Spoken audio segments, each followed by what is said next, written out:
Spectacular logic in Hegel and Debord. Note on translation.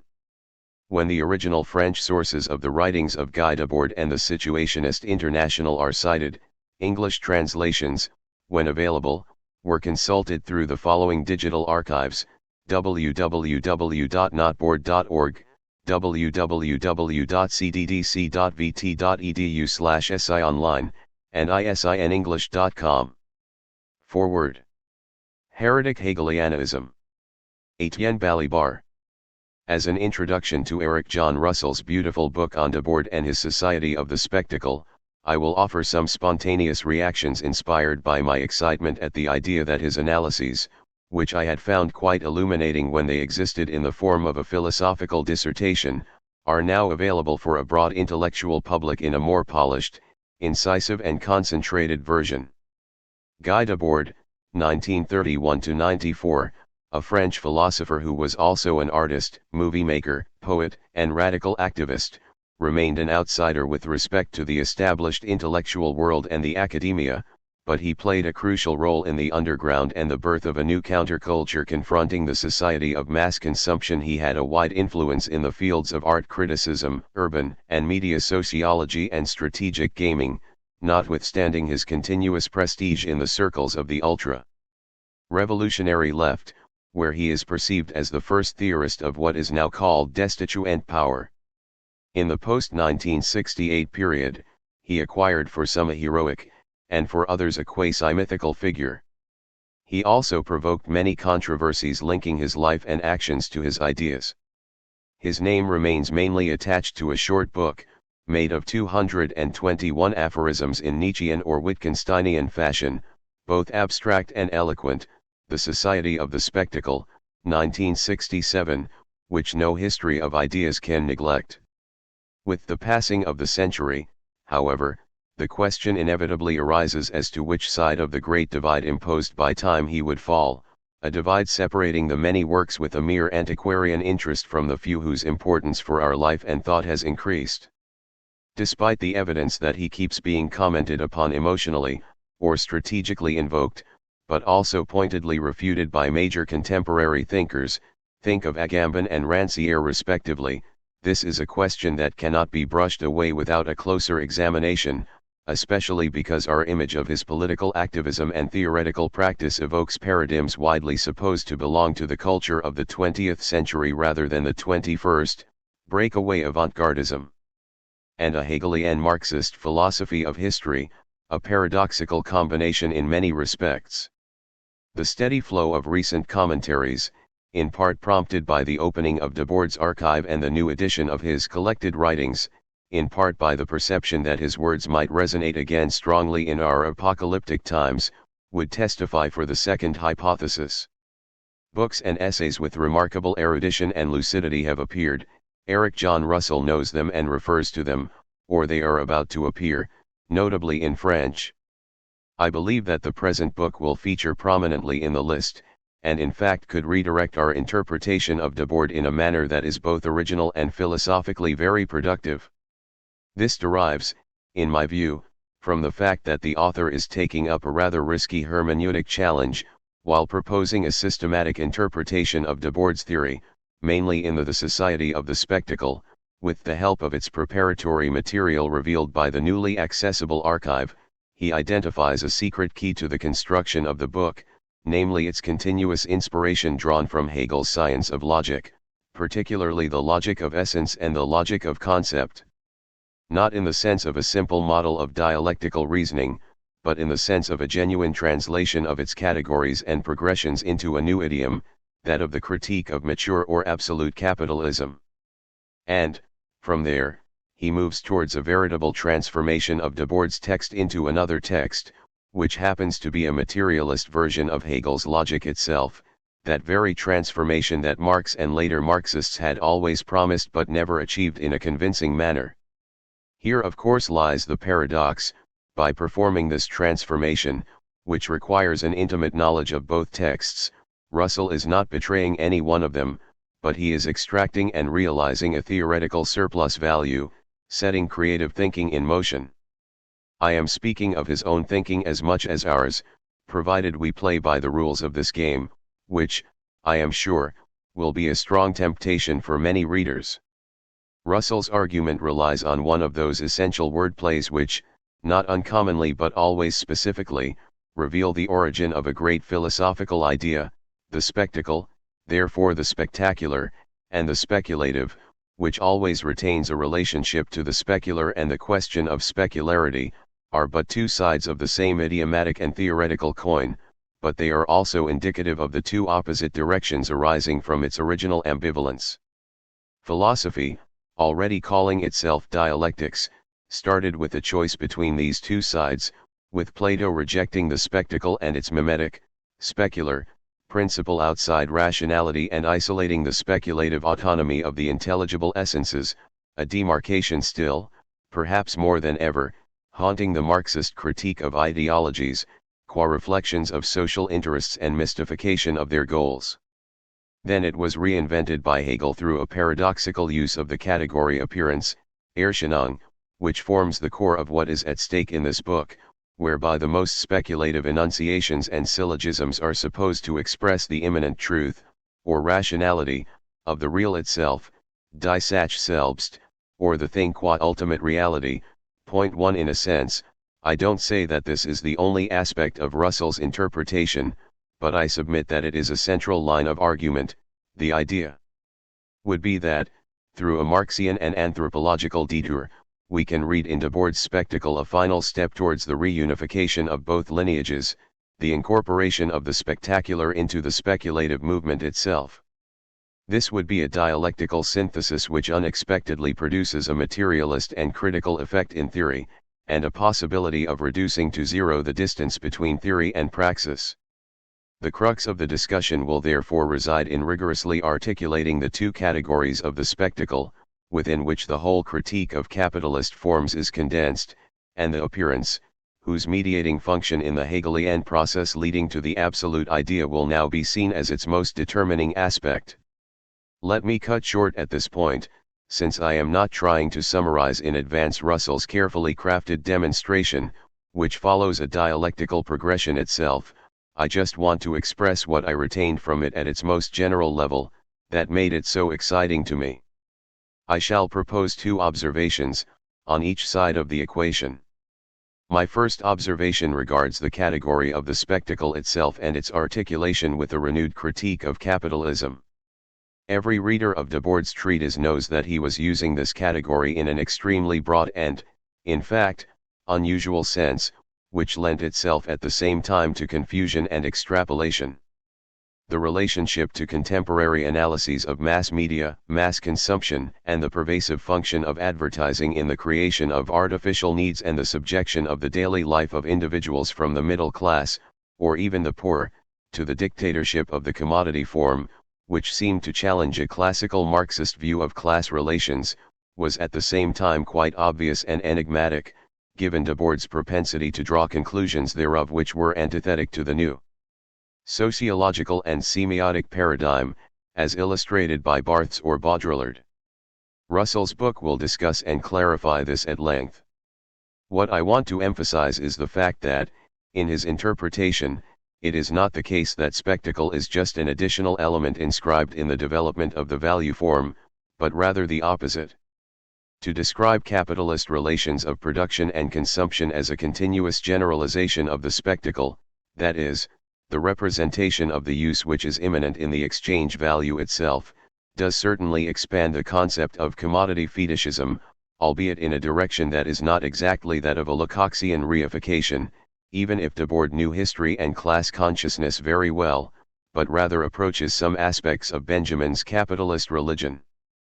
But above all it makes the value form itself secondary with respect to a more general process of alienation that separates life from its own conditions in time and space, or alienates the world itself.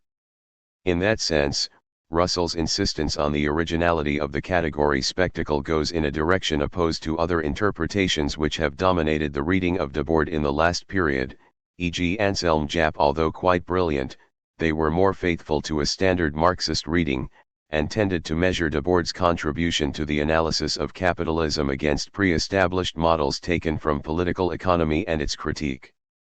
This new interpretation instead does full justice to the Debordian philosophy of history, in which the world market is identified with a global spectacle, or system of representation, which includes or incorporates existing socialism itself as its mirror image.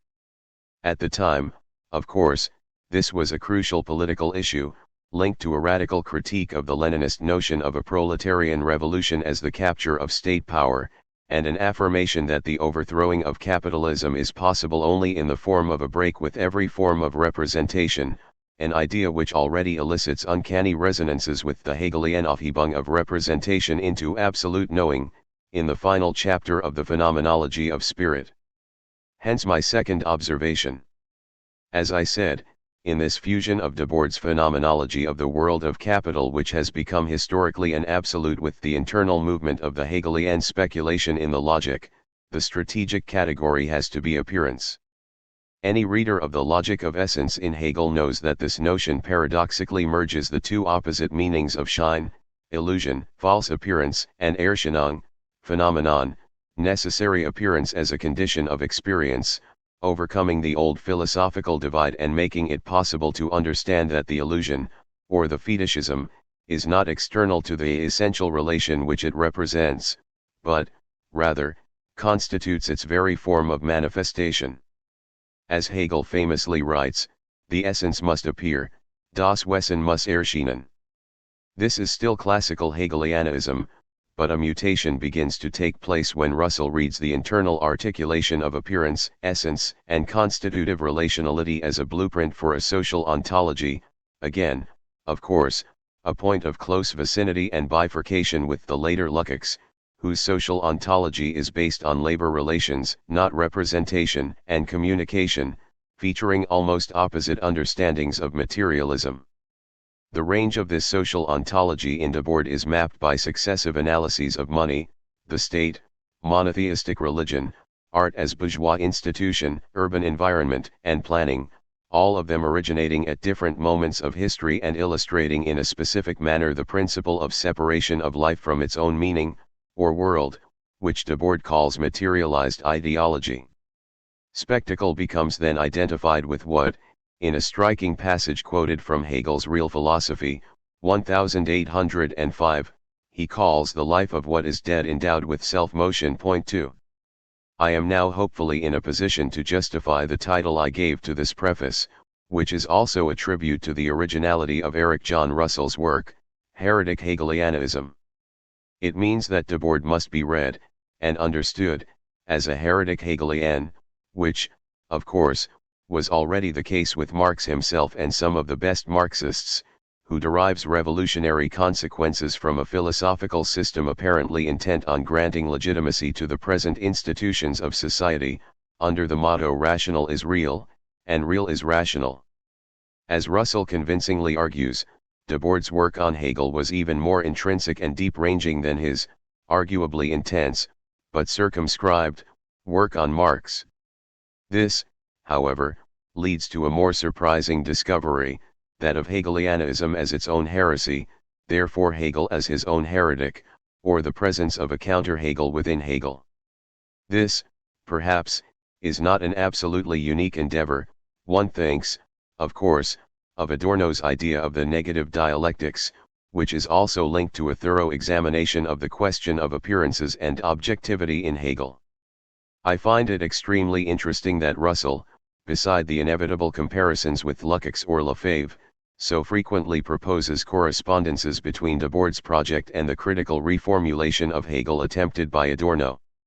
Beyond a short essay on music and technique translated in 1960 in the journal Arguments, Debord had not read Adorno, hardly introduced in France at the time, but the comparison is illuminating. 3 From the point of view of this book, however, Adorno's project of a negative dialectic might remain caught in the attempt at dissociating a pure negativity in Hegel from its reified negation of the negation in the system, where all determinations of history and practice are incorporated into a single totality. As I understand it, the heretic Hegel invented by Debord by means of Russell does not rely on this kind of dissociation. Rather, it is the product of an internal subversion, a reversal in the meaning of the logical speculation itself, arising from the very development of its idea. In this perverted and perverse Hegel, which we cannot reject because its existence is based on literal and accurate reading, so accurate, in fact, that Russell's book might very well become one of the best critical introductions to the reading of the subjective logic. It is the movement of appearances, called spectacle, that provides the truth of the totality which is always in contradiction with itself, separated from itself, and not the reverse. Hence the spectacular, itself speculative, reversal of the famous motto in the preface to the Phenomenology of Spirit: no longer the true is the whole, das Wahr ist das Ganz, but conversely, the whole is the untrue, another meaningful encounter with Adorno, and the true is a moment of the false. Let's play here for a minute with another philosophical tradition, falsum index sui et veri. This primacy of the false or the untrue in the conceptualization of the present world is uncompromising, but not nihilistic. Philosophically it means that Debord's objective, our objective, if we decide to follow him, is not to return to a Hegelian Marx, but rather to produce a post-Marxian Hegel. But it also means, politically, that Hegel, or perhaps the subverted Hegel invented through this spectacular reading, is a direct critic of the absolute capitalist society, inasmuch as he deduces the falsity of its economic totality, or the impossibility of its social and political reality. Revolutionary practice is rooted in this impossibility, or it is its own manifestation. It requires of no mediation. Let me stop here. I am not claiming that what I have presented is exactly what Eric John Russell wanted to assert. He doesn't need a translation, and he is much more sophisticated. Having the privilege of reading the book in advance, before its readers, I am only offering this as my reaction to his provocative interpretations. Above all, I hope that a reader who followed me until this point has not been deterred from reading further by the abstraction of my formulas. The present book is animated by a continuous passion for the speculative dimension of philosophy, which includes the capacity to make it accessible and elicit resonances in our own experience of an impossible world. Let the author now speak for himself.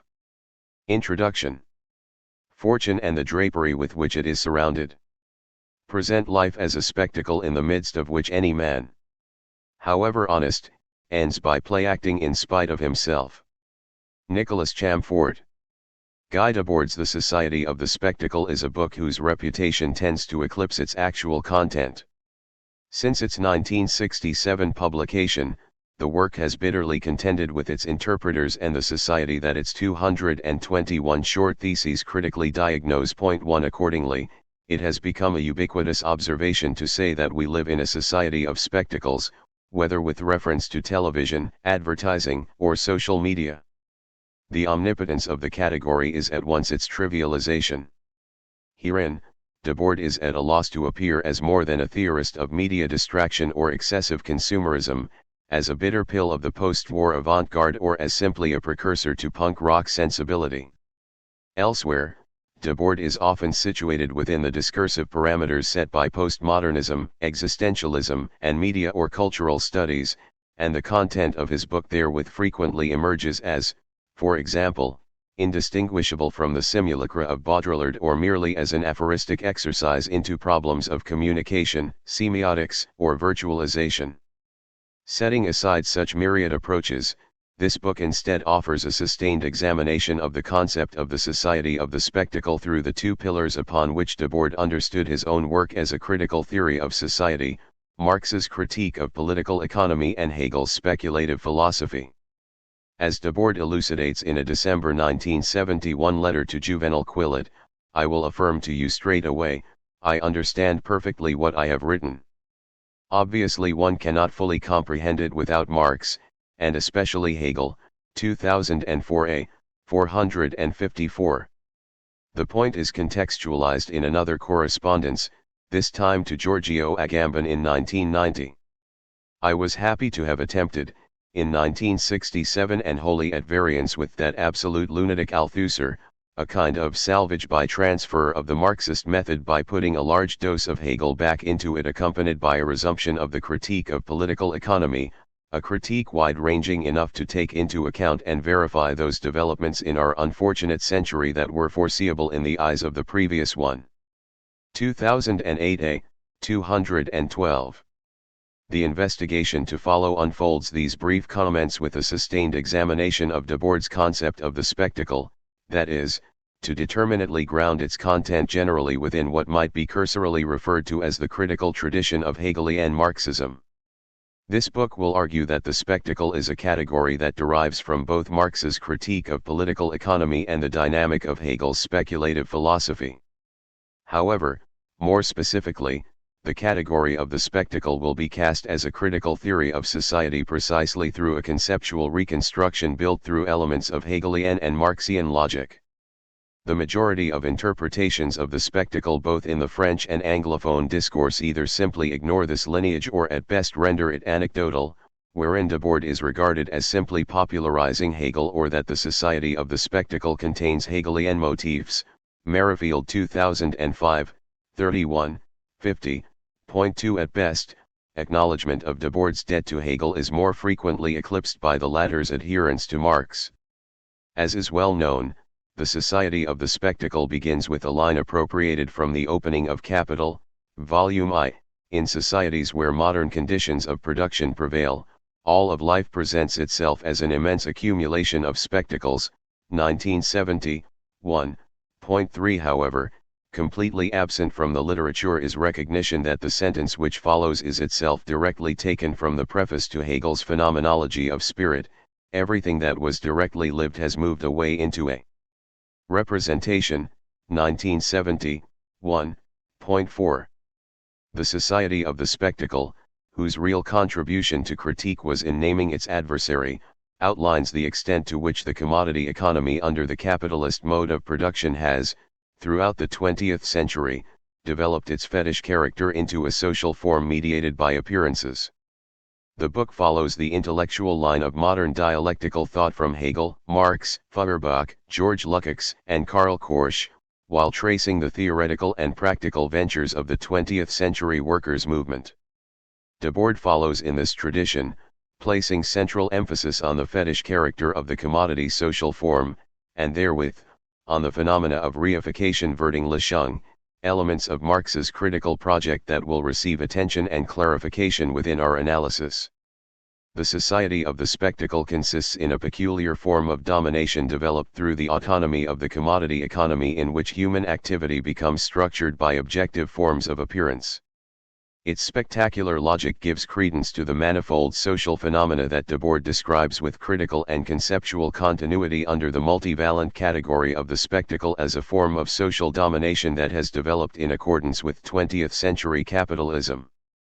The spectacle refers to the nature of capitalist society as a totality, the total result of social objectification, including both the social process of human activity and the immediate appearance of that objectified social reality. With the increasing fragmentation of human experience through the capitalist division of labor and the structuring of social relations through the form of the commodity, the spectacle is for Debord the reconstitution of a unitary social life from its separated and disjointed moments at the level of the appearances.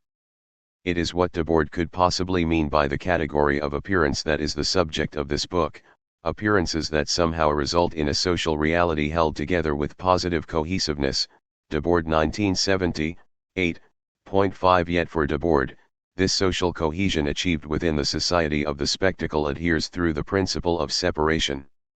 It is a social separation of human beings from their own activity falsified into appearances operating outside of their control. It is the argument of this book that in order for such a diagnosis to acquire full coherence, both the logical dynamics of Marx's theory of the forms of value within the capitalist mode of production, as well as the notion of unity we find in Hegel's speculative philosophy, must be made explicit.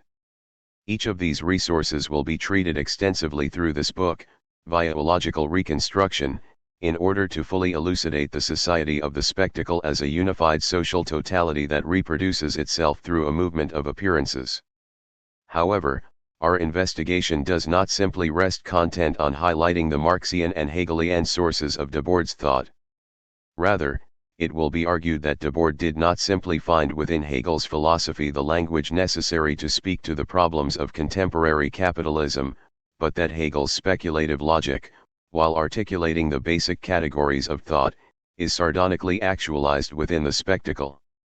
Its spectacular logic emerges as a really existing rationality, an active force in the world that gives structural coherence to the organization of appearances within capitalist society. We name this rationality as spectacular logic. At its core, Debord's concept of the spectacle adheres through a spectacular logic of commensurability, an identity of and within difference historically grounded within the principle of commodity exchange, which reproduces without extinguishing qualitative distinctions in a relation of equivalence. For this, the spectacle is a social structure of unity and separation modeled on elements of Hegel's phenomenology of spirit and science of logic that gives speculative identity to seeming dualities and antinomies. This is the spectacular logic of the spectacle. It is our argument that it is the speculative aspect of Hegel's dialectic which constitutes the spectacular logic of the society of the spectacle. Indeed, there is something about the very concept of the spectacle that contains a distinctly Hegelian structure, that is, more specifically, a speculative structure which overcomes division in a positive unity that at once both differentiates and reconciles ourselves to the world through a dialectic of appearance. Here, as will become clear, Hegelian logic is given historical actuality within Debord's concept of the spectacle, not as a purveyor of thought or demiurgos of the real, but in truth, as a really existing demiurgos. The spectacle as a critical theory of society. This book approaches Debord by questioning the merit of theorizing capitalism in terms of its modality of appearing Erscheinungsformen or in the phenomenality of a world that cannot be seen otherwise. Asking as much suggests that the concept of the spectacle constitutes a fruitful resource for both contemporary Marxian and Frankfurt School critical theory. It isn't sufficiently recognized that for the latter, Debord ought to reside in that same tradition of working out a critical theory of society based on the dynamics of commodity exchange. Therefore, throughout this book, connections will be frequently made that draw Debord's concept of the spectacle closer to certain dimensions of Frankfurt School critical theory.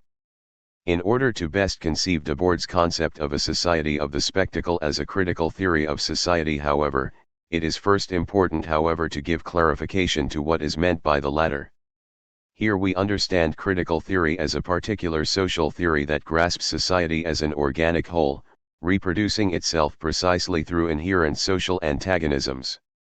This critical theory of society, articulated by the early generation of the Institute für Sozialforschung, examines the essential nature of society, itself a concept of the third estate, by what it purports itself to be, in order to detect in this contradiction the potential, the possibilities for changing society's whole constitution. Adorno 2015. More specifically, and most notably for Theodore W. Adorno, the objective and essential law of society, that is, what makes society social, consists in the relationship of exchange.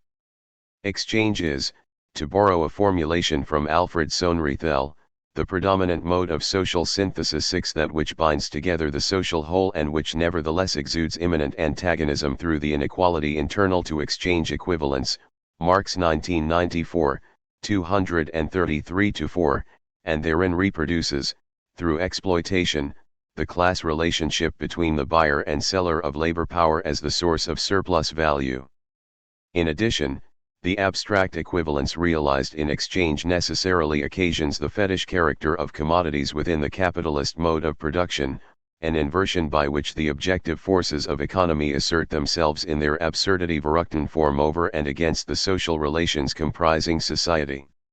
Here, for the inner nature of capital, social relations necessarily and objectively assume the form of a relation between things. If a critical theory of society thereby refers to the way in which society, as a totality, reproduces itself by means of its reified character outside the control of those who comprise it, then already Debord's theory of the society of the spectacle finds company. Fundamental to the society of the spectacle is indeed the fetish character of the commodity, that is, a social form mediated by abstractions having attained an autonomous objectivity that in turn give concreteness to the world through the self-expanding process of capital valorization, and that, as a result, comes to dominate human beings as mere personifications or character masks of that process. Marx 1989, 514.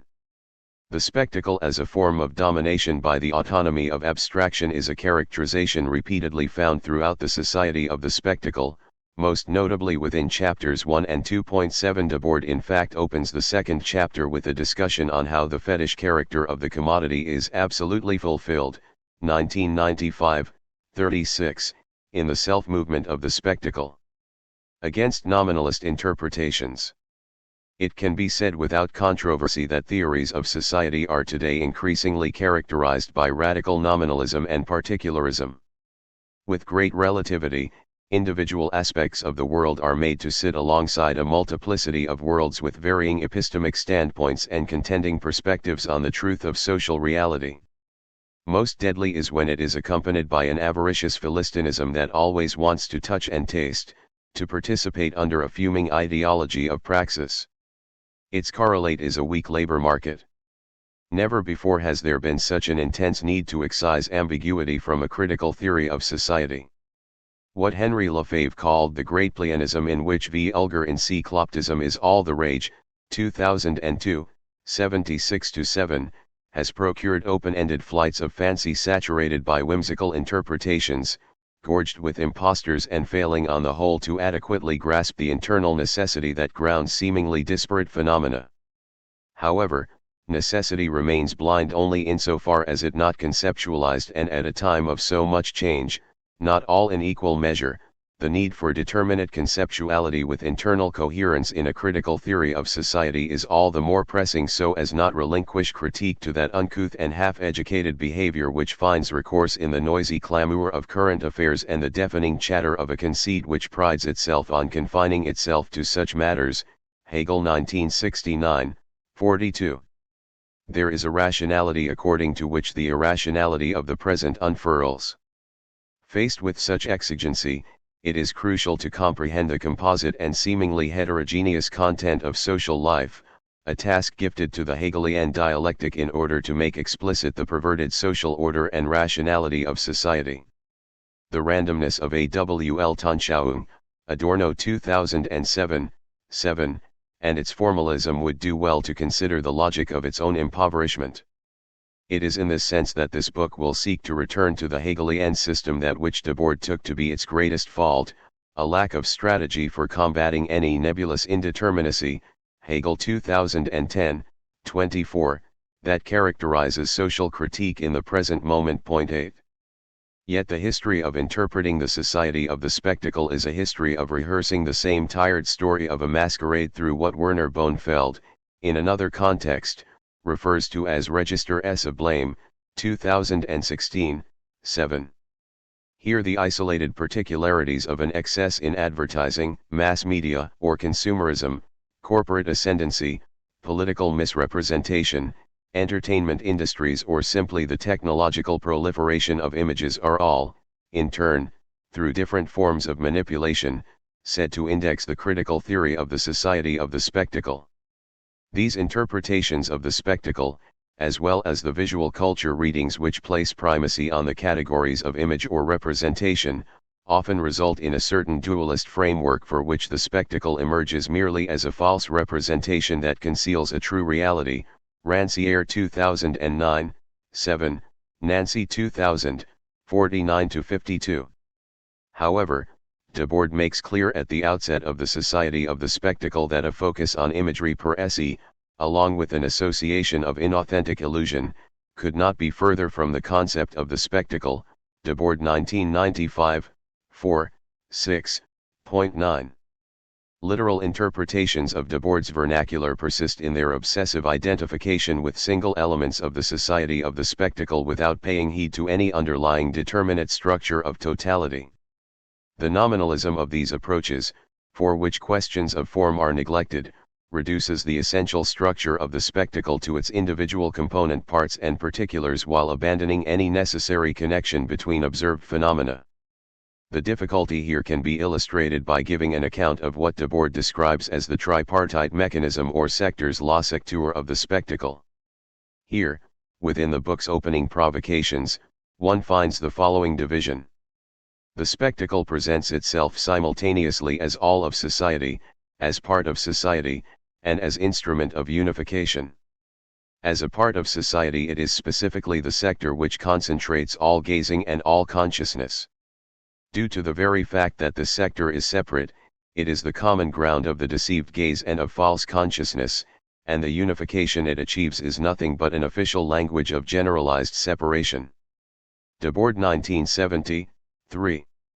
The society of the spectacle can be analytically divided into a syllogism that is at once all of society, a part of society and a means of unifying society. Point 10. However, as merely part of society, exemplified with propaganda or rudimentary deception and misinformation, the spectacle appears at its most immediate or phenomenal level. It is here that the spectacle is understood in the limited sense of those mass media that are its most stultifying superficial manifestation. Debord 1995, 24. The empirical thought of what this book terms the nominalist interpretations of the society of the spectacle cannot rise to the totality of the spectacle, since its categories are already presupposed so as to reaffirm the immediately given. It is characterized by an affixation to those parts of society that correspond only to the most apparent, and what appears most starkly is erroneously designated as the most false. Similarly, this approach tends to set the spectacle in abstract opposition to concrete social activity, at base an antinomy between image and reality. However, while Debord himself forewarned against such interpretations early on in the book, Debord 1995, 8, it is his adjourned critical discussion of certain themes in American post-war sociology, 1970, 197, 200, that calls attention to the specific deficiencies of these nominalist readings. Exemplified by the 1962 work of Daniel J. Boorstin, The Image, A Guide to Pseudo-Events in America, Debord reproaches the condemnation of mass culture accelerating in the 1950s as myopic critical analyses that fail at surmising more than irrational parasitic infestations on the general decency of this world. The discourse is symptomatic of a reformist morality which places blame on what it apprehends as mere excess, unreality, illusion, or simply an elite nefariously manipulating the masses. As Debord writes, while this approach has been able to gather much empirical data, it is quite unable to grasp the true nature of its chosen object. 1995, 197. Therewith, the spectacle is the immeasurable abbreviation of the multitudes of particular things which are only vaguely present to pictorial thought. Vorstellen, Hegel 1969, 39. A failure to grasp the essence of the spectacle as an organization of appearances coupled with myopic attention towards particularistic malevolence in an otherwise prudent society together forms the nominalism which characterizes these interpretations of the society of the spectacle. Point 11. They are short-sighted towards any internal relations beyond the most immediate appearances. The spectacle as the organized unity of appearances is ignored while its individual phenomenon is held with cynical esteem, at best comparing the particulars of excessive consumerism and advertising while never posing the question of the universal and essential determinations of its individual instances. There is nothing accidental or contingent about social satisfaction under the society of the spectacle. As will become clear in accordance with Hegelian thought, differences are subsumed within a unifying concept, giving rational coherence to empirical reality in all of its singularity, diversity, and indeterminacy. As Debord writes, so far from realizing philosophy, the spectacle philosophizes reality, and turns the material life of everyone into a universe of speculation. 1995, 19. Debord's characterization here of the spectacle as the inverted philosophizing of reality, specifically in accordance not simply with the discovery of intersectional connections or reciprocal implications in social life, but in the unitary critique of capitalist social relations in their totality, can be translated into a concept of the spectacle as the Hegelianization of reality. In this way, this book seeks to Germanicize Debord against the complaints he himself made, for which the theoretical concepts of the society of the spectacle, almost all of which have a German origin, have gone quietly unnoticed. Debord 2005, 61. A fairly amiable taunting. Remarkably, as his archival materials can attest, Debord took more notes on the work of Hegel than he did on Marx's Capital. His lifelong acquaintance with Hegel derives firstly from Hegel himself, most notably from Hippolyte's translation of Phenomenology of Spirit, but also from elements of the philosophy of right, the Encyclopaedia Logique, the science of logic, the philosophical Propedeutic, the early theological writings and elements from his philosophy of history. However, beyond Hegel himself, Debord learned much of Hegel through the Marxist tradition, including Marx himself in his early writings. The contours of Debord's Hegelian education acquire even greater definition with the works of Ludwig Feuerbach, the Polish young Hegelian August Tsiskowski, George Lukács, Karl Korsch, Kostas Papaioannou, and Henry Lefebvre. Lefebvre's Logique formelle, Logique dialectique provided Debord with immense instruction on, for example, Hegel's Wesenslogique, as did Hippolyte's studies on Marx and Hegel and the latter's spring 1967 seminar at the Collège de France on Hegel's Logic, which Debord attended and took ample notes on. Point 12. At this time, the Society of the Spectacle had yet to go to print, and the seminar notes are sprinkled with the signposts of Pour SDS Society of the Spectacle. Yet it is not easy to surmise precisely what version of Hegel can be found in Debord's thought. In a 1973 letter, he describes his engagement with Hegel as a fairly amiable taunting on railleries a Gentile, 2005, 89. Hegel is both lauded as a friend of the International, Debord 2005, 42, and yet also someone who merely glorifies what exists, Debord 1970, 76. Here we find a tension best sustained by an appreciation of two separate versions of Hegel found within Debord's ideas. The first version of Hegel found within Debord's thought has been captured by Tom Bunyard, who does a great service to the fidelity with which Debord understood his own critical project as an extension of the work of Hegel, the young Marx and Lukács. There, Debord is convincingly cast as a 20th-century young Hegelian and as a thinker of historical praxis. Such a portrayal, in which self-determinate human activity is grasped as a unity of subject and object, is argued as having incorporated and reformulated elements of Hegel's philosophy within Debord's entire works, most notably with the concepts of time and history as his central preoccupations. As Bunyard makes clear from the outset, The Society of the Spectacle is best understood as a book that describes a society that has become detached from its capacity to consciously shape and determine its own future. 2018, 4. Debord's Hegelianism becomes, for Bunyard, a refiguration of Hegel's claims, in which subject-object unity ceases to be a state of final resolution, and instead becomes the ground of a self-determinate future. 2018, 158. This interpretation adheres to Debord's own explicit comments regarding Hegel and the way in which the latter developed a mode of thought capable of thinking change, conflict, and historical movement. 2018, 10. Indeed, as Debord writes, for Hegel it was no longer a matter of interpreting the world, but rather of interpreting the world's transformation. 1995, 76. For Bunyard, it is a specific interpretation of Hegel, laying great emphasis on the phenomenology of spirit, which informs Debord's thinking about historically developing social relations more generally. In this way, Hegelian thought is important less for the way in which it illustrates a logic of the spectacle but for the way in which it allows Debord to conceive human practice as self-directed, transitory, and free. Despite the way in which, for Debord, Hegel's philosophy becomes instructive for grasping both the historical significance of social forms and their alienation, Bunyard's reading is left with little to say about how that philosophy specifically inheres within the logic of the spectacle. In fact, one almost gets the impression that Hegel's philosophy is everything the spectacle isn't. And yet Debord also is critical of Hegel's thought. Here we find in large part, as a second version of Hegel, a rehearsal of the criticisms wielded by the young Marx. As Debord continues, inasmuch as he did no more than interpret that transformation, However, Hegel was merely the philosophical culmination of philosophy. He sought to understand a world that made itself. Such historical thought was still part of that consciousness which comes on the scene too late and supplies a justification after the fact. It thus transcended separation, but it did so in thought only. 1995, 76, see also 2004a, 94-5. As with Marx, these comments reflect Debord's subscription to what appears as the idealist limits of Hegel's philosophy, beyond which beckons the realization of philosophy in human praxis.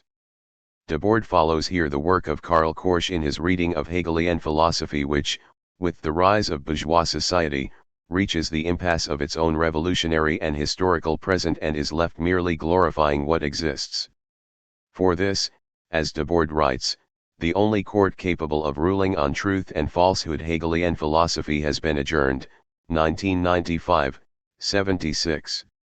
This is the manner by which Hegel is explicitly invoked by Debord within the Society of the Spectacle. He is at once venerated as a thinker of free and self-conscious historical praxis and yet repudiated as an apologist for the existing state of things. Our investigation will however pivot this latter trope of Hegel as an idealist and argue that there is something about the very concept of the spectacle that contains a distinctly Hegelian structure, that is, more specifically, a speculative structure that overcomes separated antinomies in which a positive unity at once both differentiates and reconciles its individual moments in a dialectic of appearances. Again, the central thesis of this book is that this logic acquires practical dominance within the Society of the Spectacle. It is from this perspective that we can fully do justice to Debord's remark that the theoretical strands of the revolutionary workers' movement stem from critical confrontation with Hegel's thought, Ibid. 78. If it is the method of the dialectic that registers the venerated Hegel within Debord's writing, it will be argued that it is Hegel's speculative, as the systematic unfolding of determinate relations within the dialectic that comprehends the unity of opposites, that inscribes the Society of the Spectacle with rational coherence. That Debord implicitly conceived speculation, the most important aspect of dialectic, Hegel 2010, 35, as undialectical need bear little consequence for the way in which its immanently determinate and autonomous structure nevertheless coheres within the logic of the spectacle. As Debord writes, the contemplation of the movement of the economy in the dominant thought of present-day society is indeed a non-inverted legacy of the undialectical aspect of the Hegelian attempt to create a circular system.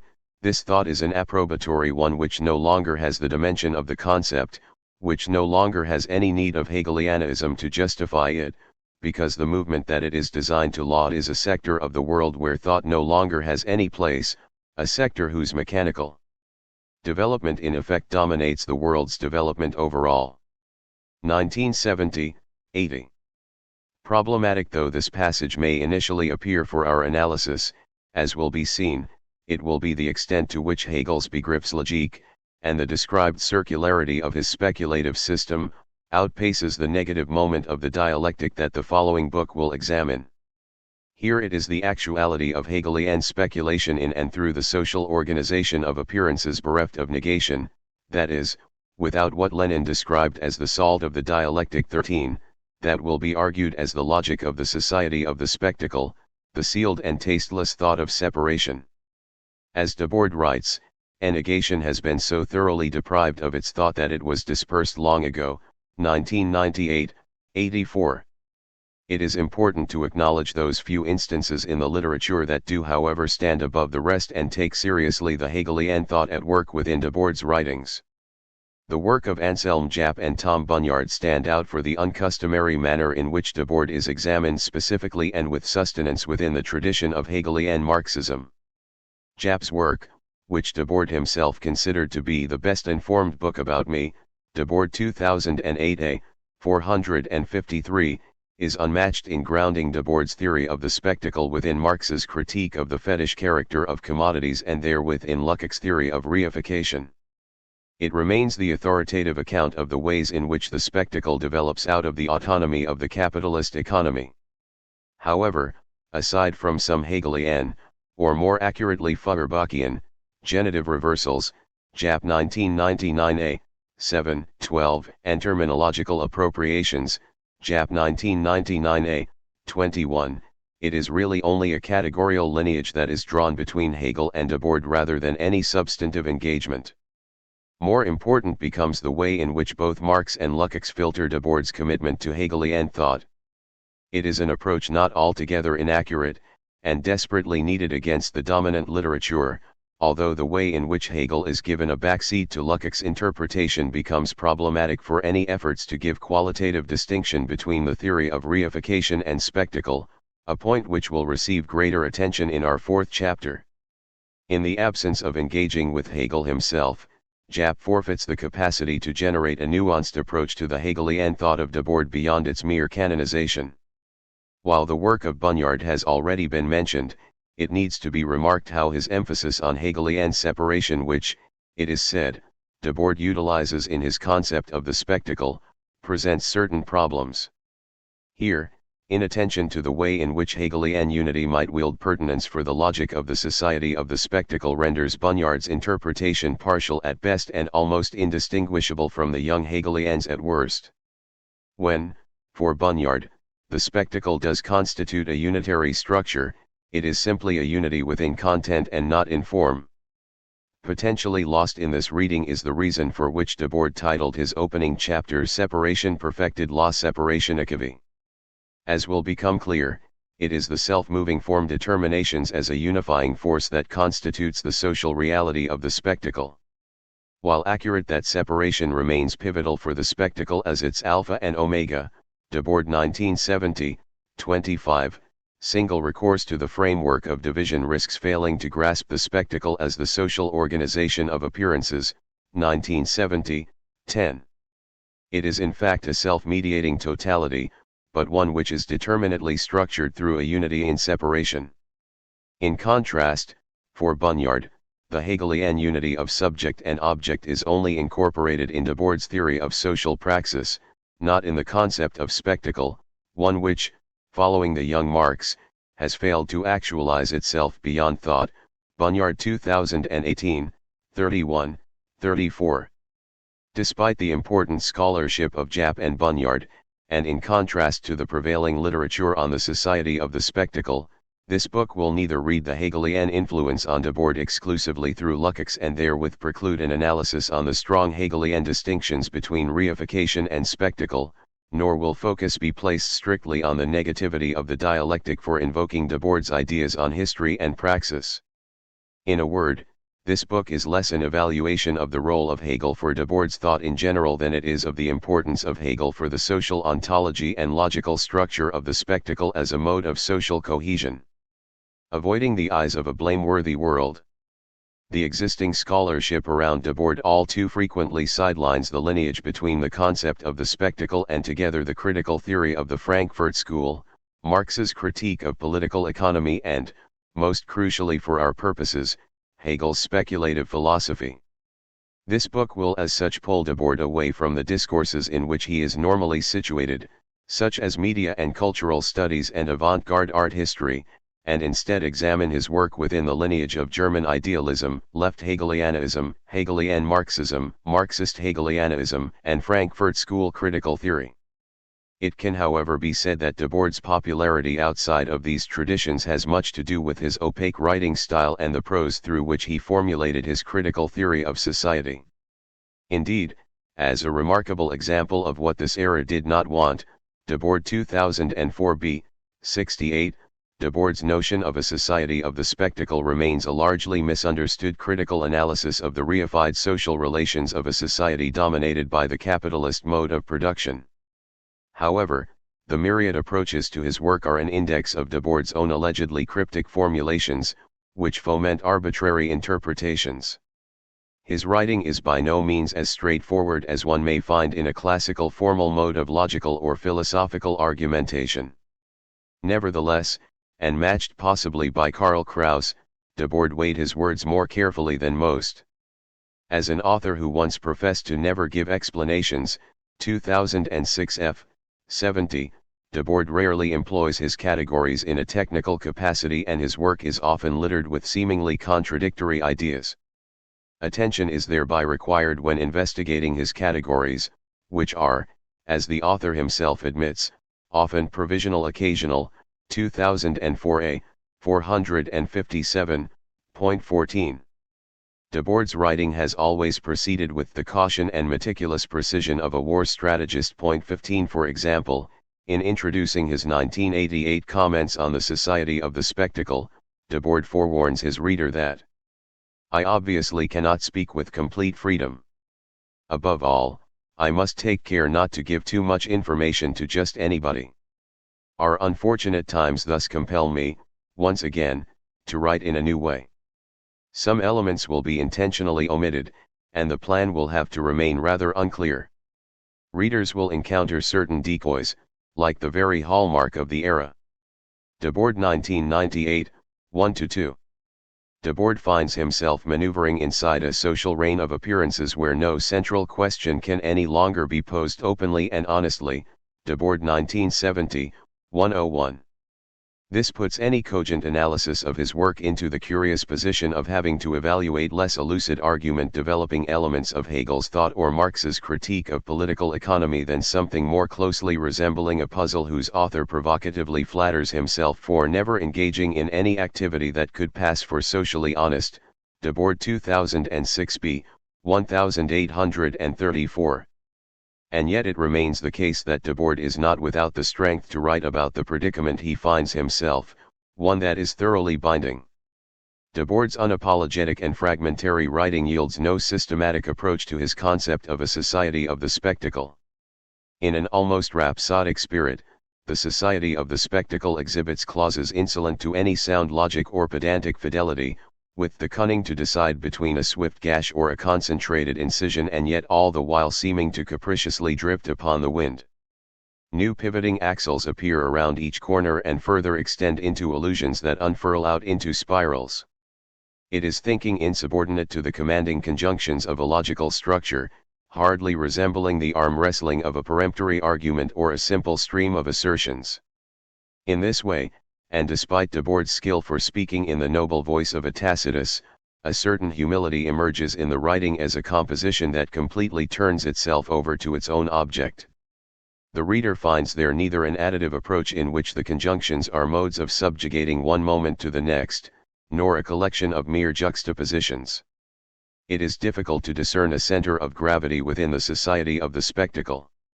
Scarcely deductive, every proposition is equally close to its truth without abandoning their authoritative overture. The Society of the Spectacle resembles less the systematic structure of Marx's Capital than it does, on account of its scope and purview, Adorno's Minima Moralia. 16. Nevertheless, despite the strategic ambiguity that might be said to characterize the Society of the Spectacle, the conceptual contours and theoretical lineage that make up the book are not altogether impalpable, or even unverifiable, hence the justification for the logical reconstruction that is to follow. However, if one importance of this book concerns the manner of rectifying Debord's intentionally obscure locutions and thereby cauterize his work against the dominant interpretations, another concerns how we might help elucidate the pertinence of his diagnosis beyond the historical moment in which it was initially written. 17. A reconstruction of spectacular logic is required for distinguishing the essential determinations of the Society of the Spectacle in order to evaluate its lasting significance beyond post-war prosperity, that is, to determine its explanatory power beyond the period of post-war abundance. This can be accomplished through a meticulous exposition of the spectacle's logic and conceptual objectivity, so that any ambiguity or contingency of Debord's diagnosis can be exorcised. As a result, this book offers a theory of the Society of the Spectacle as an eminently logical system, ultimately justified by the prerogative to expel from the critical theory of society any of the indeterminate or capricious orientations so prevalent within contemporary dissatisfaction. This is the second importance of our investigation. If the need within a critical theory of society for determinate conceptuality and rational coherence is all the more pressing at times of unbridled irrationality, to adequately grasp internal necessity within the spectacle as a form of domination becomes paramount. Our approach thereby attempts to purify the terms of Debord's critical diagnosis beyond mere contingency. We argue that to give the concept of the spectacle its greatest explanatory power is to emphasize its logical structure as the rational actuality of Hegel's speculative. It is the contention of this analysis that only through a logical reconstruction of Debord's concept of the spectacle can the society of the spectacle as a distinctly critical theory of society be brought to bear beyond the historical moment in which it was initially formulated. The central importance of this book is thus twofold. On the one hand, there is the scholarly importance of recasting Debord's diagnosis within the critical traditions in which it is predominantly neglected, but also, on the other hand, of advancing Debord's diagnosis as a critical theory of society pertinent to the present moment. We might add here that this book will not be an evaluation of whether Debord correctly interpreted Hegel's philosophy or whether he relinquished any fidelity to Marx himself. Further, this book will not be a biographical history of Debord's intellectual development. To paraphrase Fontenelle, in The Memory of a Rose, no one has ever seen a gardener die. We aim to avoid reducing the critical concept of the society of the spectacle as a total critique of a structured totality to mere historical circumstance, one saturated with sociologisms and psychologisms. Additionally, by no means is what follows a holistic analysis of Debord's work. For this, aspects of Debord's thinking on, for example, history, temporality, aesthetics or revolution, and the project of the Situationist International more generally, are left to others. These themes, while important, subsist within the literature upon excessively trodden paths. Further, if readers find within our investigation a divergence from elements of Debord's thought, or that lines of inquiry run counter to the spirit of his thinking, it ought to be emphasized that this book is not an attempt to unearth or decipher what Debord really meant, but what he should have meant. This book retains fidelity to Debord's thought only to the extent that his diagnosis helps advance and make explicit the speculative logic of the society of the spectacle. The particular perimeters and contours have been set to examine his theory of a society of the spectacle as consisting in a very specific logical structure grounded in Hegelian thought and Marx's critique of political economy, a reading that aspires to open Debord up as a diagnostician pertinent to the critical theory of the Frankfurt School. The aim as such is to provide a logical reconstruction of the spectacle as a distinctly speculative concept, devoid of capricious arbitrariness, and, seeing through the relatively aphoristic language of Debord, grasp the actual weight and give full logical determinacy to its concept, which on the surface can admittedly appear quite fickle. An a priori engagement. While Debord invoked the category of spectacle as early as 1955-18, it is only through the 1960s and finally within the society of the spectacle that it emerges as a critical concept for a structured totality. Nevertheless, the book's fragmentary form lacks systematic regularity. Therefore, in the most rigorous sense of the term, this book shall examine the concept begriff of the society of the spectacle in and through its structure of appearance. If capital has reached a magnitude and acquired a weight of its own that enables it to present itself, as the expression of society as a whole, Adorno 2003a, 99, the logic of that mode of expression or appearance form elicits dialectical and necessary moments of determination for its reproduction. Indeed, although Debord's book does not bear on its sleeve any systematicity for which an imminent development of the categories yields an exposition of a totality, there is a way in which its dialectical thinking of a totality is nevertheless operative, despite the absence of a dialectical sequencing of exposition Darstellian as we might find in Hegel or Marx. The nature and specific essence of the spectacle, as well as the complexity and contingency of its appearances and seemingly capricious phenomena, is its begriff, an indispensable unity which renders its internal differences manifest. Therefore, it will be in accordance with Hegel's approach for comprehending the pure essentialities, Hegel 2010, 10, of thought within the science of logic, in which logical categories are in fact determinations of objective relations that permeate the whole of life, 2010, 14-15, that the spectacle will be investigated. To raise the spectacle to its highest universality is to make explicit its logical determinations. Here it is discovered that the cohesion of its concept, and the determinations of its immanent appearance forms through the critique of political economy, together gives the spectacle its independence and self-subsistence. To focus attention on this logical nature which animates Geist, moves, and works in it, this is the task. Hegel 1969, 37. Only through a rational reconstruction and exposition of the essential and necessary determinations of the spectacle as a totality can its prescience beyond post-war prosperity become explicit. Here is discovered the importance of going beyond the immediacies of bare facticity and historical contingency in order to establish the logical necessities for the reproduction of a totality, a level of abstract analysis fundamental for gauging that totality's appearance and transformation within history. If it is conceded that the modern spectacle is a development of the commodity economy, and so long as exchange relations remain the predominant mode of social synthesis, then heedless of the historical transformations of capitalist society, an idealization on the manner in which the spectacle as a totality reproduces itself, that is, a comprehension of its rational core and necessary lines of determination, remains a fundamental component of the category of the spectacle as a critical theory of society. Yet it has been a frequent judgment that the society of the spectacle fails at providing any coherent concept of spectacle. For example, within the article How Not to Understood Situationist Books, which appeared in the final 12th issue of Internationale Situationist, IS, in 1969, a series of responses were composed prompted by Nouvel Observateur journalist François Châtelet and his accusation that the writing of Debord and the SI fails to exceed the empirical and is altogether without concepts.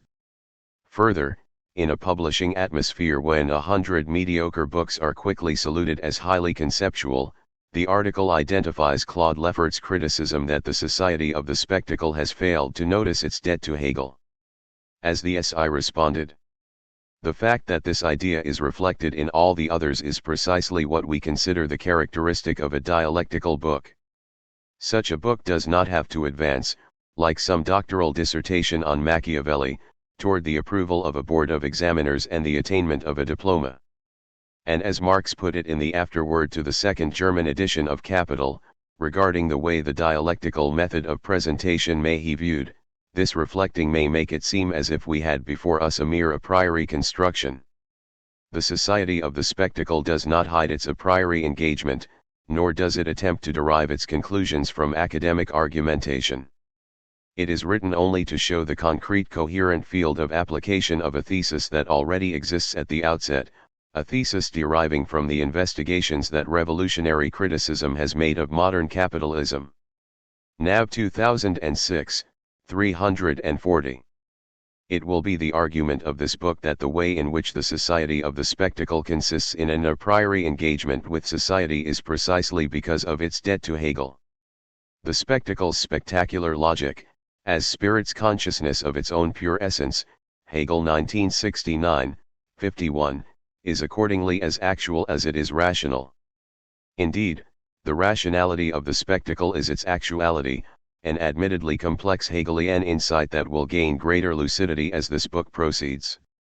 The point is nevertheless important to enunciate at the outset in order to forestall any pedestrian understandings of conceptuality which subsists externally to that rational unity which is not abstract but living and concrete, Hegel 2010, 38-9, or with a colorless concept of the spectacle as somehow independent from its actual existence within history.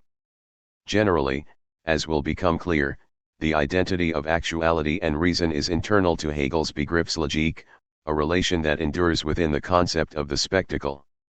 Indeed, for Hegel it is the concept alone, which has actuality, and in such a way that it gives actuality to itself. 1991a, 25. Further, while the Hegelian concept of reason, Vernunft, will receive greater attention in chapters 2 and 4, it can briefly be noted that for Hegel, Vernunft is spirit actualizing itself or making itself material in the world. It is the grammar of Geist, Hegel 2010, 36, reconciling the ideal to the real and making itself objective in the world. As Hegel writes, to recognize reason as the rose in the cross of the present and thereby to delight in the present, this rational insight is the reconciliation with actuality. 1991a, 22. With these comments, it should be anticipated that Hegel's famous adage from the preface to Elements of the Philosophy of Right will acquire considerable purchase within the conceptuality of the spectacle. What is rational is actual, and what is actual is rational. 1991a, 20.19. The Society of the Spectacle as a critical theory of society cannot simply offer a laundry list of contingent spectacles exemplified through various social phenomena. If it is to elucidate a social totality, it must expound the necessary relations between differentiated spectacles, their heterogeneous content alongside formal reconciliation. The spectacle as a critical theory of society must as such offer logical coherence on spectacular social organization despite the apparent discontinuity between various spectacles. It is the argument of this book that only a Hegelian logic of appearances in their actuality can give credence to such spectacular organization. To highlight the essential logic of the spectacle is therefore to elevate it above those historical contingencies, such as post-war consumerism, to which commentators erroneously anchor Debord's diagnosis. Its implications beyond post-war prosperity, by which social structures of appearance have as much to say about periods of immiseration and austerity as they do about periods of strong welfare expenditure and greater proletarian purchasing power, can only be grasped by distilling its essential and speculative logic of accommodating differentiated appearances. This amounts to a dimension of the society of the spectacle that subsists irrespective of the ebb and flow of capital accumulation. The spectacle as a critical theory of society poses the question of what is the unifying logic by which, for example, new means of consumption are adequate for productive levels as much as for the urban environment, statecraft, ideological attitudes, experiences of time and dynamics of entertainment. In a word, it is a logic that must offer a coherent account of a dialectic between homogeneity and heterogeneity, a task exclusively endowed to Hegel's notion of speculative identity. Only through the logic of the spectacle can a reconciliation of differences, whether as phenomena of entertainment, politics, economy, culture, material environment, and so on, be rendered as a coherent feature of capitalism as a totality. Structure of the book. This book will proceed along two axes, both traversing Debord's theory of the society of the spectacle while also offering nuanced engagement with particular elements of Hegel's philosophy. For both, it will be aspects of both the phenomenology of spirit and science of logic that will be of the utmost importance, namely incorporating the method and system of Hegel's thought for evaluating the spectacular logic of the society of the spectacle. It is speculative identity and commensurability that will be traced in Debord's concept of the spectacle and upon which the arc of this book will develop, specifically through Major's works of Hegel's philosophy, beginning with the phenomenology of spirit, moving subsequently to faith and knowledge and finally to the second and third doctrines of the science of logic. It will be the speculative logic of Hegel's science of logic that will be of increasing importance as the chapters proceed. While each chapter can to a degree be read as separate essays, the golden thread tying each together will be Hegel's distinctively speculative notion of identity. As we will see, it is this concept of identity that will be what, in the logical reconstruction of the spectacle, mediates truth and falsehood, Chapter 1, Unity and Division, Chapter 2, Use Value and Exchange Value, Chapter 3, Reflection and Separation, Chapter 4, Appearance and Essence, Chapter 5, and Universal and Particular, Chapter 6. Each of these categorical pairs will be demonstrated as crucial determinations of the spectacular logic of the society of the spectacle, through which an insidiously persistent social form of identification and commensurability structures the movement of appearances. If the reader finds frustration with the reluctance of this book to define at the outset what can appear as quite complex philosophical terminology and proceed accordingly, we ask only that some patience find its way into the reading. It is a wholly intentional approach to avoid what would become unsatisfying preliminary appeasements. We have instead elected that the categories themselves acquire greater and greater specificity and determination as the chapters unfold. In this way, the concepts employed will indeed come into themselves as the investigation deepens, rather than from without. It is a methodological insight only dialectical categories deserve, and therewith brings us closer to the spirit and importance of Hegelian thought and Frankfurt School critical theory, the two pillars between which Debord's theory of the spectacle ought to gain entry. Chapter 1 begins by simply asking what is false about the society of the spectacle. There it will be argued that Debord's distinct rendition of truth and falsehood derives directly from Hegel's philosophy, albeit mediated by Adorno's criticism of Hegel's thought. Hegel's thought on the relation between truth and falsehood will in turn allow us to assess Debord's relation to Adorno's critical theory, insofar as the latter's critique of Hegelian philosophy will be argued to be an unacknowledged critique of the society of the spectacle. Here, a critical theory of society is not simply enriched by Hegelian philosophy, but rather both speak volumes about a form of domination whose characteristic features evince modes of identification, affirmation, and reconcilement. The chapter will close with a comparative account between the spectacle and the notion of ideology, thereby highlighting the peculiar nature of the spectacle's falsehood. Equipped with a distinct notion of falsehood characteristic of the society of the spectacle, Chapter 2 will then examine the precise meaning of the category of appearance optimal for such falsehood. With commentary first on precisely how our investigation understands Hegel's concept of speculation, it is the concept of appearance found within the third chapter of Hegel's Phenomenology of Spirit, Force, and the Understanding, that will be of service. This section is in the distinctive position of offering a portrait of the spectacle as a society organized by way of appearances in and through a speculative identity of identity and non-identity. It will be argued that the structure of solicitation found therein can be interpreted as a relation of exchange which, through a dialectic of appearances, yields a sensuous supersensible inverted world. Hegel's Force and the Understanding will thereby emerge, through its speculative logic of unity and division, as a vignette of the logical movement of the spectacle, exemplified in an analysis of Chapter 3 of the Society of the Spectacle. Yet if we can find in Hegel a categorical model of exchange through a dialectic of appearances, the extent to which this dynamic encapsulates the domination of appearances characteristic of the spectacle remains incomplete without integrating how Marx inherits this concept of appearance in his critique of political economy. Chapter 3 therefore explores the manner in which the spectacle relates to Marx's forms of value. While having its conceptual basis within them, the category of spectacle, it will be argued, exceeds the specific determinations of value as a broader model of social organization. Particular attention is given to the role of money and how select functions of this particular form of value is directly inherited by the spectacle, which helps to evaluate Debord's concept of use value and exchange value. Chapter 4 functions as an interlude of sorts and seeks to evaluate Debord's relation to George Lukács, or more specifically, how it might be said that the spectacle differs from the latter's concept of reification. While many commentators have emphasized the way in which Debord's theory of the spectacle is the direct inheritor of Lukács' theory of reification, this chapter will assess such affinity with conceptual resources provided by Hegel's faith and knowledge. In a word, the chapter aims to demonstrate that the historical transition between Lukács' reification and Debord's spectacle is a conceptual transition between Hegel's early critique of philosophies of reflection and the Wesenslogique of the science of logic.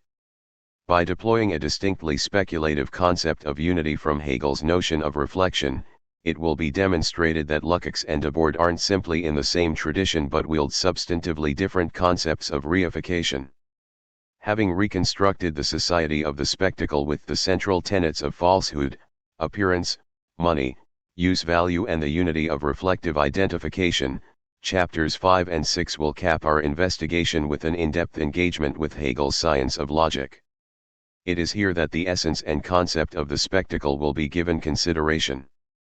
The argument here is that the spectacle requires a Wesenslogique and Begriffslogique for determinate coherence as a social totality, first as a unitary structure amidst a changing multiplicity of appearances forms and, second, as a self-differentiating unity or conceptual structure, an automatic subject whose internal differences are but the self-movement of its own universality that subsists precisely through its particulars.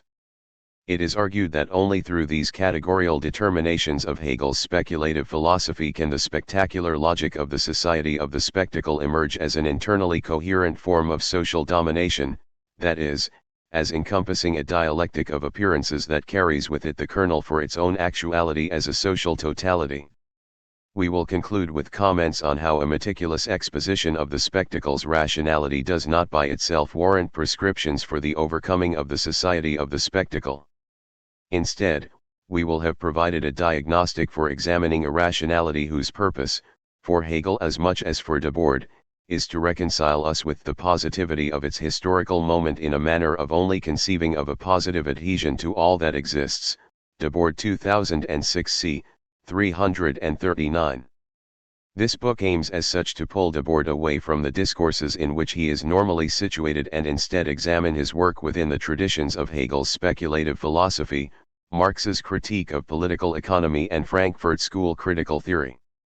Tracing Debord's diagnosis out of this lineage makes explicit the merit of theorizing capitalism in terms of its modality of appearing, or put another way, in the difficulty in seeing the world not as it really is. 1. The truth of the spectacle. Some things are so wrong that not even their opposite is true. Karl Kraus.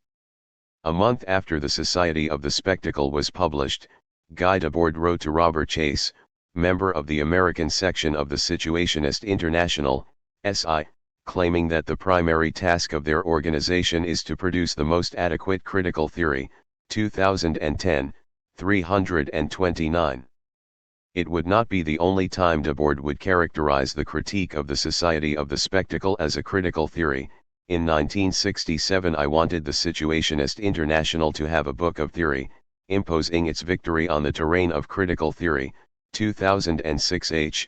1463, see also 1995, 7, 204, 11.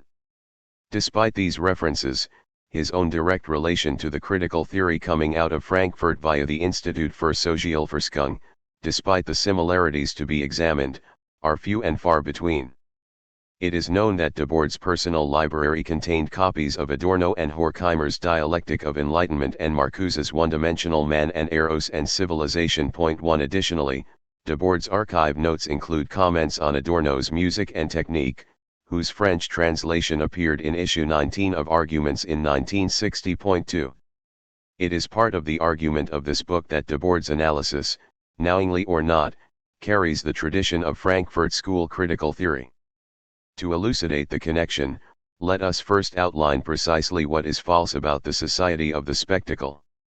Indeed, throughout the Society of the Spectacle, a social world is portrayed that is not just saturated by EACH new lie of the advertising industry, 1995, 70, or for which one finds a lie that can no longer be challenged, 1995, 105, but more ominously the spectacle appears as the social organization of the absolute lie, 1995, 106, and as the new potentiality of fraud la tromperie, 1995, 215.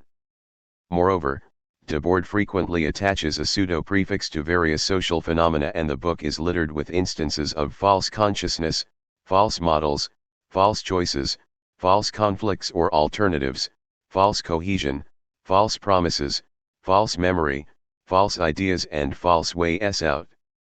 The problem of deciphering exactly what qualifies this reign of falsehood characteristic of the spectacle is perhaps most perplexingly thrust upon the reader within 9, in a world which really is topsy-turvy realement renverse, the true is a moment of the false, Debord 1970, 9.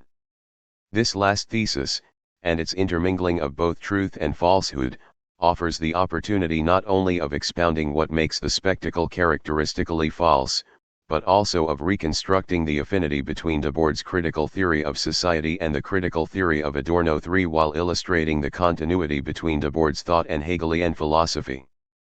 Indeed, Debord's ninth thesis is itself an appropriation of a line from the preface to Hegel's Phenomenology of Spirit and, as will be argued, amounts to a variation on Adorno's own inversion of the same line found within Minima Moralia.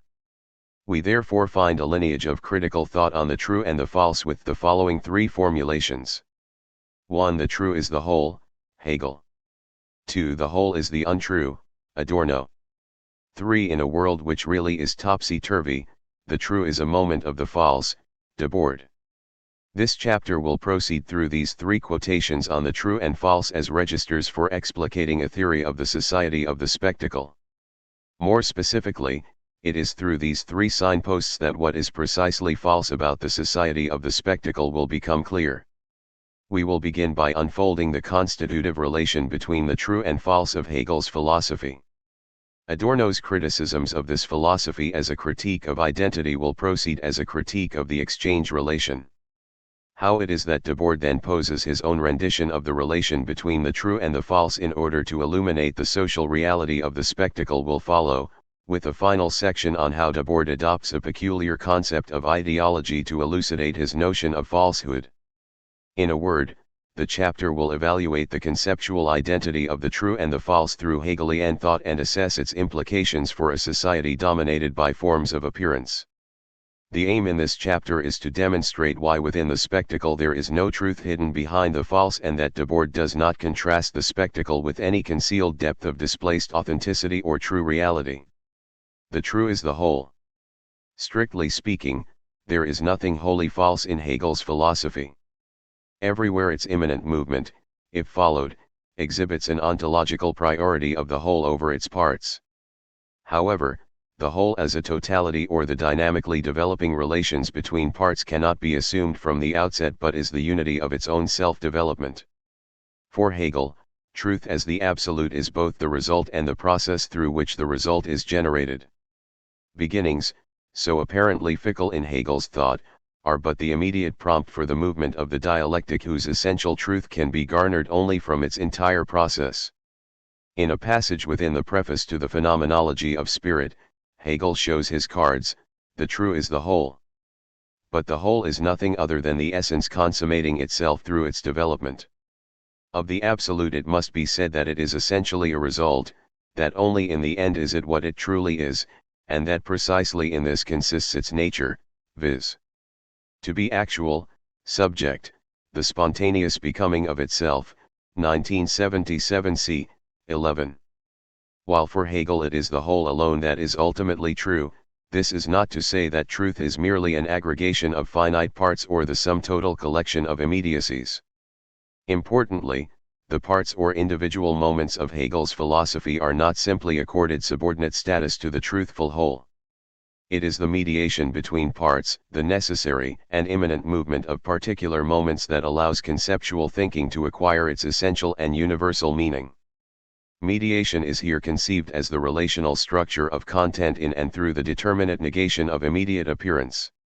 The absolute emerges through the interrelationship of its moments, and it is only through the whole that individual aspects can be understood in their full significance.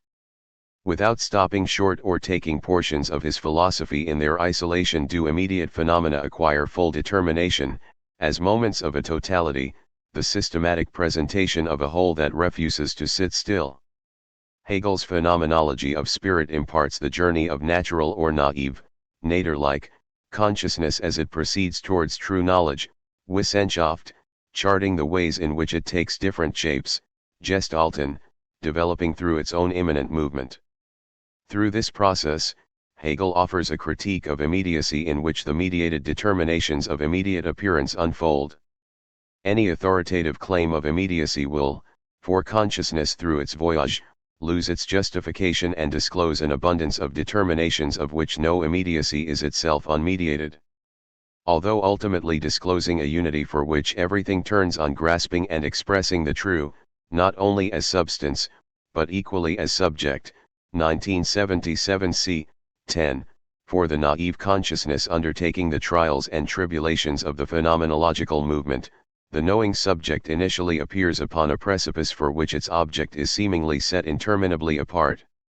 However, within both the preface and introduction to the Phenomenology of Spirit, Hegel elucidates how it is that this mode of exposition will ultimately render such a separation of subject and object to be a momentary Vorstellian point, for within these opening passages and unbeknownst to the protagonist of the book, Hegel outlines its central idea, an exposition or presentation, Darstellian, of phenomenal knowledge in its modes of appearing. For Hegel, the Darstellung stands in contrast to momentary Vorstellungen insofar as the latter are designated as initial and unrefined representations, presuppositions, or that which is simply taken for granted and apprehended without reflection, as characteristic of the immediacies of phenomenal knowledge. The Darstellung of the phenomenology of spirit thereby follows the journey of experience as the conscious insight into the untruth of appearing Erscheinenden knowledge, 1977 c. 50. In addition to these two divergent categories of appearing found within Hegel's philosophy, Vorstellung and Darstellung, two further categories are worth registering here in order to account for a full topography of the modality of appearances within Hegel's thought. First there is Schein, commonly translated as semblance. As a verb, scheinen means to seem, shine, or even glow. Its usage usually denotes a deception, it is what seems to be, but is not really so. Further, from the appearance of Schein we arrive at its usual correlative, Wesen or essence. Essence shows or appears but remains hidden under a veil of Schein. As such, Schein is dependent on something else, an essence not fully manifest. Related but not synonymous, and a concept which will play a larger role in the subsequent chapters of this book, is the category of Erscheinung, which is usually given the translation of appearance, although manifestation is also a helpful rendition. Unlike Schein, Erscheinung is also used for the appearance or the coming into existence of something. However, for Hegel, Erscheinung differs from Schein in two crucial respects. Firstly, with Erscheinung, the essence fully discloses itself and tends to keep nothing hidden. It is the necessary manifestation of an essence. Thus, through the category and dynamic of Erscheinung we find Hegel rejecting any attempts at setting up a rigid dichotomy between appearance and essential reality. The two are understood as internally related. Erscheinung is the showing forth or the display of an essence that must appear. Secondly, Erscheinung is transient and dependent. However, what it depends on and succumbs to is not, immediately at least, an essence, but through Hegel's dialectic, another Erscheinung. Such an understanding draws heavily from the phenomenology of spirit and will indeed be given greater explication in our next chapter. Nevertheless, it is worth noting here that Erscheinung, in contrast to Schein, unfolds a world or totality of appearing. For example, with the phenomenology of spirit, consciousness, in coming to know the world, posits a supersensible world beyond the phenomenality of appearances in order to establish unity within the objectivity of the world. Schein, the immediate surface show of empirical reality, becomes the manifestation, Erscheinung, of an inner unity. For this, Erscheinung is a higher development and contains or expresses the truth of Schein in fuller measure. The development of Schein to Erscheinung is the explanatory movement of identifying the immediacies of sensual appearance to be governed by a totality of appearance that registers an existent objective realm beyond sensible apprehension. How the truth of the whole is to be rendered explicit must proceed through the false, as an immanent critique of appearance forms. Hegel's Darstellung is a movement of appearance forms in which appearances of the false, Schein, Erscheinung, Vorstellung, appear as moments in the unfolding of the true. Said another way, Darstellung is the transitoriness of a totality as the revelation of the movement of the false becoming true.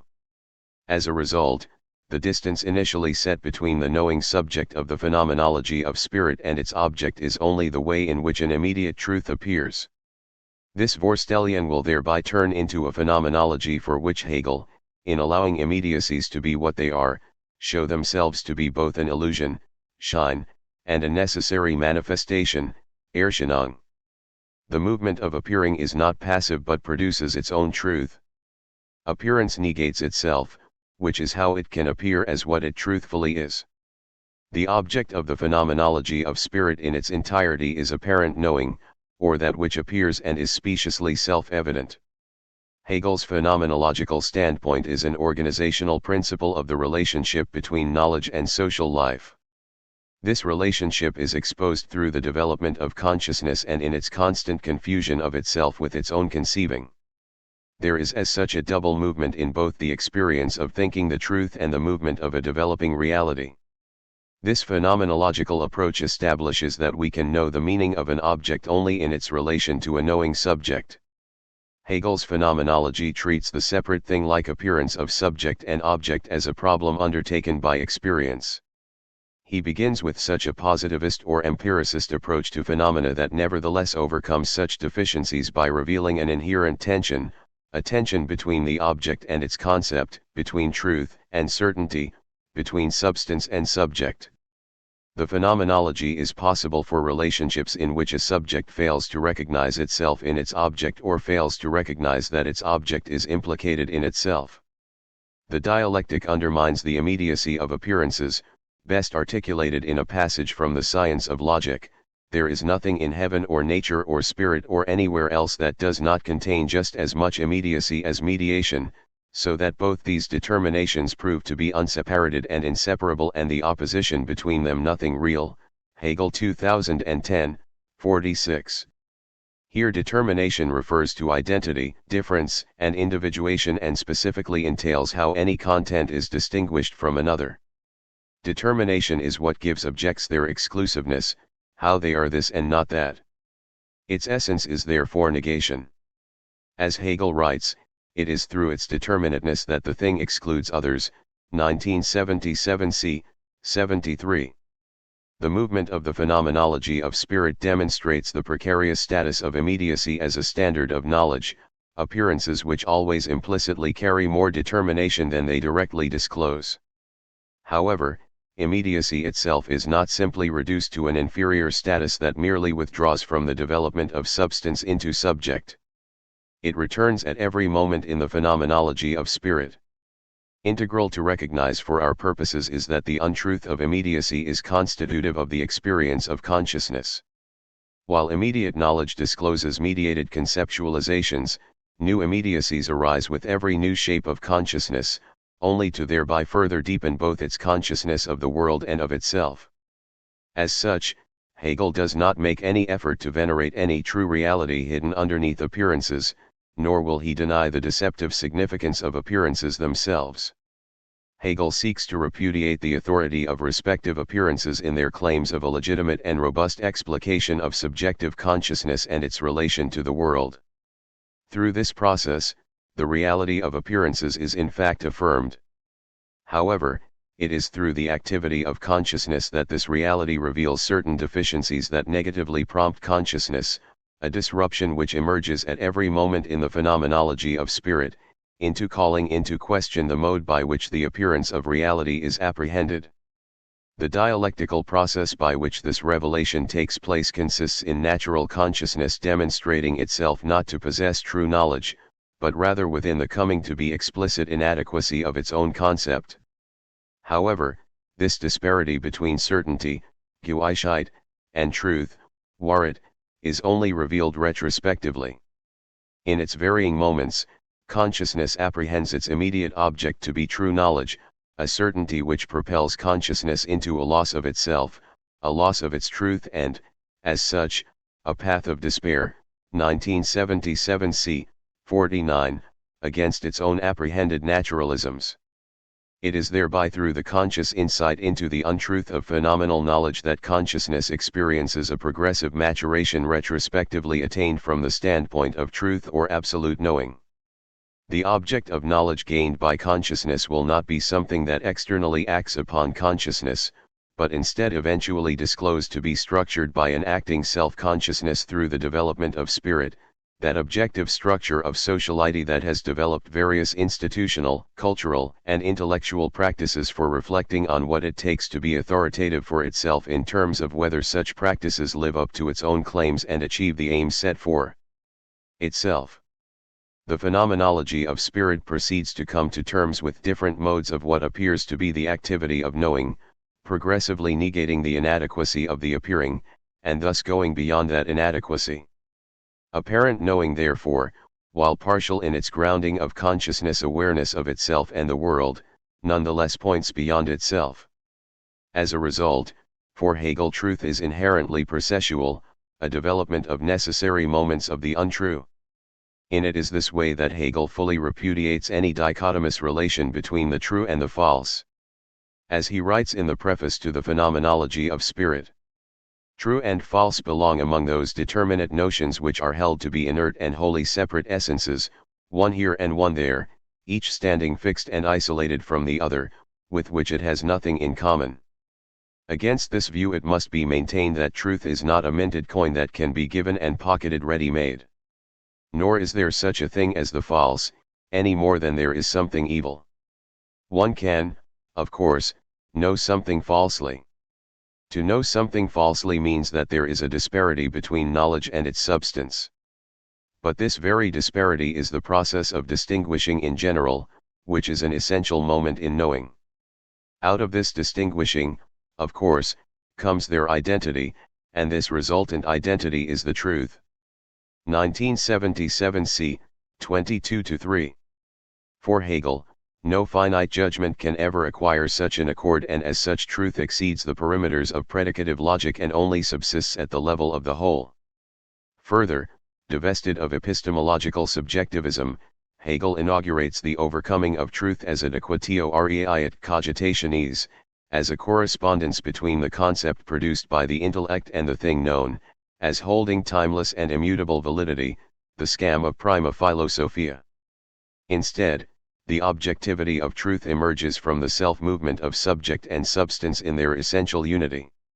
Just as truth is no mere relation between a judgment and its object, the false is not something arbitrary or contingent error subjectively made, but emerges necessarily through the movement of the concept through its individual and finite moments. While the phenomenology of spirit proceeds through particular forms of experience whose claims to truth are revealed in their falsity, all untrue modes of knowing can only be grasped as necessarily emerging from that which it is the result. In this way, the necessary appearances of the untrue consciousness derive from what was true in the preceding knowledge. The truth of the lie is that which came before. It is a retrospective necessity that makes the appearance false. What as a whole guides the patterns of consciousness is therefore not only the progressive development of the true, but also the apparently true becoming false. It is a phenomenology of the experience of the true becoming false just as much as the reverse. How the truth of the whole is to be acquired must proceed through the false, as an immanent critique of appearance forms through their inadequacy. For this, throughout the phenomenology of spirit, natural consciousness constantly tastes dissatisfaction while nevertheless restoring immediacy at every moment. It is only the false that gets you somewhere. This is what Adorno calls Hegel's doctrine of universally self-restored immediacy, 2007, 313, see also 1993, 7 and 2008, 159.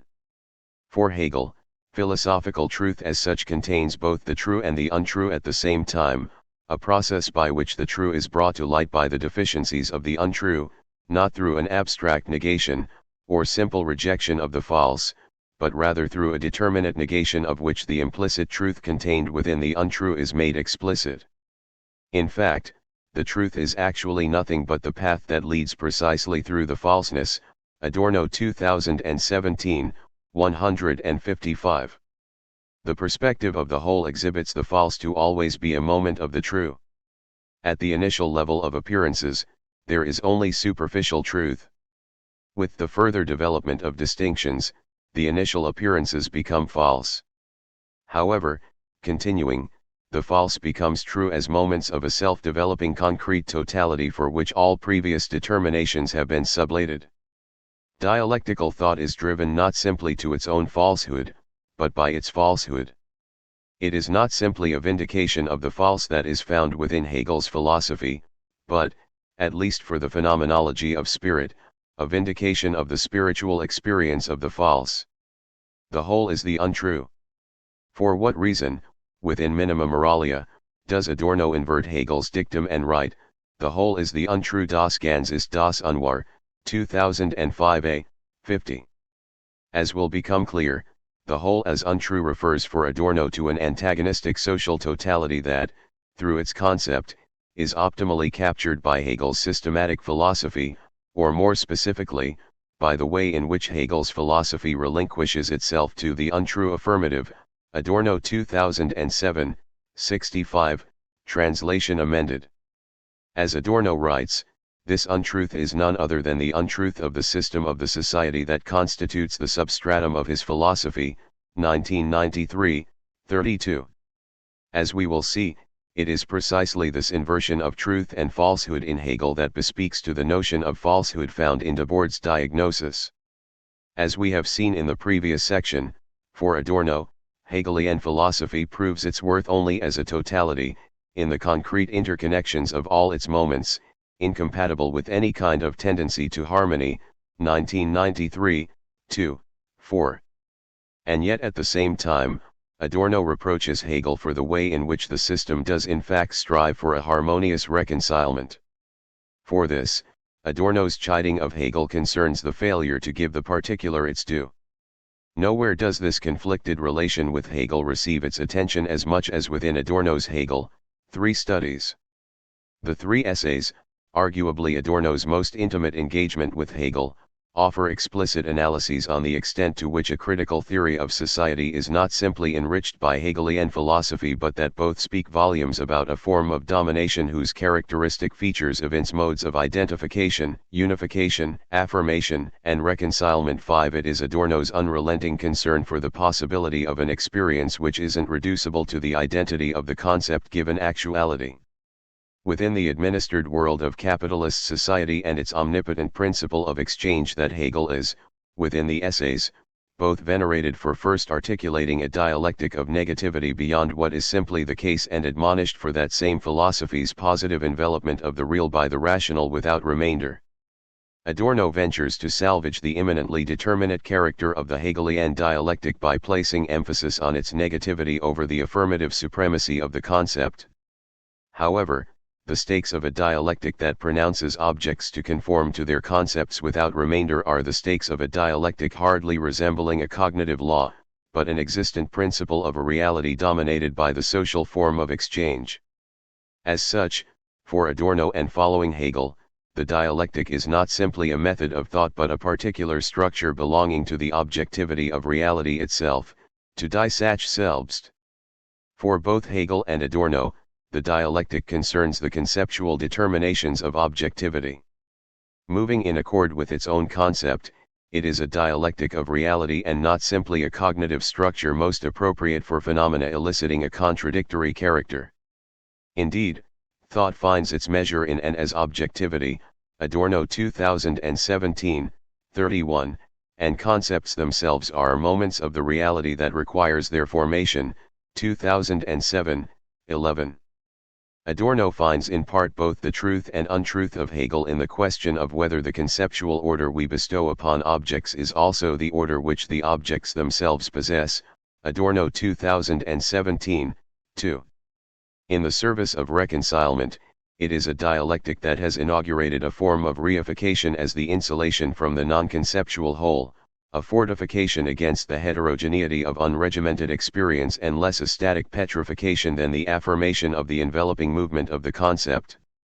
In a word, reification is found in the speculative proposition of the identity of identity and non-identity, as an objective law of exchange, the socially constitutive category. Adorno, in reopening the case of dialectics, Adorno 2007, 7, is therefore oriented towards a critical theory of society based on the principle of exchange.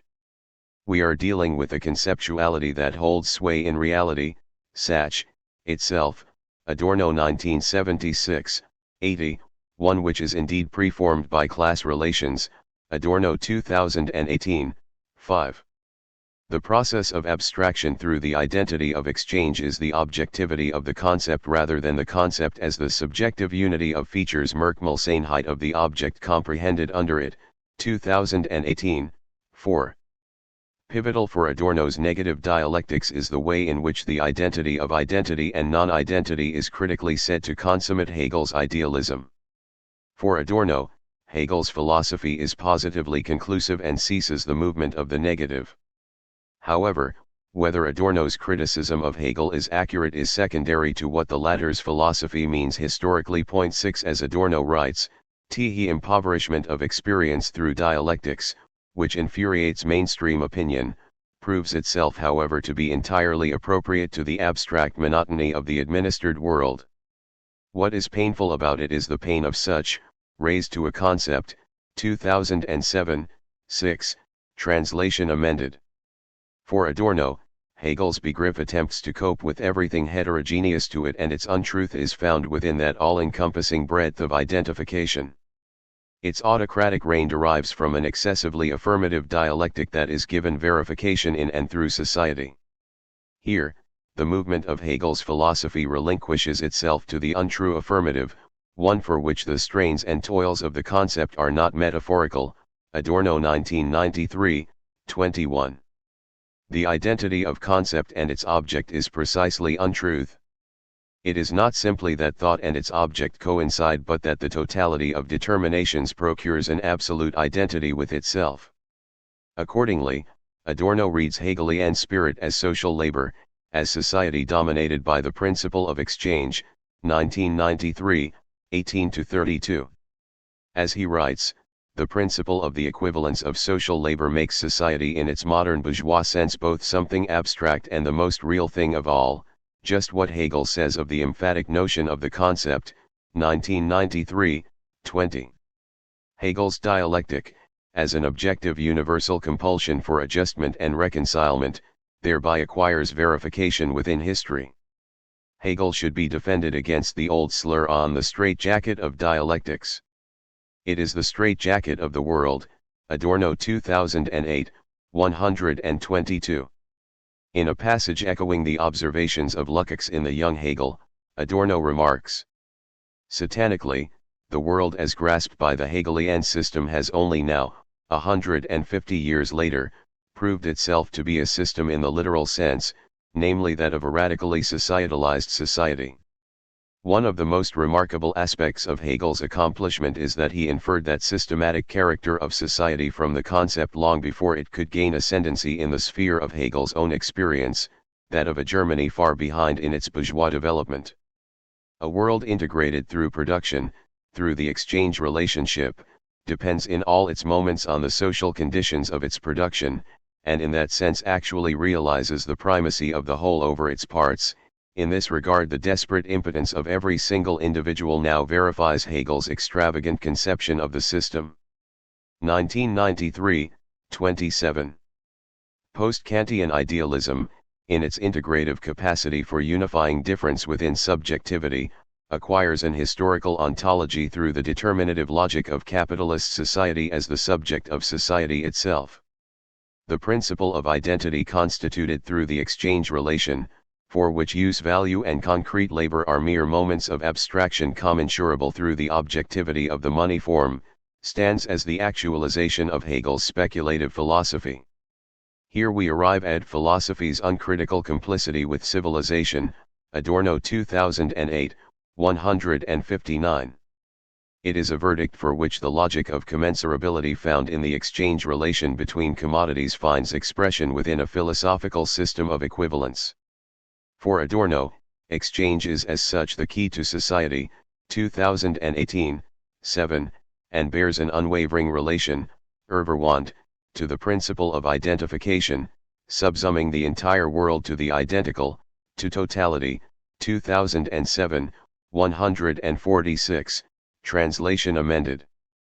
The axiom of identity raised to a system and its criterion of universal equivalence debases all qualitative distinction, a tendency to level all differences to moments of its own totality.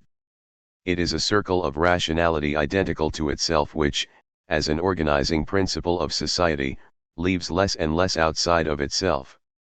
Here, the implications of identity and, as will be more explicitly examined within chapters 3 and 5, its dialectical relation to difference are not a simple liquidation of distinction into a colorless homogeneity. Indeed, it remains the case that the unity imposed by socially necessary abstract labor time is one for which use values and human needs are made coherent and actual in and through the abstraction of exchange. Such is the case that the principle of identity germinating within what will become clear as a speculative concept is the sinister handler of difference in its suppressed and damaged form, 2007, 318. The exchange abstraction of self-sameness is but the system for accommodating qualitative distinction as a condition for its actualization. For Adorno, Hegelian idealism and its dialectic is the program for a totality that has acquired actuality within society itself. It is in this regard that Adorno reverses Hegel's dictum and pronounces the whole as untrue. The whole is the untrue, not merely because the thesis of totality is itself untruth, being the principle of domination inflated to the absolute, the idea of a positivity that can master everything that opposes it through the superior power of a comprehending spirit is the mirror image of the experience of the superior coercive force inherent in everything that exists by virtue of its consolidation under domination. This is the truth in Hegel's untruth. The force of the whole, which it mobilizes, is not a mere fantasy on the part of spirit, it is the force of the real web of illusion in which all individual existence remains trapped. 1993, 87. The mediating concept of society is exchange, the essence of a totality that is at once the truth of the objectivity of social relations as well as untrue as a form of domination. Both the comprehension and objectivity of the world proceed through the axiom of identity. It will be the concept of the society of the spectacle that lets us examine the full accord by which concept and thing, the genesis of a false totality, refuses disassociation, and whose identity, vegetating within the speculative concept, is, again, the baleful vendor of difference in its suppressed and damaged form, a harmonious totality which, in the end, subdues its antagonisms and resigns individuation to be an inferior and yet gaspingly existent moment within itself. In a world which really is topsy-turvy, the true is a moment of the false. There are two distinct threads derived from the aforementioned comments on Hegel and Adorno that are central for examining Debord's ninth thesis of the society of the spectacle. In a world which really is topsy-turvy, the true is a moment of the false. 1979. First, Hegel's dialectic of appearance forms, through which the truth of the whole emerges, repudiates not simply any dichotomous and absolute opposition between the true and the false but that, most notably within the phenomenology of spirit, the false is generative of the true and the latter is the retrospective vindication of the spiritual experience of the false. Second, with Adorno's reversal of Hegel's adage that the whole is on the contrary untrue, we find that the whole of Hegel's philosophy, itself given social actuality by the domination of exchange raised to a system, is a false totality whose individual moments are but the subordinated results of its own envelopment. As will become clear, both of these insights are implicitly contained in Debord's ninth thesis and assist in explaining the extent to which the society of the spectacle refers to a false social totality.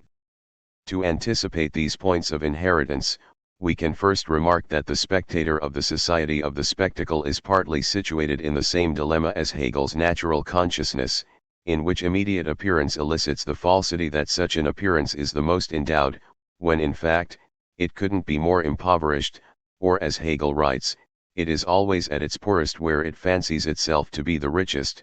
1977 c. 77. As Debord writes in a 1966 letter to Mustafa Keïtai, the spectator always considers himself enriched by what he has seen. This is the principal property that remains his, and the exact essence of modern property is the display of it. Debord 2003 b. 169. Secondly, it can be said that Debord always conceived dialectics as moving towards a unified accord with the reality that seeks it. Debord 2006 I. 1536, 7 and that the dialectician wields, as he remarks in a 1972 letter, Intelligence of the Real, 2004 a. 609. For Debord, dialectical logic exhibits itself within society itself, a perspective reaffirmed within Debord's notes on the work of Joseph Goebbels, particularly with the following fragment, the paradoxes of appearance in the S of S is the dialectic of reality. 8 Despite this shared understanding of dialectics, similarities between Debord and Adorno are however often directed towards the structure and aphoristic style of Minima Moralia as an indication of an affinity. For instance, Adorno begins Minima Moralia with formulations that strongly accord with ideas found in the society of the spectacle, most notably with an observation that the relation between the economy and life proceeds by debasing the latter to a form of appearance of the former. It is a development for Adorno in which life has become Appearance-Erscheinung, Adorno 2005a, 15. As Adorno continues later on, people cling to what mocks them, confirming the mutilation of their essence by the smoothness of its own Appearance-Erscheinung, 2005a, 147. However, let us not get ahead of ourselves but take a step back by asking first what, based on his own archival notes, Debord garnered from Hegel's phenomenology of spirit, or more specifically, what elements stood out to him as they relate to ideas on the true and the false. Indeed, his own annotations on both the phenomenology of spirit and Hegel's 1808-11 lecture notes on philosophical propedeutic illustrate an attention to the role of the true and false. As might be expected, Debord followed Hippolyte's reading of the phenomenology of spirit in terms of general strides, Debord 2004a, 65. However, in terms of the book's preface, specifically in the lead-up to Hegel's remark that the true is the whole, 1977 c. 11, one finds within Debord's notes the idea that the whole, in its actual and self-moving development through various forms and moments, has a greater meaning than immediate appearances. For Hegel, the false is retrospectively revealed to be a moment of the true. For Debord, on the other hand, because objectively social reality is constituted as a false social totality, the true can only ever be a moment of the false. The spectacle is the false in its mode of exposition, whose individual moments are as such and in truth moments of that totality. For Hegel, apparent knowing, while partial in its grounding of consciousness awareness of itself and the world, nonetheless is capable of pointing beyond itself, an experience for which essential truth is acquired at the level of the whole. For Debord, the essence by which the spectacle falsifies through its fragmented moments also points beyond itself, however only into a depth of greater fragmentation affirmed as a unity. Continuous with Adorno's own position, Debord thereby reverses Hegel's formulation by which the truth of particular moments subsists only within a universal falsehood. 9. Debord refers to the spectacle as the general falsification of society, 1970, 101, whose individual moments are truthfully authentic moments of a false totality. The criterion of truth within the society of the spectacle has become the false as the social whole, thereby inverting Spinoza's proposition verum index sui et falsi and inaugurating a schema for which falsehood becomes a standard of itself. The relation between the true and the false under the society of the spectacle is not a relation of opposition but one in which truth appears only in synchronicity with the false. As Debord writes, the spectacle subjugates living men to itself to the extent that the economy has totally subjugated them. It is no more than the economy developing for itself. It is the faithful reflection of the production of things, and the unfaithful objectification of the producers. 1970, 16, translation amended and emphasis added. Under the spectacle, the false has become so false that even its direct opposite appears as a moment sustained only in and through the social whole. The totality of its Schlechtigkeit is therefore at pains for particular relief. Irreducible to any of its particular appearances, there is here the more difficult philosophical problem, one inherited by German idealism, in which the whole is never directly given. And yet, the spectacle is fundamentally, as the first sentence of the Society of the Spectacle announces, a social experience for which the whole life of those societies in which modern conditions of production prevail presents itself as an immense accumulation of spectacles. 1995, 1, emphasis added. Further, in the spectacle the totality of the commodity world is visible in one piece, as the general equivalent of whatever society as a whole can be and do. 1995, 49, emphasis added. For Debord, the society of the spectacle is not directly perceived or tangible and is yet manifested in all individual phenomena. How then to reconcile this point with the notion that the whole can never appear as a whole but only in its individual moments? The omnipotence of the society of the spectacle's verification renders any effort to isolate and scrutinize particular aspects of its dominance partial and, as was remarked in our introduction, nominalistic. For unless the spectacle is conceived at the level of the social totality, it cannot be empirically substantiated. But a whole cannot be reducible to perceptual apprehension. The whole is never wholly at our disposal, simply given through which truth, as if shot through a pistol, is a fixed and minted coin that can be given and pocketed ready-made. Hegel 1977 c. 16, 22. Even Debord, from the standpoint of spectatorship, concedes as much, so the already questionable satisfaction allegedly derived from the consumption of the whole is adulterated from the outset because the real consumer can only get his hands on a succession of fragments of this commodity heaven, fragments each of which naturally lacks any of the quality ascribed to the whole. 1995, 65. A whole is never that which is immediately given, least of all to the finite subject of consumption. Hegel's phenomenology of spirit demonstrates as much insofar as it is only absolute knowing, and not natural consciousness, that exceeds the diremption of subject and object.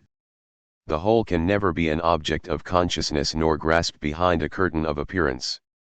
And yet, as the travails of sense certainty reveal in the phenomenology of spirit, the particular, once enunciated, always exceeds itself and says more than it means. As Adorno affirms, there is no other possible way for us to reach the whole except by exposure to the partial. 2017, 33. Nevertheless, within Adorno we find Hegel's whole not simply as the endgame through which the particulars have carried the dialectic, but, at the level of social experience, an overwhelming impression irrespective of any individual moments of determination. What I am claiming is precisely that in a certain sense, and I am essentially speaking here, like Hegel, with an eye to our social and historical experience rather than to the specifically organized experience of the sciences, that in a basic sense we have more awareness of the system in which we live, that we possess a more direct experience in ourselves of the reality in which we are caught up, than we do of specific individual situations on the basis of which we might gradually ascend to a view or to a concept of the totality within which we live. 2017, 93. Here, the generic whole impresses itself with greater weight and potency than any particular. Even if unable to be directly represented, total unfreedom can be recognized easily enough. Adorno 2005a, 144. As Adorno continues, what is actually immediate here, what we first of all perceive, are the general relations much more than the particular relations in which we are involved, rather as a dog, for example, will generally react by specifically wagging its tail when well-dressed people enter the room, will act less excitedly when less well-dressed people come in, and will even start to bark if someone like a tramp appears at the door. I believe that human experience generally organizes itself in such a way. 2017, 94. There is a generality that acquires prominence through the immediacy of social apprehension and, as a result, we actually become aware of the whole before we become aware of what is more specific. 2017, 95. As illustrative, one finds within Debord's own archival notes on Karl Mannheim's Ideology and Utopia, 1929, the following extract from Lewis Worth's preface: a society is possible in the last analysis because individuals in it carry around in their heads some sort of picture of that society. Mannheim 2015, XXV. Debord adds the following fragment: so that at present it is only possible by a succession of external images, actually manufactured. What was internalized is exterior by the technique of the society, a reaper instantly recreating, for S of S.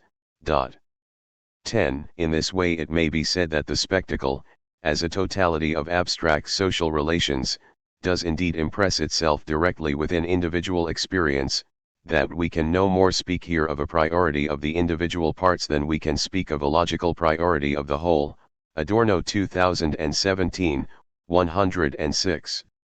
Under the spectacle, apprehended partialities are substituted by the omnipotence of a new generality. Debord 1995, 2, one for which the spectator feels at home nowhere, for the spectacle is everywhere. 1995, 30. The manner in which the whole of the spectacle makes its appearance cannot be equated with the immediate intuitionism so repelled by Hegel. The spectacle remains a social form of mediation and therefore beyond the ferment of enthusiasm, Hegel 1977 c. 5, found within the works of Jacobi, Novalis, and Schlegel. The spectacle bears conceptual and experiential weight irreducible to any lightning flashes of the absolute. It accords with Adorno's observation that we first effectively become aware of a certain pressure or oppressiveness, that we thereby become aware of the totality before we register more specific aspects, and that situations in this regard may be just as abstract as the whole. 2017, 95. Even if the whole cannot be directly given, there nevertheless remains a speculative experience of the unity of multiple and particular relations. On the whole, it can thereby be said that while it remains the case that the society of the spectacle renders it increasingly hard for workers to recognize and name their own impoverishment, Debord 1995, 122, the untruth of this world is not without the wherewithal to speak its own name. Let us recap. For Adorno, Hegel's philosophy is viewed as a bad positivity, Adorno 2008, 28, that elicits the problem of a system of enclosure, in effect an endorsement of the world's course. This development refers to the speculative in Hegel as the whole for which the essence of all negations resign themselves to the positive. It is a circular procedure whose tautology devours and regurgitates all particulars as moments of its own becoming. This system, or what Marx referred to in his youth as the grotesque craggy melody, 1975 e.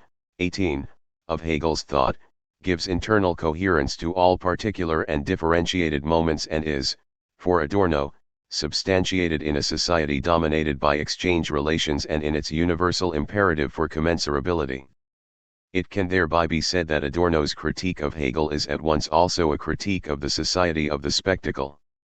The spectacle manifests itself as an enormous positivity, Debord 1995, 12, one whose concept is identical to social reality.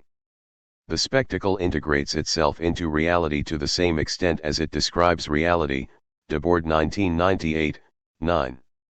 As such, within a society that is objectively falsified through the autonomy of exchange value, what appears as true can only ever be a moment of the false. Fundamental to Hegel's system is the concept of the identity of identity and non-identity, an integral principle of speculation that, for Adorno, comprises a doctrine of adjustment to a social reality forged by exchange relations and which lays its abrogation upon its own results. It is a rationality that doesn't so much eradicate qualitative distinction as really subsume them. Although the point will be more closely examined within Chapter 3, here the survival of differentiation within a system of commensurability solicits the issue of true and false needs within the society of the spectacle. Through Debord's concept of the true as a moment of the false, such a dichotomy for which true needs are in external fashion deformed by the false needs of the society of the spectacle cannot be sustained. As the SI write within the article Socialism or Planet from issue 10 of IS, this pseudo-reality itself shows, negatively, what it hides. That all the needs that solicit or could solicit the production of commodities are equally artificial or arbitrary is what belies the dazzling contradiction of advertising in the social spectacle, which speaks of what it does not sell and does not sell that which it speaks of, IS 1997, 409. Important here is the notion that the falsity of social need subsists at the level of potentiality. All the needs that solicit or could solicit the production of commodities are equally artificial. As Debord expands within the society of the spectacle. Without doubt, the pseudo-need imposed by modern consumption cannot be opposed by any genuine need or desire which is not itself shaped by society and its history. But the abundant commodity la marchandise abundant is an absolute rupture of an organic development of social needs. Its mechanical accumulation liberates unlimited artificiality, in the face of which living desire is disarmed.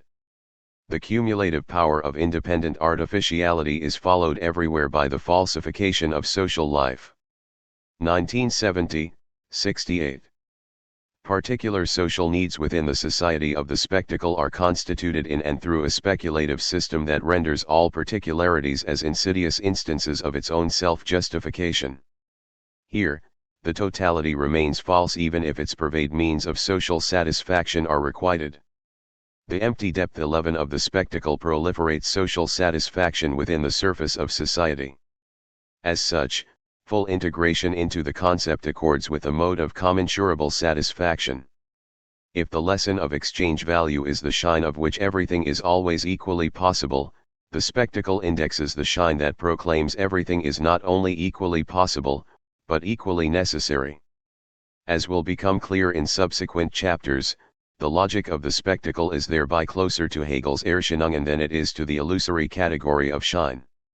And yet, within the scholarship, interpretations seem content to rest at a reading of the concept of spectacle closer to a Hegelian category of shine, one for which the spectacle conceals rather than irradiates, irradier, reality, Debord 1998, 9.12. Here one finds variations on a substance dualism for which it is alleged that there is a true life, one irreducible and residual, behind the illusion of the spectacle. One finds similar criticisms in Baudrillard, who accused the SI of staying too close to Marxian orthodoxy by purportedly positing labor power as the irreducible essence of human nature, Baudrillard 1975, 119-29.13. More recently, Nancy advances the misguided notion that the concept of spectacle pivots upon a fundamental separation between spectacular appearance and a non-phenomenal essence, the unappropriatable secret of an originary property hidden beneath appearances for which the spectacle is a surface, secondary exteriority, inessential shadow, Nancy 2000, 51-2. Additionally there is Rancière, for whom Debord, in order to make the critique of the spectacle, allegedly wields a Feuerbachian abstract essence and therewith merely replicates Plato's critique of mimesis, Rancière 2009, 6-7, 15, 44. All dualist readings of spectacle lose their traction, however, within an evaluation of the spectacle as the realization of Hegelian idealism. As will become clear throughout this book, there is no substratum beneath such deformations, no ontic interior on which social mechanisms merely act externally, Adorno 2005a, 229. If the logic of the society of the spectacle speaks to an identity between its essence and particular appearances, a point that will receive greater attention in Chapter 5, there is an allusion to that society's realization of positivist aspirations. Indeed, for Adorno, the measure of philosophy is in the collapse of shine, Adorno 1982, 39, a critical movement striving to enunciate the distinction between appearance and essence. If, however, such a distinction is denied, or that a reign of bare facticity and givenness vanquishes any ontological priority to that which lies concealed behind appearances, there looms an arch sin which stands in no simple terms as a definitive fraud, Adorno 2008, 98. In no uncertain terms then does the spectacle, as the real presence of fraud la facite ensured by the organization of appearance, Debord 1970, 219, realize the sobriety of positivism insofar as it is a reality sends an essential truth beyond its deception. In this sense, it can be said that the spectacle realizes positivism insofar as it rejects a two-world ontology for the supremacy and self-equivalence of the factually given as a leveling of essence. As logical positivist Moritz Schlick has written, against the counterposing of two kinds of reality, 1974, 237, here is only one reality, it is always essence, and does not admit of being broken down into essence and appearance. There are, to be sure, different kinds of real objects, indeed infinitely many, but there is only one kind of reality, and it is to be ascribed to all objects equally, 1974, 240. The spectacle denies its essence as independent from appearances. Indeed, the essential truth of the spectacle is its insistence that there is no reality beyond the world of appearances. The spectacle is a world that crochets a pattern of particular lies through the unity of universal falsehood. The determinate and necessary relation between truth and falsehood, between appearance and essence, is the reality of the spectacle, resulting in the fatal mischief of a world arranged so as to degrade men to means of their ceci conservare, a world that curtails and threatens their life by reproducing it and making them believe that it has this character so as to satisfy their needs. Adorno 2007, 167. Contrary to Adorno's suggestion here, the spectacle does in fact satisfy human needs, albeit by producing those needs and wants alongside the available means of their satiation. The mischief disenchanted by Adorno within negative dialectics thereby succeeds within the spectacle in reversing the gap between the essential laws of society and the prevailing generality. The leveling of appearance and essence found within the logic of the spectacle is not simply a loss of individual subjectivity but the actualized fulfillment of social need. Essence still requires appearance, but it is not an appearance qua illusion. The spectacle allows for discrimination between appearances, but it is a mode of distinction internal to an essential commensurability for which truth is made identical with the untrue. An examination into how Debord conceives, under the spectacle, the notion of ideology, a term which tends to exude the association of falsehood, helps to drive the point home. The materialization of ideology. With only 10 theses, the concluding chapter of Debord's The Society of the Spectacle is its shortest. Entitled Ideology Materialized, Debord approaches the question of ideology through the preceding diagnosis of a society dominated by the spectacle, that is, by a mode of abstract domination which concretizes itself within the world through its forms of appearance. It is less a chapter on Debord's understanding of the concept of ideology per se than it is an analysis on how the spectacle has inherently ideological features, or more specifically, how the spectacle can be construed as the materialization of ideology.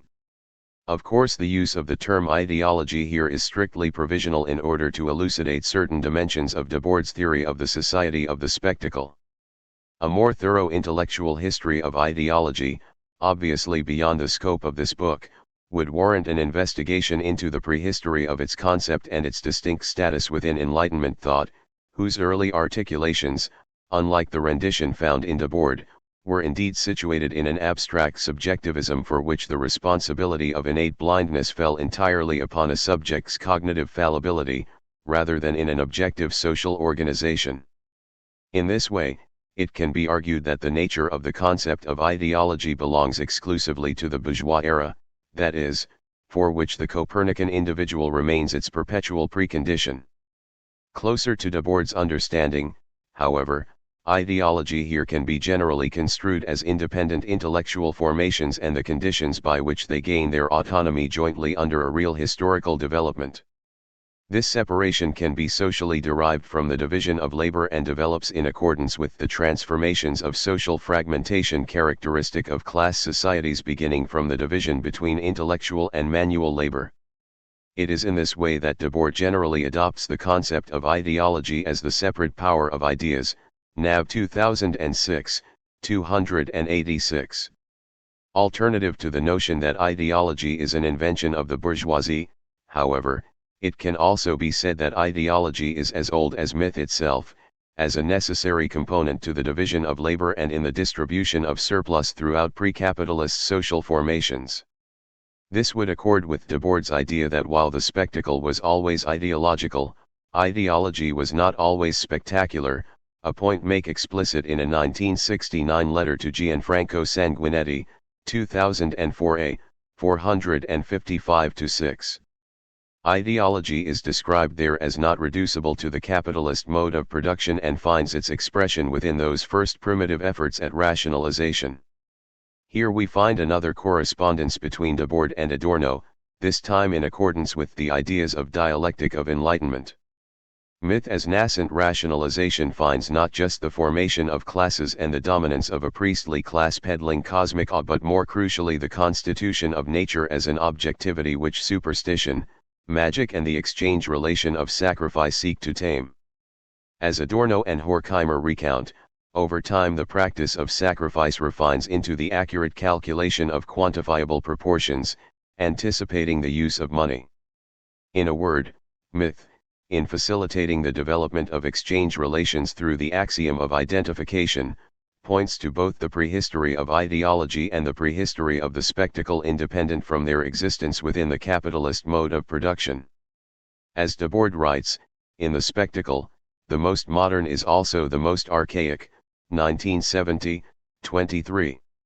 Yet Debord dispels the notion of ideology as a strict category of epistemology, not a phenomenon of thought itself but the foundation of the thought of a class society, Debord 1995, 212. Ideology is accordingly not reducible to a subjective error or cognitive blunder, nor confined to class partisanship, wherein one group imposes its interests and beliefs upon another. Nor does it refer to a terrain in the battle over ideas and as such reduced to a class prejudice. For Debord, ideology instead dominates at the level of the social whole, never this or that sphere, however capable of internal oppositions. In this way, the clash between ideologies more closely resembles the competition between individual capitals. Furthermore, ideology is never simply illusory, but rather a deformed consciousness of realities, and in this form they have been real factors which set in motion real deforming acts, Debord 1970, 212. In a word, ideology is the consciousness adequate to the truth of a reality in its utter falseness. For Debord, ideology bears the abstract will to universality which finds itself legitimate in modern society by universal abstraction, Debord 1995, 213. Debord concedes that Mannheim recognized this internal logic, 1995, 214, of ideology when, in outlining the notion of total ideology as the synecdochical manner by which the ruling class projects its own interests as the interests of the whole of society, the despotism of a fragment imposes itself, as a totalitarian worldview, 1995, 214. And yet, for Debord, this impulse of universality has in a sense realized itself within the spectacle. As his own notes on Mannheim attest, the total ideology executed by the bourgeoisie goes beyond realizing itself, spectacle and commodity. Point 14. While it might be said that for Marx, ideology refers pejoratively to the role of ideas within class struggle, an element in the balance of social forces for which a social historical truth is concealed, for Debord there subsists mystification at the level of conceptual truth, that is, in the abstract universality of the concept striving for actualization. In this way, the commodity form and its abstraction inadvertently commands a particular epistemological structure adequate to the individuals of exchange relations. As Sohnrethel has written, nothing could be wrapped in greater secrecy than the truth that the independence of the intellect is owed to its original social character, 1983, 77. Here it can be remarked that socially necessary modes of thought accord with historically specific forms of social synthesis. What Adorno referred to as socially necessary semblance, gesellschaftlich notwendiger Schein, as an objective and necessary illusion that legitimates the social structure of domination, is thereby maintained at the level of the social determination of form. It is with this rendition of ideology as formal determination that Debord proceeds to trace the shift from an early bourgeois era of arousing and particular ideological rivals, best epitomized during the revolutions of the late 18th century, whereby ideals effectively rode in on horseback, to a really existing universal ideology under the society of the spectacle. Ideology thereby coheres with the commensurability of exchange relations, an indifference to qualitatively distinct belief systems under a relation of identity. Mimetic to the commodity, it is the form of ideology and not any of its particular content that ordains its substance. As Debord writes, he claims of ideology now take on a sort of flat, positivistic exactness. Ideology is no longer a historical choice, but simply an assertion of the obvious. Names of particular ideologies have vanished. Which is another way of saying that the history of ideologies, plural, is over, 1995, 213. Consequently, ideology will always believe itself to be elsewhere. It can keep the original name for something secretly changed, beer, beef, or philosophers. and it can just as easily change the name when the thing itself has been secretly maintained. Debord 1998, 34. The internal coherency between competing belief systems rests at the level of form. Its logic accentuates and embellishes resemblances while disavowing and effacing differences. As a result, under the spectacle, the universality of ideology is fulfilled precisely at the point of its dissolution into society as a whole. Debord 1995, 214. Debord refers to the spectacle as the materialization of ideology, which is precipitated by the concrete success of an autonomous economic system of production, Ibid. 212. While it can be conceded that ideology has always procured very real material consequences, to give greater distinction to what Debord has in mind, it is fruitful to observe what he has to say about the spectacle's relation to, for example, religious consciousness and the mist-enveloped regions of the religious world, Marx 1996, 83. The essential difference here is that the spectacle is not confined to making unrequited promises for salvation. As Debord writes within the first chapter of the Society of the Spectacle, religious contemplation in its earliest form was the outcome of the establishment of the social division of labor and the formation of classes. Power draped itself in the outward garb of a mythical order from the beginning. In former times the category of the sacred justified the cosmic and ontological ordering of things that best served the interests of the masters, expounding upon and embellishing what society could not deliver. The modern spectacle, by contrast, depicts what society can deliver. 1995, 25. Debord here alludes to the work of Feuerbach, who is utilized as the epigram for the first chapter of the Society of the Spectacle, in which religious consciousness consists in the projection of human beings and their powers into a transcendental realm assuming the appearance of a god, rather than grasped as the result of their own activity. For Debord, correlative with the fetish character of commodities is then the fetishism of religious practice, consisting in the contemplation by humanity of its own separated powers. The principle of separation found within religious alienation expresses itself within the historical origins of the spectacle as the air of religious projection whose cunning intends to deceive the world to its ruin. The spectacle is thereby said by Debord to be the material constitution of the religious illusion, the technical realization of the exile of human powers into a beyond for which those cloud-enshrouded entities have now been brought down to earth. 1995, 20, emphasis added. Not merely a sermon of hot air, the spectacle is the general equivalent of whatever society as a whole can be and do. 1995, 49, emphasis added. The lie of religious consciousness attains its truth under the spectacle, one wherein the promises of the commodity do not remain unrequited, but are advertised precisely because they are attainable. As it is remarked in the infamous 1966 pamphlet, On the Poverty of Student Life, the spectacle is the terrestrial realization of ideology. Never has the world been so inverted. Nav 2006, 428. The spectacle is only the dissolution of ideology insofar as ideology is simply regarded as an illusory mechanism for concealing class interests. Under the spectacle, social relations appear as what they in fact are, a fragmented social condition unified in its very fragmentation. If ideology functions as an alleged conceptual truth that both formalizes and naturalizes phenomena into a distorted shape, the spectacle is the exposition of those distortions as material facts of reality.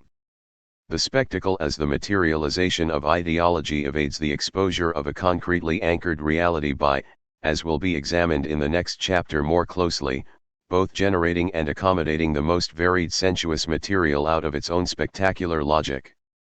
It respects a seemingly endless diversity of phenomena while furnishing an inner principle of organization.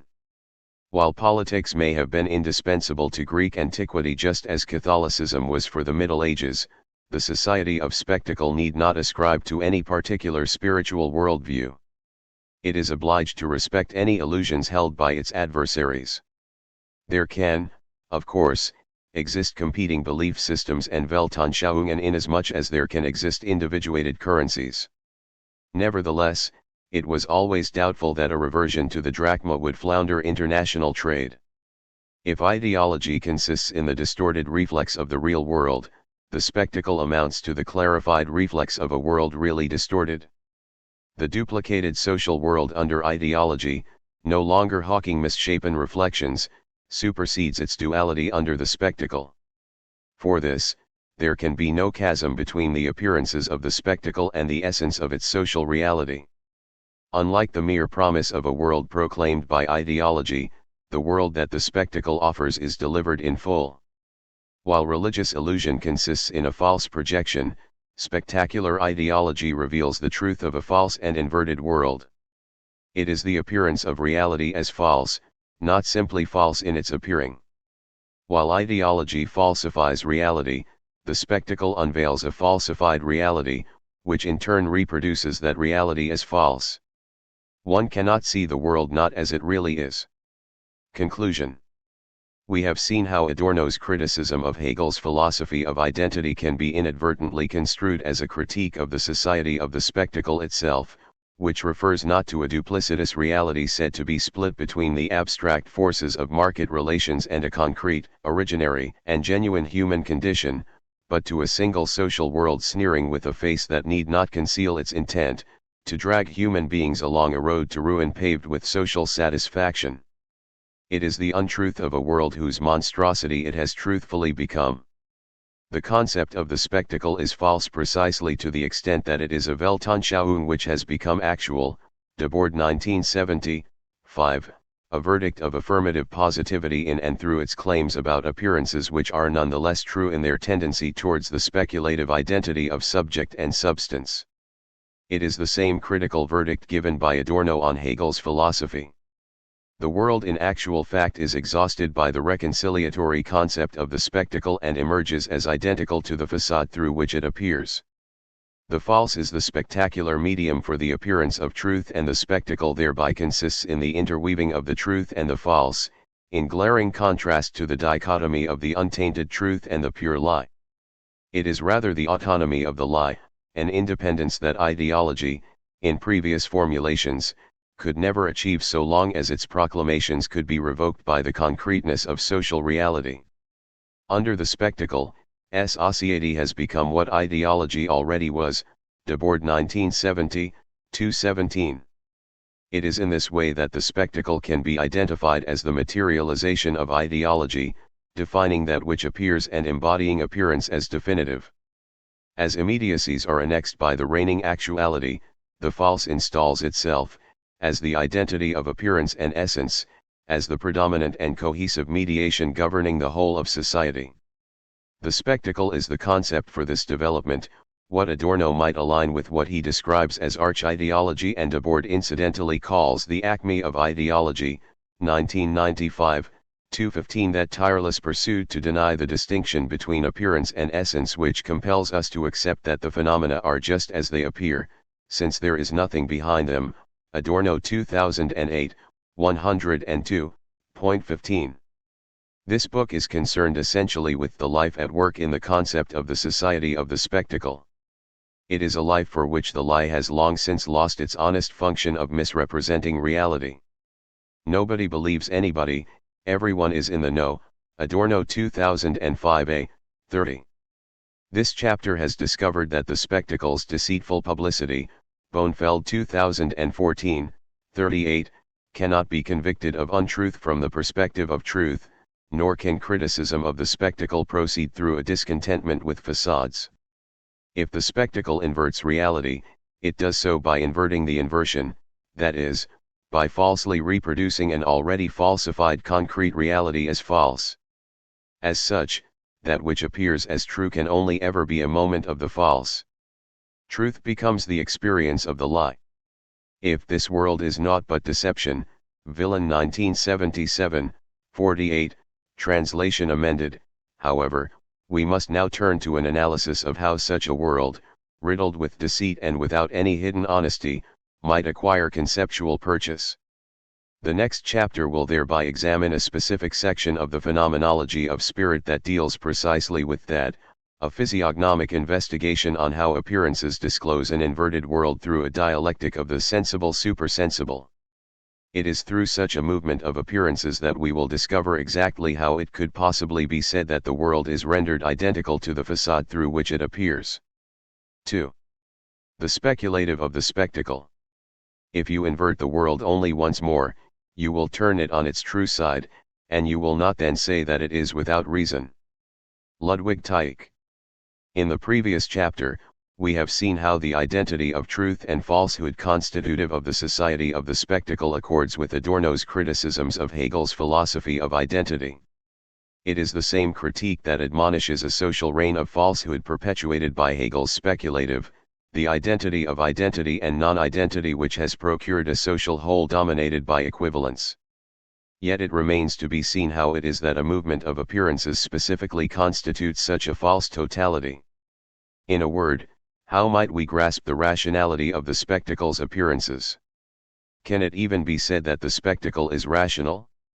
The 8th issue of Internationale Situationist, IS, 1963, opens with an editorial entitled Ideologies, Classes, and the Domination of Nature.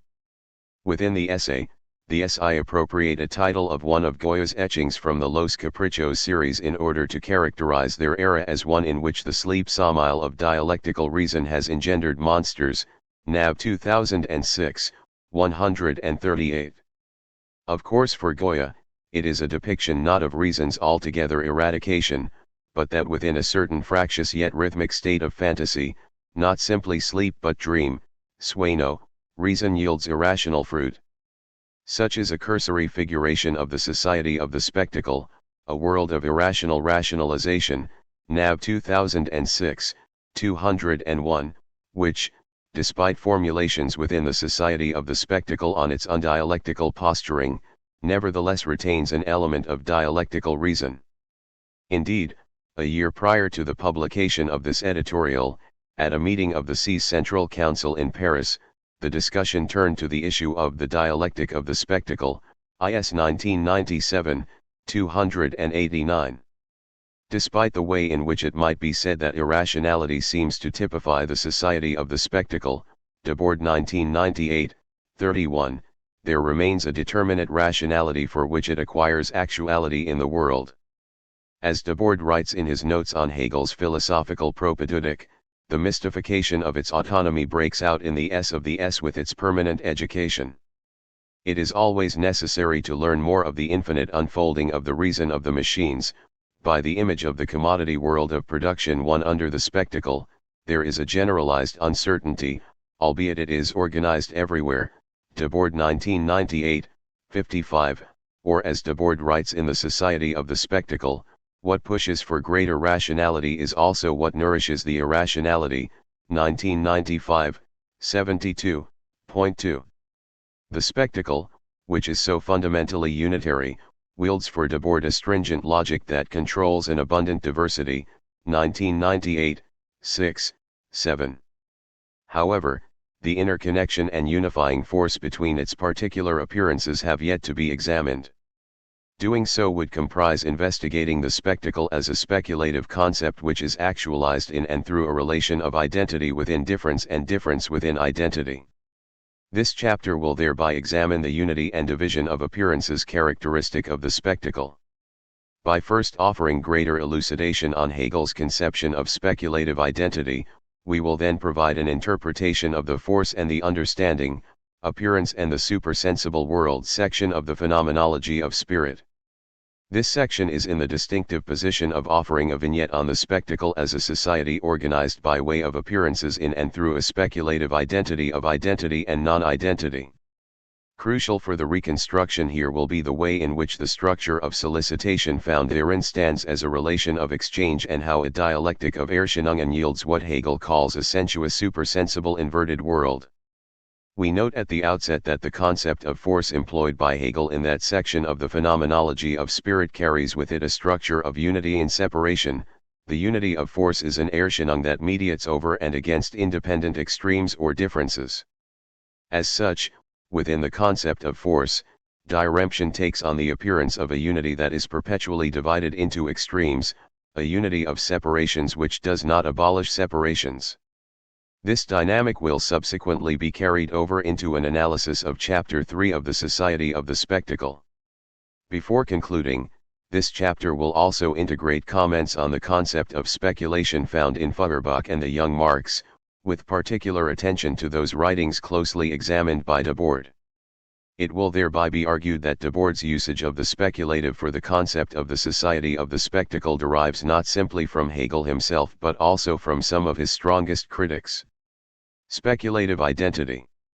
While bringing the first volume of his Science of Logic to publication, Hegel penned a letter to educational reformer Friedrich Emanuel Niethammer in October 1812. The letter is accompanied by a private report, Gedichten Propädeutik, on teaching philosophy to gymnasium students, and concludes with a threefold distinction between what he describes as abstract, dialectical, and speculative thought.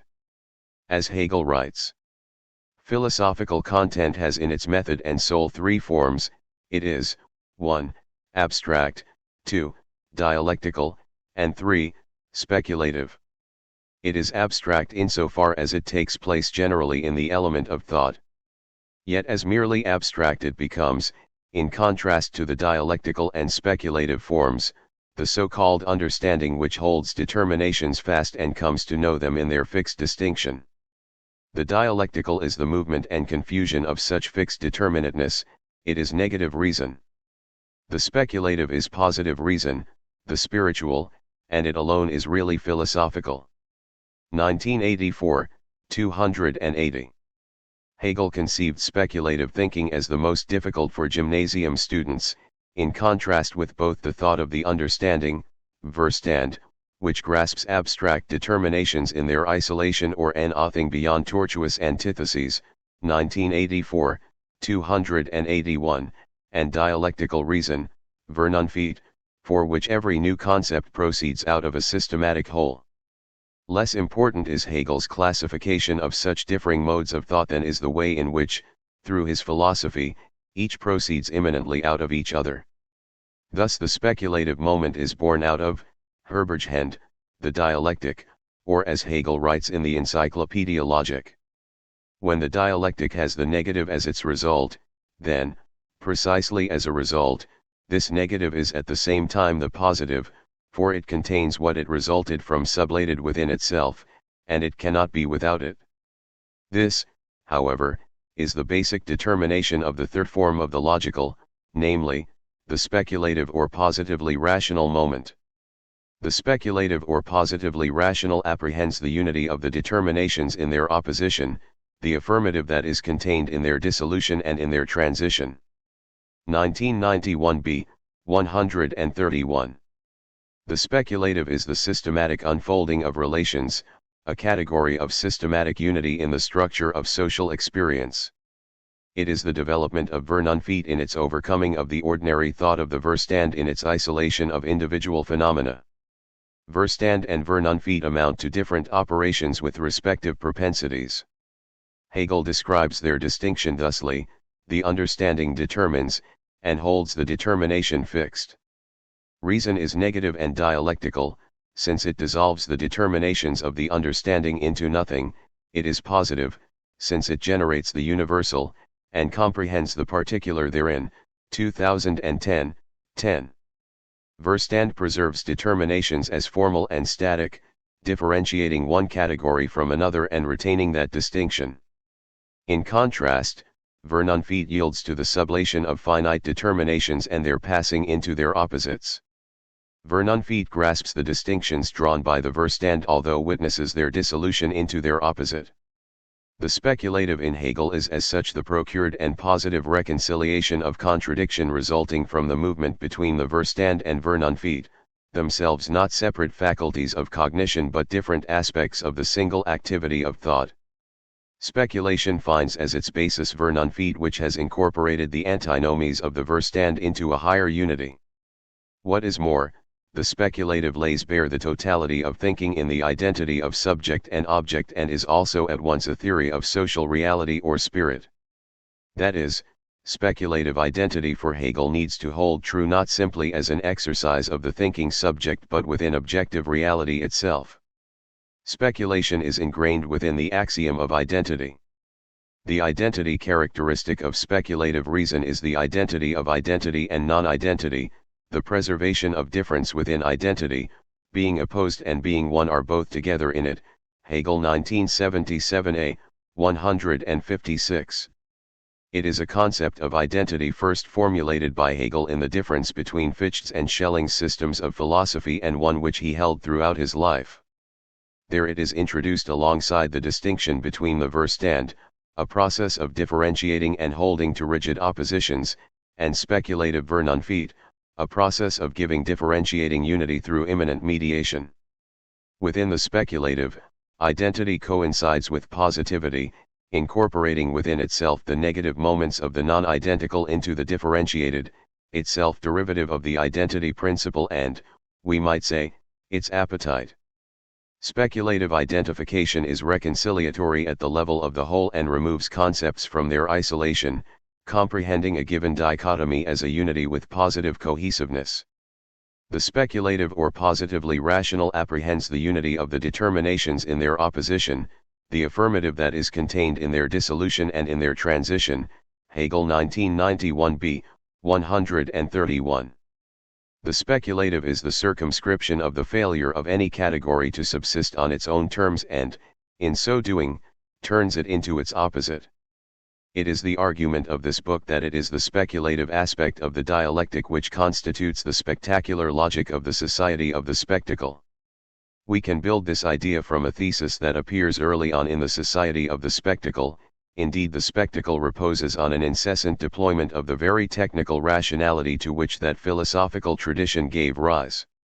So far from realizing philosophy, the spectacle philosophizes reality, and turns the material life of everyone into a universe of speculation. Debord 1995, 19.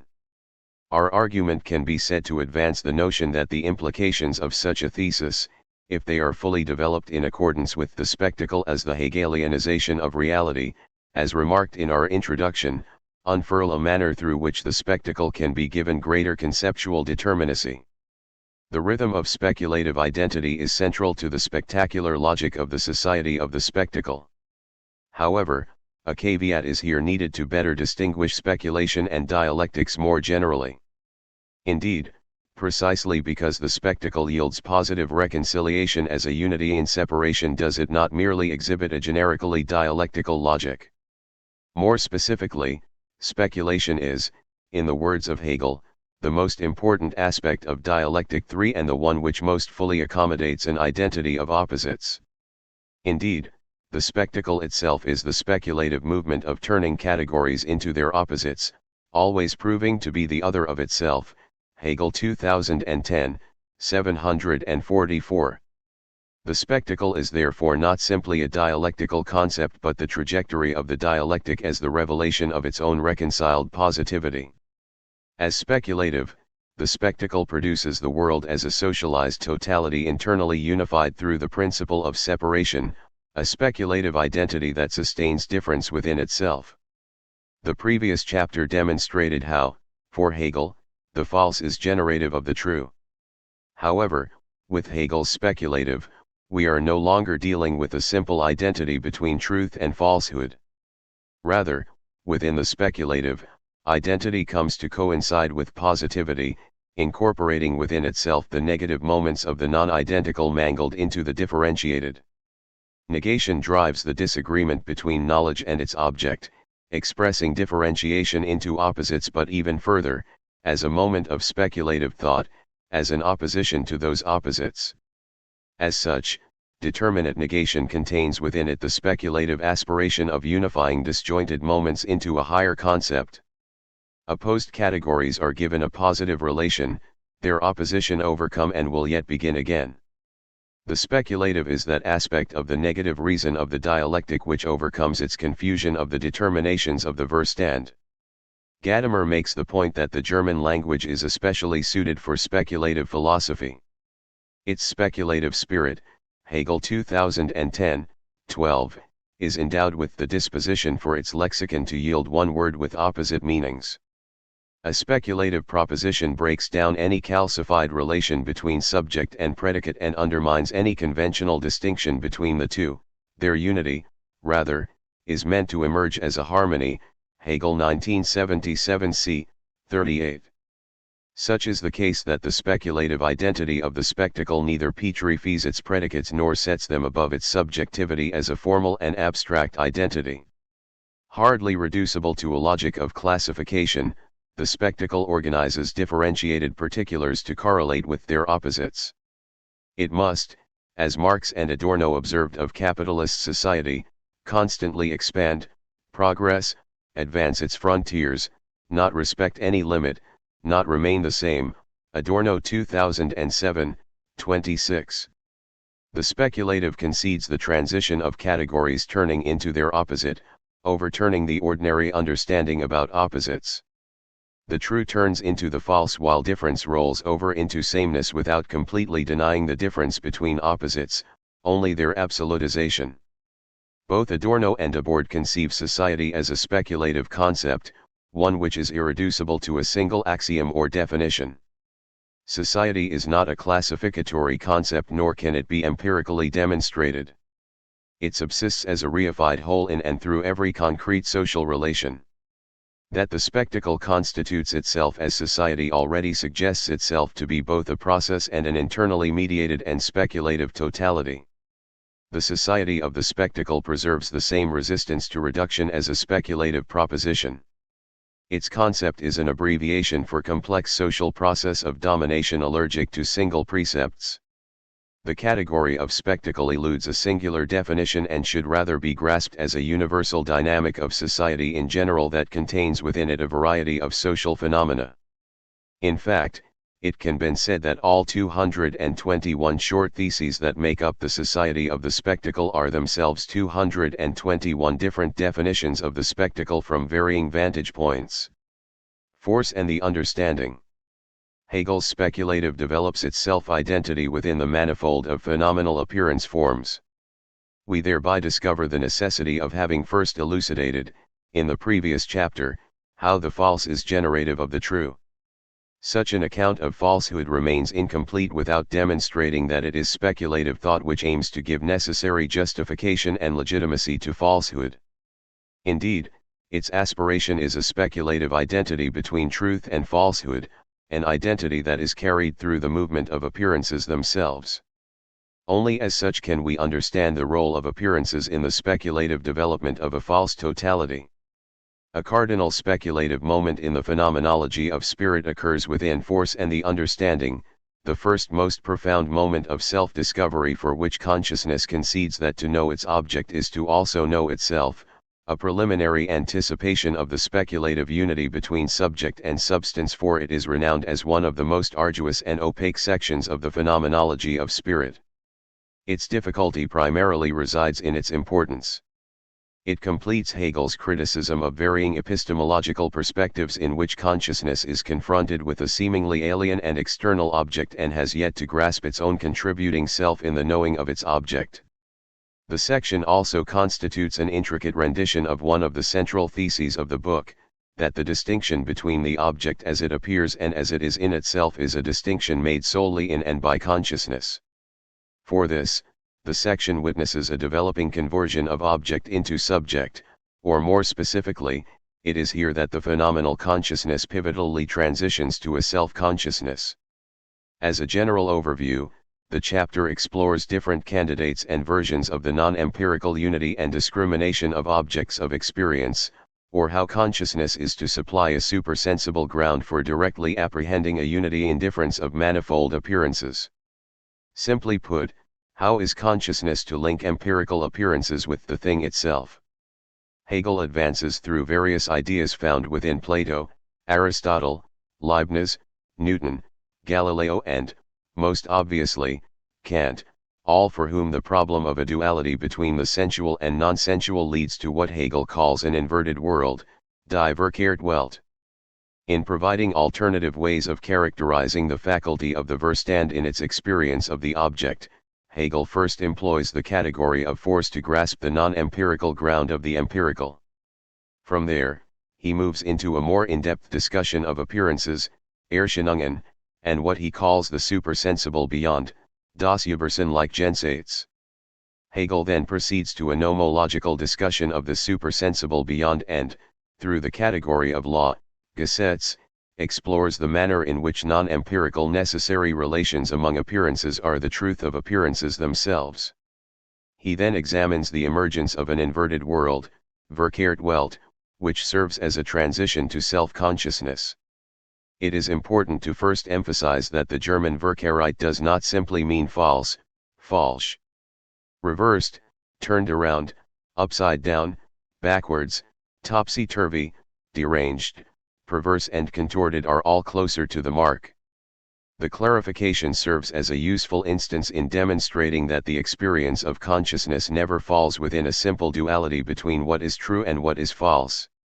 Further, Gadamer helpfully reaffirms the double sense of Verkehrtheit as both an inversion and perversion and not simply the contrary, the mere abstract opposite of the existent world. Rather, this reversal in which everything is the opposite of itself makes visible in a kind of funhouse mirror the covert perversion of everything as we know it.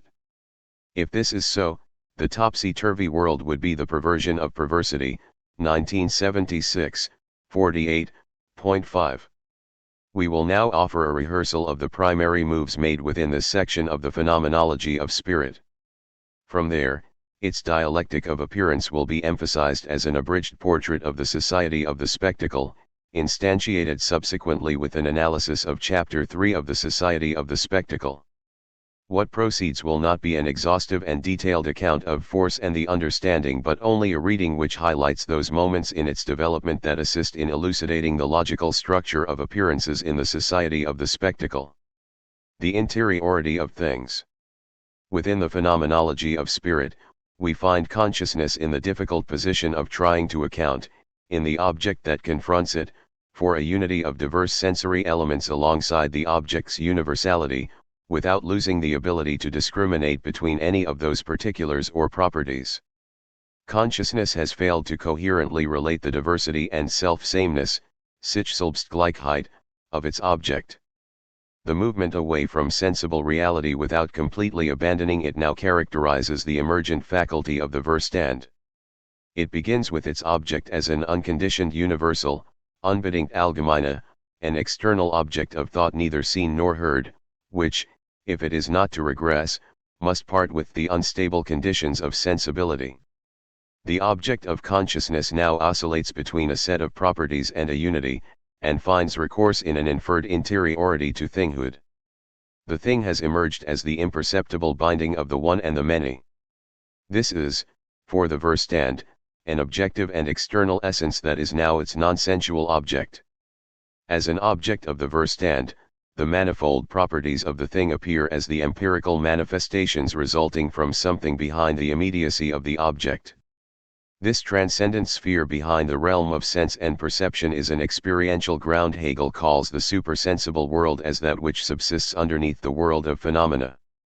The unconditioned universality becomes the mutually alternating appearing of passive multiplicity on one side and an invisible active unity on the other.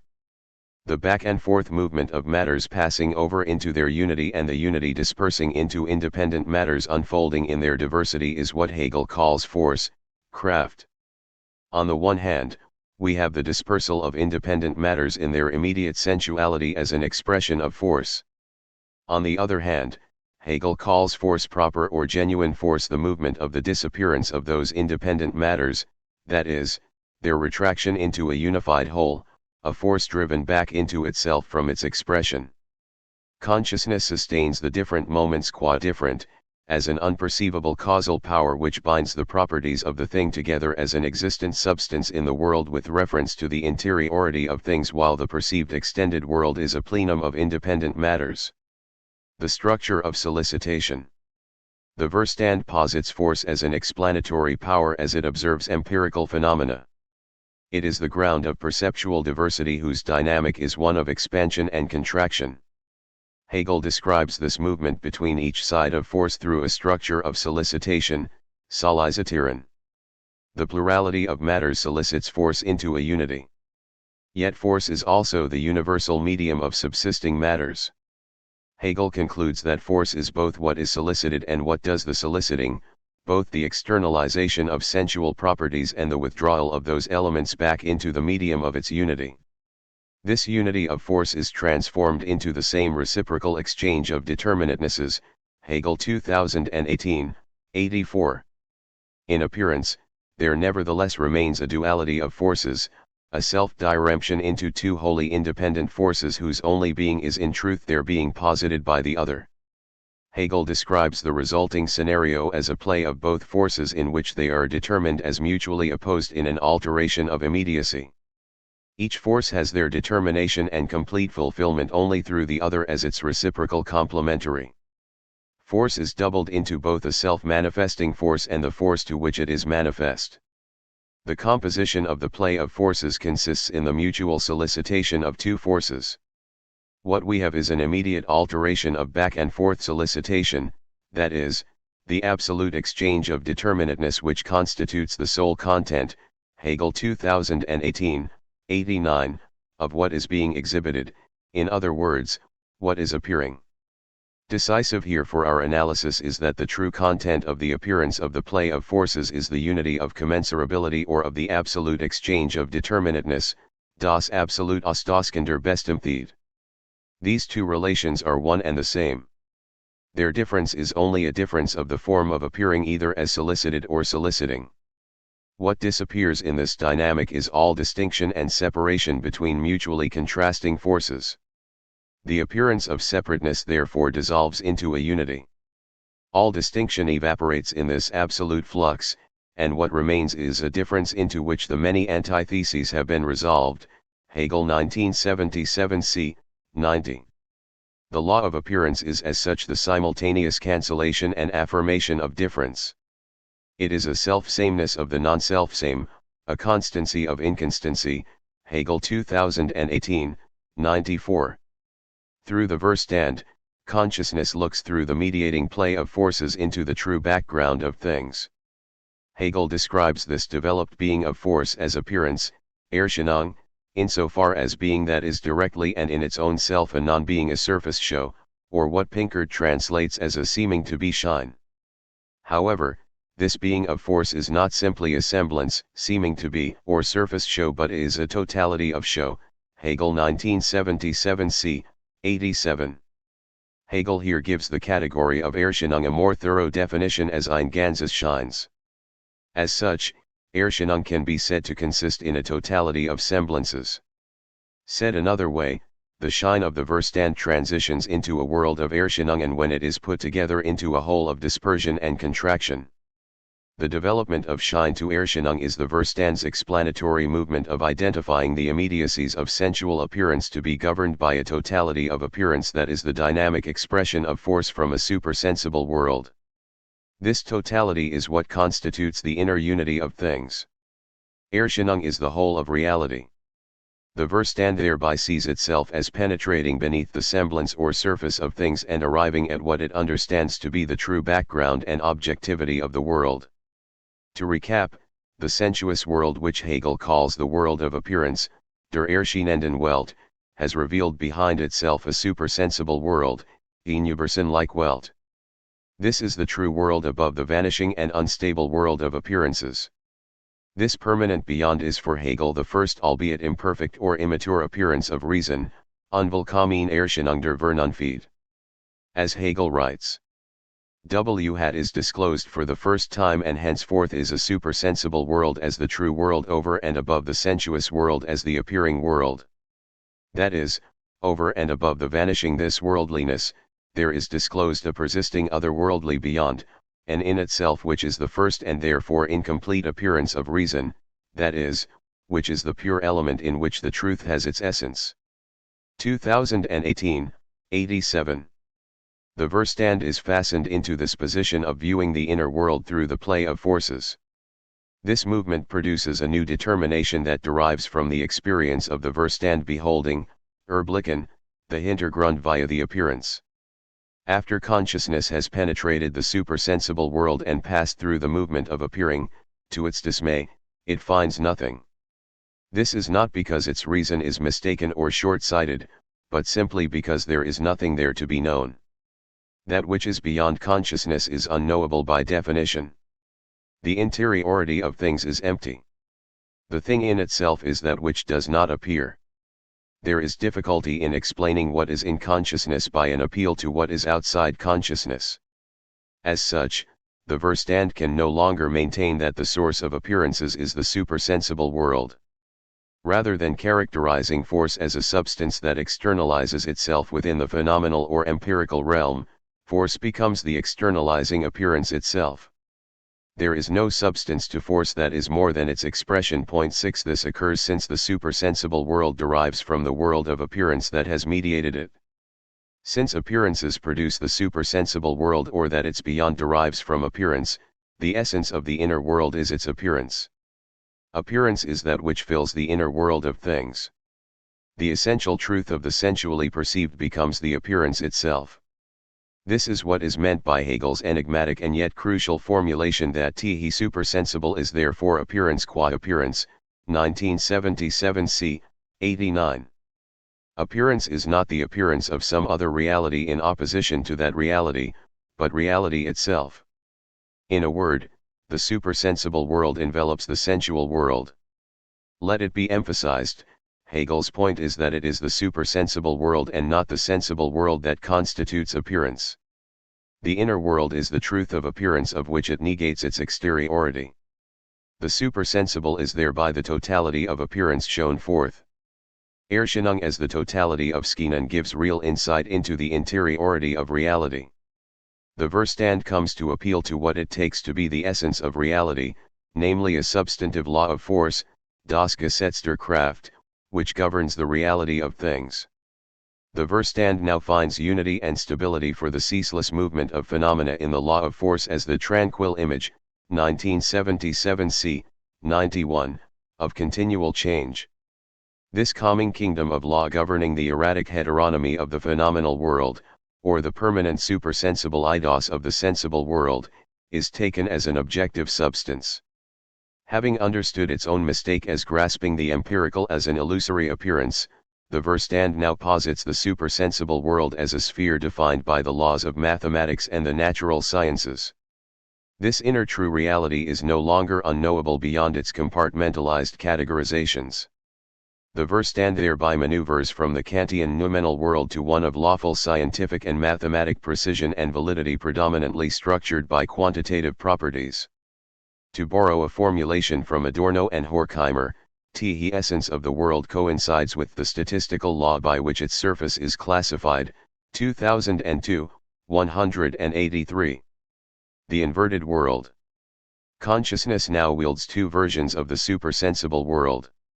There is first the tranquil image of the world of phenomenal appearance as the foundation of law. This world, however, turned out to be anything but a calm copy, Abeld. Its picture has only turned into a mirror of itself, for which the world of sense and the supersensible world of its own thought has reversed into an inverted world. The first supersensible world, the tranquil kingdom of laws as the immediate copy of the perceived world, is changed into its opposite. Each of the two worlds becomes their own opposite. Self-same becomes difference, while difference becomes self-same. Difference becomes now an inner difference. Like becomes unlike and unlike becomes like. Through this process, this inverted second supersensible world becomes appearance itself, or rather is completed as appearance, Hegel 1977 c. 96. The sensible world becomes unintelligible without the supersensible world. The true world is therefore the inverted world. If the sensible world is to be known at all, it must be inverted. What is at issue here is not simply a distinction between what is the case and what seems to be, nor is it a presumption of two separate worlds of the sensible and supersensible, of appearance and reality. Instead, Hegel is calling into question the antithesis between inner and outer, of appearance and the supersensible as two different actualities. The thesis of Hegel's inverted world is that the instability of the empirical world, in which there is a constant disappearing into the supersensible world, finds in this second world the truth of constant and perpetual change. The second supersensible world of abstracting from the empirical world becomes the true world, for which its inversion is a requisite for the intelligibility of the unity and separation of the play of forces. The law of the inverted world says that like poles in the first world are the unlike of itself, and that the unlike poles in the first world becomes like itself. What is sweet in the first world is sour in the inverted world, or black is white, good is evil, oxygen is hydrogen, honor is contempt, punishment is revenge, and so on. The principle of the other world turning into its opposite is the intelligibility adequate to the abstractions of consciousness. Since both worlds elicit and require their own opposite, it is not the case that there are two worlds at all, but that there is simply the self-inversion of one world. The sensible world is thereby contained within the supersensible world. This is the result of thinking through the unity of absolute exchange as an internal opposition of solicitation. The truth of the relation between an essence and its manifestation is that while there is an opposition between both sides, each is only the opposite of its opposite, das Entgegengesetz St. eins Entgegengesetzten. As such, each side includes the whole opposition and its other within itself, and that through the inverse of the sensible world, the supersensible world includes the sensible within itself. The interiority, solicitation, and inversion of the spectacle. While admittedly the above interpretation of force and the understanding is not an easy development to follow, it has been necessary to establish the conceptual grounds and dynamics of the dialectic of appearance in order to best elucidate how it is that Debord's theory of the spectacle is a direct inheritor of the three central moments described above: an objective and sensuous reality enveloped by abstraction, a predominance of commensurable solicitation, and an inverted world. It will be argued now that, together, these three developments of the force and the understanding provide a vignette of the society of the spectacle's central peculiarities. Here Debord's personal notes on the section offer a synoptic rendition of the spectacle's speculative logic. Debord's archival notes on force and the understanding mark a series of important moments in the section. He explicitly traces how appearances, once penetrating mere shine and thereby overcoming the separation of soliciting and solicited, become Erscheinung, the necessary manifestation of a totality of shine. Erscheinung is the totality of shine grasped as the universal interior to all things. Debord's notes conclude by emphasizing that the essential supersensible beyond comes from the world of Erscheinung and which mediates it. As Debord extracts in his notes, in other words, appearance is its essence and in fact, its filling, Hegel 1977 c. 89. What Debord's notes on the section demonstrate is that if he acquired his concept of appearance from any part from the Hegel's phenomenology of spirit, the force and the understanding section remains a pivotal and irrefutably important resource. Debord's notes on this section far exceed those compiled for the revealed religion section of the book, a theme some commentators point to as demonstrable proof of Debord's usage of the phenomenology of spirit for his theory of the spectacle. However, because within the revealed religion a diremption lingers between the colorful show of the sensuous here and now and the night-like void of the supersensible beyond, Hegel 1977 c. 110-11, it remains an inadequate account of the manner in which the spectacle procures sensuous reality out of its supersensible essence. In a word, revealed religion cannot be said to lay influence on the spectacle insofar as the problem of agensates has returned as a mode of Vorstellungen. Society is organized as appearance and exchange relations allow for the unity of appearances to become explicit while at once procuring an inverted world. This is the central idea derived from force and the understanding that Debord imports as the logic of the society of the spectacle. As Debord writes in his notes on Hegel's philosophical propedeutic, we give to the interior the adequacy of the exterior. 7. However, let us break down this logic more closely. First, the Verstand discovers that the inner world of the supersensible has itself derived from the world of appearances, which is the mediation between it and phenomenal reality. As such, appearance has itself become the essence. Appearance as Erscheinung is not therefore mere shine, it is not illusory or false. It is the mediation of reality itself for which the phenomenal world is brought into existence. This empirical reality is as such internal to the supersensible world. As Debord writes in For a Revolutionary Judgment of Art, it is not in its surface meaning significations de surface that we should look for a spectacle's relation to the problems of the society, but at the deepest level, NAV 2006, 393-4. The postulate made by the Verstand that the essence of reality is Erscheinung is thereby constitutive of Debord's theory of the spectacle. For Debord, the spectacle as the totality of Erscheinung refers to the nature of capitalist society as a structural totality, the total and objective result of the unity of society and its phenomenal reality. While also a condition of fragmentation, the spectacle is always the claim of unity made at the level of appearances.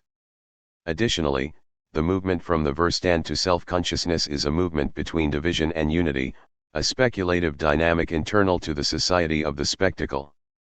As the unification of separation, however, the spectacle preserves the separations and divisions of class society, with the difference that this mode of preservation, at the level of image, eclipses the isolated segments of a reified social existence. Through the mediation of the totality of appearances, the Verstand, in its speculative transition to self-consciousness, contemplates itself in a world of its own making, Debord 1970, 53, by observing the essential objectivity of the world as appearance.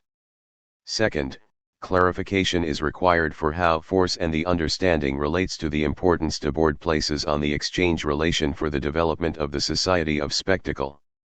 While a more in-depth discussion on the spectacle's relationship to the determinations of value will be pursued in the next chapter, comments here on how already force and the understanding provide some preliminaries, specifically by reading the structure of solicitation as a speculative model of exchange as that which unites while it divides. Hegel characterizes the structure of solicitation as an exchange process, using both German categories of Wechsel and Tauschen. While Wechsel is a term for the changing or switching of positions, terrain, or objects, Tauschen is the word explicitly used by Marx for the exchange relationship of commodities through money. It is not uncommon, however, for each of the categories to overlap in common usage. Point 8 Again, Hegel himself employs both, often interchangeably. For example, es ist hier ein ebenso der unmittelbar Wechsel oder das absolut Austauschende Bestimmt vorhanden, welch den einzigen Inhalt der Auftretenden ausmacht, 1970, 119. What is more, the Verstand wields the Vorstellungen of forces and laws for its investigation into the nature of reality. With its categories, it establishes the quantification and mechanistic contortion of phenomena for which like becomes unlike and unlike becomes like. The move from force to law consists in the quantification of the empirical. The abstractions of thought result in the commensurability of each side of the soliciting forces. Law appears as that which governs reality through the unity of the exchange of forces. The transition from force to law is therefore a transformation of quality into quantity. Additionally, because Hegel describes this process als reiner Wechsel, 1970, 126, whose predicate of pure is always an indicator for the non-empirical and abstract, the thematic of quantitative abstraction as the content of the exchange process is all the more pronounced. The true content of the appearance of the play of forces is the unity of commensurability or of the absolute exchange of determinateness, das absolut Austauschende Bestimmt, as a move from the qualitative to the quantitative. The exchange takes place within Erscheinung and refers to the alternation of two sides in the structure of solicitation. Distinctions come to be that are no distinctions at all and sublate themselves, while at the same time distinctions remain the self-same. The structure of solicitation as a dialectic of exchange is a decisive thematic insofar as the economic foundations of the spectacle can be grasped through the dynamic of both collapsing and preserving difference through exchange, or in the case of Hegel, a dialectic of identity and difference unfolding through the world of appearance as apprehended by the Verstand. As an inverted world, reality is the unity of opposite movements. As was demonstrated, however, these differences are only different in form, that is, in solicited and soliciting. Its unity exists only through its inversion, as in the case of the critique of political economy, in the equalization and commensurability of qualitatively different commodities. The maintenance of formal distinctions is nevertheless preserved insofar as the roles of soliciting and solicited express the respective positions of buyer and seller, which are distinctive positions that are always already the self-same. The structure of solicitation is an illustration of the dynamic of exchange. The resulting Erscheinung of unity is the law of the eternally self-same. The Erscheinung of the spectacle is therefore the essence in which phenomenal difference is constant only through a law-like necessity of equal becoming unequal and unequal becoming equal. This is the fundamental structure of Erscheinung, which only acquires its status as a totality in and through a relation of exchange between the soliciting play of forces. The self-same commensurability between the play of forces is the ground by which appearance acquires its essential reality. Again, while the next chapter is devoted to the spectacle's relation to the development of exchange value in Marx's critique of political economy, it is worth here emphasizing the centrality of equality for the logic of the spectacle. From the beginning, the equalization of quality characteristic of commodity exchange was a fundament to the C's diagnosis of modern society. As they write in the very first issue of IS, 1958, in an article entitled The Situationists and Automation, the idea of standardization is an attempt to reduce and simplify the greatest number of human needs to the greatest degree of equality, NAB 2006, 57-8. In what would come to be an early draft of the Revolution of Everyday Life, Raoul Vaneigem, writing in Basic Banalities within the 8th issue of IS in 1963, states that the spectacle is to a great extent a spectacle of confusion and equivalences, NAB 2006, 161. The collusion of disorientation and commensurability is a staple of the society of the spectacle. In fact, elsewhere Vaneigem provides one of the most aptly condensed definitions of spectacular logic: everything is equivalent to everything else in the perpetual spectacle of incoherence, 2012, 112. Finally, we consider the inverted world that has, through Hegel's analysis, enveloped both phenomenal reality and its intangible essence into one unity. Within the spectacle, it is not out of line to describe this development as a real inversion, Marx 1989, 449. The inverted second supersensible world has phenomenality as its own internal plurality of distinctions. The trajectory of the movement of the faculty of the Verstand is ultimately to comprehend how the supersensible world embraces the sensible one. Empirical phenomenality becomes internal to the laws of abstraction and is enveloped and inverted as a moment of the Verstand, rather than an external object to be apprehended. The interiority behind the appearance of the world is only the rational construction of the Verstand itself. The entirety of the experience of the Verstand is therefore only the speculative movement from appearance to thought and back, the self-inversion by which the second supersensible world of abstraction envelopes both the first and its phenomenal expression. Debord's theory of the spectacle also contains the dynamic of the inverted world. As might be expected, however, it is first through Marx that one is best able to grasp the inversion of the spectacle as a particular development of the fetish character of the forms of value. Both in Capital and Contribution to a Critique of Political Economy, Marx characterizes the commodity as a sensuous supersensible thing. It is an immediate and objective unity of use value and value, of sensuous concreteness and of abstractness that is the in itself of money. That is, it is only when value is developed by Marx as in process through its forms of commodity, money, and capital that the unity of the forms appears. Similar to the law of force, it is what remains in the disappearance of its individual instances. The sensuous object is here demoted to something that constantly vanishes.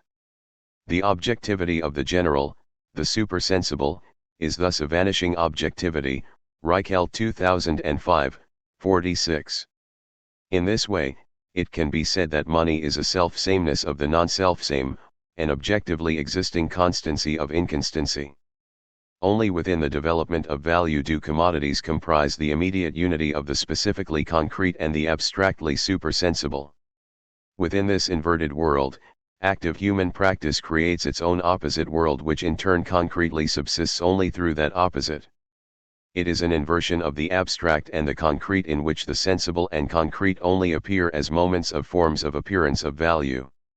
The world thereby exists in the inverted forms of the objective appearances of value. Inheriting Hegel's conception of appearance, an extrinsic duality of appearance and essence is called into question, distinguished however with the critique of political economy, wherein appearances actualize themselves in the inverted world of capitalist society. Marx thereby traces respective forms of appearance back to the general law of supersensible existence, an existence that contains within itself all its particularizations, Hegel 2005, 63, essentially revealing a contradictory dynamic whereby appearances are the expression of social reality, and yet social reality is the expression of appearances.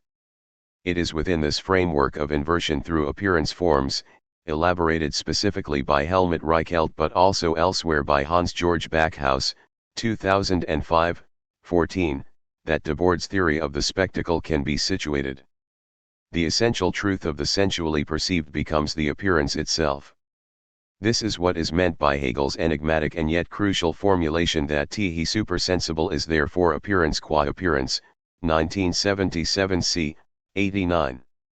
Appearance is not the appearance of some other reality in opposition to reality, but reality itself. The objectivity of the spectacle calls its own concrete phenomenality into existence as moments of its own abstraction. Herein lies the ontological essence of the spectacle, which finds at its basis the inverted world of abstract labor, wherein the abstraction of all specific labor and the general abstraction of the entirety of production are perfectly rendered in the spectacle, whose mode of being concrete is precisely abstraction, Debord 1970, 29. The representations of human activity, substantiated through abstraction, acquire the general authority of those abstractions. The spectacle is a form of social recognition mediated by the form of the commodity, wherein an individual and its activity are affirmed as alienated representations which are nevertheless themselves unconsciously constituted by the individual in its activity as the moments of instantiated concrete abstractions of the economy. As such, the spectacle constantly rediscovers its own assumptions more concretely, Debord 1970, 28.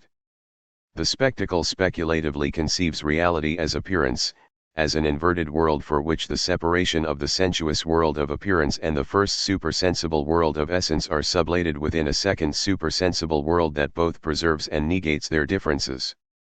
The second supersensible world is the actual reality of the world constituted through the movement of appearance. The content appears through its inverted forms. The dreams of the spectacle become the material realities of men.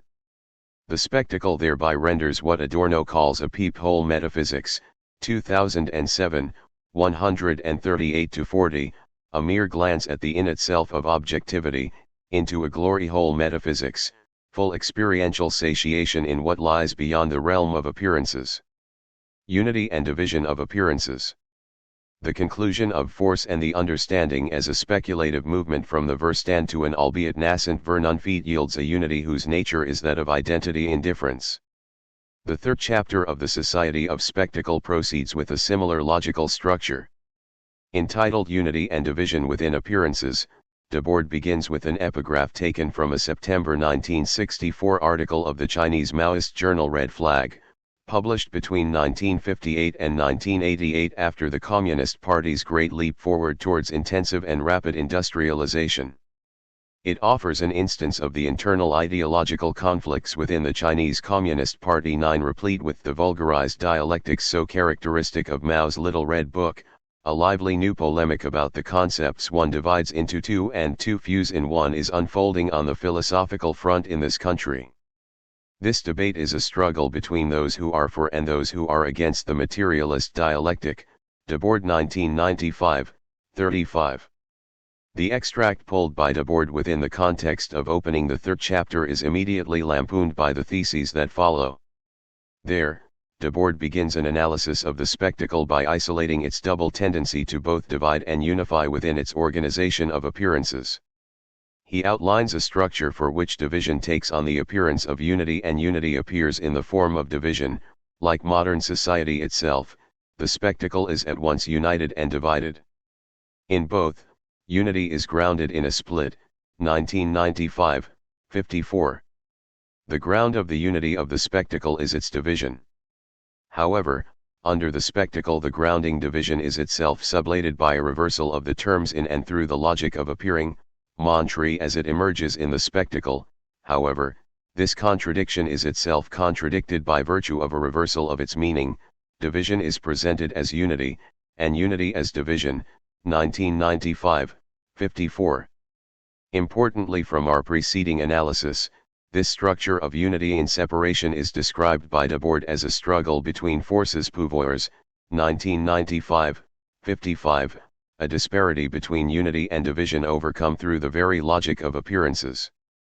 Recall that through the structure of solicitation, it is the dialectic of appearance that burgeons the unity of division and unity, or, to put it in terms of Hegel's speculative, the identity of identity and non-identity.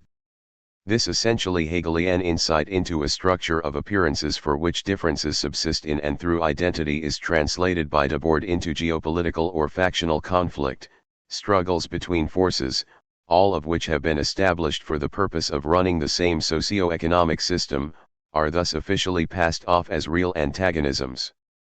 In actuality, these struggles partake of a real unity, and this on the world stage as well as within each nation. 1970, 55.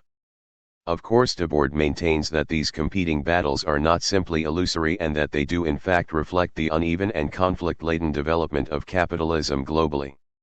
Nevertheless, despite the high degree of political and economic differentiation between, for example, liberal democracies, colonialist, totalitarian or bureaucratic regimes, the specificity of each functions within a single overarching tendency of global capital accumulation. They are merely different aspects of a worldwide division of spectacular tasks. 1970, 57. The chapter as such aims to elaborate the specializations of the spectacle while grounding them within a unified structure of conceptual coherence, a mode of differentiation necessitating integrative mediation. It could be said that the resurgence of protectionism, economic nationalism on both the right and left, alongside the consolidation of national identities and borders, are only the most recent phenomena with which to register the spectacular structure of reconciling differences within a unified identity. The universal turbulence of international growth rates over the last 40 years transitions into an issue of national sovereignty exemplified through increasing deficit spending, leveraged investment, monetary financing by central banks and above all, the policing of surplus labor globally. Nevertheless, the spectacle dominates regardless of whatever ideological or police state barriers of a protectionist kind may be set up by local spectacles with dreams of autarky. Debord 1995, 58. As such, and again we find the spectacle's speculative logic, a real unity of identity does not abolish distinction, just as the development of the most advanced economies involves clashes between different agendas, so totalitarian economic management by a state bureaucracy and the condition of those countries living under colonialism or semi-colonialism are likewise highly differentiated with respect to modes of production and power. 1995, 56.10. Despite their differences, the specificity of each is subsumed under a universal system as functions of a single tendency that has taken the planet for its field of operations. That tendency is capitalism. 1995, 56. Debord extends this logic further with a discussion of celebrity. Media stars are spectacular representations of living human beings, distilling the essence of the spectacle's banality into images of possible roles. Stardom is a diversification in the semblance of life, intended to compensate for the crumbling of directly experienced diversifications of productive activity. 1995, 60. See also NAB 2006, 334. All the paltry differences between media personalities, which, to borrow a formulation from Karl Kraus, effectively consist of clichés standing on two legs. 1986, 16, cannot dissolve their general unity as models of identitatszwang. 11. The advertised personality appears in its immediate promise of freedom in the creation of a world that offers all possibilities.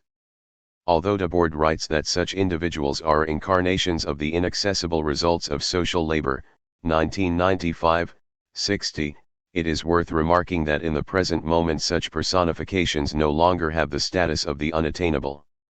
Within the dominant platforms of online communication today, both the specialization of information control and the erratic exclusivity formerly monopolized by a select few of celebrity acclaim has been supplanted by the transformation of such communication technologies into durable consumer non-luxury goods, and therewith through a democratization by which anyone with internet access and a voracious appetite for recognition can be catapulted to fame through a customized stylization of individual personas.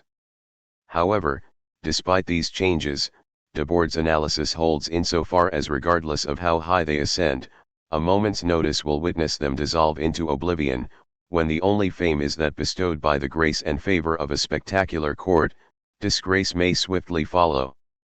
When the spectacle stops talking about something for 3 days, it is as if it did not exist.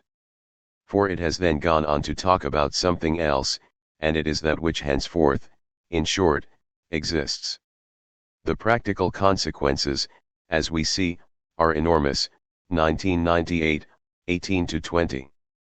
Within the spectacle, both political factions and competing models of individuality are contests meant to elicit devotion to quantitative triviality.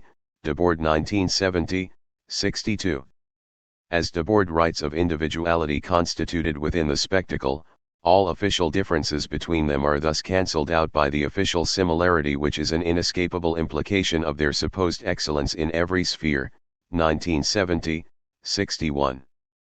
Any social difference appears within the spectacle in a manner for which spectacular antagonisms conceal the unity of poverty. 1970, 63, whether forged through deprivation or affluence. Here we find agreements which decide everything. 1998, 32. It is from this discussion that Debord broaches the two forms of the spectacle that dominated in the post-war period, concentrated and diffuse, terminology which again invokes the solicitation of force. While a close examination of the relation of these distinct forms of the society of the spectacle will be reserved for Chapter 6, it is worth here noting again the spectacular logic of a unity in separation by which they are related. For Debord, the categories of concentrated and diffuse spectacle refer to a certain global differentiation, or worldwide division of spectacular tasks. Debord 1970, 57, between different forms of the spectacle dominant in the 1960s. The concentrated form, see Figure 2.1, characterized the bureaucratic or planned economy in which property relations are mediated by a community of bureaucrats who appropriate the commodity of total social labor for the global market. It is a regime attended by permanent violence and an image of the good which is a resume of everything that exists officially, and this is usually concentrated in a single individual, the guarantor of the system's totalitarian cohesiveness. Everyone must identify magically with this absolute celebrity, or disappear. Debord 1970, 64. The diffuse form of the spectacle, see Figure 2.2, on the other hand, is associated with the abundance of commodities in the post-war conditions of accumulation and prosperity. There, each commodity considered in isolation is justified by an appeal to the grandeur of commodity production in general. 1970, 65. Figure 2.1 The concentrated spectacle, Internationale Situationist 10, 1966. At the time, the concentrated and diffuse spectacle was held together as a speculative unity the world over. However, in 1988, with the gradual implosion of the Eastern Bloc, Debord sees these two forms as having sublated into the unitary form of what he calls the integrated spectacle as the rational combination, 1998, 8, emphasis added, of the two. This is specifically Debord's manner of conceiving the newly configured relation between state and economy since the 1970s and in the rise of new technological modes of communication. It might be said that neoliberal market forces adjoined with informal racket economies, neither of which subsists without the state's monopoly on violence, finds its unity in what Debord calls the integrated spectacle. On the whole, the spectacle provides the image of the blissful unification of society, Debord 1970, 69, against its contradictory divisions. As such, a laconic end to the division of labor is made manifest by the spectacle within its speculative logic of unity and division within appearance. In a passage worth quoting at length from Comments on the Society of the Spectacle, Debord writes: Figure 2.2 The diffuse spectacle, Internationale Situationiste 10, 1966.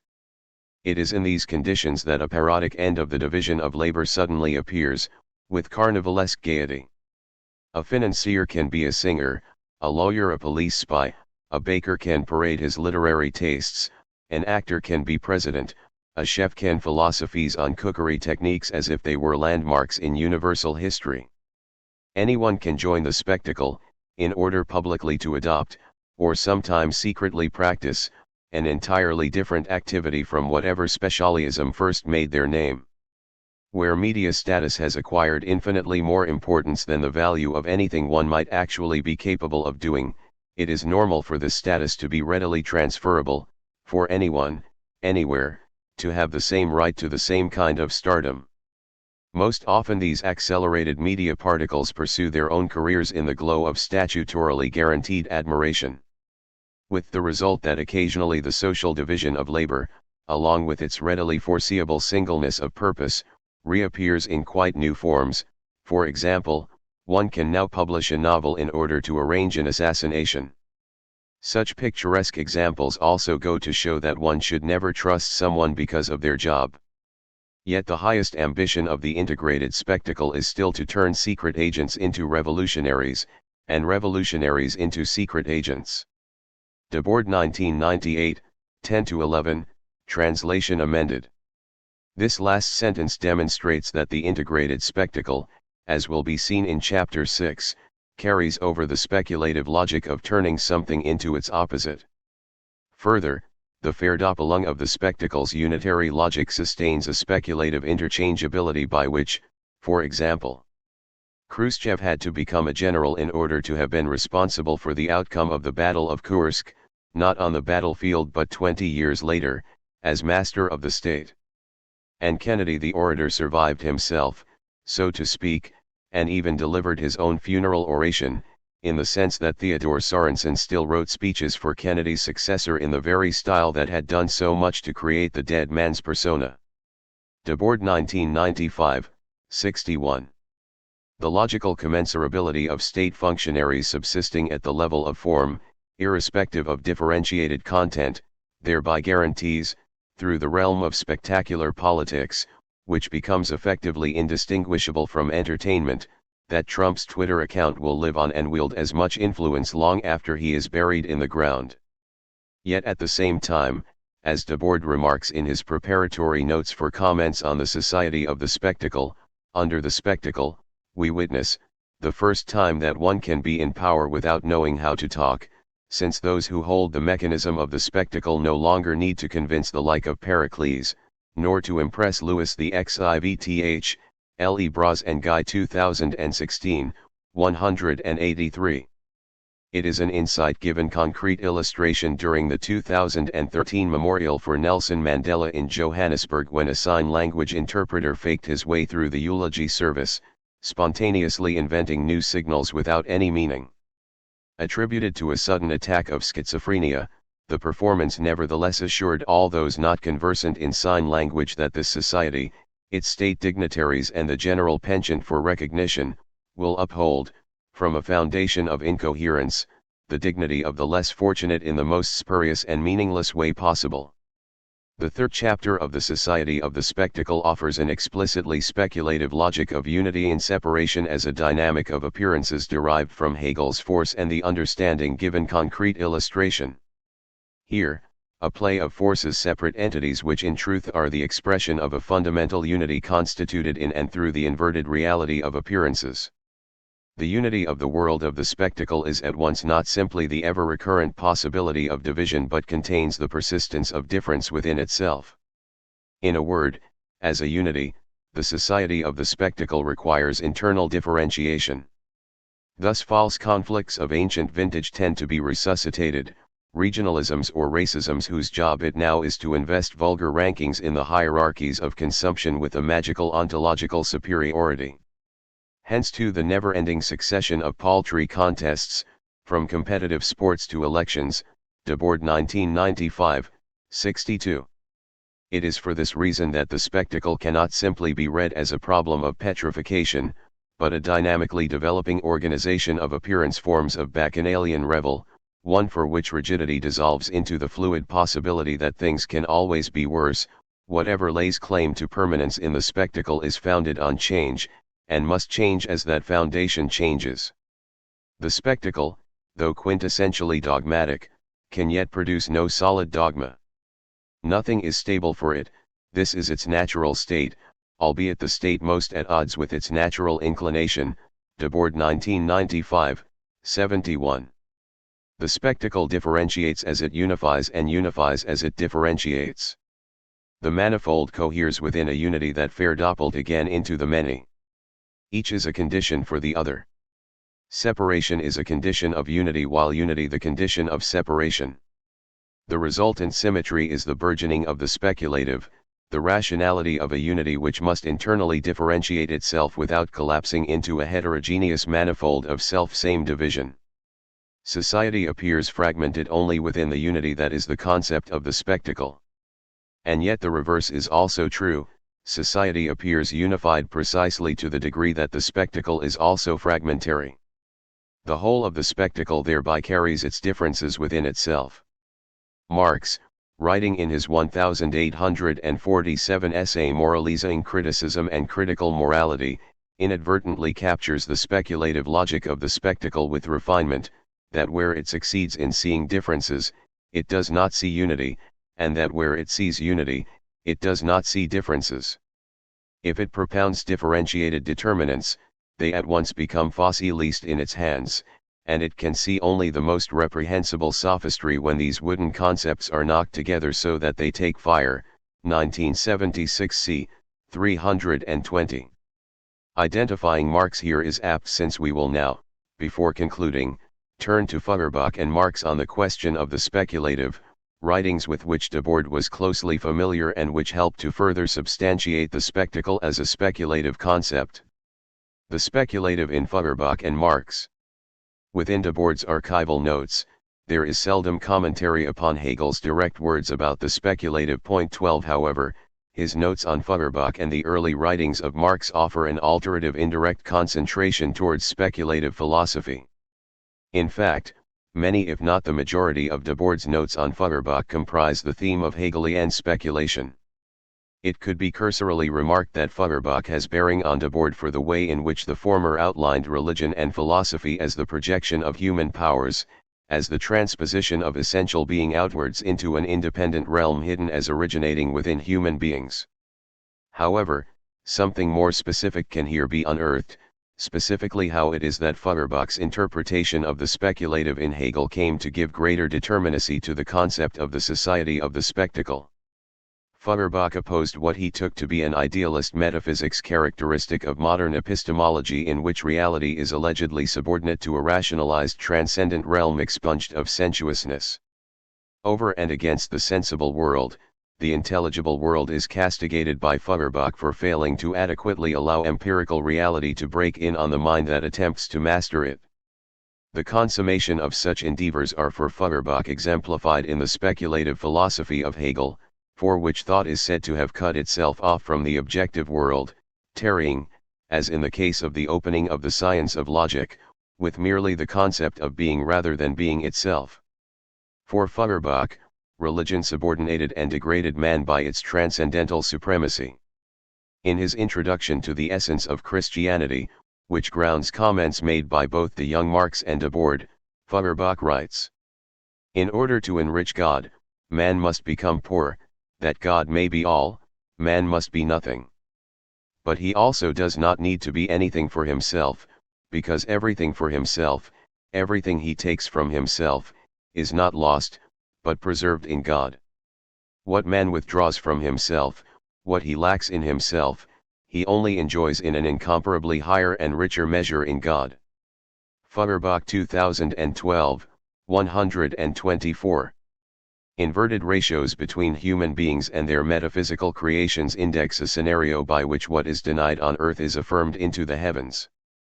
Humanity exteriorizes its subjectivity into a deity that assumes anthropomorphic predicates no longer wielded by their originators. As such, the fundamental secret of both theology and speculative philosophy was, for Feuerbach, that it concealed an anthropology. As Feuerbach writes in a passage extracted into Debord's notes, we need only turn the predicate into the subject and thus as subject into object and principle, that is, only reverse speculative philosophy. In this way, we have the unconcealed, pure, and untarnished truth, Feuerbach 2012, 154. On the surface, Feuerbach makes his first explicit appearance in the Society of the Spectacle as an epigram to the first chapter. But, naturally, for the present age, which prefers the picture build to the thing pictured, the copy to the original, representation Vorstellung to actuality Wirklichkeit, or the appearance shine to the essence, illusion alone is sacred to this age, but truth profane. Indeed, sacredness Heiligkeit grows in the eyes of this age in the same measure as truth declines and illusion increases, so that the highest degree of illusion is to it the highest degree of sacredness. Feuerbach 2012, 258, translation amended. Taken from the preface to the second edition of The Essence of Christianity, Feuerbach, in outlining the objectification of religious thought as the projection of alienated human powers, here distinguishes religious estrangement from the appearance of religion in the form of the Church whose proliferation of external signs, Zeichen, of faith registers appearance as the essence of the age, Feuerbach 2012, 258. The authority of appearances derives from the set of inversions between subject and predicate characteristic of speculative philosophy, in which a transcendent and absolute deity is accorded the status of a subject. Religion is for Feuerbach the immediate objectification of human powers into a heavenly beyond. It is of note, however, especially with regards to Debord's terminology, that objectivity in general has for Feuerbach the ontological status of a mirror, and he often describes the epistemology of his own philosophy with the categories of vision, optics, and image. My only endeavor has been to see correctly, Feuerbach 2012, 254, see also 103, 105, 225, 230, 231, 233, 284, 288. For Feuerbach, human beings acquire consciousness of themselves through a reflective structure instigated by their own objectifications. While a more in-depth discussion of the German idealist tradition of Reflexionskategorien and its influence on Debord will be reserved for Chapter 4, it is apt here to note that Debord's idiomatic references to imagery can in part be derived from Feuerbach's usage, not in the sense of a complete adoption of the latter's vernacular with regards to objectivity generally, but in accord with the way in which mirror reflections as a relation to objectivity subsist through the subject, predicate. Inversions. Here man celebrates the theoretical feasts of vision in which the image is no longer an image but the thing itself, Feuerbach 2012, 101, 218. For Feuerbach's preliminary theses on the reform of philosophy and principles of the philosophy of the future, Debord took detailed notes on passages which equate Hegel's spirit as a spectre, Feuerbach 2012, 157, and, more importantly, which repudiate the inversion of speculative philosophy. Here the finite that appears in and through the infinite of speculative philosophy is but a mystification which has made the determinations of reality or finiteness into the determinations and predicates of the infinite, 2012, 160. Reality appears as an inversion of unreality, and in a passage extracted in Debord's own reading notes, the following fragment appears: the course taken so far by all speculative philosophy from the abstract to the concrete, from the ideal to the real, is an inverted one. This way never leads one to the true and objective reality, but only to the realization of one's own abstractions and, precisely because of this, never to the true freedom of the spirit, 2012, 161. For Feuerbach, Hegel turns unreason into reason, 2012, 167, a verdict adopted by Debord in the concept of the spectacle but without the antidote provided by Feuerbach's simple reversal of the abstraction. While Feuerbach sought to shift the relation between thought and being and allot to the latter the status of subject and to the former that of predicate, the spectacle, as we'll see throughout this book, risks no abrogation in the abstract affirmation of sensual finitude. Instead, within the spectacle, we find all of Feuerbach's slander against the rationality of the speculative, which has fixed the separation of the essential qualities of man from man, thus deifying purely abstract qualities as independent beings, 2012, 171, without recourse to the category of being. As speculative, the spectacle is the rationalized actuality of abstraction, elevated above and yet constituted through the appearances of sensuous reality. It is precisely within the speculative nature of the spectacle, as an ontology of social reality, that the abstract negates the concrete only to positively reconcile that negation by affirming the concrete out of itself. As Vanasium writes, we survive in a metaphysical landscape. The abstract, alienating mediation that estranges me from myself is terribly concrete, 2012, 78. For Feuerbach, the new anthropological philosophy whose principle remains sensualism aimed at an undeceptive trug-loose identification, Feuerbach 2012, 157, of man's essence with himself, one no longer robbed by forces of abstraction. And yet, as we've seen from the previous chapter, for Debord, spectacular identification relinquishes any deceptive maneuverings conjured by abstractions. The abstractions of the spectacle instantiate the concrete as objects of undiluted identification. Therefore, under the spectacle, no longer does Feuerbach's thesis hold that matter remains in contradiction with thought. In a word, the speculative doesn't simply measure reality, it is reality. Feuerbach's words can thereby be replicated if the category of thought is instead supplanted by the speculative not as a mystical and illusory epistemic blunder, the dream of the human mind, 2012, 258, but as the fundamental structure of social reality. Without lacking flesh and blood, human beings remain abstractions reproduced through exchange. Consistent with Feuerbach's analysis, the sensuous under the spectacle remains a predicate of the subject of the speculative. Feuerbach excoriated Hegelian speculation for its methodical abstraction of reality and in its rendering of the concrete as a predicate to the subject of thought whose autonomous and self-subsisting ideal movement proclaimed itself the order of reality.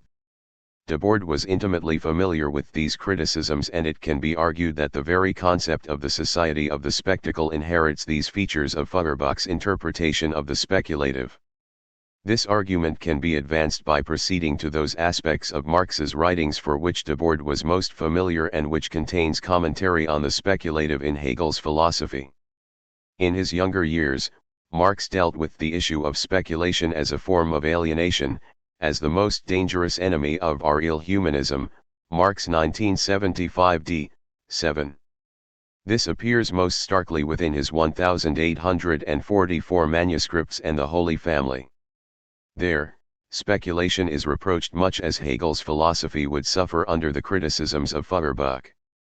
The goal of the Holy Family, co-authored with Engels as their first writing partnership, was a critique of the young Hegelians, specifically the Bauer brothers and the articles which appeared in their monthly Allgemeine Literaturzeitung. In Chapter 5, Marx and Engels confront a review of Eugene Sue's popular sentimental urban adventure novel Les Mystères de Paris. Within this section entitled The Mystery of Speculative Construction, Zeliga is reproached for his speculative presentation of the novel.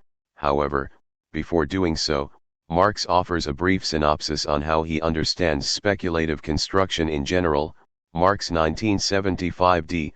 57. He does so by introducing the famous example of the fruit, a general substance whose particular forms of expression comprise the pear, the apple, and the almond. Fruit is here the essence, and the latter examples are its forms of existence, modi of being fruit. Important to bear in mind for our own analysis is the way in which the essence of the fruit renders the particular and sensuous expressions of apples, pears, and almonds commensurate with one another. As Marx writes, my speculative reason declares these sensuous differences inessential and irrelevant. It sees in the apple the same as in the pear, and in the pear the same as in the almond, namely fruit. Particular real fruits are no more than semblances whose true essence is the substance, fruit, 1975 d. 57. Through the essential fruit, all of its particular forms of appearance are pregnant with commensurability, they become equal as only sensuous expressions of their essence. Marx demonstrates how speculation derives the diversity of many individual fruits from the unitary substance of the fruit. Why the fruit as essence manifests itself as a semblance of diversity is interrogated in order to evaluate the seeming contradiction involved within this speculative conception of unity. Marx, however, continues by parody and gives voice to the speculative philosopher. This, answers the speculative philosopher, is because the fruit is not dead, undifferentiated, motionless, but a living, self-differentiating, moving essence. The diversity of the ordinary fruits is significant not only for my sensuous understanding, but also for the fruit itself and for speculative reason, 1975 d. 58-9. The qualitatively different expressions of the fruit are only the latter's modes of self-differentiation. As expressions of the fruit, they are commensurate. However, the speculative unity examined here is not an undifferentiated unity. The unity indifference of speculative reason does not liquidate all individual fruits to the fruit. Instead, the fruit as essence encompasses differentiation within itself, its oneness is thereby the totality of fruits, the living unity which contains all those fruits dissolved in itself just as it produces them from within itself. Within this speculative world, particulars become semblances, scheme, and have, for Marx, acquired a supernatural significance. As Marx elaborates, when the philosopher expresses their existence in the speculative way he says something extraordinary. He performs a miracle by producing the real natural objects, the apple, the pear, etc., out of the unreal creation of the mind verstandeswesen the fruit, 1975 d. 59. Marx views speculation as dissolving real relations into moments of abstraction from the essence of the thinking subject, one which incarnates itself in real situations and persons so that the manifestations of its life are countesses, marquises, grisettes, porters, notaries, charlatans, and love intrigues, balls, wooden doors, etc. 1975 d. 60. Although such imagery refers to sous les mystères de Paris, the speculative structure reproached by Marx finds affinity in what will come to be in later years developed as the critique of political economy. Here, the real abstractions of value as capital in process give to themselves concrete expressions, semblances of its own autonomous process which develop out of themselves not Parisian tropes, but real personifications under the objective imperative of producing exchange value, industrial capitalists, commercial capitalists, financial capitalists, petty bourgeois, wage workers, lumpen proletarians and so on. As Marx wrote a year prior in his contribution to the critique of Hegel's philosophy of law, it therefore necessarily seems that the most profound, most speculative level has been reached when the most abstract attributes appear as the highest ideas directly personified, 1975 d. 40. For this, it can be said that Marx's critique of speculation is at once his critique of political economy insofar as both speculation and capital produce a reality a priori out of themselves. This connection can be aptly illustrated through the shared structure of the fruit analogy above and its correlate within the first German edition of Capital, Volume 1. It is as if alongside and external to lions, tigers, rabbits, and all other actual animals, which form when grouped together the various kinds, species, subspecies, families etc. of the animal kingdom, there existed also in addition the animal, the individual incarnation of the entire animal kingdom. Such a particular which contains within itself all really present species of the same entity is a universal, like animal, God, etc. 1976a, 69. For both capital and speculation, its real mode of existence is abstraction, Marx 1975 c. 331. Both comprise experiences of alienation that give form to sensuous reality, restoring the empirical world in its own image. Point 13. Marx's critique of the speculative is at the same time his critique of the abstractions of the capitalist mode of production. This critical symmetry, observed most notably from the Neue Marx lecture work of Hans-Georg Backhaus and Helmut Reichelt, and developed more recently within the authors of the International Symposium on Marxian Theory, ISMT, debate, particularly the work of Tony Smith, Riccardo Bellofiore, Patrick Murray, and Christopher J. Arthur, helps demonstrate the speculative logic of the spectacle. As Backhaus writes in Dialectic der Word form, generally, in Hegel the spiritual world is recognized as self-alienation, as an alienated form of man, as a product of self-denial. If then Marx formulates the program of his criticism in such a way that, following the critique of religion, it is now also necessary to uncover self-alienation in all of its unholy forms, then of course he also had in mind the economy, although it is not expressly mentioned. 2011, 405-6. Not simply intent to illustrate the continuity of the critique of alienation in Marx's oeuvre, for Reichelt, Hegelian idealism, is bourgeois society as ontology. The dilution of the non-identical to the pure category has its real substratum in this factual perversion Verkehren, in which the living individuality is absorbed by its own character mask. From this aspect, Hegel's concept of presentation Darstellung appears in a new light, Reichelt 2001, 90. Within the ISMT readings, despite their differences 14, the point remains the same. Hegelian logic was essential for the mature Marx exactly because its idealism accurately reflects the idealist and totalitarian nature of capitalist circularity of capital as money begetting money, Bellofiore 2015, 172. The speculative world Marx took to be upside down shares its inversion with the modus operandi of values abstraction from an instantiation of the concrete. Marx was thereby more accurate than he knew when he wrote that Hegel's standpoint is that of modern political economy, or that Hegel's phenomenology, in spite of its speculative original sin, gives in many instances the elements of a true description of human relations, 1975 c. 333, 193. It is precisely because of its original sin that we find within the development of capitalist society a mode of domination by abstractions, logically cohering through its speculative dimension. Although Marx always held speculative development to be independent from the development of reality, and in fact it is the conflation of the two that warranted so much attention towards the young Hegelians, if the similarities between speculation and value are maintained, both entailing a domination by abstraction, then how it is that Hegelian speculation might come to inscribe social reality from within appears as an open question. It is the contention of our analysis that the concept of the spectacle is precisely an attempt to answer such a question. In sum, from Feuerbach, Debord garners a critique of the speculative as a form of domination by abstractions, that is, by a supersensible beyond that inverts the relation of subject and predicate procured by an alienated objectivity constituted through reflections categorian. From the early writings of Marx, Debord inherits a concept of the speculative whose unity propounds a logic of commensurability between concrete appearance forms as moments of its own primordial substance. Speculative philosophy expresses this fact, this actual relation as appearance Erscheinung, as phenomenon. Marx 1975b, 7-8.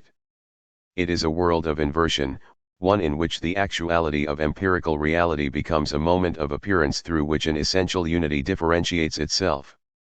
Speculative alienation is not ontologically distinct from the real estrangement of the human being, Marx 1975 c. 334. Any yet for Marx, speculation remained illusory, a mode of thought which nullifies its objective character and blossoms as a false positivism, 1975 c. 339.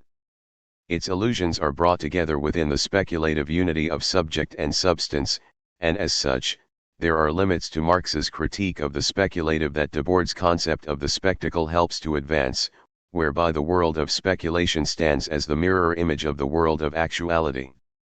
Namely, that the speculative ought not to be criticized as an epistemological neglect of material reality, but that it is the embodiment of a form of domination by the abstract.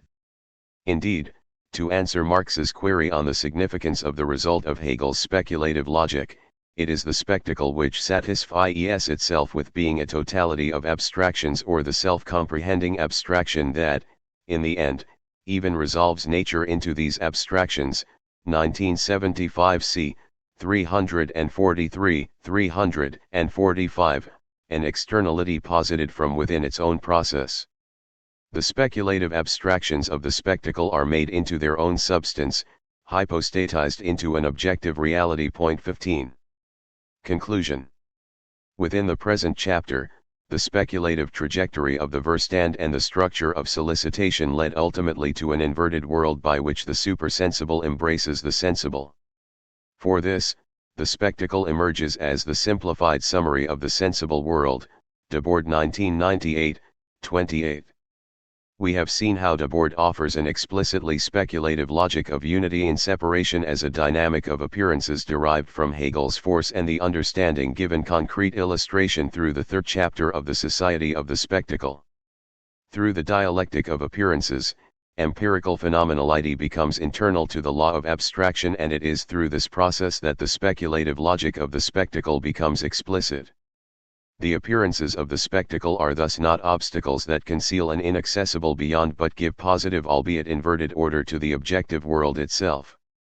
Furthermore, the society of the spectacle hardly appears as a seamless homogeneity that extinguishes all difference and heterogeneity derived from a primus principiis. Quite the contrary. Quality abounds everywhere we look, as the spectacle demonstrably generates its own internal differentiations and divisions which can never be fully liquidated if it is to preserve itself as a totality.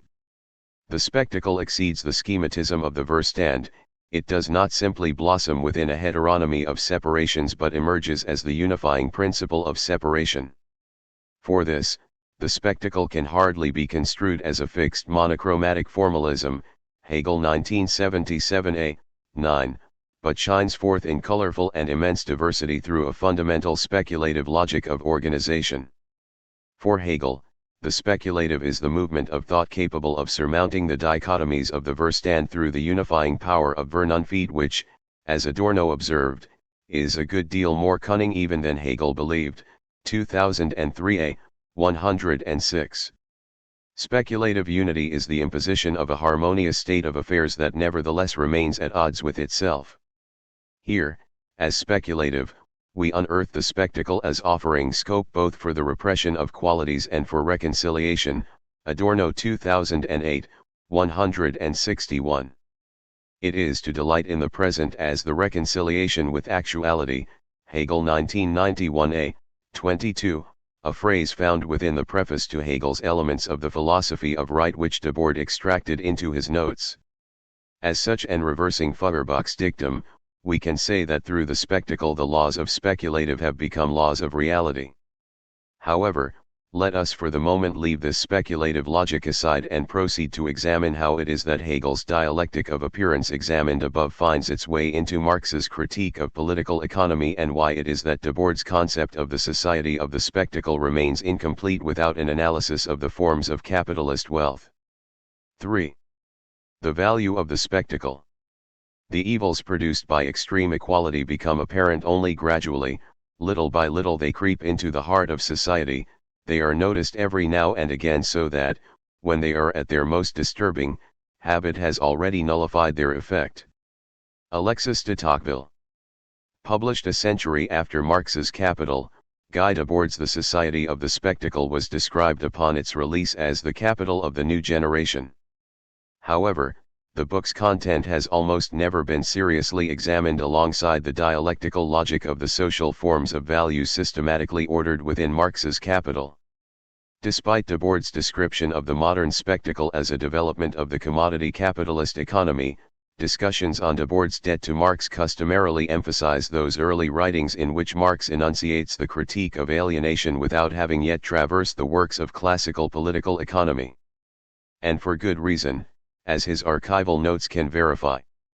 A preliminary glance at the society of the spectacle elicits the impression that the ruthless criticism of all that exists first enunciated by Marx in his early 20s successfully reverberated a century later. The book resounds with both implicit and explicit reference to the phenomenon of social alienation or estrangement described by Marx in the 1844 manuscripts. And yet, we find, early on in the society of the spectacle, the following register of social alienation through which Debord situates the advent of the spectacle. The first phase of the domination of the economy over social life brought into the definition of all human realization the obvious degradation of being into having. The present phase of total occupation of social life by the accumulated results of the economy leads to a generalized sliding of having into appearing, from which all actual having must draw its immediate prestige and its ultimate function. Debord 1970, 17. Here, the primacy of appearance over possession draws attention not simply to the way in which Debord's theory of the spectacle acquires theoretical determinations from Marx's early writings on social alienation, but, more specifically, how these developments of the commodity economy come to occupy, in Marx's later writings, a certain centrality to a dialectical structure of appearances in the critique of political economy. The spectacle is a critical category of social organization specifying the multivalent aspects of the unity of capitalist society in relation to an underlying determinate structure of appearance that, as we've seen from the previous chapter, originates in Hegelian thought. However, it remains the case that the extent to which Debord is justified in his claim that the spectacle constitutes a qualitative development of capitalism has yet to be evaluated in accordance with the categorical determinations of the capitalist mode of production. As has sometimes been claimed, is it true that Debord's spectacle is simply a replacement for Marx's commodity, albeit under conditions of post-war prosperity? Is the difference between Marx's critique of political economy and Debord's analysis of spectacle simply one of emphasis? Further, how does the spectacle relate to the other prominent forms of appearance of value, such as money and, perhaps more importantly, capital? Dave 2000 and 1996, Perspectives 1975. Finally, in what sense ought, as Debord writes in a 1966 letter, the revolutionary theory of Marx, be corrected and completed, 2003 b. 188. This chapter will attempt to answer these questions by first highlighting the central role of appearance forms in Marx's critique of political economy. Here, it will become clear that value, the social form of wealth within capitalist society, is ontologically structured as a totality through a set of appearance form determinations, Erscheinungsformbestimmungen. As we know from Hegel, a totality cannot be given directly or immediately, and so what becomes primary is the form of value, or, again, what Marx refers to in a number of places as Formbestimmung. Here, value as formal determination or as the self-movement of form, not itself something directly perceptible and yet obtaining concrete appearances, derives from the self-reproducing logic of the totality of social relations necessary for the production and reproduction of capital. The systematic exposition of capital, Volume 1, proceeds through a structured succession of categories that unfold immediate appearances to reveal their internal dynamics and, most crucially, the necessity through which essential social relations obtain the appearance forms they do. It is the mode of presentation, Darstellung, that examines social reality as a totality of interconnections and determinations. Marx's Darstellung gives concrete conceptual unity to aggregated historical detail. It is a reconstruction that starts from the immediacies of how wealth appears within capitalist society and proceeds to unfold the mediating essence that is the retrospective ground for those forms of appearance. It is through the logic of the Erscheinungsformen of value that Marx attempts to provide an answer to the problem of why value must assume its particular forms. This is a question never posed by classical political economy and yet, as we learn from Marx, remains fundamental for explaining the mediations between, for example, profit and labor. This problem cannot be adequately answered without Hegel, specifically his Wesenslogik, in which essence must appear as something other than itself. For Marx, this logic, through which the mutually constitutive identity of appearance and essence calls into question the limits of formal dualisms, is a conceptual resource for conceiving not only the necessity for surplus value to appear as profit, but also the necessity of value to assume its particular concrete shapes, such as commodity, money, and capital. Not only does the concept of spectacle derive from this essentially Hegelian movement of the self-development of appearance forms inherited by Marx, but in the first instance, Marx's usage contains insight already disposed towards, let us say, the spectacular. One can identify attributes of the Latin spectaculum, and its connection to a mirror image or arranged display, and from spectare, to view, watch, or behold, within the development of the forms of appearance of value. However, this would at best only demonstrate that Debord is composing a theory of the spectacle by emphasizing certain methodological aspects of Marx's critique of political economy. This is certainly true, and the gravity with which Debord aims to formulate a critique of society within the contours set by a Hegelian dialectic emerges as Debord scrutinizes different possible titles for the society of the spectacle. The real society of the spectacle. The dialectic of the society of the spectacle. The dialectic of society as spectacle. The dialectic in the society of the spectacle. The dialectic in society as spectacle. The spectacular moment of commodity society, or subtitle. The society as spectacle. Point 1.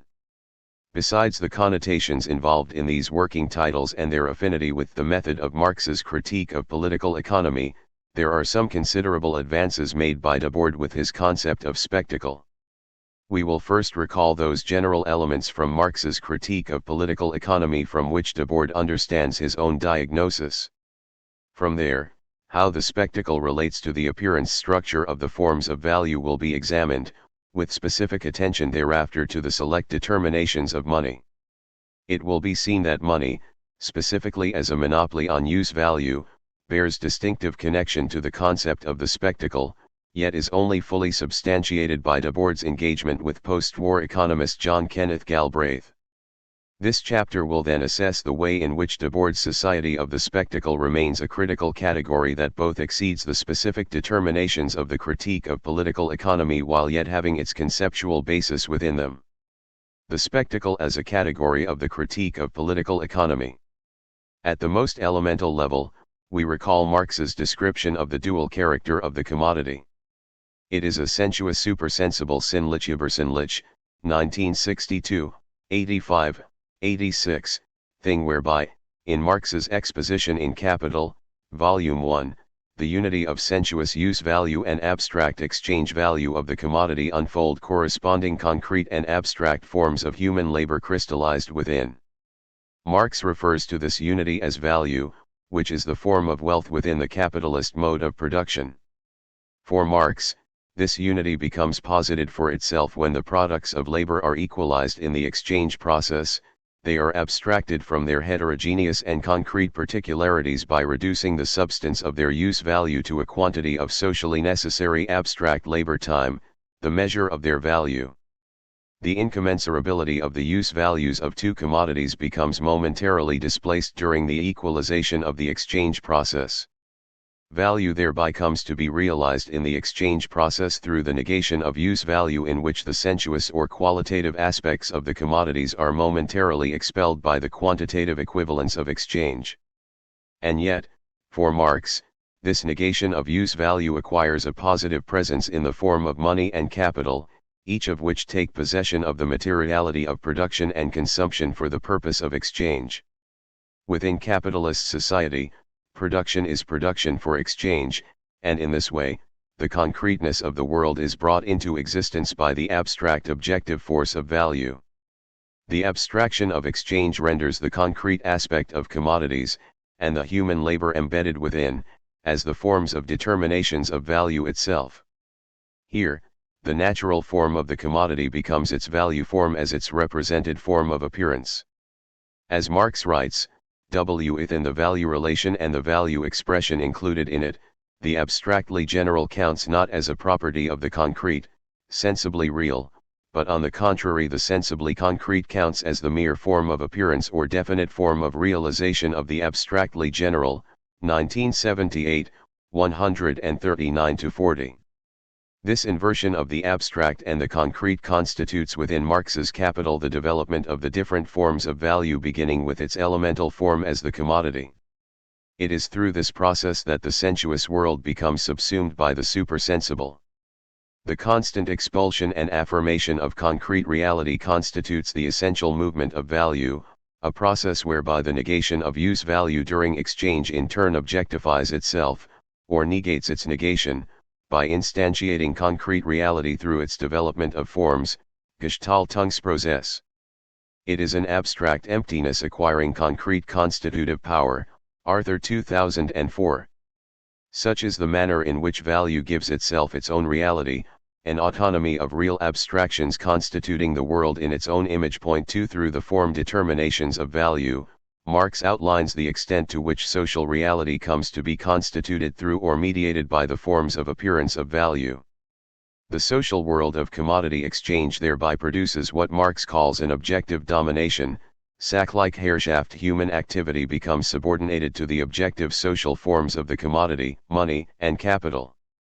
These are the conditions under which the notorious fetish character of the commodity can be properly understood. Through the exchange process, commodities attain the forcefully abstract objectivity of value, whereby as sensuous things, they are at the same time, supersensible. The fetish character of the forms of value refers thereby to the appearance of objectivity possessed by the social characteristics of labor as embodiments of abstraction, whereby the labor time socially necessary for their production forcibly asserts itself like an overriding law of nature, Marx 1996, 86. As Marx famously continues, it is nothing but the definite social relation between men themselves which assumes here, for them, the fantastic form, phantasmagoric form of a relation between things, 1996, 83. Since a commodity enables its possessors to situate themselves in a determinate place of production and exchange, commodities become the necessary condition for the possibility of both sociality and concrete reality. In its exchangeability, the commodity possesses the ability, or the virtue, to establish relations among people. While people enter into these relations as owners of commodities, the commodity acquires a social agency for facilitating the exchange process. As a result, human beings become reified and subordinated to the social synthesis of commodity exchange. The commodities become the true social actors in the exchange process. It is within such a framework that Debord unfolds the opening chapter of the Society of the Spectacle. Insofar as within capitalism, our reality is inversion, is appearance, in which reason, in its inverted forms of existence, subsists contradictorily through estranged forms of social unity. Hegel 2007, 34. The spectacle is the culmination of this fetish. Debord aims to elucidate an autonomized social reality constituted through appearances, wherein social unity only exists in its inverted form, an appearance of a falsified social existence constituted through the commodity social form. As such, the spectacle is not a falsified representation of reality, but the phenomenal exposition of an already falsified reality given methodological register through the categories of image, representation, and appearance. The spectacle is not a manipulation or distorted representation of the world, that is, a conspiratorial effort to mystify, nor does its genesis reside merely in the technological capacity to proliferate images, Debord 1970, 5. Instead, like the concrete instantiations of value, the spectacle is a social relation rendered into a materially objective force, a Weltanschauung which has become actual, materially translated. It is a world vision which has become objectified, Debord 1970, 5. By now it should be abundantly clear what the spectacle isn't. It is not the case that the spectacle chiefly concerns visual imagery or is reducible to the advertisements and entertainment that saturate modern society, Debord 1970, 24. Rather, it is a category that critically elucidates the abstract form of domination constituted by the exchange relations of the capitalist mode of production. In a word, the spectacle is the total commodity of society, the total result of social objectification rendered into an appearance of social unity in which separate spheres of social life, although dependent on capitalist production, have reached an accord organized into a totality. 3. A justification for one of its moments is a justification for its entirety. It is the reigning identity of production and consumption, of work and leisure, of culture and commodity, of state and economy, of ideology and the material environment. Such a mode of social organization must furthermore entail the organization of human perception, defining what is to be seen with how it is apprehended. This determination of consciousness is identically a definition of activity, of what is permitted and possible within prevailing society. As Horkheimer writes in Traditional and Critical Theory, even the way they see and hear is inseparable from the social life process as it has evolved over the millennia.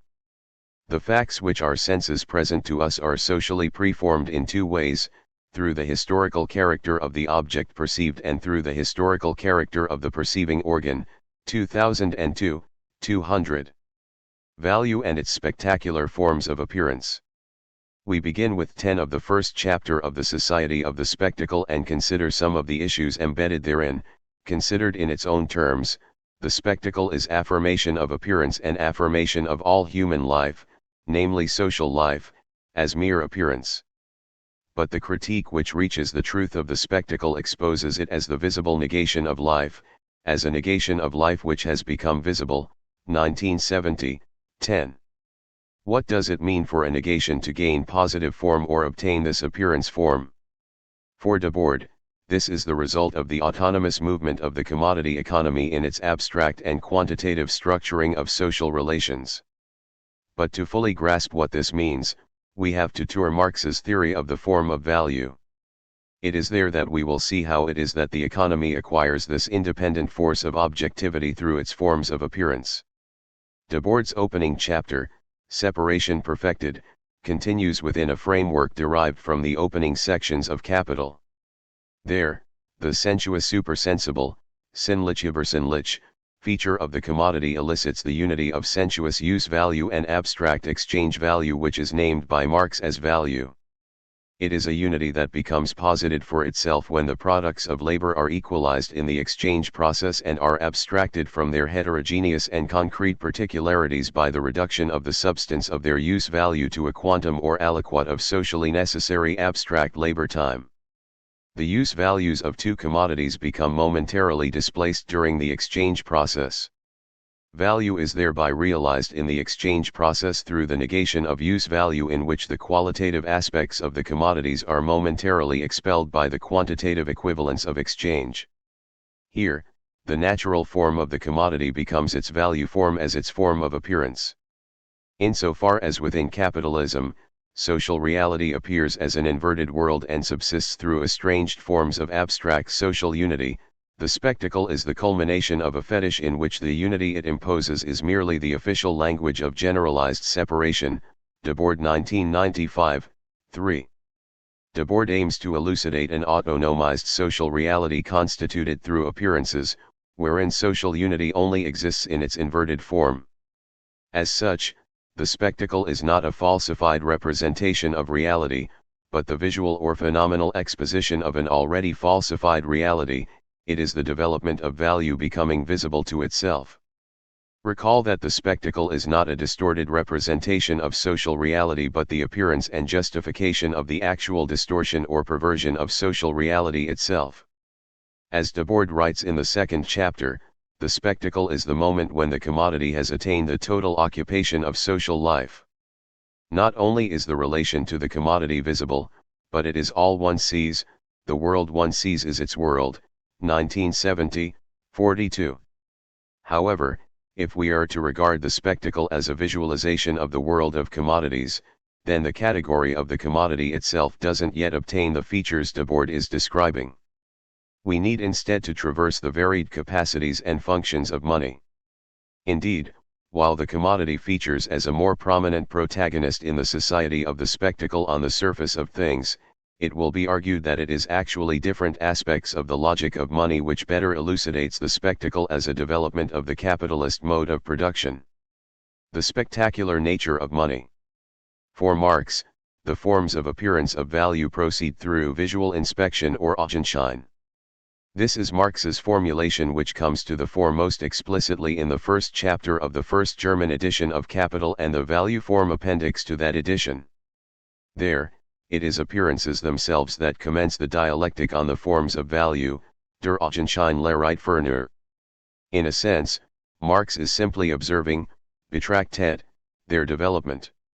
Among the initial passages of Capital, Volume 1, the Erscheinungsformen proceed through four basic moments, a dramaturgy between coat and linen, progressively gaining greater visual impact through a totalization of commodity values and culminating in the money form whose fetish riddle, as Marx writes, is the riddle of the commodity fetish, but now become visible and dazzling to our eyes, 1996, 103, translation amended. In other words, the money fetish is only the commodity fetish rendered spectacular. Prior to this, Marx's exposition has traversed the simple form of relative value for which the being of value only comes to light, kommt die Gegen zum Vorschein, as a relation between two commodities, whereby their equal relation posits, on one side, the body of another commodity, sensibly different from it, and becomes the mirror spiegel of its own existence as value word sen.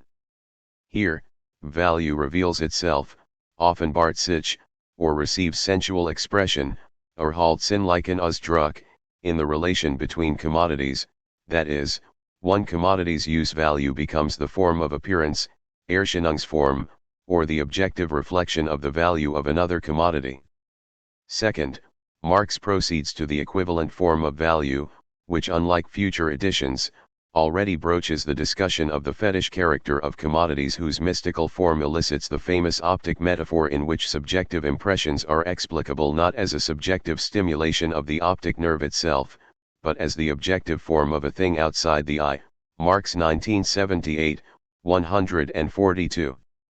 The equivalent form is, as Marx states, a reflection determination of the use value of other commodities.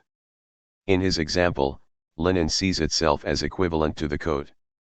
There is a reciprocal and mirroring relation of opposites in the relative and equivalent forms of value.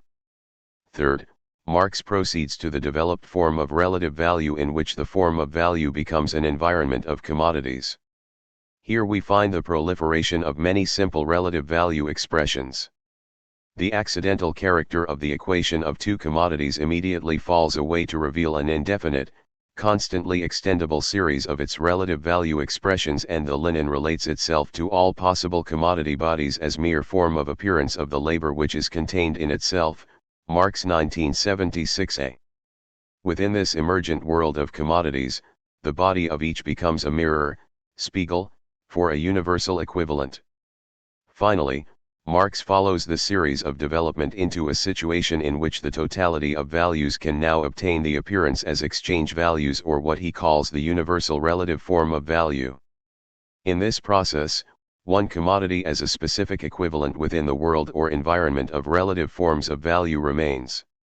Marx is now tracing the developing money form of value out of the equivalent form's position within the universal relative form of value. Here emerges the universal, allgemeine, equivalent, the universal and yet individuated materialization of abstract human labor, whose use value is precisely its universal form of value as a universal equivalent. All commodities thereby mirror or reflect themselves in one and the same commodity as quantities of value. Within this development, what appears as Marx's frequent use of visual similes cannot simply be regarded as a stylistic peculiarity. For instance, there is a determinate reflective structure between two commodities in the relative form of value. In turn, the equivalent form reflects within itself the relative use value of all other commodities.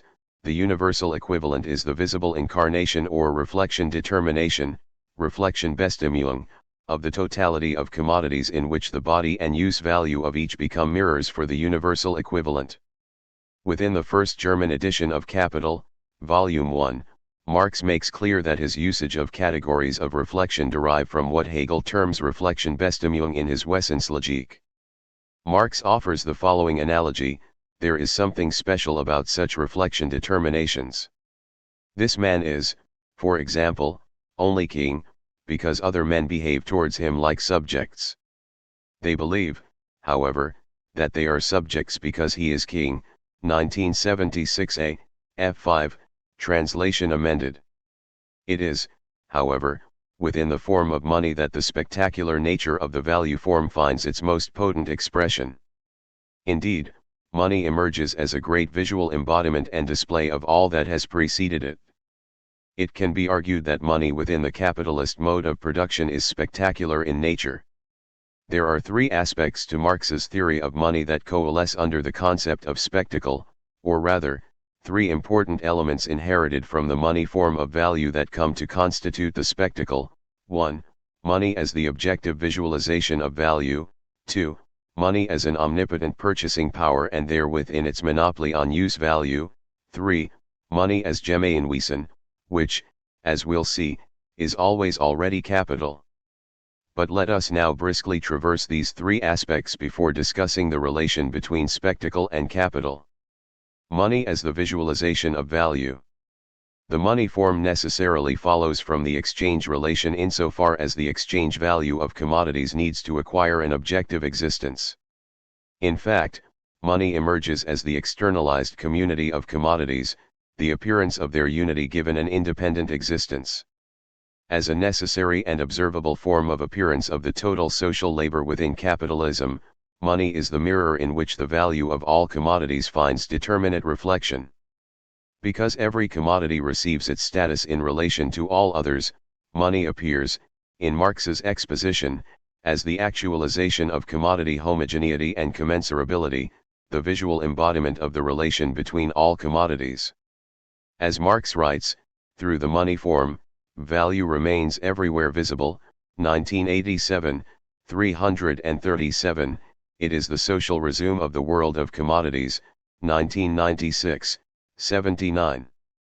It is within money that value obtains its most visible incarnation. It is important to emphasize here is that money is not, strictly speaking, the representation of the value of commodities, but an exposition of their relation as values. It is the presented actuality of the unity of value. As Marx writes, it is as if alongside and external to lions, tigers, rabbits, and all other actual animals, which form when grouped together the various kinds, species, subspecies, families etc. of the animal kingdom, there existed also in addition the animal, the individual incarnation of the entire animal kingdom. Such a particular which contains within itself all really present species of the same entity is a universal, like animal, God, etc. 1976a, 69. Money is the necessary presentation of value for itself, not as a representation of value but its visual presence. This further entails the way in which Marx is not conceiving a nominalist theory of money, or money as a mere symbol of value. Money is not a stand-in or reference for commodity values, but the totality of their relations given an independent form. If anything, money liberates itself as a form of representation and in turn transforms everything around it into its representative. As Marx writes, in money, everything is turned around, and all actual products become the representation of money. 1986, 126. Through this aspect of money, which doesn't conceal the real material content of economic relations but instead makes them phenomenologically actual, it becomes clear in what sense the spectacle cannot be conceived as a manipulation or distorted representation of the world, in other words, a conspiratorial or orchestrated effort to mystify the world, or merely the technological capacity to disseminate images. Nor does the category refer to any semiological aspect of the commodity economy. Instead, like the monetary instantiation of value, the spectacle is a social relation rendered into a materially objective force, a Weltanschauung which has become actual, materially translated. It is a world vision which has become objectified. Debord 1970, 5. It is a category that elucidates the abstract form of domination constituted by the Erscheinungsformen of value and its development into an objective phenomenal form. Money as the monopoly on use value. Let us move on now to a second aspect of money which is inherited by the spectacle. The value of money in the first instance is money's purchasing power, what money can command. As a universal equivalent, it can potentially purchase anything, even that which doesn't appear on the market. Further, while all commodities might not be products of labor, all are capable of acquiring a price form, Marx 1996, 112. As such, money is a universality that renders in principle everything in the universe exchangeable with everything else. Its use value is precisely its capacity to exchange the totality of use values. Money is an appropriate expression of equivalence in the infinite variety of use values, Marx 1987, 281, it is the essence of all the use values, Marx 1986, 200. It is for this that Marx describes money as the absolute commodity, 1987, 374, or the ubiquitous allgegenwärtige commodity, 1986, 164. As is already anticipated in the Power of Money section of the 1844 manuscripts, money is the means of purchase, that which gives access to all objects and the only true need.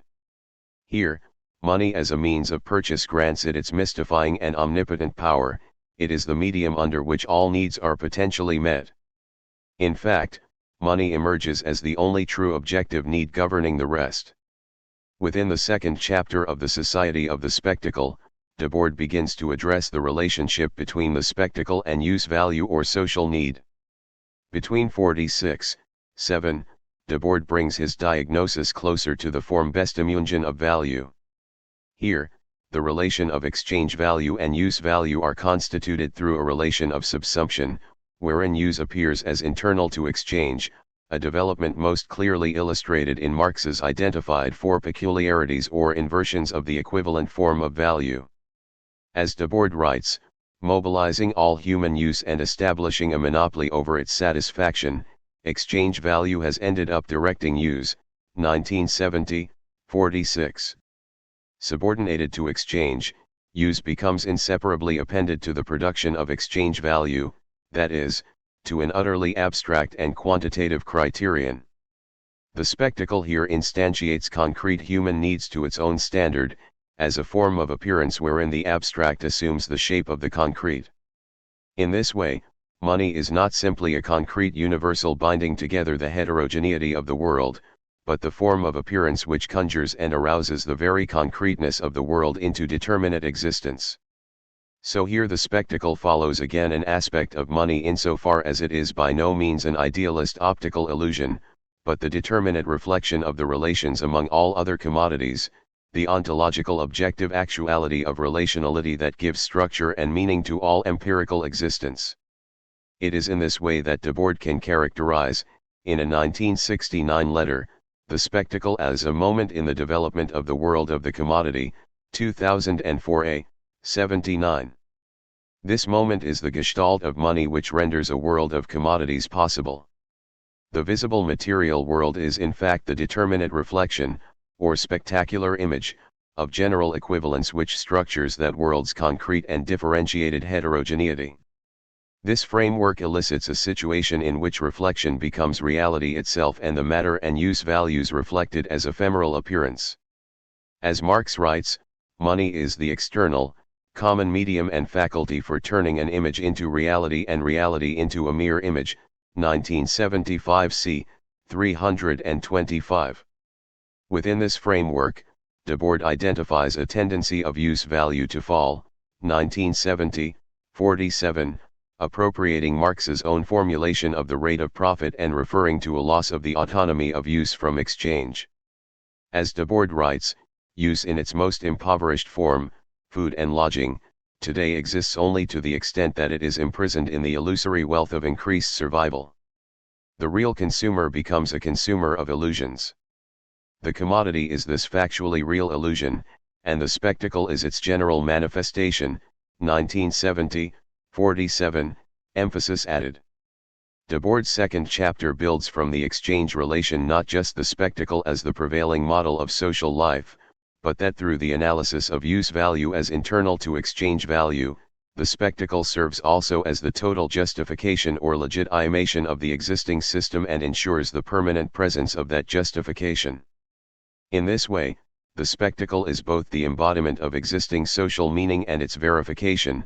In the inverted reality of the spectacle, use value, which was implicitly contained in exchange value, must now be explicitly proclaimed precisely because its factual reality is eroded by the overdeveloped commodity economy and because counterfeit life requires a pseudo-justification. 1970, 48. In this chapter we find that the spectacle refers to a pseudo-autonomy of use as it is emphatically lauded in order to justify the reigning domination of the commodity. As Debord will later write in the third chapter, the satisfaction which no longer comes from the use of abundant commodities is now sought in the recognition of their value as commodities. The use of commodities becomes sufficient unto itself. 1970, 67. Here again we find as a model the money form whose use value is its power of exchangeability. The spectacle asserts itself where the shadow of use has reappeared in its inverted form. The economy appears as an objective reality which mediates between need and satisfaction. Additionally, within this fraud of satisfaction, 1970, 70, the constitution of human needs within the movement of value cannot be contrasted with any opposing natural or authentic needs and desires. It is rather the case that social existence, in its real subsumption within the self-producing development of the commodity form, becomes recalibrated as mediated moments within the autonomous economy.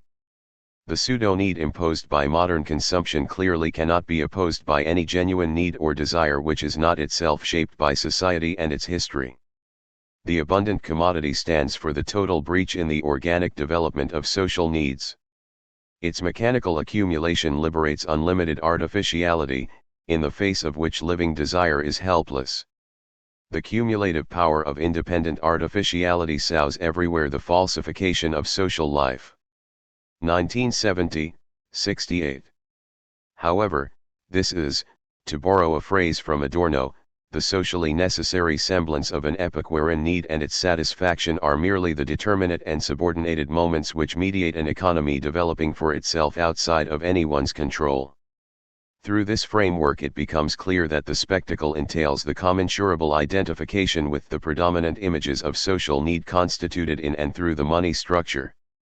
In this way, while reiterating the trifling distinction between superficial needs and deep needs, Adorno 2003b, 392, the spectacle erects a model of social satisfaction integral to its domination. It is from this perspective that spectators do not find what they desire what they find. Debord 2003a, 114. This analysis comprises an advance beyond Marx, specifically with regards to the way in which the category of the spectacle elicits a sustained critique of use value and need satisfaction, thereby sidelining what Hafner has called the tendency of use value fetishism, Gebrauchswertfetischismus, Hafner 1993. From that perspective, one finds descriptions for the decay or degradation of use value by exchange extrinsically eroded by market forces, a theme frequently found within critical theory but one which emerges as prominent in the work of Helmut Reinecke, 1975, 205, Wolfgang Parit, 1976, Stefan Breuer, 1977, and even Hans-Jürgen Krall, 1971. The utility of the concrete is virtuously elevated as a barometer to vilify the abstraction of exchange, as if the dialectic of the sensuous supersensible social world of value need only dispense with what erroneously might be conceived as the independence of its material reality. The concreteness of human practice subsists in and through the supersensible world, itself generative of material personifications and character masks. To direct this spectacular reality, in which the concrete is affirmed and naturalized as a bulwark against the abstractions of the economy, is itself to reaffirm the logic of the spectacle as the positivity of the concrete and Gebrauchswertfetischismus.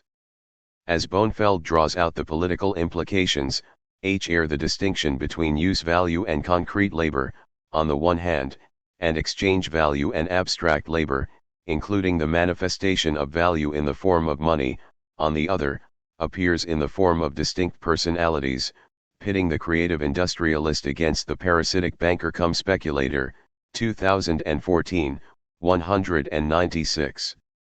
It is in this capacity that, for example, struggles for national liberation, that is, in defense of national community in opposition to alleged forces of international financial globalization, are spectacular in nature, specifically bewitched by the charm of identification for which the nation stands as the generality through which self-determination can become actual. Here a further line can be drawn between the concreteness affirmed by the spectacle and anti-Semitism in which the Volksgenossen are draped in talk of ancestral and mythic bonds of blood and soil against the abstract parasitism of money and finance, Bonefeld 2014, 207. The spectacle naturalizes the concrete as a moment of its own process, itself upholding the lie that the concrete ought to be celebrated as the undefiled source of credible industry, productivity, and creativity against the abstract wealth of financial speculation. In a word, where pleas for the concrete to be extricated from the abstract proliferate, so does the spectacle's logic of Gebrauchswortfetischismus, itself derivative of the money form. Here Debord can help make sense of the ways in which the contemporary resurgence of right-wing nativism holds to this dimension of spectacular logic, specifically for its characteristic elevation of local cultures and particular identities over what is perceived to be universalist globalism. The spectacle cannot be set in abstract opposition to concrete social activity, for the dichotomy between reality and image will survive on either side of any such distinction. Thus the spectacle, though it turns reality on its head, is itself a product of real activity. Likewise, lived reality suffers the material assaults of the spectacle's mechanisms of contemplation, incorporating the spectacular order and lending that order positive support. Each side therefore has its share of objective reality. And every concept, as it takes its place on one side or the other, has no foundation apart from its transformation into its opposite. Reality erupts within the spectacle, and the spectacle is real. This reciprocal alienation is the essence and underpinning of society as it exists. Debord 1995, 8. As the complement to money, the spectacle detaches the use value of money as the medium of circulation, itself the necessary universal equivalent of all commodities, and establishes a pseudo-autonomy of use in general as a category for society as a whole. If money is the realization of exchange value's negation of use, then the spectacle is the return of use, now draped in a counterfeit independence. The spectacle is the appearance of value as use in its sovereignty while unrelentingly still draining the world of its detail. It is thereby as both the objective visualization of value and its monopoly on use that Debord can describe the spectacle as the money which one only looks at, because in the spectacle the totality of use is already exchanged for the totality of abstract representation, 1970, 49. To discover further insight into how it is that use value comprises a central dimension of the society of the spectacle, however, Debord's notes on post-war economist John Kenneth Galbraith are of assistance. Hunger is never simply hunger. In preparing the society of the spectacle for publication, Debord reviewed Galbraith's The Affluent Society, 1958. Debord's notes traverse chapters 9 through 12, and it is from his critical comments on Galbraith's work that the theory of the spectacle as a monopoly on use value is in part derived. For writing during the economic boom of the 1950s, Galbraith upheld the importance of consumer stimulus and public spending, which, he argued, were internal to levels of productivity. Against notions of consumer sovereignty, for Galbraith, the means by which wants and needs are created and satisfied derive directly from productive capacity accompanied by the advertising industries and advanced salesmanship techniques.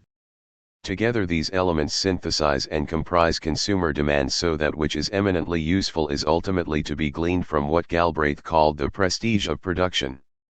This perspective can of course be drawn from Marx himself, particularly when he describes, in the introduction to the Grundrisse, the identity of production and consumption, for which nothing is simpler for a Hegelian to understand. Just as consumption gave the product its finish as a product, so production gives the finish to consumption. For one thing, The object is not an object in general, but a definite object which must be consumed in a definite way, a way mediated by production itself. Hunger is hunger, but hunger that is satisfied by cooked meat eaten with knife and fork differs from hunger that devours raw meat with the help of hands, nails, and teeth. Production thus produces not only the object of consumption but also the mode of consumption, not only objectively but also subjectively. Production therefore creates the consumer. 3.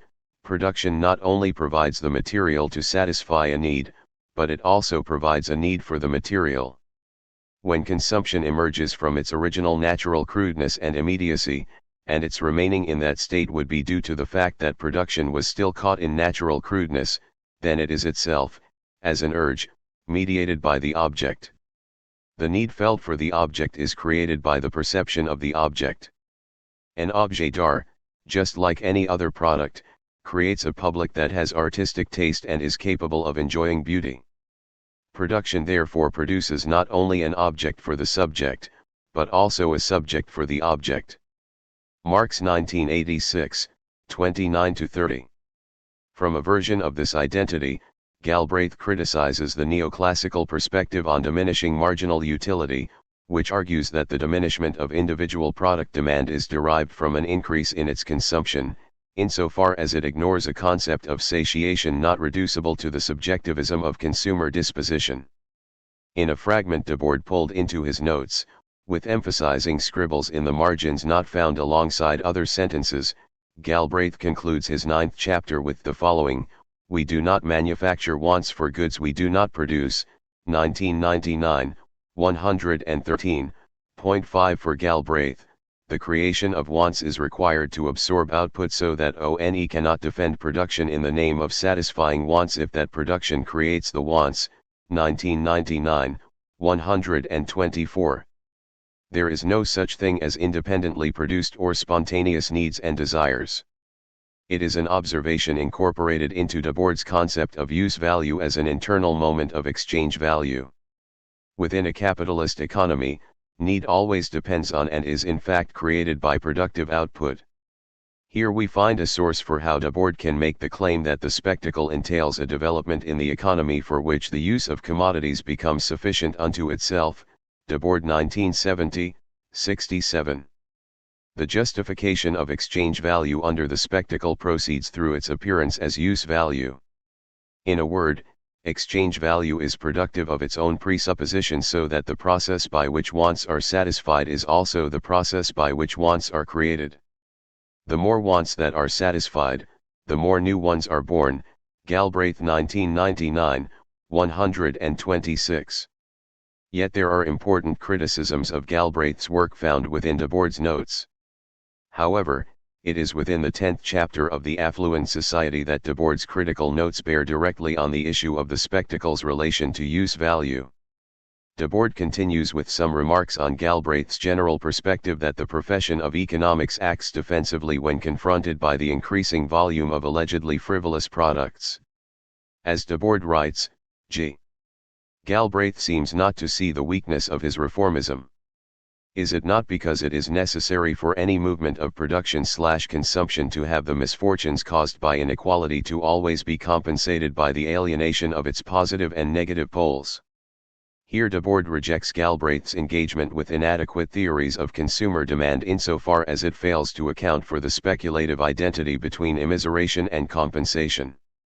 For Debord, each side of this relation is structured by the importance the society of the spectacle places on use value, itself a dimension of exchange value that, in different terms, is already garnered from Galbraith's position that consumer demand derives from levels of productivity and not from without. While inverted needs spiritualize our unconscious suffering under the material denial, Adorno 2007, 93, under the spectacle material plenitude is but the continuation of privation by other means. As Vanasium writes, the satisfaction of basic needs remains the best safeguard of alienation, it is best dissimulated by being justified on the grounds of undeniable necessities. Alienation multiplies needs because it can satisfy none of them. Nowadays lack of satisfaction is measured in the number of cars, refrigerators, TVs, The alienating objects have lost the ruse and mystery of transcendence, they are there in their concrete poverty. To be rich today is to possess the greatest quantity of poor objects. Nav 2006, 121. In his notes on Galbraith, Debord describes need as a mechanism that is now fatal and absurd, whose comforted satiation elicits a false pair, artificial needs, moderate needs. To oppose this pair is described by Debord as the Marxian project, perhaps yet another way the SI intended to settle its accounts with Marx and to extend its revolutionary perspective not merely to a full stomach but to a full life. At one point, Debord's marginalia makes the point explicit: the society of the spectacle is the manufacturing, beyond our appearances, of the appearance of a satisfaction. Here the spectacle, as the excess of particular appearances of want and need, is the generative mechanism of those appearances, a unity of Erscheinungen which, as we've seen in the previous chapter, gives to the concrete its falsehood. Point 6. Within this framework, satisfaction must ultimately contain its opposite insofar as use-value becomes, under the spectacle, the preeminent apologia for society as a whole. Additionally, as is written in the 1962 article Ideologies, Classes, and the Domination of Nature in the 7th issue of IS. Use-value, indispensable still, but which had already tended to become merely implicit since the predominance of a market economy, is now explicitly manipulated, or artificially created, by the planners of the modern market. It is the merit of Jacques Ellul, in his book Propaganda, 1962, which describes the unity of the various forms of conditioning, to have shown that this advertising propaganda is not merely an unhealthy excrescence that could be prohibited, but is at the same time a remedy in a generally sick society, a remedy that makes the sickness tolerable while aggravating it. Nav 2006, 136. These observations are upheld in Debord's notes on Galbraith. There it is written, as of vital importance pour S2S, and which reaffirms the above remarks on the identity of production and consumption found with the introduction to Marx's Grundriss, that all production is transformed when we must also produce the consumer. And that is a society of the spectacle. For Debord, the manufacturing of the production of consumers is an important index for the development of the modern spectacle as he locates within the first decades of the 20th century. As the production of the assembly line became more efficient, there was need to develop a more responsive consumer market. In the 20s, advertising agencies worked on that by means of publicity image. Publicity for industrial design, brand names, slogans, and jingles, testimonials, macho sexuality, and feminine seduction began to bombard us via the press and magazines, but also via the newly discovered radio broadcasting. Low 1983, 137. Of course, these comments by Donald M. Low in his 1983 Underappreciated History of Bourgeois Perception are not meant to suggest that the spectacle is reducible to the proliferation of advertising agencies, or that if only the representations depicted there might yield more accurate or just portraits of society, then the spectacle would be overcome. The point is only to emphasize that crucial for the way in which the spectacle incorporates a monopoly on use value is through the concreteness of satiation as an internal moment of capitalist production. In sum, any interpretations of the concept of the society of the spectacle as synonymous with consumerism or unregulated advertising ought to heed these commentaries, that in the development of capitalist accumulation, the production of consumption and therewith in the production of needs, is first and foremost only a moment in the developing autonomy of exchange value. Point 7. Money as Gemeinwesen. We return now to yet another aspect of money that helps prepare us for understanding the relation between spectacle and capital. For Marx, since the money form of value is the concrete actualization of general equivalence, society appears as unified and as a whole within money. In money, one sees both, in the words of Anitra Nelson, the universality of the estrangement of individuals from themselves and from others, and the universality and generality of all their relations and abilities, 1999, 70. However, for Debord and within the spectacle, society is capable of appearing unified everywhere, not just in the money form, but where the totality of the commodity world appears as a whole, as a general equivalence for what the entire society can be and can do. Debord 1970, 49. How this relates to capital requires a look at money's function as a unified Gemeinwesen. In the Grundriss, Marx discusses, among the functions of money, its third determination from which it is distinct as both a measure of value and a means of circulation. Here money appears as an end in itself, money as money or as the universal material representative of wealth, Marx 1986, 151. Marx describes this third determination as the unity of the previous functions of money and which, as an end in itself, cannot be confined to the sphere of circulation. This third determination is already latent capital, albeit only by preserving its fluid becoming and by withdrawing and re-entering the sphere of circulation. In a word, for exchange value to become truly autonomous as money, it needs to develop into capital, it must exit and re-enter circulation and aspire towards imperishability. Money that is made autonomous and results from circulation as exchange value but which re-enters circulation and perpetuates and valorizes itself is capital. In a word, only in capital has money lost its rigidity and become a process. And of course, the specific exchange through which money becomes capital and not simply a commodity is in the purchasing of labor power, the use value that money purchases in order to become capital through the immediate unity of the labor process and the valorization process. Here, within the transition to capital, money is no longer simply independent exchange value but the autonomy of exchange value as self-positing, selbstsetz, and money must be spent for productive consumption, that is, it must be engaged in reproducing exchange value, Marx 1986, 113. Within the M circuit, money is exchange value for itself, der Tauschwert als sich selbstsetz and Bewegung. Money as capital is independent of circulation and activates production with the purchase of labor power. Capital must exist in both production and circulation, as both commodity and as money. In its becoming capital, money becomes the community or the social bond. It is itself the community, and cannot tolerate any other standing above it. But this implies the full development of exchange value, hence of a social organization corresponding to it, Marx 1986, 155.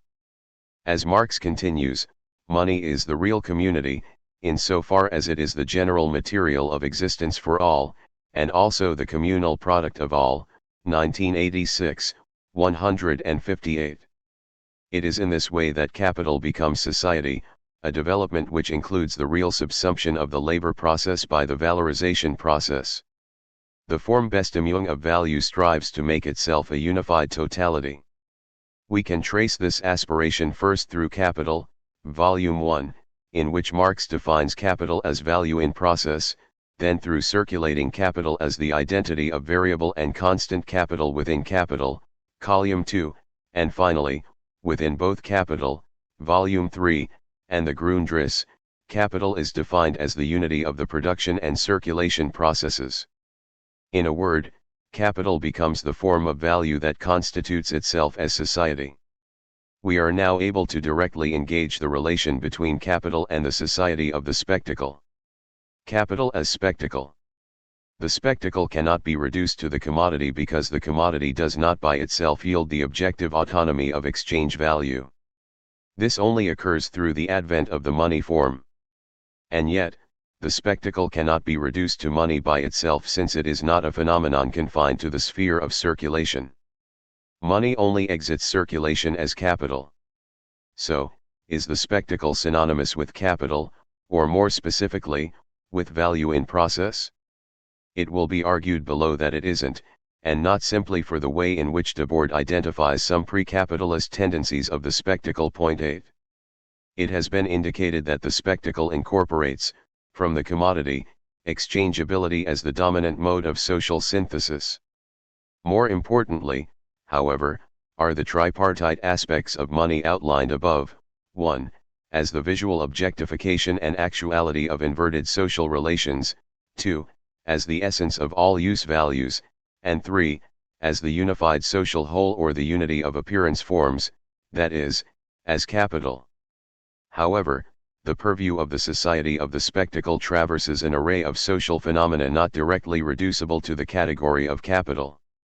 These broadly include the appearance of seemingly opposed political factions, the image of individuality as advertised celebrity personalities, the representation of the proletariat in various organizational forms, the appearance time structured by commodity production and circulation, the composition of the urban environment, the presentation of cultural products and discourses, and the rendering of ideology.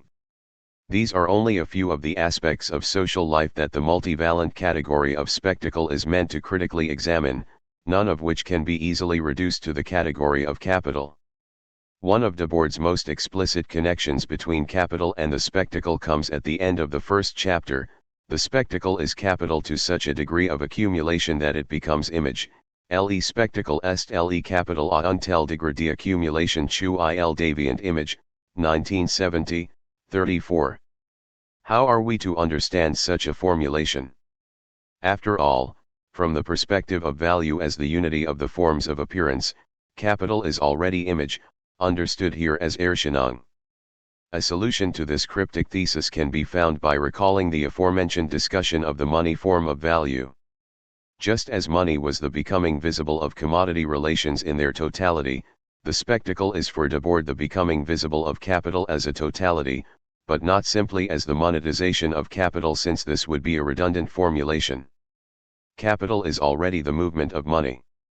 Instead, the spectacle as the becoming visible of capital is the becoming visible of the unity of appearances, that is, the mode of appearance of society unified under capital. However, do not let the term visibility suggest that the spectacle is a concept, again, primarily concerned with literal visual imagery, or is reducible to an environment oversaturated with advertisements or consumerism. Visibility here refers back to the riddle of the money fetish, to the inverted world become, in Marx's words, dazzling to our eyes. In this way, the spectacle remains a category that critically elucidates the abstract form of domination constituted by the exchange relations of the capitalist mode of production, and yet carries this structure well beyond economic relations. As Debord writes, capital is no longer the invisible center determining the mode of production. Under the spectacle, society in its length and breadth becomes capital's faithful portrait, 1995, 50. Important to note here is that Debord conceived the category of spectacle as of a higher order than the category of society. It is not modern society that own the spectacle, but the inverse. 9. The notion that human beings are deprived of any substance not imported by the form Bestimmung of value, and therewith structured by Erscheinungen, derives from Marx's critique of political economy.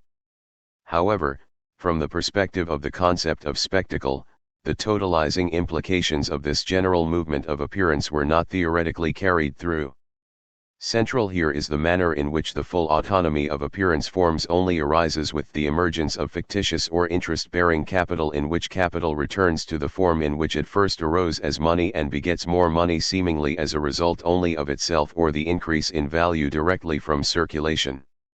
Here, the production process effectively disappears, and for Marx, it is the culmination of the Erscheinungsformen in which everything is reduced to circulation, a complete objectification, inversion, and derangement, Marx 1989, 453.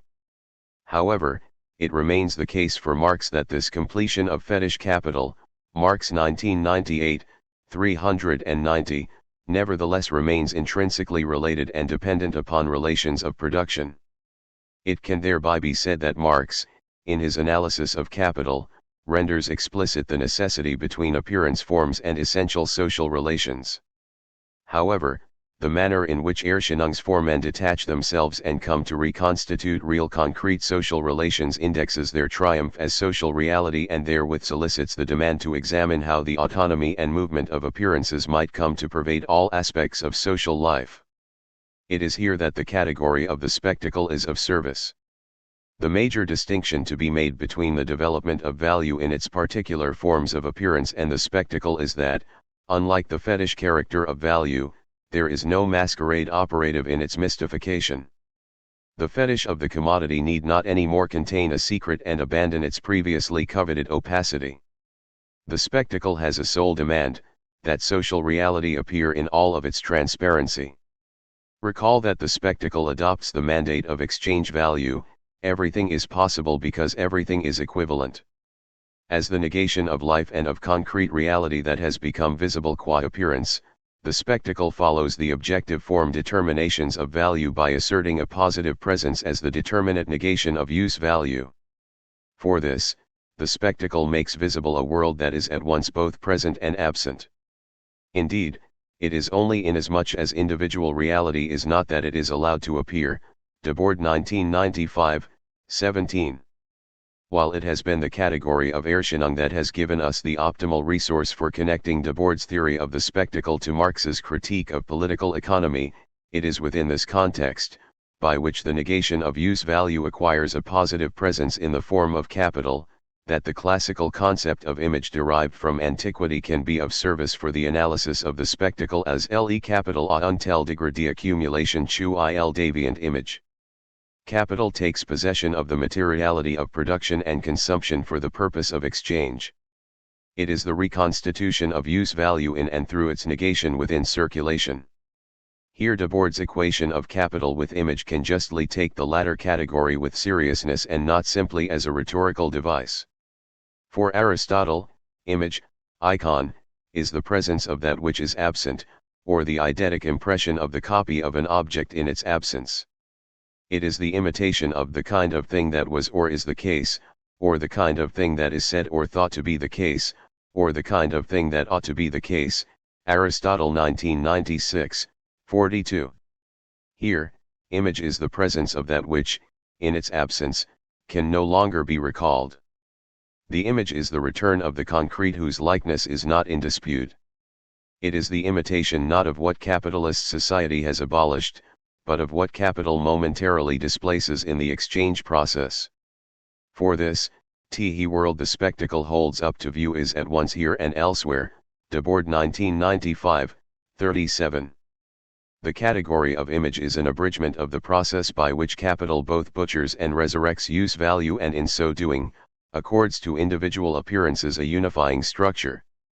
The spectacle described as capital become image is the abbreviation for which the increasing autonomy of exchange value, through the visualization of the money form, has given rise to a visible unity of appearances.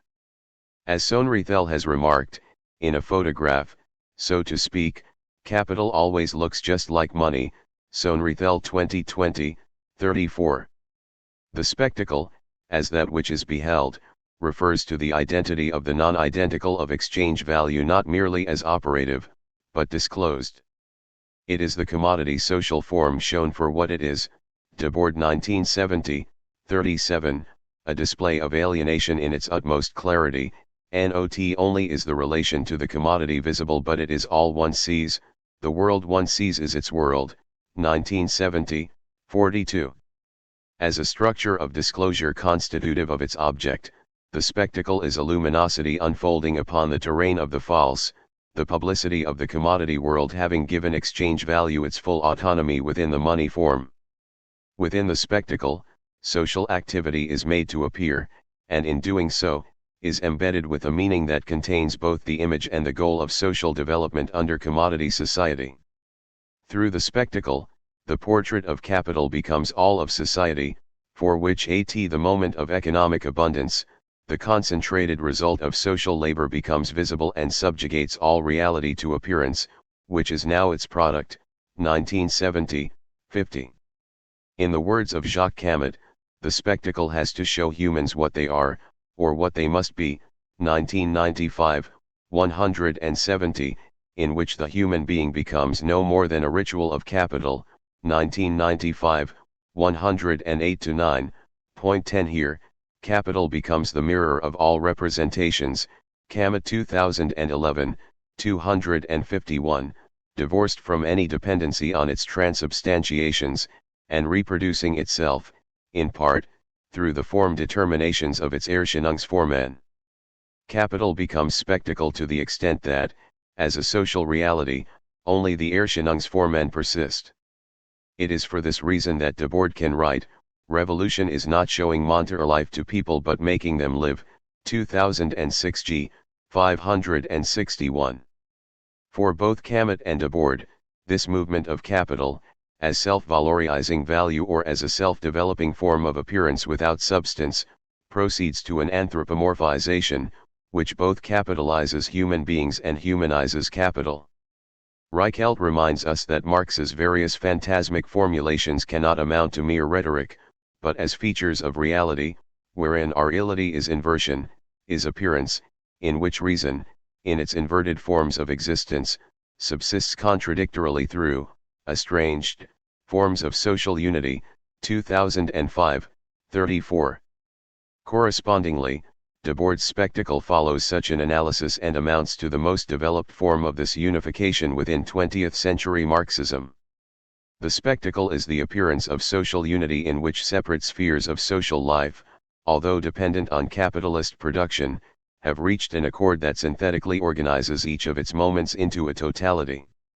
Important to recall here is the way in which the spectacle is less a critical theory of appearances than it is a theory of the unity or organization of appearance forms. A justification for one of its moments is a justification for its entirety. It renders commensurate not only the distinctions between production and consumption, monopoly and competition, use value and exchange value, but also class distinctions, leaving in their wake personifications, representations, appearances, or images of its own movement. Such a mode of social organization, which, as Debord writes in a 1966 letter, monopolizes all human communication, 2003 b. 157, entails also the organization of human perception, defining what is to be seen with how it is apprehended.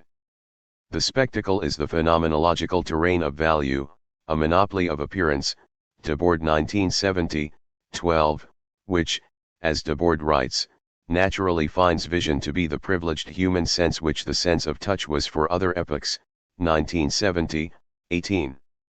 The spectacle thereby says nothing more than that which appears is good, that which is good appears, 1970, 12. Conclusion. The key to grasping the respective relation between Marx's critique of political economy and Debord's theory of the spectacle is in the study of the structure of the Erscheinungsformen of value. As such, already in the first 3 chapters of Capital, Volume 1, we find the elementiform of the spectacle. However, for Marx, the form of appearance makes the actual relation invisible, and, indeed, shows the direct opposite of that relation, 1996, 540. This is in stark contrast to the way in which the spectacle operates by exposure. A sun et lumiere show that lights up the entire surface of society with the same factitious poverty, IS 1997, 470. This is why the fetish character of money is so important. The mystification acquires an objective and autonomous form unlike the commodity fetish for which social relations remain concealed behind the social relations of things. Even if having its basis within them, it remains the case, however, that the category of spectacle exceeds the specific determinations of value, a broader model of social organization for which the structure of appearing outpaces that which appears, or more specifically, it gives particular appearances inner coherence as moments of a totality. Exceeding the logical ordering of Marx's categories, the spectacle nevertheless derives from the cadences of the concept of value and its form determinations. The spectacle is a category that elevates Marx's Erscheinungsformen as a polyscopic and omnipresent element of social reality. As Lefebvre has written, there is more to capital than political economy, 1991a, 80. In this way, the category of the spectacle attempts to provide a theoretical reconstruction of social reality as an organic whole which is constituted in and through the autonomy of the Erscheinungsformen. The spectacle ought then not to be measured by an attained quantitative degree of capitalist accumulation, but by the degree to which the total result of a society based on capital accumulation obtains objectivity at the level of ruling appearance forms as the dominant social structure. As a critical concept, the spectacle, whose role is to inform the commodity world, NAV 2006, 201, elucidates and gives unifying structure to diverse phenomena within contemporary capitalism under a logic, derived from the structure of exchange, for which appearances of a socially organized appearance have acquired enormous positivity, Debord 1970, 10, 12. It is in the spectacular realm of appearance that the inner content of objectivity is manifest. In a word, the spectacle is the total commodity of society, that is, the total result of social objectification and its visible vindication. In this way, the spectacle is more suitably construed as the phenomenological terrain of value as a totality, or perhaps simply, as the phenomenality of value, the self-movement of appearance forms which, to echo the dynamic of Hegel's phenomenology of spirit, draws into itself both subject and substance. Having here demonstrated how Debord's concept of the spectacle relates to the appearances forms of value in Marx's critique of political economy, we will now take a closer look at what gives the spectacle its own distinct unitary structure. 4. The reflection of the spectacle. As he lay stretched out in the grassy shade, he could never gaze his fill on that fraudulent image of beauty. And gazing proved his demise. Ovid. Within his epic poem, Metamorphoses, Ovid recounts the myth of Narcissus who infamously fell in love with an empty hope, a shadow mistaken for substance, 2004, 112. It was the comely hunter's reflection that deceived him, withering away there by the side of the pool into gold and white petals. Narcissus falls victim to his own reflection, helpless to tear himself away from the grip of identification or identitatszwang.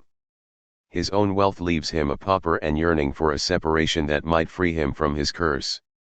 It is a myth that, while excessively trodden, suitably illustrates the manner in which the category of reflection yields important insight for understanding what makes Guy Debord's concept of the spectacle, specifically with its unitary character, different from George Lukács' concept of reification.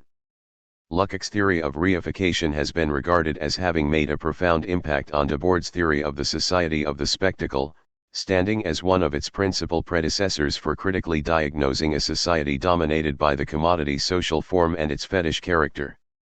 When the sole criterion of thought is its agreement with an impervious reality, it fails to think its own historical present and falls under the phenomenon famously theorized by Lukács as reification, Vertinglichung. At the center of history and class consciousness resides its most distinguished essay, Reification and the Consciousness of the Proletariat, wherein Lukács uncovers forms of thought adequate to the historically specific social form of the commodity and the abstraction of exchange relations. Not simply reducible, however, to the epistemological structure mimetic to the commodity, reification refers to prevailing index of objectivity which casts its shadow over both proletariat and bourgeoisie, the social form that objectification assumes under the abstract domination of the capitalist mode of production. As an antinomic relation between subject and object, the reification of the commodity structure consists of the objective forces of society and the subjective orientation necessary to them, Russell 2018. Commentators have called attention to the way in which Debord's theory of the spectacle is the direct inheritor of Lukács' theory of reification. However, despite any affinity that might be said to characterize their respective frameworks, little effort has been made to establish the qualitative distinctions between what can be called these two theories of reification. At best, Debord is simply seen as having advanced Lukács' concept of reification adequate to the conditions of post-war prosperity or simply as its derivative extension. Rarely is there an examination into how it is that the logic of each of their respective concepts differ. This chapter will pursue this task through an analysis of the philosophical concept of reflection as it is developed within the philosophy of Hegel. Hegel remains a fundamental source for the work of both Lukács and Debord, and, as will be seen, the derogatory meaning Hegel assigns to philosophies of reflection within his early faith and knowledge and the redemption that the concept of reflection receives within his later science of logic, specifically as a speculative concept, each offer registers for which to mark the logical difference between reification and the spectacle. In a word, for Lukács, reification remains riddled with reflective antinomies, while for Debord, the society of the spectacle adheres to a unified and inner coherence of separations. We will proceed by first offering an account of reflection as it appears within Hegel's Faith and Knowledge, and how the criticisms offered there can be said to amount to an expanded version of Lukács' The Antinomies of Bourgeois Thought. Thereafter, Lukács' later veneration of reflection as it appears in Hegel's Wesenslogique will be examined in order to call attention to the way in which Debord's theory of spectacle instantiates the superior speculative concept of reflection. While Lukács upholds Hegel's determinations of reflection as a decisive conceptual resource for Marxism to grasp social relations per se, our argument contends, as will become more explicit in Chapter 5, that Hegel's Wesenslogique expounds aspects of the reified structure of the spectacle. We find then, through Hegel's engagement with the category of reflection, an opportunity to demonstrate the manner in which Debord sublates Lukács' overestimation of the determinations of reflection. In this way, Lukács and Debord aren't simply in the same critical tradition, but wield substantively different concepts of reification. That which Lukács held as the mediated truth of relationality against the immediacy of reified life becomes the model for a form of reification that is the spectacle. This chapter will argue that the historical transition between Lukács' reification and Debord's spectacle is a conceptual transition between Hegel's critique of philosophies of reflection and the Wesenslogique. Philosophies of reflection. Prior to the break with Schelling's philosophy of identity, Hegel's 1802 Faith and Knowledge, Glauben und Wissen, critically aligns the work of Kant, Jacobi, and Fichte under the disparaging description of philosophies of reflection, which are characterized by the reduction of philosophy to the terrain of subjectivity and formal identity. Here, philosophies of reflection fail to become speculative, that is, they flounder in the task of bringing systematic unity to the conceptual dichotomies and antinomies that culminated with Kant's critical idealism and Fichte's Wissenschaftslehre. It is Kant's Verstand, however, that amounts for Hegel to the most robust and developed faculty of reflection. Point 1. As we've seen in Chapter 2, the Verstand is an analytic faculty of making distinctions or determinations grounded and fixed wholly on the side of a knowing subject which separates itself from its object. The reflective philosophy of the Verstand is for Hegel false because of its insistence on ready-made dichotomies of abstract universals such as the infinite and the finite, subject and object, universal and particular, freedom and necessity, inner and outer, causality and teleology, and so on. Further, the certitude of the Verstand is largely the certitude of the natural sciences, often pledging its allegiance to a concept of experience merely as the registration of sense perception governed by a line of causality, and to an extensive atomism for which the world is reducible to the sum of its parts. While of course not all reflective philosophy need adopt these characteristics, they are only meant, for Hegel, to generally portray the unmediated and external relation of philosophical concepts found to constitute reflective philosophy. The candidates of Hegel's choosing are the best minds that the age had produced, Harris 1977, 3. Hegel is not, however, simply repudiating the work of Kant, Jacobi, and Fichte, but rather critically demonstrating the limits of their reflective approaches and how speculative philosophy stands upon their accomplishments. In this way, Faith and Knowledge is a balance sheet of the debt that speculative philosophy owes to its forebearers. Further, Hegel's essay demonstrates not just the conceptual but also the historical significance of speculative philosophy. According to Hegel, the philosophies of Kant, Jacobi, and Fichte are the culmination of a history of metaphysics that, in transitioning to the question of epistemology, allots to the faculty of reason a regulative function without access to the whole infinity of its substance. While the reflective antinomies shared between Kant, Jacobi, and Fichte are all dealt with differently, Hegel nevertheless sees them all as essentially absolutizing opposition as a fundament of subjective cognition. Together, these philosophies have to be recognized as nothing but the culture of reflection raised to a system, Hegel 1977b, 64. The principle of subjectivity constitutive of reflective philosophy holds to the axiom that all knowledge is finite and that the infinite is only a thought reflected in opposition to the finite consciousness. When consciousness is only capable of reflecting upon a reality independent or indifferent to it without actually entering the objectivity of the world, knowledge finds recourse in the articulation of faith, Glauben, in a non-cognitive supersensible beyond, Übersinn-like Jenseits. Since their concept of the subject is essentially finite, there remains in reflective philosophy the faith in a supersensible beyond to which conceptual structures cannot gain access. While only alluded to in the work of Kant, this faith in a projected beyond becomes in Jacobi an immediate sense certainty and is explicitly systematized in Fichte. In sum, the central reflective structure is one of external opposition formally identified without any internal relation. Reflective philosophy nullifies that which is objective into a programmatic principle of finite subjectivity. The absolutizing of the finite and the infinite, or what amounts to Hegel as the idealism of the finite, Hegel 1977b, 64, results in a version of the absolute that is empty of all reason. It is a fixed and by definition incomprehensible realm of faith that is nevertheless described as rational simply because reason recognizes itself in its own exclusion.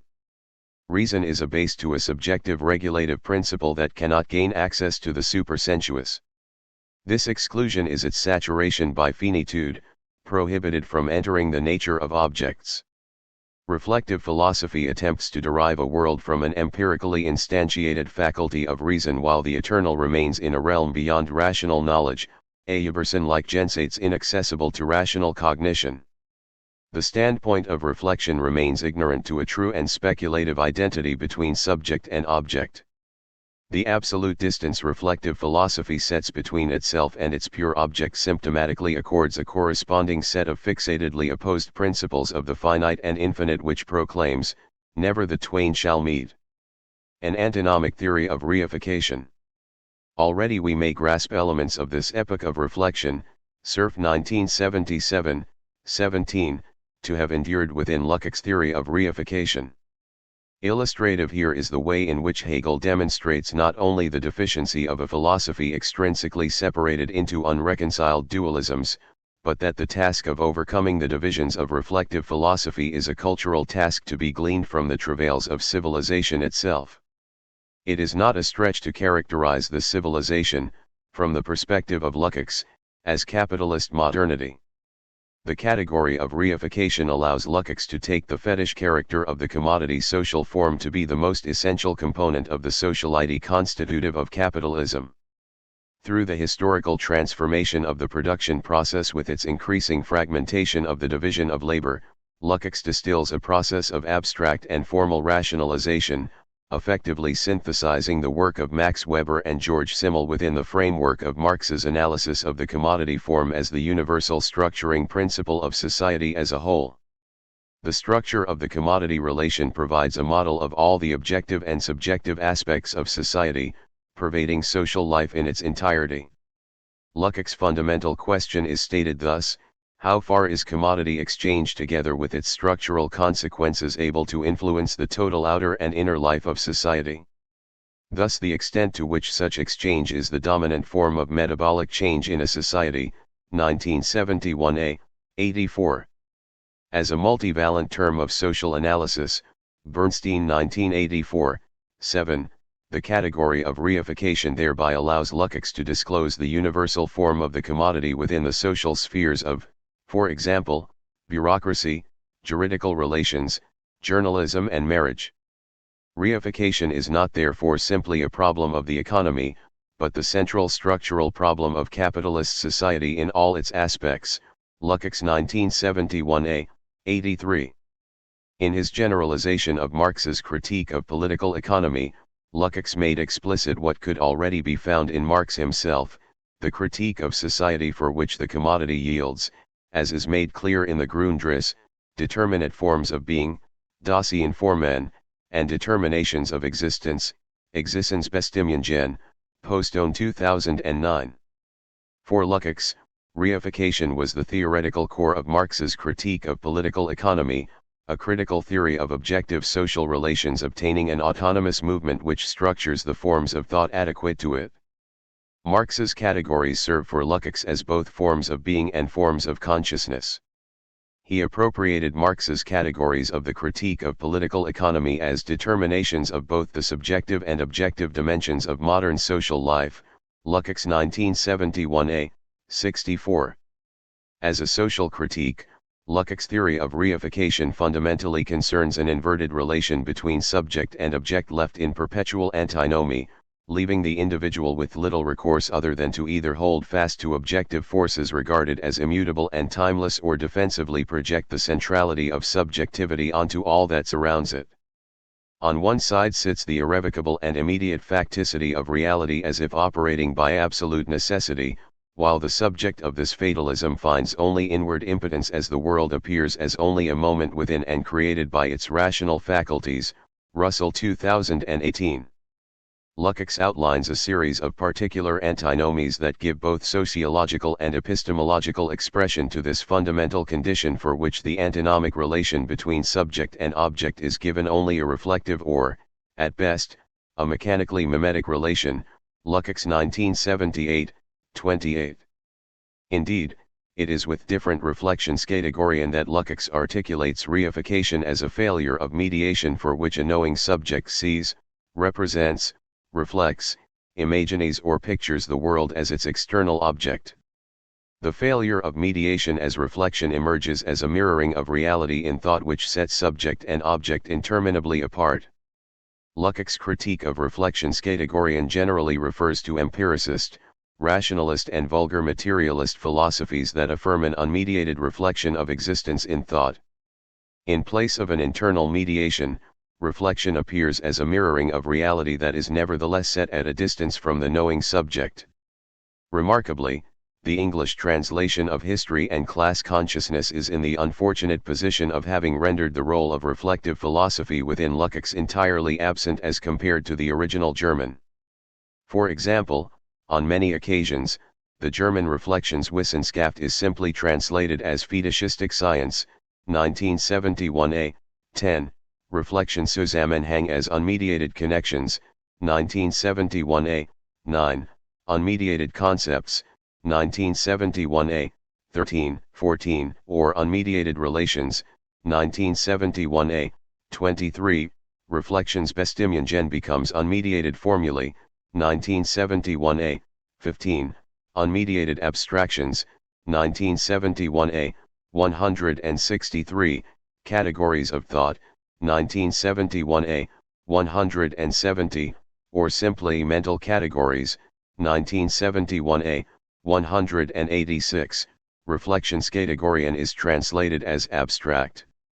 Mental categories, 1971a, 165, 180, abstract categories, 1971a, 185, or simply categories, 1971a, 190. However, maintaining a philosophical connection between philosophies of reflection and reification is crucial not simply for registering the Hegelian influence on Lukács, but for grasping reification as a structure of reflection and its categories as a sociological extension of Hegel's faith and knowledge. In a word, what Hegel calls the p-latitude of reflection, 1977b, 127, becomes, in Lukács, a social theory. Within his theory of reification, the antinomic relation between subject and object is frequently characterized through a philosophy of reflection. Here we find the reified subject seeing, representing, reflecting, imaging, or picturing the world as its external object. Reflection becomes for Lukács a subject-object relation for which the contemplative stance is most aptly given philosophical expression. A correspondence between subject and object, between thought and existence, remains insufficiently mediated, and within the antinomic structure of reification, one correlated with the fetish character of the commodity.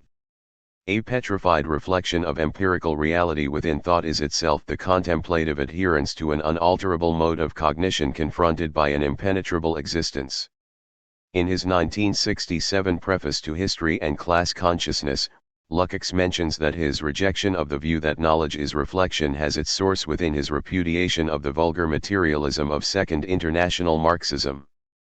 This hatred of mechanistic fatalism was the concomitant of reflection theory in mechanistic materialism, 1971a, XXV.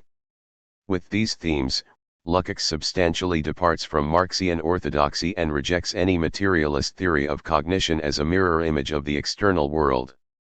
Lukács describes this bourgeois materialism, following Heinrich Rickert, as an inverted Platonism, an implicitly dualistic approach that wields a contemplative and photographic copy theory of epistemology, a tendency started within Marxism by Engels' dialectics of nature and extended with Lenin's materialism and empirio-criticism, 1971a, 202, 199.2. This contradiction between subject and object, universal and particular, and finite and infinite cannot adequately be dealt with by empiricist or rationalist frameworks and should be qualified as a relation within the thing itself and not merely as a deficiency of subjective approach. As Lukács concludes, thus thought and existence are not identical in the sense that they correspond in Sprechen to each other, or reflect abelden each other, that they run parallel often to each other or coincide zusammenfallen with each other, all expressions that conceal a rigid duality. Their identity is that they are aspects of one and the same real historical and dialectical process. 1971a, 204. As a coerced solution to the antinomies of bourgeois thought, which is of course no solution at all previous reflective philosophy is the epistemic correlate to the reification constituted through the commodity social form. For this reason, it would not be an exaggeration to state that the form of the commodity is an accurate reflection of consciousness. An untarnished reflection. Against an antinomic and reflective theory of reification, Lukács suggests that the Wesenslogique of Hegel's science of logic philosophically indicates the emergence of the truly objective form of existence and the destruction of those confusing categories of reflection which had deformed true objectivity into a posture of merely immediate, passive, contemplation, 1971a, 166. Indeed, in his subsequent The Ontology of Social Being, Volume 1, Hegel's False and His Genuine Ontology, written decades later, Hegel's determinations of reflection are revered for the way in which they assist in the philosophical overcoming of the bourgeois and reified nature of previous theories of reflection. Within the Wesenslogique, Hegel's determinations of reflection emerge as the categorial thematization of relationality, redeeming thought of its dichotomous poles found within reflective philosophy. The Wesenslogique, to be examined in greater depth in the next chapter, provides an account of the inner nature of immediacies as mediations, determinations which mediate appearances, giving them essential unity as necessary manifestations of an essence. The reflection determinations between appearance and essence allow thought to comprehend relations, yielding an identity between that which appears and the appearance itself. Each side is the determinateness of the other, and we thereby find within Hegel's science of logic, the conceptual framework for thinking immanently necessary categorial relations. It is a logic through which the identity of appearance and essence calls into question the limits of formal dualisms and expounds an internal relation between identity and distinction, content and form, inner and outer, and so on. While an appearance is the manifestation of an essence, equally, essence must take on an appearance. Hegel's Wesenslogique thereby overturns any standard essence, appearance model, Murray 2015, in which essence is mistaken for a real but unobservable thing hidden behind a curtain of appearances. Lukács views the triumph of Hegel's Wesenslogique over previous reflective philosophy as an integral step in the development of a social ontology freed from reification. Many pages of the Ontology of Social Being are devoted to Hegel's reflection determinations and how it is that they expresses the social and ontological truth that the essence of immediate appearances derives from its determinate relatedness. In contrast to the trend that reaches its zenith in bourgeois thought, in which human thought was regarded as unable to grasp the underlying essence of illusory and phenomenal appearance, Lukács sees Hegel as having advanced the discovery of giving to the categories of reflection an internal and necessary correlation, dissolving immediacy into a unified division, bridging the absolute separation between appearance and essence. Lukács makes clear how reality only makes sense as a set of internal relations, rather than isolated and petrified objects. In Lukács, reflection, once the patron of antinomy, has now become the enemy of antinomy and stands at the very center of the Hegelian dialectic. For Lukács, the determinations of reflection are characteristics of the structure and dynamic of reality, burrowing directly into the identity between subject and object and lead straight into the heart of the dialectic. Here, the determinations of reflection salvage the complete and absolute identification of subject and object, 1978, 84. The unitary character of the reflection determinations is Hegel's theory of identity. For Lukács, this demonstrates that identity is a category of existing objectivity which doesn't only belong to formal logic. The persistence and loss of identity, as the mediation of difference through reflection, is a real process and a concrete problem.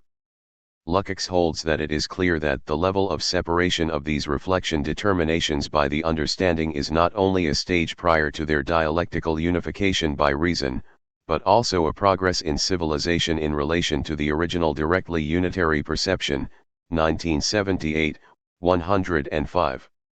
All of these categories ontologically characterize definite structures and structural changes in society.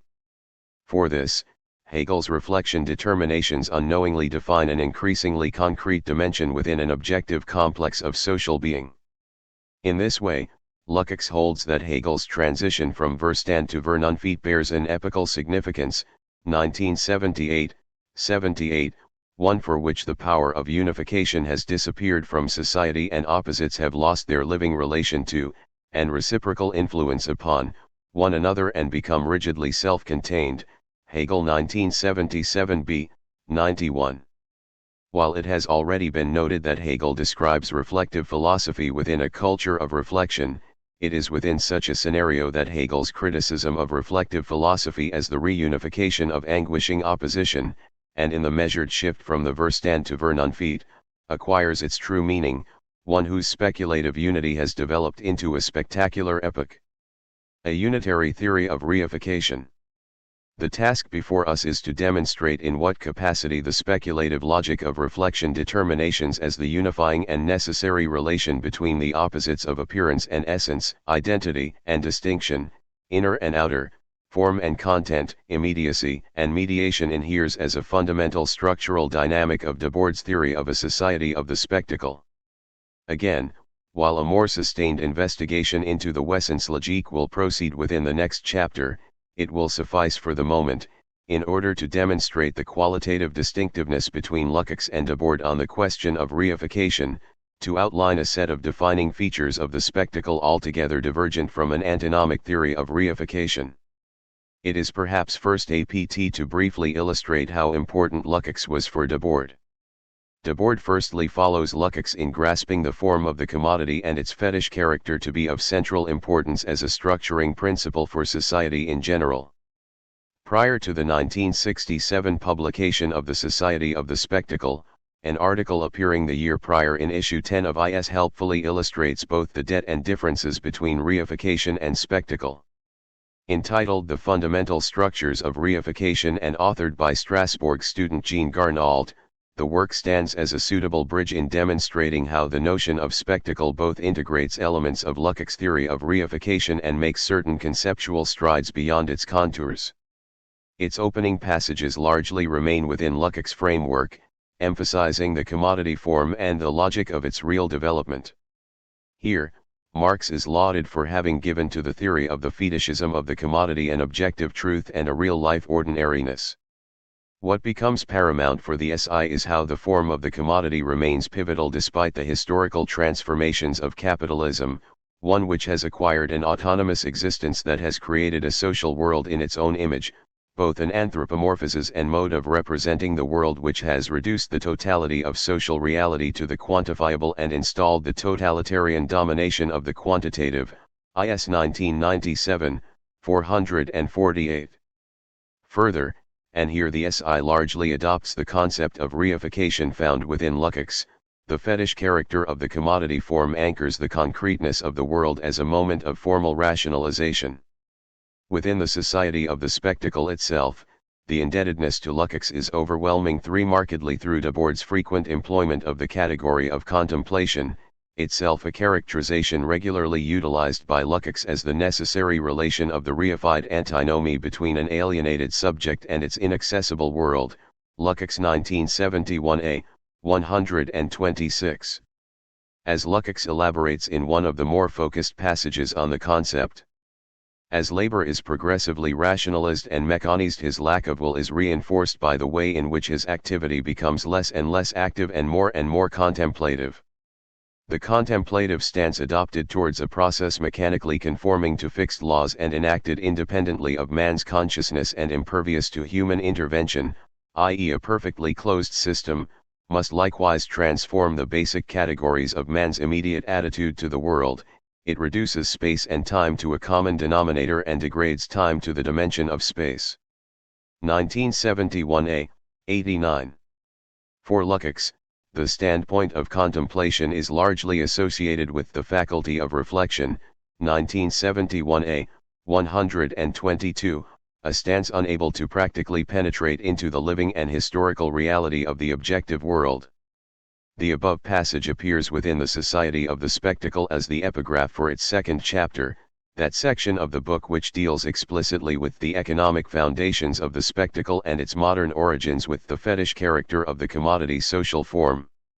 However, as an important distinction to Lukács, the agent of such contemplation is never simply the fragmented subject of reification but the objectivity of the society spectacle itself, wherein the commodity contemplates itself in a world it has created, Debord 1970, 53. While contemplation as a register of reification is for Debord still signified as an absence of totality, much as it is for Lukács, within the theory of the spectacle it becomes not a passive disposition of an alienated subjectivity for but a reigning and, as it will be argued, speculative dominion over the concrete totality of social life. Returning to the aforementioned 1966 article in IS, however, more stark conceptual differences between Lukács' theory of reification and Debord's spectacle begin to reveal themselves. The article begins largely with an adoption of the concept of reification found within Lukács, in which the fetish character of the commodity form has anchored the concreteness of the world as a moment of formal rationalization. 5 However, these remarks, echoing the reified structure found within Lukács, begin to take a qualitative turn once the category of spectacle is introduced a few sentences later. Unlike previous forms of capitalism, which was satisfied with crushing social man with a host of partial alienations, all of the old separated spheres, which are described as a cohort of reified abstractions, the individual, the state, the consumer, the market, are now reduced to one and the same reification. This singular form of reification obtains insofar as the spectacle is a projection of the entirety of life and a prescriptive model of life itself, IS 1997, 448-50. It is within the society of the spectacle itself, however, that this unitary character becomes explicit. The preliminary clue demonstrating that Debord's theory of the spectacle is less a theory of appearances, than it is a theory on the inner coherence and cohesive organization of appearance forms, is in the very title of the book. That is, it is a society of the spectacle, rather than a set of individuated spectacles. It is a peculiar form of society that Debord is diagnosing, and therefore the task remains to expound a unifying logic which holds society together under the spectacle, rather than simply place focus upon a heterogeneous manifold of contingent and fragmented occurrences of alienation. The social cohesion achieved within the society of the spectacle adheres through the principle of separation. It is a social separation of human beings from their own activity falsified into an appearance operating outside of their control. Debord's opening chapter, Separation Perfected, La Séparation Achevée, continues with this framework. Insofar as within capitalism, social reality appears as an inverted world and subsists through estranged forms of abstract social unity, the spectacle is the culmination of this fetish of the whole in which the unity it imposes is merely the official language of generalized separation, Debord 1995, 3. Nevertheless, Debord opens the book with the first two theses making this point explicit: it is the whole of life that is presented under the spectacle, not simply an aspect or fragment of life. Social life fragmented, a condition already theorized under Lukács' concept of reification, develops under the spectacle by cohering into a common stream in which reality unfolds in a new generality, Debord 1995, 2.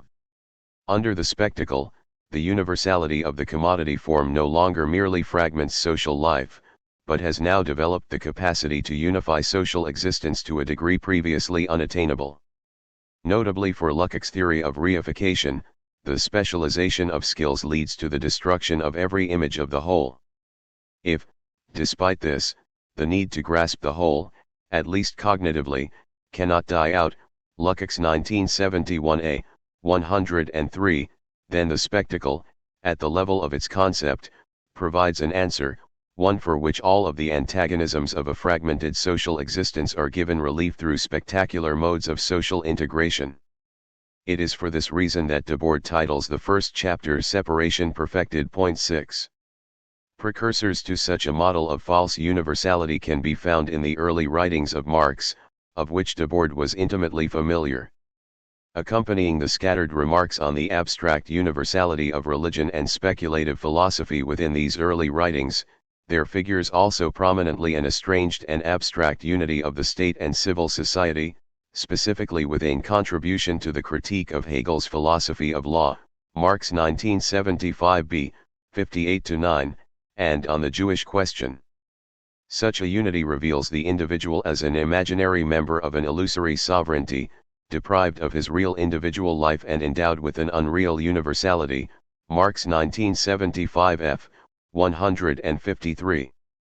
For Marx, such unity remains empty and essentially mystical, the postulated illusion of the unity of the political state with itself, 1975f, 93. Similarly, within these early ruminations on the categories of bourgeois society, money assumes the universal self-established value of all things, 1975f, 172, which effectively elicits the omnipotence of its being as the bond of all bonds, 1975 c.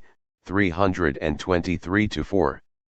Additionally, within comments on James Mill, money as a sensuous superstition, 1975a, 213, emerges as an abstract universality fastening together social relationships under its mediating logic. Within Marx's early writings, religion, the state, and money are all couched in terms of an abstract universality unifying heterogeneous particularity, individuality and difference in a mystified and inverted manner. It is no secret that Marx's early writings perhaps held more attention for Debord than the critique of political economy. Within the Guy Debord archive at the Bibliothèque Nationale de France in Paris there sits a small black moleskin notebook in which Debord assembled a copious amount of commentary and quotations on Marx's early writings. Here Debord predominantly finds accord with a youthful Marx incisively disseminating the critique of abstraction. Nevertheless, for Debord, the Society of the Spectacle and those issues of is published during the 1960s burrow deeply into the critique of political economy, unraveling a form of reification through the Erscheinungsformen of value, which yield not simply a social situation in which fragmentation abounds without any reconciliation between subject and object, but rather a reconstructed lost paradise of unitary societies, a reality entirely reduced to the quantitative, thoroughly dominated by the principle of identity, is 1997, 451. As Debord writes towards the conclusion of his book, the spectacle erases the dividing line between self and world, in that the self, under siege by the presence/absence of the world, is eventually overwhelmed. It likewise erases the dividing line between true and false, repressing all directly lived truth beneath the real presence of the falsehood maintained by the organization of appearances, 1995, 219. Indeed, the 1966 article makes explicit that the logical principle of identity has found its appropriate realization in the commodity spectacle. The flat and disincarnated positivity, is 1997, 450, 452, installed by the commodity spectacle, realizes the general identity not simply as an illusory fantasy but rendered actual through the formalization of social relations by exchange. Point 7. There is a principle of identity or an identitatszwang between spectacle and spectators, whereby the former furnishes the latter with an entire purview of social possibility and satisfaction. Point 8. Although it will receive greater attention in the next chapter, it is instructive to note how the concept of identity in Hegel's Wesenslogik emerges and immanently demands and maintains the category of distinction within itself. For Hegel, identity is not simply the cancellation out of differing sides. Hegel 2010, 362. Here, the concept of identity ought not to be interpreted merely as abstract identity, i.e. as identity that excludes distinction. Hegel 1991b, 181, in the ordinary non-speculative sense of the term. Identity and difference, each shining into another, only acquire respective meaning in their relation. Where there is distinction, we require identity, and, where there is identity, distinction. Hegel 1991b, 184. The possibility of adequation between subject and object without either an abstract identification imposed by the law of the excluded middle or refuge within an absolute separation is precisely the logical and speculative structure of spectacular unification. The spectacle adopts aspects of the Wesenslogik, specifically the determinations of reflection for which appearance and essence are identical without the liquidation of distinction. For Hegel, the reflective shining between identity and difference reaches its completion in appearance and its essential ground, the truth of which is in its very relationality. What appears shows the essential, and the essential is in its appearance. Hegel 2010, 419.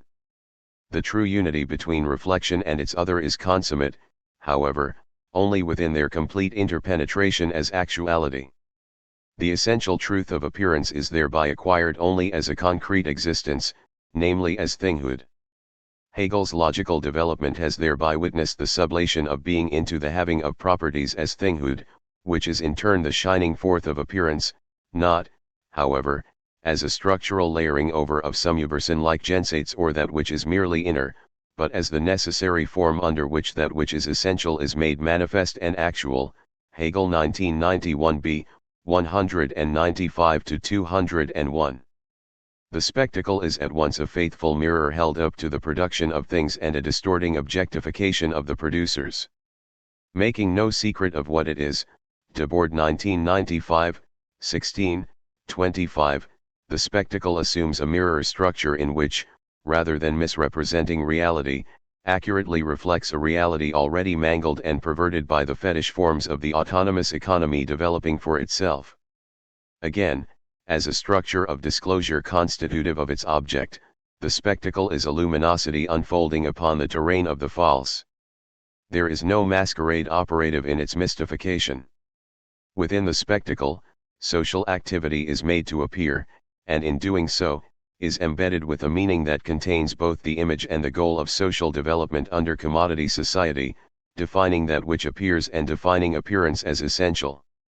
A small feuilleton, entitled The Independence of the Commodity and embedded within the same aforementioned article in IS issue 10, see figure 4.1, describes the spectacle aptly. The autonomy of the commodity is at the root of the dictatorship of appearance, of the fundamental tautology of the spectacle, where importance is always presupposed and defined by the staging of importance. The prefabricated pseudo-event which dominates and orients the real is an event that is no longer visible for what it contains, but which has no other content than to be visible. IS 1997, 449. Figure 4.1 The Independence of the Commodity, Internationale Situation IS 10, 1966. The spectacle thereby says nothing more than that which appears is good, that which is good appears. Debord 1995, 12. The monopolization of social reality by the commodity form proceeds by way of a spectacular organization of appearance, one whose rational form reflects renvoi back to men the characteristics of their own lives by presenting them as objective characteristics. IS 1997, 451. Under the spectacle, the myth of Narcissus, from where this chapter began, is thereby given a modernized social ontology through a form of domination in and through reflective identification. Debord was well aware of how the category of spectacle elicited the reflective structure of a mirror. As he wrote in 1980 to a Greek translator of the Society of the Spectacle, in French, spectacle has the merit of being linked to the Latin speculum and thus to mirror, to the inverted image, to the concept of speculation, etc. Debord 2006 c. 64. However, it is important to recall here that a mirror structure is not the image itself, but the means by which appearances take shape. The mirror shows only what is present, it is not a camera obscura whose optical projection appears through an illusory inversion. Following suit, the spectacle as a universal medium for which the totality of social relations within commodity capitalist society appears is not to be conflated with the individual imagery that is only its result. The reflective structure of the spectacle is a structure for the movement of appearance forms as the essence of reality. The appearances of the spectacle are not fundamentally distinct from any underlying authentic reality but are the essence of reality itself. Debord aimed to elucidate an autonomized social reality constituted through appearances, wherein social unity only exists in its inverted form, an appearance of a falsified social existence constituted through the commodity social form. As such, the spectacle is not a falsified representation of reality, but the visual or phenomenal exposition of an already falsified reality given methodological register by Debord through the categories of image, representation, and appearance. Like the concrete instantiations of value, the spectacle is a social relation rendered into a materially objective force, a Weltanschauung which has become actual, materially translated, Debord 1970, 5. It is a concept that elucidates the abstract form of domination constituted by the Erscheinungsformen of value and that structures inherited Hegelian Wesenslogik, a logic to be examined more closely in the next chapter. The central claim of this book is that it is fundamentally Hegel's speculative logic that is instantiated by the spectacle and allows Debord to compose a theory of reification grounded within social unity, a far cry from the antinomic theory of reification found within Lukács. Lukács already critically theorized the generalized separation of worker and product which spelled the end of any comprehensive view of the job done, as well as the end of direct personal communication between producers, Debord 1995, 26.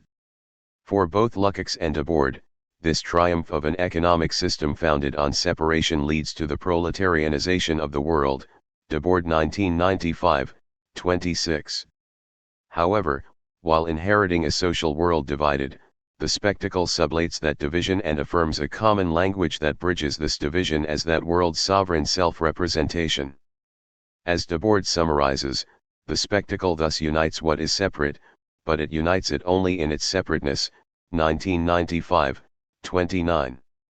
While separation remains the alpha and omega of the spectacle, 1995, 25, and is its basis insofar as it is the development of the commodity capitalist economy and its requisite class division and alienation, the spectacle nevertheless obtains a unity in separation insofar as the phenomena of separation is part and parcel of the unity of the world, 1995, 7. The spectacle therefore manifests itself as an enormous positivity, and a speculative one at that for which the negativity of one side always yields a positive result. On the whole, the spectacle is as such the monopolization of the realm of appearances, 1995, 12, and not reducible to any single and fragmentary appearance. Conclusion. At the beginning of this chapter, we have seen how a reflective philosophy, in Hegel's account, proceeds by way of an assumed independence to the givenness of objective reality, and then attempts, through its acquired capacity to think the representation of all that is possible, to overcome the immediacy of a sensory relation to world. 9 The structure of reflection becomes a subjectivity at odds and unreconciled with the world around it. For Lukács, this form of subjectivity is emblematic of the reified subject within capitalist society. Yet it is further in the work of Hegel that Lukács gestures beyond this antinomic mode of relating to the world, Specifically as an alternative philosophy of reflection exemplified in relations of mediated otherness we find in Hegel's determinations of reflection in the Wesenslogique. Reflection there becomes an objective form of mediation of subjective knowledge, a movement between subject and object that both unifies and divides, thereby offering a model for the overcoming of the separated condition of reification. In sum, reflective philosophy provides a model of reification for Lukács as a mode of antinomic separation. Yet as we have seen in the second half of this chapter, Debord's theory of reification as spectacle stands in contrast as a mode of reflective identification between subject and object, that is, a mode of unification, a form of social mediation not reducible to an unmediated division between subject and object, self and world, appearance and essence, abstract and concrete, spectator and spectacle, and so on. As this book has contended throughout, it is a social prognosis more suitably correlated with the logical dynamic of Hegel's speculative philosophy. The transition between external reflection criticized by Hegel in Faith and Knowledge and the determinations of reflection within the Wesenslogique thereby offers a philosophical reconstruction of the differences between Lukács' reification and Debord's spectacle. In a word, there is nothing antinomic about spectacular domination. Reification is no longer a problem of antinomies within Debord as it is within Lukács. Point 10. Finally, grounding the spectacle within the Wesenslogique, an investigation which will follow in the next chapter, has the added merit of putting to rest all those interpretations of Debord as excessively subjectivistic, derivative of French existentialism, or as subject to a dualistic framework in which inauthentic images are extrinsically correlated with an ontologically authentic and true concrete social reality. In contrast, the interpretation set out in this chapter argues that the spectacle is the unity in separation of both subject and object devoid of the necessity of positing a Huberson-like Jensates that is simply concealed by an illusory mystification. It is the mirror image of a world gone out of joint, Lukács 1971b, 17, rather than an out-of-joint mirror image of the world. However, as we will see in the next chapter, to fully grasp the spectacle as a speculative form of reflective identification between subject and object is also to inquire about its essence, that is, how a multiplicity of appearances might cohere within a common unity of speculative identification. It is by asking as much that we now turn to the spectacle's Wesenslogique. 5. The essence of the spectacle. No exile is possible in a unified world. Guy Debord. Between February 1 and April 10, 1967 at the Collège de France, Jean Hippolyte conducted a seminar on Hegel's logic at which Guy Debord was in attendance. At the time, the Society of the Spectacle had yet to go to print and Debord's seminar notes are sprinkled with poor SDS. His notes begin with a division of the science of logic, not according to its doctrines, but according to three different modes of cognition: understanding, negative dialectic, positive speculation. Point 1. While the first, as we've seen in the previous chapter, is best accorded to the antinomic fragmentation characteristic of Lukács' theory of reification, the third, as this book has maintained, is most suitably a logical form achieved by the Society of the Spectacle. The central argument of this book has been that it is the speculative element of Hegel's dialectics, a unitary structure that doesn't obliterate difference, that gives to the spectacle its spectacular logic. Indeed, over 20 years after it was written, Debord described his 1967 book as having sought to evaluate the spectacle in terms of its depth and unity, Debord 1998, 3, a characterization invoking both a structure of essence and appearance, as well as a unity capable of self-differentiation. Here the spectacle wields a logic that controls a diverse abundance of particular phenomena. It will be argued in the present and final chapters that the depth and unity of the spectacle requires Hegel's Wesenslogique and Begriffslogique for its determinate coherence to be understood as a social totality. In this chapter, the Wesenslogique of the spectacle will be examined specifically for the way in which its essence consists in a unitary structure amidst a changing multiplicity of appearances forms. Our final chapter, on the concept of the spectacle, will proceed to an investigation of its Begriffslogique. There, it will be the spectacle as a self-differentiating unity, that is, a conceptual structure whose internal differences are but the self-movement of its own universality that subsists in and through its individuated particulars, that will be elucidated. This final chapter will acquire a certain concretion hitherto absent from this book. It will be shown that the self-differentiated moments of the spectacle exhibit an inner speculative identity between its moments and argue that these moments are marked most notably in Debord's diagnosis through the relations between work and leisure, state and economy, town and country, and the diffuse and concentrated forms of the spectacle, all of which, as determinations of the spectacle's Begriffslogique, give to it conceptual coherence as a social totality. Point 2.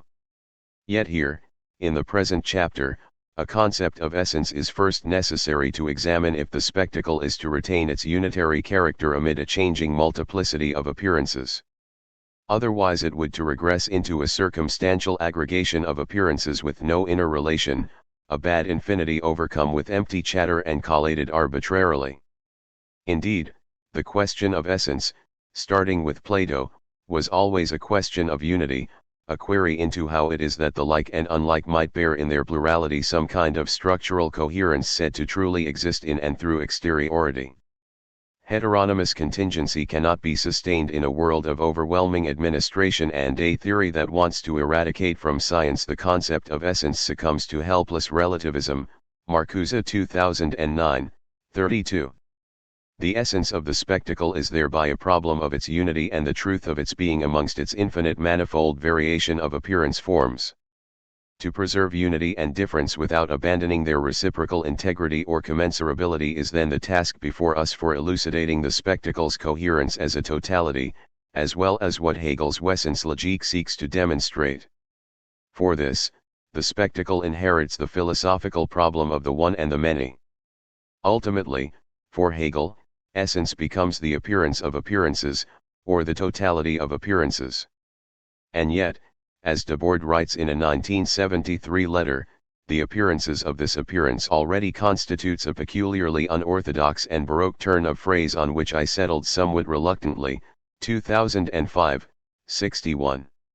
If Debord hesitated to utilize such a formulation, we must examine how the concept of the society of the spectacle nevertheless inheres with such a logical structure, giving to it its unitary character.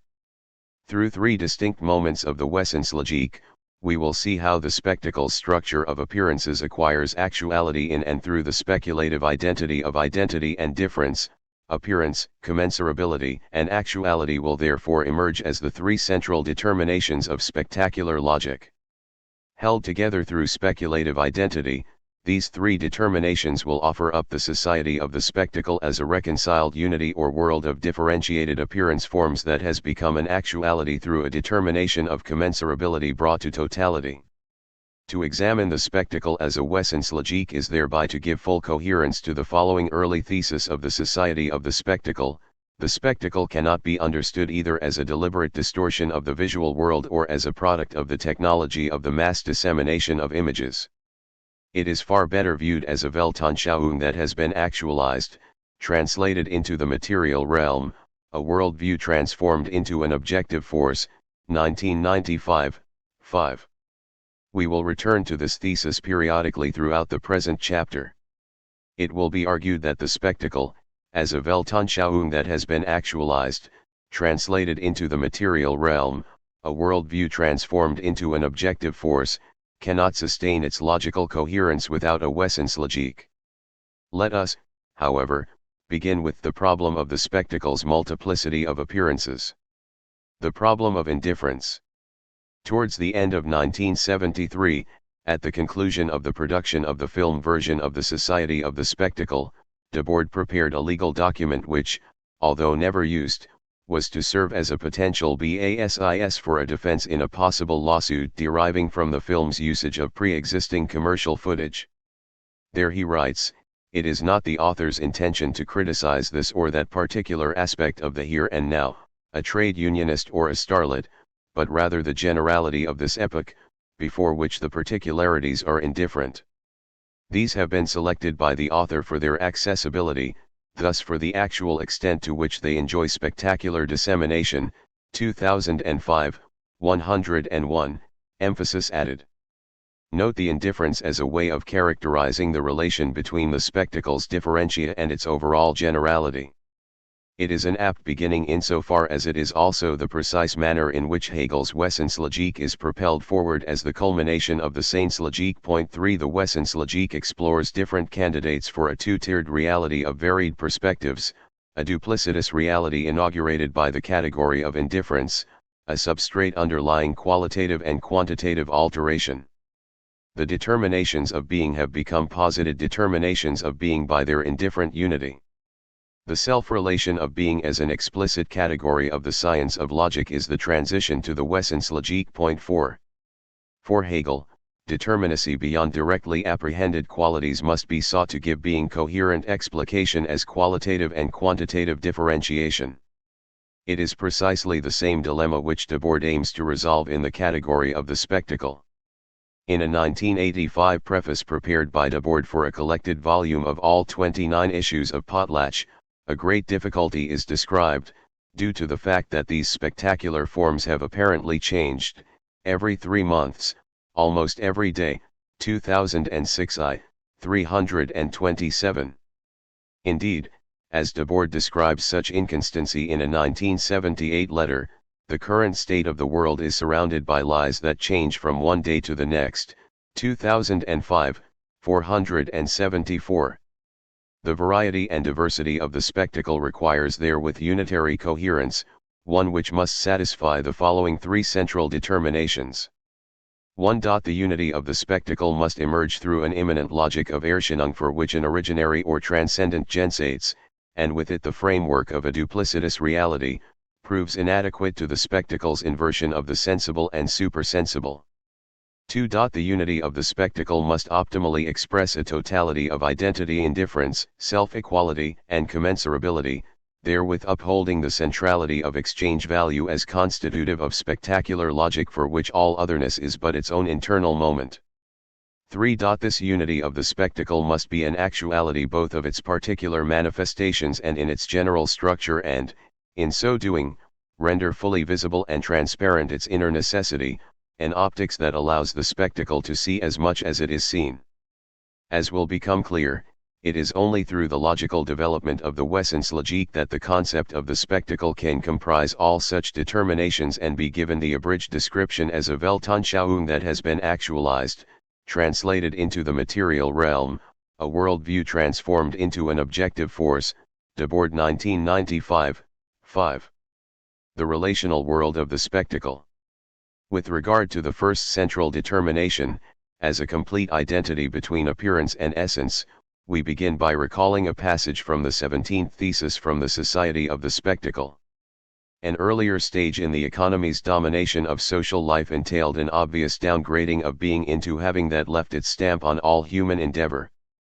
The present stage, in which social life is completely taken over by the accumulated products of the economy, entails a generalized shift from having to appearing.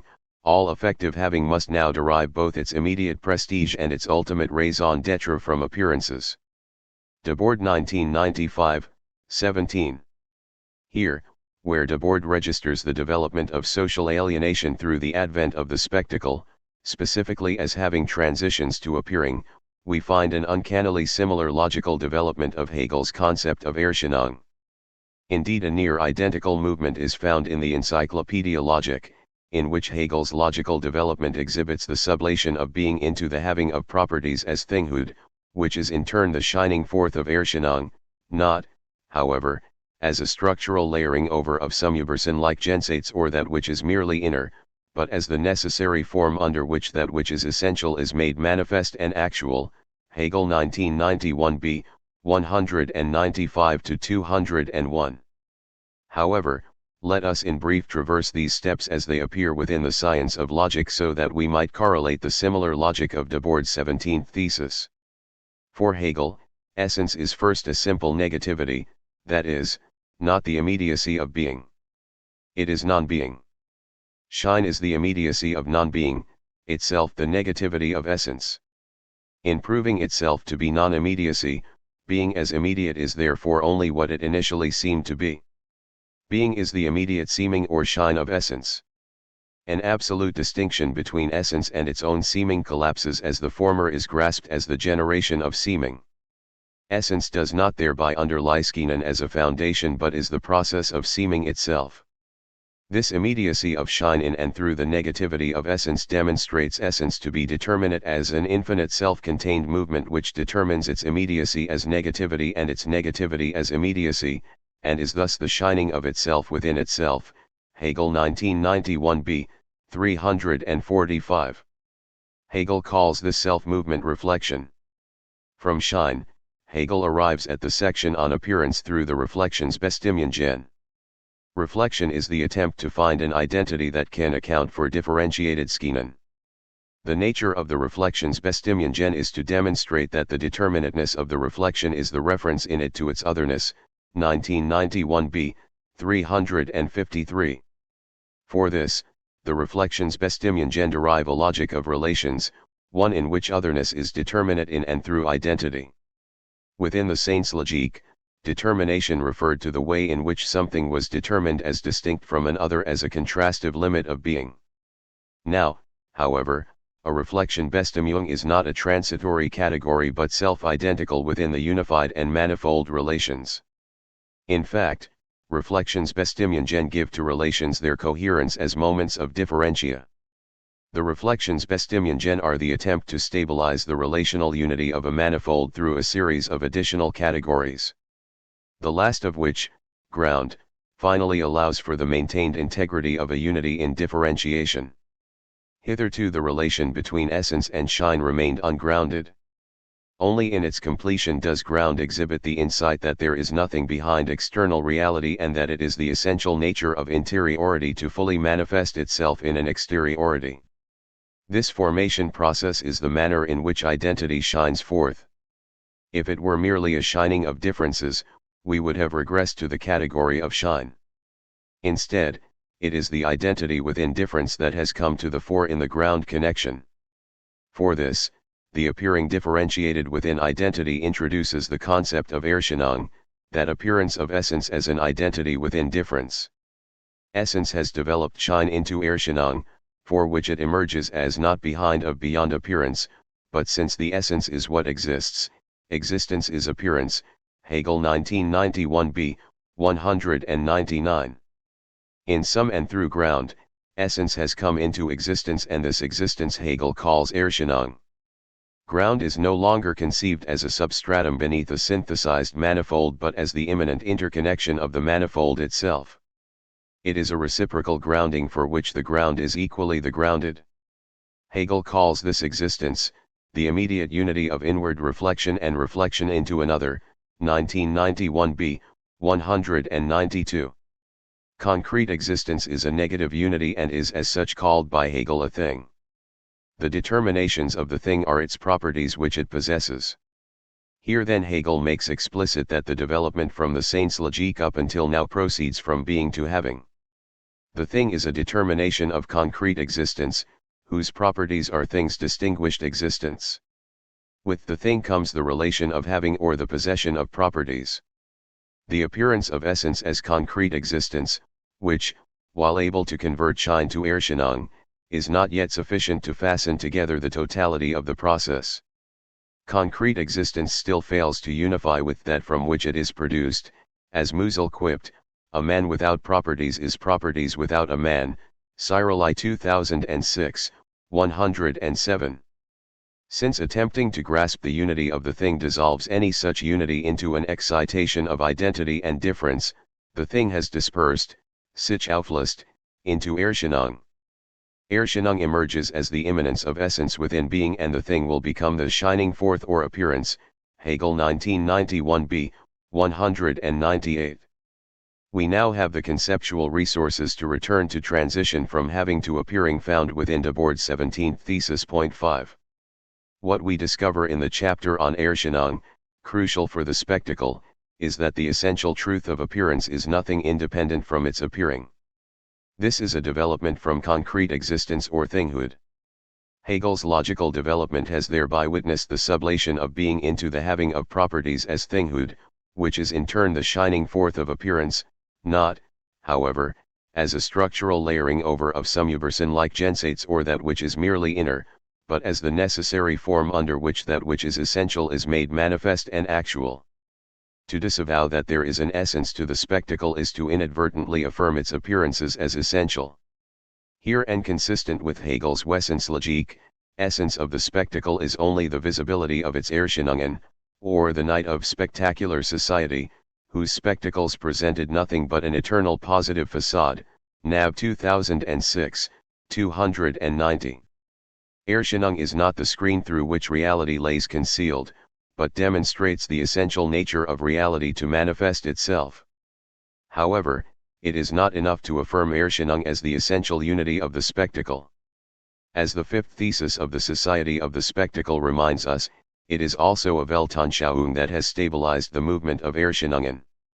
Further, perhaps most crucially and as Debord's fourth thesis states, the spectacle is not a collection of images, but a social relation among people, mediated by images. 1970, 4, emphasis added. For this, we must extract from Hegel's concept of Erscheinung three cadences: 1. The law of Erscheinung, 2. The world of Erscheinung, and 3. The relations of Erscheinung. Within Hegel's treatment of the Wesenslogik, all three such moments are not only found but made explicit moments of the concept of Erscheinung. With the law of Erscheinung, Hegel is after a permanent element against the perpetual flux of externalities. The law of Erscheinung is the unity that holds together such an indifferent diversity of Erscheinungen in permanent subsistence. The content of law and Erscheinung is therefore identical as the substrate of appearance. Appearance here becomes a rule of quantitative consistency against a perennially unstable fluctuation of Erscheinungen. Further, the kingdom of laws is the restful copy Abbild of the concretely existing or appearing world. Hegel 2010, 441. Here, to be restful is to remain self-same despite changes. Importantly, together the kingdom of laws and the concrete existence of the appearing world constitute a single totality, so that in law essence becomes appearance in its totality. As his notes make clear, Debord garnered much of his knowledge of Hegel's Wesenslogik from Lefebvre's Logique formelle, Logique dialectique. With regard to the law of Erscheinungen specifically, Debord extracts the following passage. And that is why we can reach essence from appearances. Essence is nothing but a stream deeper in the flow of appearances and phenomena. All facts are not on the same plane, and essence, the law below the surface, is in the calm and deep part of the river. It is necessary to pass through the surface and plunge towards these deep waters. 1982a, 200. The law of appearance procures externalization in existence, producing finitude as what Hegel calls the copy or image, Abbild, of its own process. It is here that Debord's employment of the category of image, throughout the Society of the Spectacle is afforded greater meaning. For Hegel, the kingdom of lawful Erscheinungen, as we will recall from Chapter 2, is the image of tranquil stability within a world of instability. Erscheinung as law does not simply stabilize the tumultuous heteronomy of the phenomenal world, but produces concrete existence out of itself. This consequence is but the finite image of Erscheinung. In the Society of the Spectacle, the category of image echoes this very dynamic. Only as the law of Erscheinung does the spectacle generate images which fuse in a common stream. Debord 1970, 2. Thus the spectacle cannot simply be accorded with the mere diverse dissemination of images themselves. Such a collection would, in Hegel's terms, be an externally connected and aggregated ensemble, das Zusammen, of differences without unity. As Hegel writes in the third part of his Encyclopedia of the Philosophical Sciences, a higher activity than mere reproducing is the relating of images to one another. 2007, 190. Under the spectacle, the ruling economy, Debord 1970, 14, as the law of Erscheinung wields the image of concrete existence and gives to that existence structural coherence. As Debord comments, here the real world changes into simple images, the simple images become real beings. 1970, 18. As such, Capital become image is the affirmation of a harmonious reality despite the heteronomy of diverse Erscheinungen. These remarks, however, insofar as Debord here again refers to images of the world, remain partial without comment on the Erscheinung as world. In the Encyclopaedia Logic, the category of Erscheinung is for Hegel almost immediately the invocation of a world of appearance. The essence does not remain behind or beyond appearance, but manifests itself as essence precisely by reducing the world to mere appearance. 1991b, 200. Erscheinung becomes a world of Erscheinungen through a unity of both inward reflection and reflection into another. In the latter, the ground of what appears is as much its own appearance, so that the existence of Erscheinung is developed into a totality and a world of appearance, or of reflected finitude. 1991b, 201. The world of concrete existence, as a negative diversity of an indifferent manifold, is transposed into the stable copy or duplicated image, Abbild, that is the kingdom of laws. There the world acquires tranquility against its heteronymous and unconnected diversity. However, as a world, the appearing things have their grounds and conditions in other appearing things. Hegel 2010, 443. Such is the case that law, as the identical content of Erscheinungen, also carries over this reflective othering of appearance as a further appearance. The world of Erscheinung discloses itself, Auftut, as now dirempted into an appearing world and a world as it is in and for itself. This duplicity of the world of Erscheinung, divided into a diversified manifold of alterable appearing and a supersensible world, is as a totality what Hegel calls the total reflection of this world. 2010, 444. The world as it is in and for itself is thereby internally split into an opposition between the sensible and supersensible. The identity of these two worlds is specifically this, that the world that exists in and for itself is the inversion verkehrt of the world of appearance. 2010, 446. As might be recalled, the path which we currently traverse has in large part already been examined within Chapter 2 and its analysis of the inverted world. There, the sensuous supersensible inverted world of the phenomenology of spirit was imported into the logic of the society of the spectacle insofar as society is organized as appearance, and it was through an exchange relation of force solicitation that allowed for the unity of appearances to become explicit while at once also procuring an inverted world of the supersensible. 6 The inversion proceeds as such. The lawful world of Erscheinungen separates itself from the heterogeneous world of the Erscheinungen, and in so doing, assimilates this manifold as its own supersensible Abbild of the sensible world.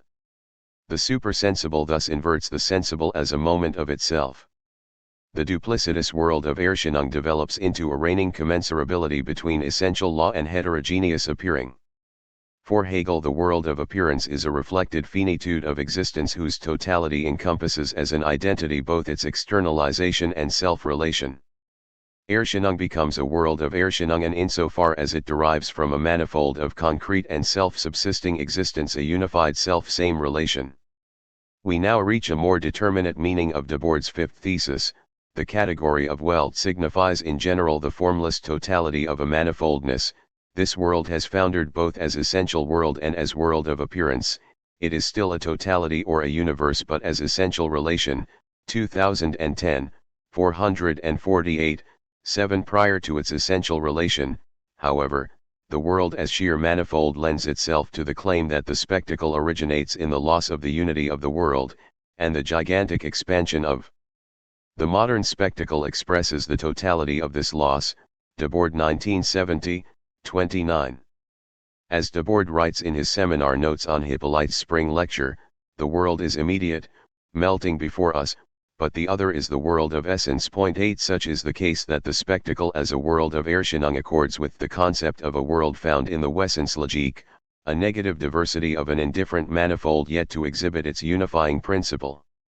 This principle will emerge as a tendency to make one see the world, Debord 1970, 18, rather than the world itself, which is, through this development, only the manifold finitude produced out of the logic of Erscheinung. Therein, the world as manifold is not confronted by the spectacle, as if it were its supplement or additional decoration, 1976, but is, as a relation, its offspring. As Debord writes further in his notes to Hippolyte's lecture, if the relation to the other is a relation to itself, one escapes the bad infinity of perpetual and mere accumulating finitude.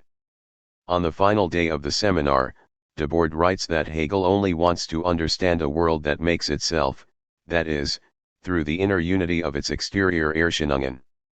The truth of Erscheinung is the essential relation between its two worlds, a unity by which each immanently references the other. For Hegel, the essential relation will assume three distinct forms: a relation between whole and parts, force and its expression, and inner and outer. It is only through the final relation of inner and outer that the inequality, Ungleichheit, characteristic of the duplicitous world will collapse, a complete commensurability between Erscheinung and essence. This full commensurability will assist then in the transition into an analysis of the spectacle as a unity of identity indifference whose self-equality gives further logical determinacy to the centrality of exchange value as essential to the Erscheinung of the spectacle. One of Debord's most cited theses from the Society of the Spectacle is the fourth: the spectacle is not a collection of images, rather, it is a social relationship between people that is mediated by images, 1995, 4, emphasis added. It is through the dynamic of essential relation at the conclusion of Hegel's section on Erscheinung that this identification of the spectacle as relation can receive its full meaning, particularly as the central feature of the spectacle is that its truth does not reside within a concealed interiority but strictly through the movement of exteriority that is internal to an inverted supersensible world. We move then directly to the essential relation between inner and outer in the Wesenslogik. The inner ground of appearance is here coupled with its outer existence. However, again, it is the unity of each side that is crucial. What is internal is also present externally, and vice versa. Appearance does not show anything that is not within essence, and there is nothing in essence that is not manifested. Hegel 1991b, 209. This section, in an anticipatory fashion, provides the conceptual resources of the spectacle's revelatory character. The inner and outer of the spectacle have identical content, a fundamental equivalence between essential reality and its manifest and diverse Erscheinungen. The nature of the spectacle's interiority is to bear all, to sich offenbaren, and to exhibit reality as speciously self-evident. In a word, externality is as much this totality as is its inward reflection into itself. At last we find in Erscheinung the revealing Offenbaren of its essence, and this essence, accordingly, consists simply in being self-revealing sich Offenbaren, Hegel 2010, 464. However, as will be seen, the visibility of reality as Erscheinung is the visibility of a manifest inner necessity, a revelation progressively disclosed by the category of actuality. In a word, to actualize is to make visible insofar as identity is seen as an inner unity of difference. Only there will the spectacle as the interiority of Erscheinung made manifest shine as an identity of identity and difference with the exterior of Erscheinung. Essence is the immanent organization of appearances. The whole logic of essence is the logic of appearance. Being has entirely become appearance, and we can just as well say this is only appearance, and everything is in appearance. Hippolyte 1997, 173. For this, Hegel's Wesenslogik is indispensable for the logic of the Society of the Spectacle. Diversities and contrasts among such phenomena are the appearances of the spectacle, the appearances of a social organization of appearances that needs to be grasped in its general truth. Debord 1995, 10. The essence of the spectacle is not to be grasped as an underlying or common thread, denominator or abstract universality that somehow accords with a manifold of differentiated immediacies and sensible appearances. Instead, as a Wesenslogik, the concept of the spectacle is the very unifying structure of particular appearance forms in their very exteriority, and is thereby afforded explanatory power as the essential of manifold appearances against their sheer multiplicity, a position derived from a tripartite analysis of Erscheinung as law, world, and relation. The totality of the sensuous manifold turns into its own opposite as a result of its own relationality. Within the spectacle, exteriority is but the inverted world of essential unity that has given to sensuous reality its coherence. Having thereby distinguished how the spectacle refers to no more than that what it appears to be, we can now proceed to the second determination of its spectacular logic. The spectacle as a reign of commensurability. In order to satisfy the second central determination of the spectacle as a Wesenslogique, we need to examine how it is that the doctrine on the whole is increasingly constitutive of what we might call a second-order determination of exchangeability for which its couplets are progressively commensurate with one another. This development is also at once an accelerating interiorization of otherness untenable with categories of Hegel's Seinslogique. However, before proceeding to analyze such moments of self-sameness as a dynamic of the spectacle, it is necessary to return to the category of indifference as a guiding thread through which the unitary structure of the spectacle is composed, specifically in accordance with Marx's critique of political economy, from which, as we have seen in Chapter 3, the concept of the spectacle in part derives.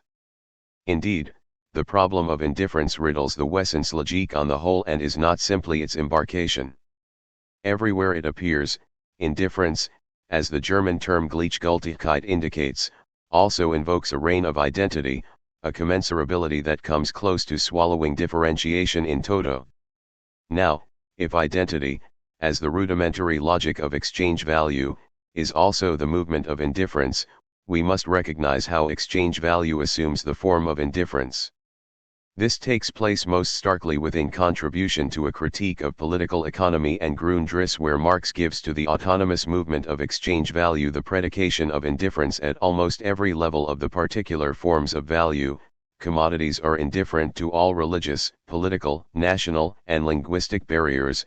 1987, 384. Money as universal equivalent is indifferent to everything under its general power of purchasing. 1987, 215. Capital is indifferent to any use values and can with equal indifference adopt or shed any of them as its incarnation. 1987, 84. Fundamentally, the propensity of indifference extracted from the Critique of Political Economy is the result of the identity of exchange. 1987, 472. See also Marx 1986, 94. As we have seen throughout this book through various registers, the spectacle inheres within itself a speculative logic of identity and non-identity. Its Identitätszwang was most closely rooted in the Critique of Political Economy within Chapter 3, wherein certain determinations of money, specifically as, in following Marx's descriptions, the visible incarnation or reflection Bestimmung of the totality of commodities were argued to comprise the spectacle. How then to locate this structural fundament of identification, whether it is between competing ideologies, exchangeable commodities, or the true and the false, requires a closer look at the reflections Bestimmungen of the Wesenslogique, specifically with an eye towards how this logic renders all otherness as an internal differentiation of itself. Debord considered identity to be the deadening core of Hegel's philosophy. In a statement on Vainasium's resignation from the SI, Debord quotes a passage from the Wesenslogique describing the benumbing of identity in distinction to the category of contradiction. What Hegel, in the science of logic, called the most profound and most essential quality, which is contradiction. In relating to it, actually, identity is only the determination of what is simple and immediate, of what is dead, insofar as contradiction is the source of all movement, of all life. This is only to the extent that a thing includes within itself a contradiction that shows itself to be active and alive.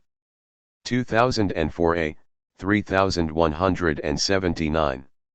If, as we maintain, the spectacle also inheres a logic of identity, one which exudes otherness and difference out of itself as a world of Erscheinungen, then closer examination into that Hegelian concept of identity, which contains differences within itself, is warranted.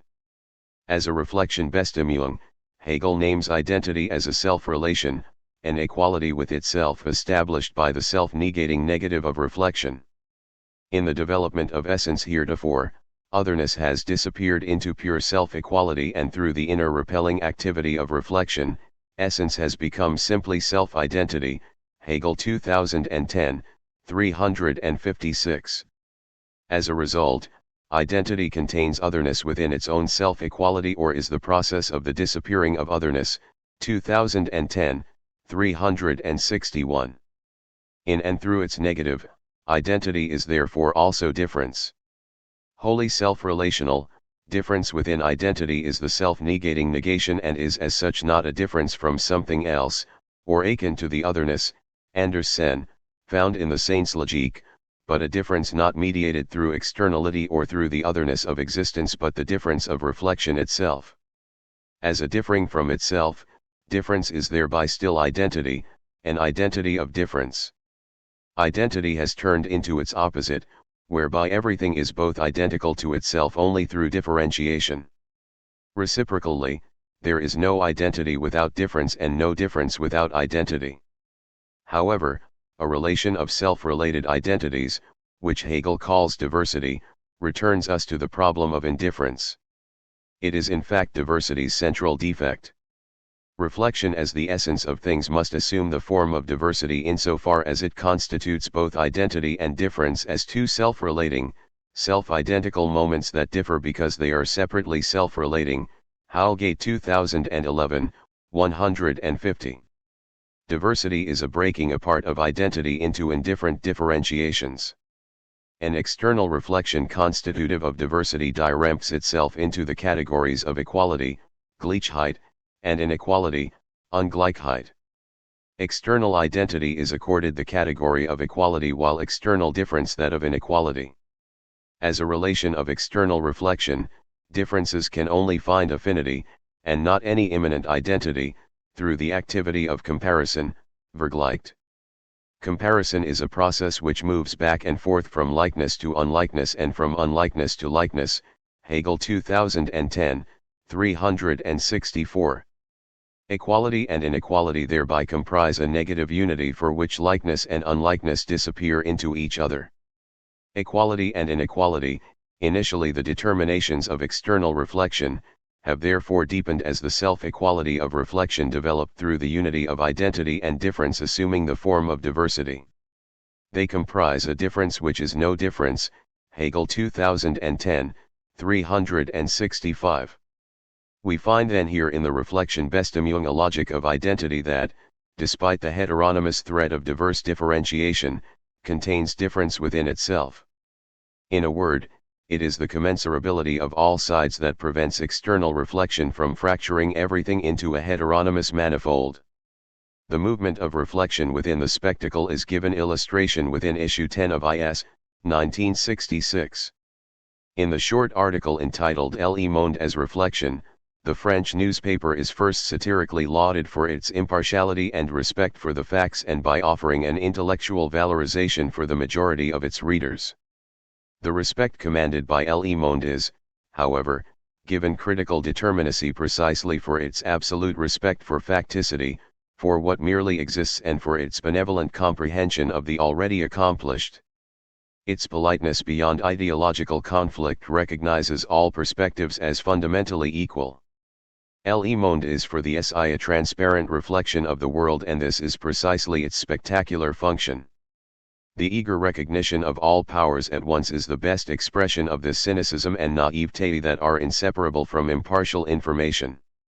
The realism of Le Monde is to admit that all powers are equal, futility is to believe that its lucidity for detail is better than that of any power.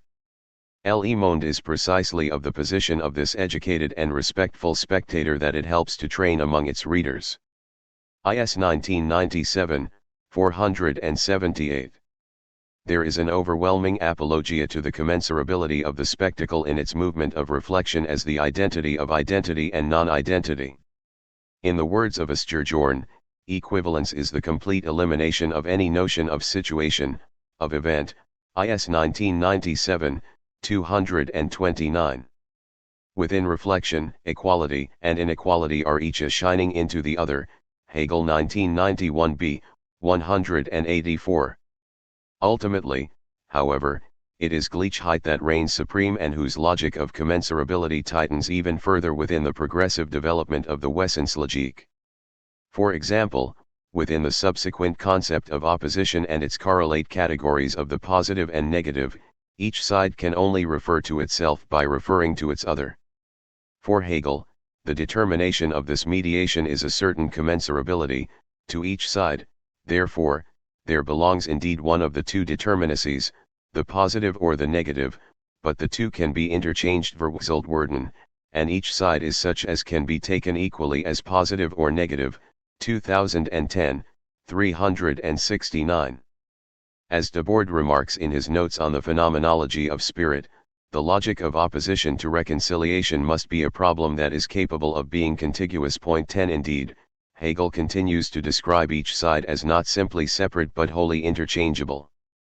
The Wesenslogique progressively abandons the integrity of all external otherness in which the Reflexionsbestimmungen develop categorical couplets that are the reflective shining of one into the other as essential determinations. We have then satisfied the second central determination of the spectacle as a Wesenslogique. It is a unity modelled on the Reflexionbestimmung of exchange value, which, as a totality of identity indifference, self-equality, and commensurability, includes otherness within itself.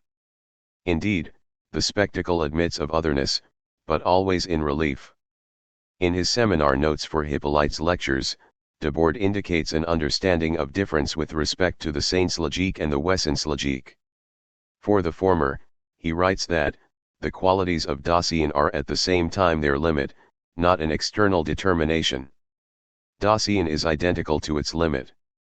As he continues with respect to difference in the Wesenslogique, in positive appearance, a finite thing is not only what it seems to be. What happens to it does not happen only from the outside, but from within. Dasein encountering alterity and alteration finds the problem of being for itself, and this is already the immediate beginning of quantity very difficult problem. The Identitatszwang of the spectacle is a determination of its essence which expounds internal and equiprimordial differentiation. We will reserve examining the specific inner differentiations of the spectacle until the next chapter, namely in accordance with the spectacle as a Begriffslogique. It only here needs to be emphasized how crucial the identity of equivalence is for the speculative logic of the spectacle, particularly with regard to the dialectic of Erscheinung. This came to the fore within our second chapter, in the structure of solicitation as an exchange relation, for which Hegel's analysis of force attempted to grasp the problem of internal relations as the interiority of sensible appearances. Within both the phenomenology of spirit and the Wesenslogique, the identity structure of solicitation emerges as the unity of variability as well as the exteriorization of that unity into a manifold, an inversion of the supersensible. However, unlike the force and the understanding section of the phenomenology of spirit examined in our second chapter, the Wesenslogique provides the complete and purified sublation of the facade and its gensates within the movement of appearances devoid of any commonplace presuppositions or Vorstellungen. We are then, unlike within the phenomenology of spirit, in a better position to grasp the spectacle as a logic of appearances without a contingent prejudice of exteriority, as speculative of a higher order. For the spectacle as a Wesenslogique, here emerges a totality wrought with a commensurability between its opposed sides, which, as we have seen from its dialectic of interiority and exteriority, is an inner that has equally become an outer, but, in this outer, is not something that has become or something that has been left behind, but is self-equal selbstgleich, Hegel 2010, 460. The spectacle is as such immanent to its exterior appearance forms, a logical structure demonstrable only through the centrality of identity indifference of commensurable equivalence. A fair portion of Debord's understanding of identity and equivalence as a logic of exchange value derives from Lefebvre's The Sociology of Marx. Throughout his marginalia on the book, Pores deux constantly appears. On one of his index cards, the word equivalence underlined and heading the subsequent comments comes to inform his notes on the twofold nature of the commodity as both a use value and exchange value. Here Lefebvre is examining the equation for which X quantity of commodity A is equal to quantity Y of commodity B, XA equals YB. Lefebvre follows this development and states that things internally split in this way become related and equivalent to other things, 1982b, 95. Debord's notes draw attention to the way in which the internal differentiation of the form of the commodity makes explicit its universal commensurability with all other commodities. Debord's notes continue with Lefebvre's description on how this inner relation assumes the form of a sensuous Erscheinung. If the relation between equivalence and appearance as constitutive of the society of the spectacle requires theoretical derivation out of Hegel's Wesenslogique, the argument currently underway, its explicit affirmation becomes clear in the writings of fellow SI member Raoul Vaneigem.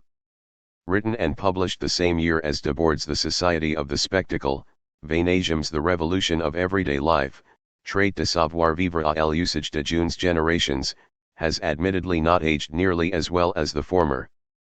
The book, whose early drafts were published in IS issues 7 and 8 under the title Basic Banalities, adopts many of the themes of Debord's concept of the spectacle.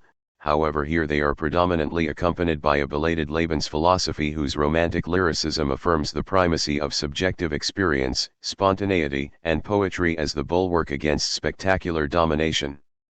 Less diagnostic than Debord's book, Vaneigem's work can at once be regarded as both sharing affinity with the society of the spectacle but also exhibiting important distinctions, even antitheses, in its critical theory. Point 11. The concept of Identitätszwang features prominently within Vaneigem's work. Whether through nation, religion, or any other communal abstractions, identity is for Vaneigem a blood-soaked delusion. 2012, 12. Adaptation to the world through identification adheres to the speculative affirmation of positivity over the negative. 2012, 26. It is an integration of people into the well-policed universe of things. Which is why the hidden cameras of celebrity are always ready to catapult the most pedestrian of lives into the spotlight of instant fame. 2012, 117. It is to the world of Erscheinungen that people affix themselves without remainder, and in Basic Banalities, Vaneigem links the development of private appropriation to the domination and organization of appearances that will come to instantiate itself within the society of the spectacle. In its pre-capitalist forms, the servants regards themselves as the degraded reflections of the master, Nav 2006, 154, while the master identifies with mythical transcendent forces, the represented abstractions of the social totality in which the class society is reproduced.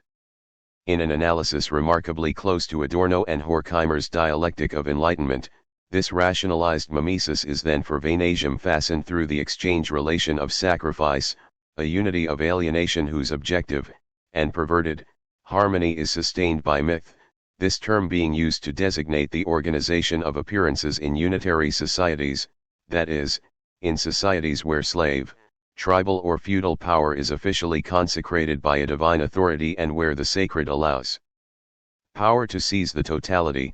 Nav 2006, 154.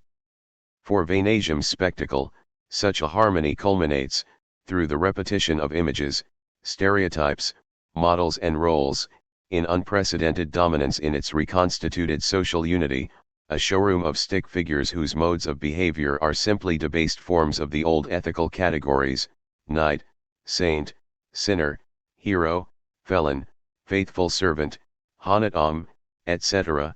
Vaneigem 2012, 111.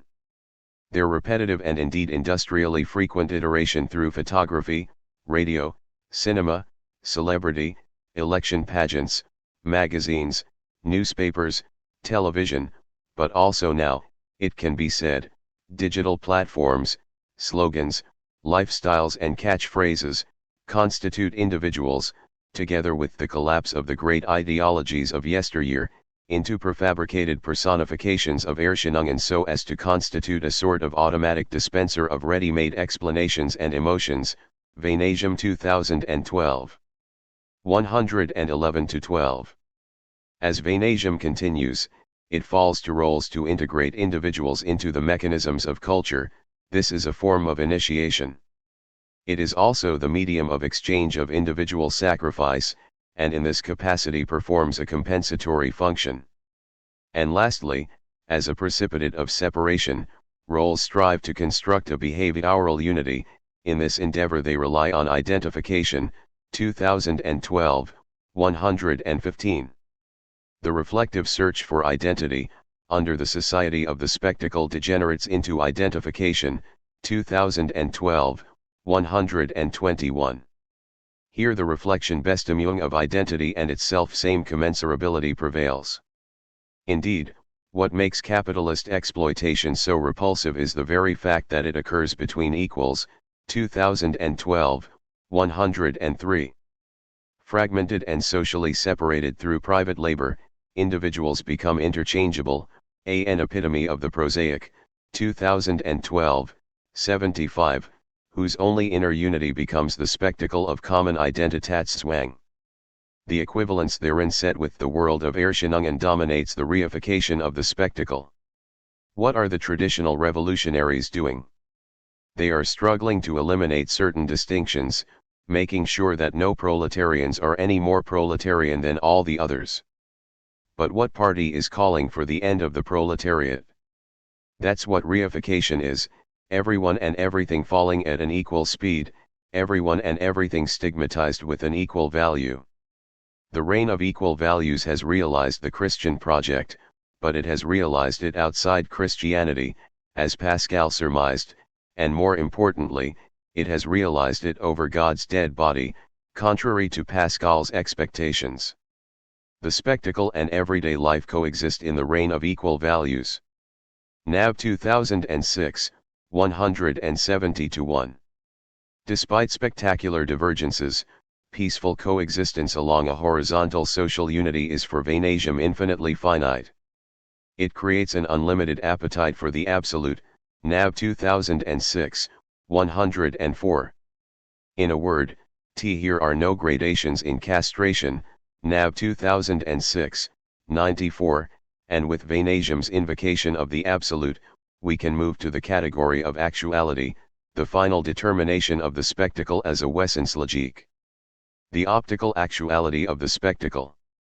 For Debord, the full commensurability of the spectacle is achieved only through the category of actuality. We move now to the final central determination of the spectacle as a Wesenslogique and are reminded again of the fifth thesis of the Society of the Spectacle, in which the spectacle is described as a Weltanschauung that has been actualized, 1995, 5. Let us now turn in brief to what, for Hegel, the category of actuality entails. The categorial sequence of a thing with properties, a play of soliciting and solicited forces, or a dynamic of inner and outer, are all attempts to express a relational structure and yet risk regressing into a substratum logic. This all changes with the introduction of the category of actuality. The identity of Erscheinungen with interiority is what Hegel calls actuality, the full illumination of essential reality. We are now dealing entirely with reality as a totality of inner differentiation. Hegel has given to facticity necessity as a process of formation, both an inner becoming outer and an outer becoming inner. 12 The totality of the world of Erscheinungen unfolds only as manifestations of inner necessity and not simply as an aggregated ensemble. We have surpassed mere existence, Dasein, and have introduced actuality, Wirklichkeit, a category higher than concrete existence, Hegel 2010, 477, which concerns again the problem of identity through differentiation. Here, reflection has turned inward into the determination of identity, which, through itself, transitions into an opposition with difference. This reflection Bestimmung must, however, fully exteriorize in all of its clarity. The flux of Erscheinungen has therewith emerged as a process of externalization through which a unity of interiority is fully displayed. Indeed, prior to actuality, it could be said that identity remains unseen. It must yet exteriorize itself as a manifestation of its own process to demonstrate the coherence of reality as an absolute self-manifestation. This is precisely what the category of actuality accomplishes, and which, as we'll see, is a structural determination of the spectacle. In this section of the Wesenslogique, Hegel develops the idea of actuality as a manifest necessity through a series of modal terms and substantive relations. However, Actuality is also the culmination of the full transparency of essence as concrete existence. What began as the immediate albeit incomplete seeming opticality of shine, akin to the mirror image of an essential locus, for which the independence of shine was completely illusory, has, through reflection, become a mirror image less derivative of the originary thing itself than a wholly determinate essential manifestation. In this way, the movement of shine remained at first only the existent non-being of essence, or, in the words of Debord, inasmuch as individual reality is not that it is allowed to appear, 1995, 17. Shine as the immediacy of non-immediacy was here the absence of an existent presence given existent presence through the seeming of essence. And yet, this progression failed to reconcile the thing in itself with its visible properties which were not the showing forth of the thing itself. Erscheinung resolved the diremption as the preservation of the unity of the thing in itself and its differentiated properties, acquiring a higher stability of visibility as the dispersal of essence as an identity within difference. It is only within actuality, however, that Erscheinung becomes the full revelation, Offenbarung, of essence, a visibility of a manifest inner necessity. In a word, to actualize is to make the Wesenslogik in its entirety visibly transparent. Only as actuality will essence, as the interiority of Erscheinung, manifestly shine as an identity of identity and difference with the exterior of Erscheinung. It is through this conclusion of the Wesenslogik that the spectacle can be grasped as an essence that strives to bear all, sich Offenbaren, and to exhibit reality as speciously self-evident. In the penultimate thesis of the Society of the Spectacle, Debord makes the point explicit, by eagerly embracing the machinations of reformism or making common cause with pseudo-revolutionary dregs, those driven by the abstract wish for immediate efficacity obey only the laws of the dominant forms of thought, and adopt the exclusive viewpoint of actuality actualite. In this way delusion is able to re-emerge within the camp of its erstwhile opponents, 1995, 220. The spectacle is only the revealing, Offenbaren, of its essence, and this essence, accordingly, consists simply in being self-revealing, sich offenbarend.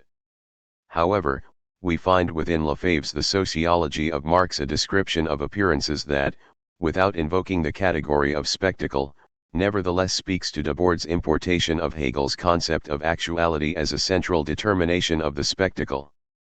The various types of social praxis within specific social structures and modes of production give rise to representations. These representations increase or decrease the degree of a given society's opacity. They illumine or obscure the society. Sometimes they illumine it with a false clarity and sometimes they plunge it into shadow or darkness in the name of a doctrine even obscurer than the reality generating it. Social reality, i.e. interacting human individuals and groups, produces appearances which are something more and else than mere illusions. Such appearances are the modes in which human activities manifest themselves within the whole they constitute at any given moment, call them modalities of consciousness. They have far greater consistency, let alone coherence, than mere illusions or ordinary lies. Appearances have reality, and reality involves appearances. 1982b, 62. This is an exceptional passage not simply for the fact that Debord extracted it into his notes. It accomplishes several tasks for elucidating the society of the spectacle as the actuality of the Wesenslogik. First, it helps situate the spectacle as a system of appearances along a spectrum of opacity. In this case, however, the spectacle amounts to the extreme pole of such a continuum, a glaring transparency and general equivalence for what the entire society can be and can do, Debord 1970, 49. Second, the passage gestures towards the spectacle as more than mere illusory shine, but as a structure of manifestation. Finally, Lefebvre's remarks additionally help locate the appearances of the spectacle as modalities of consistency, terminology that bears directly on the actuality of the spectacle as a Wesenslogik. Within the first moment of actuality, we are no longer dealing with a duplicitous reality, as between the manifold of the phenomenal world and its essential interior. As positivity, it is the exposition of all previous determinations whose finitude are considered only expressions, Ausdruck, or copies, Abbild, of itself. Thus the transparency of the finite, Hegel 2010, 468, positively asserted by the Absolute dissolves into its own medium, it is absorbed by that through which it shines, 2010, 468. The absolute of the absolute relation is therefore a process of exposing finitude as copies or images of its own reflected medium. Furthermore, this exposition of the absolute, from absolute identity to attribute and then to mode, is in fact the reflective movement itself in which the absolute posits itself as self-equal, 2010, 471. The mode emerges as the absolute's own reflective movement, a transparent externality pointing only to itself. Its exteriority is as much its interiority. Here we then find, in the middle of actuality and with regard to the analysis of the spectacle, a precise logical illustration of what the spectacle shows. Its content is only the shining forth of itself. As Hegel describes in words which carry directly over the analysis of the spectacle. When therefore one asks for a content of the exposition, for what the absolute manifests, the reply is that the distinction of form and content in the absolute has been dissolved, or that just this is the content of the absolute, that it manifests itself. In this way alone is the absolute self-identity which equally is indifferent towards its distinctions or is absolute content. The content is therefore only this exposition itself. 2010, 471. Here we find captured the logical structure on how the spectacle is only the manifestation of itself, or how its content is identical to its form. The spectacle is as such only its own exposition, a self-bearing movement of exposition, 2010, 471, not propelled by interiority but through its own absolute self-manifestations. It is of course a self-illuminating light but one which gives to itself emanation in and through differentiated Erscheinungsformen of unclouded clarity, ungetrübten Klarheit, 2010, 474. The spectacle as manifestation, whose most glaringly superficial manifestation we can recall, are what Debord calls mass media, 1970, 24, is its own inner necessity made manifest. It has no content save for the manifestation of itself. What is more, the category of manifestation can here be accorded to Debord's use of the category of representation, or that which is made to appear as an externalization of essentiality reality which has dispensed with any duplicity. Indeed, Debord utilizes the category of representation frequently within the society of the spectacle, and interpreters are tempted to associate its invocation with a form of duplicitous delegation, political or otherwise. And yet, any such overemphasis on the category of representation would do well to consider a 1973 letter by Debord to his Dutch translator. The majority of the quotations from German texts that I employ in Spectacle were of course drawn solely from their French translations, either because they would have been reasonably familiar to the readership at that time, the editions costs translation in the case of Marx, or because I never found time to tackle the German originals, as in the case of Lukács. You are obviously right to use only the German originals as your guide, 2005, 79. The use Debord made of French categories ought not to overshadow their German origins. For example, regarding the category of representation, its frequent use in the French translation of Lukács' History and Class Consciousness, a book of great importance to Debord's concept of spectacle, is in fact the German Vorstellung. Now, for Hegel, Vorstellung collapses the subject into its predicate and only the latter is made to appear. More specifically, within the phenomenology of spirit, Vorstellung most cogently appears within the religion section and is a mode of knowing that renders the immaterial and the abstract as sensuous, material, and concrete. It is an inverted reality and through its sensuous, particular, imagining, produces an inverted consciousness, Ebert 2014, 1. For Hegel, religion is a mode of thought at the level of the pictorial whose picture-thinking reality is inverted. Here resides the illusory, albeit necessary, character of Vorstellungen, which are always conveyed through imagery.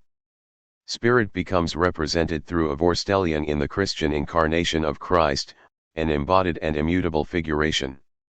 Vorstellung is as such an oversaturation of thought by finitude with an appeal to the purely sensuous and empirical. Yet in the movement of the speculative we find in Vorstellung the displayed depth of a supersensuous world, Hegel 1975, 8. For all this, we can say that Debord's employment of the category of representation is more closely an invocation of exteriority in its claim to self-subsistence. In fact, such Vorstellungen are only the manifestations of concrete existence brought to a higher level, that is, to the level of actuality. In this sense, Debord's use of the category of representation is not, as some commentators exclusively focus on, Matic 2018, invoked in the commonplace usage as a political satellite for constituency. If it were, we would have regressed to the something and other relation of the Saints' Logique. Instead, we find Debord's use of representation to be an abridged exposition of the necessity for the spectacle to appeal to its own sensuous reality. Hegel gives to actuality a set of further determinations through the categories of possibility, contingency, and necessity. Point 13. With this logical structure, we can regard the actuality of the spectacle as decreeing what is possible, a concept that reigns over and beyond mere facticity. The whole of the spectacle in its manifest appearances is its actuality, whose movement returns to itself as a self-determination of its possibility. We find here in the spectacle, Hegel's identity between actuality and possibility, the latter of which depends on the totality of the spectacle's moments of actuality and demonstrate its necessity. As Debord writes, absolute conformism in existing social practices, with which all human possibilities are identified for all time, has no external limit. Here, in order to remain human, men must remain the same, 1970, 130, emphasis added. Hence we find that the possibilities permitted by the spectacle, as internal to its actuality, are but the further expression of a domination by equivalence. While the spectacle then expresses what society can do, it is a range of possibilities situated within its actualized necessity made manifest. For this, the permitted is absolutely opposed to the possible, 1970, 25, or as Debord writes in a 1991 letter, it is a necessity of the system, which must simply show Montaigne that there no longer exist traces of what had sought at one time to oppose it, 2008a, 280. In Hegel's exposition, the determination of necessity shows itself to be contingency. However, this is a determination that necessity has given to itself. In becoming fully transparent, durchsichtig, the form of necessity dissolves the distinction between itself and its content. It is therefore blind. This absolute necessity is the form of the absolute relation whose differences are of a differentiated actuality. Absolute necessity is blind and diverse to light, Hegel 2010, 488. Its actualities are therefore reflectionless, scheinlos. As such, Hegel proceeds to examine the further modal category of substance wherein blind transition of necessity is rather the absolute's own exposition, its movement in itself which, in its externalization, reveals itself instead, 2010, 488. Within the category of absolute necessity, however, necessity becomes self-conditioned, a causa sui dependent only upon itself. It becomes, in a word, sighted. Essence has exhausted itself in the actuality of appearance, what is inner and what is outer, Hegel 1991b, 213. Difference therein is only the reflective shine of the movement of exposition. The self-exposition of the absolute is illuminated as the result of its own positing, just as the light of nature is not a something, nor is it a thing, but its being is rather only its shining, so manifestation is self-identical absolute actuality, Hegel 2010, 489. Absolute necessity therein becomes the expositor, Auslögerin, of the absolute. No longer blind, necessity has become fully sighted and transparent. Actuality is progressively then becoming the stage of seeing reality as totality expressive of essence, Taylor 1975, 280, emphasis added. Crucial for our purposes is the way in which actuality amounts to the most concrete expression of the visibility of necessity, a publicity of itself into external reality, the climax of the objective logic. Actuality emerges as the emanation of reason as a pellucid totality of reality, one which, as detailed in the Begriffslogique, discloses its own self-differentiation without any shadow of dissimulation. The spectacle similarly determines the logical structure of contingency and its relation to necessity. Necessity within the speculative is not as such predictive. It is not a determinism for which anything must always not be otherwise by some metaphysical iron law of history. Instead, necessity for Hegel, and as we extract it from the spectacle, is but a determination of actuality, a moment of the Wesenslogique which grounds necessity. Debord's 21st thesis of the Society of the Spectacle condenses this development, to the extent that necessity is socially dreamed, the dream becomes necessary. The spectacle is the nightmare of imprisoned modern society which ultimately expresses nothing more than its desire to sleep. The spectacle is the guardian of sleep, 1970, 21. Although a determination of actuality, such comments are not meant to minimize the necessity with which the spectacle offers up its differentiated Erscheinungen. Its actuality is inseparably linked to its objectively exerted necessity. As Debord quotes Rudolf Hilferding's Finance Capital, 1910, it is one thing to recognize a necessity, and it is quite another thing to put oneself at the service of this necessity, 1970, 95. Necessity is a service freely chosen by the spectacle rather than the necessary product of technical development seen as a natural development. The society of the spectacle is on the contrary the form which chooses its own technical content, 1970, 24. Comments such as these, for which the spectacle is accorded subjective agency, is already a broaching of its Begriffslogique. However, before proceeding to the next chapter, it is important to emphasize how the Wesenslogique itself arrives there. Hegel comes to define the absolute relation as a relation of substance and accidents, which will in turn develop into the relation of causality and finally into a relation of reciprocal action, which will open the door to the Begriffslogique. Substance, differentiated into a totality of accidents, becomes power and mediates difference. It is a power of necessity which transitions into the relation of causality. Necessity has deployed reality as a substance with correlated accidents. We reach now the finale of the Wesenslogique, for which substance as the totality of accidents offers a version of the unity between inner cohesion and outer multiplicity.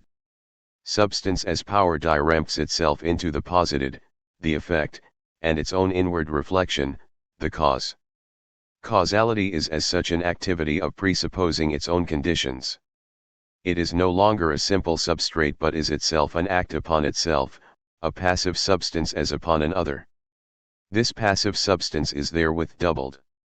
For Hegel, importantly, the passive substance to which causality directs itself therein suffers a violence upon itself. Returning to the power of substance, Hegel offers the following. Violence is the appearance of power, or power as external. But power is something external only in so far as in its action, that is, in the positing of itself, the causal substance is at the same time a presupposing, that is, posits itself as sublated. Conversely, the act of violence is therefore equally an act of power. The violent cause acts only on an other which it presupposes, its effect on it is its negative self-reference, or the manifestation of itself. 2010, 501. Crucial for own analysis of the spectacle is how here violence as power is internal to the actuality of the Wesenslogique as absolute relation. It is an important point to emphasize for drawing a fundamental divergence between Debord's analysis and the aforementioned work of Raoul Vaneigem. First, on the whole, Vaneigem's diagnosis of appearances is saturated with a certain dualism not found within Debord's concept of spectacle.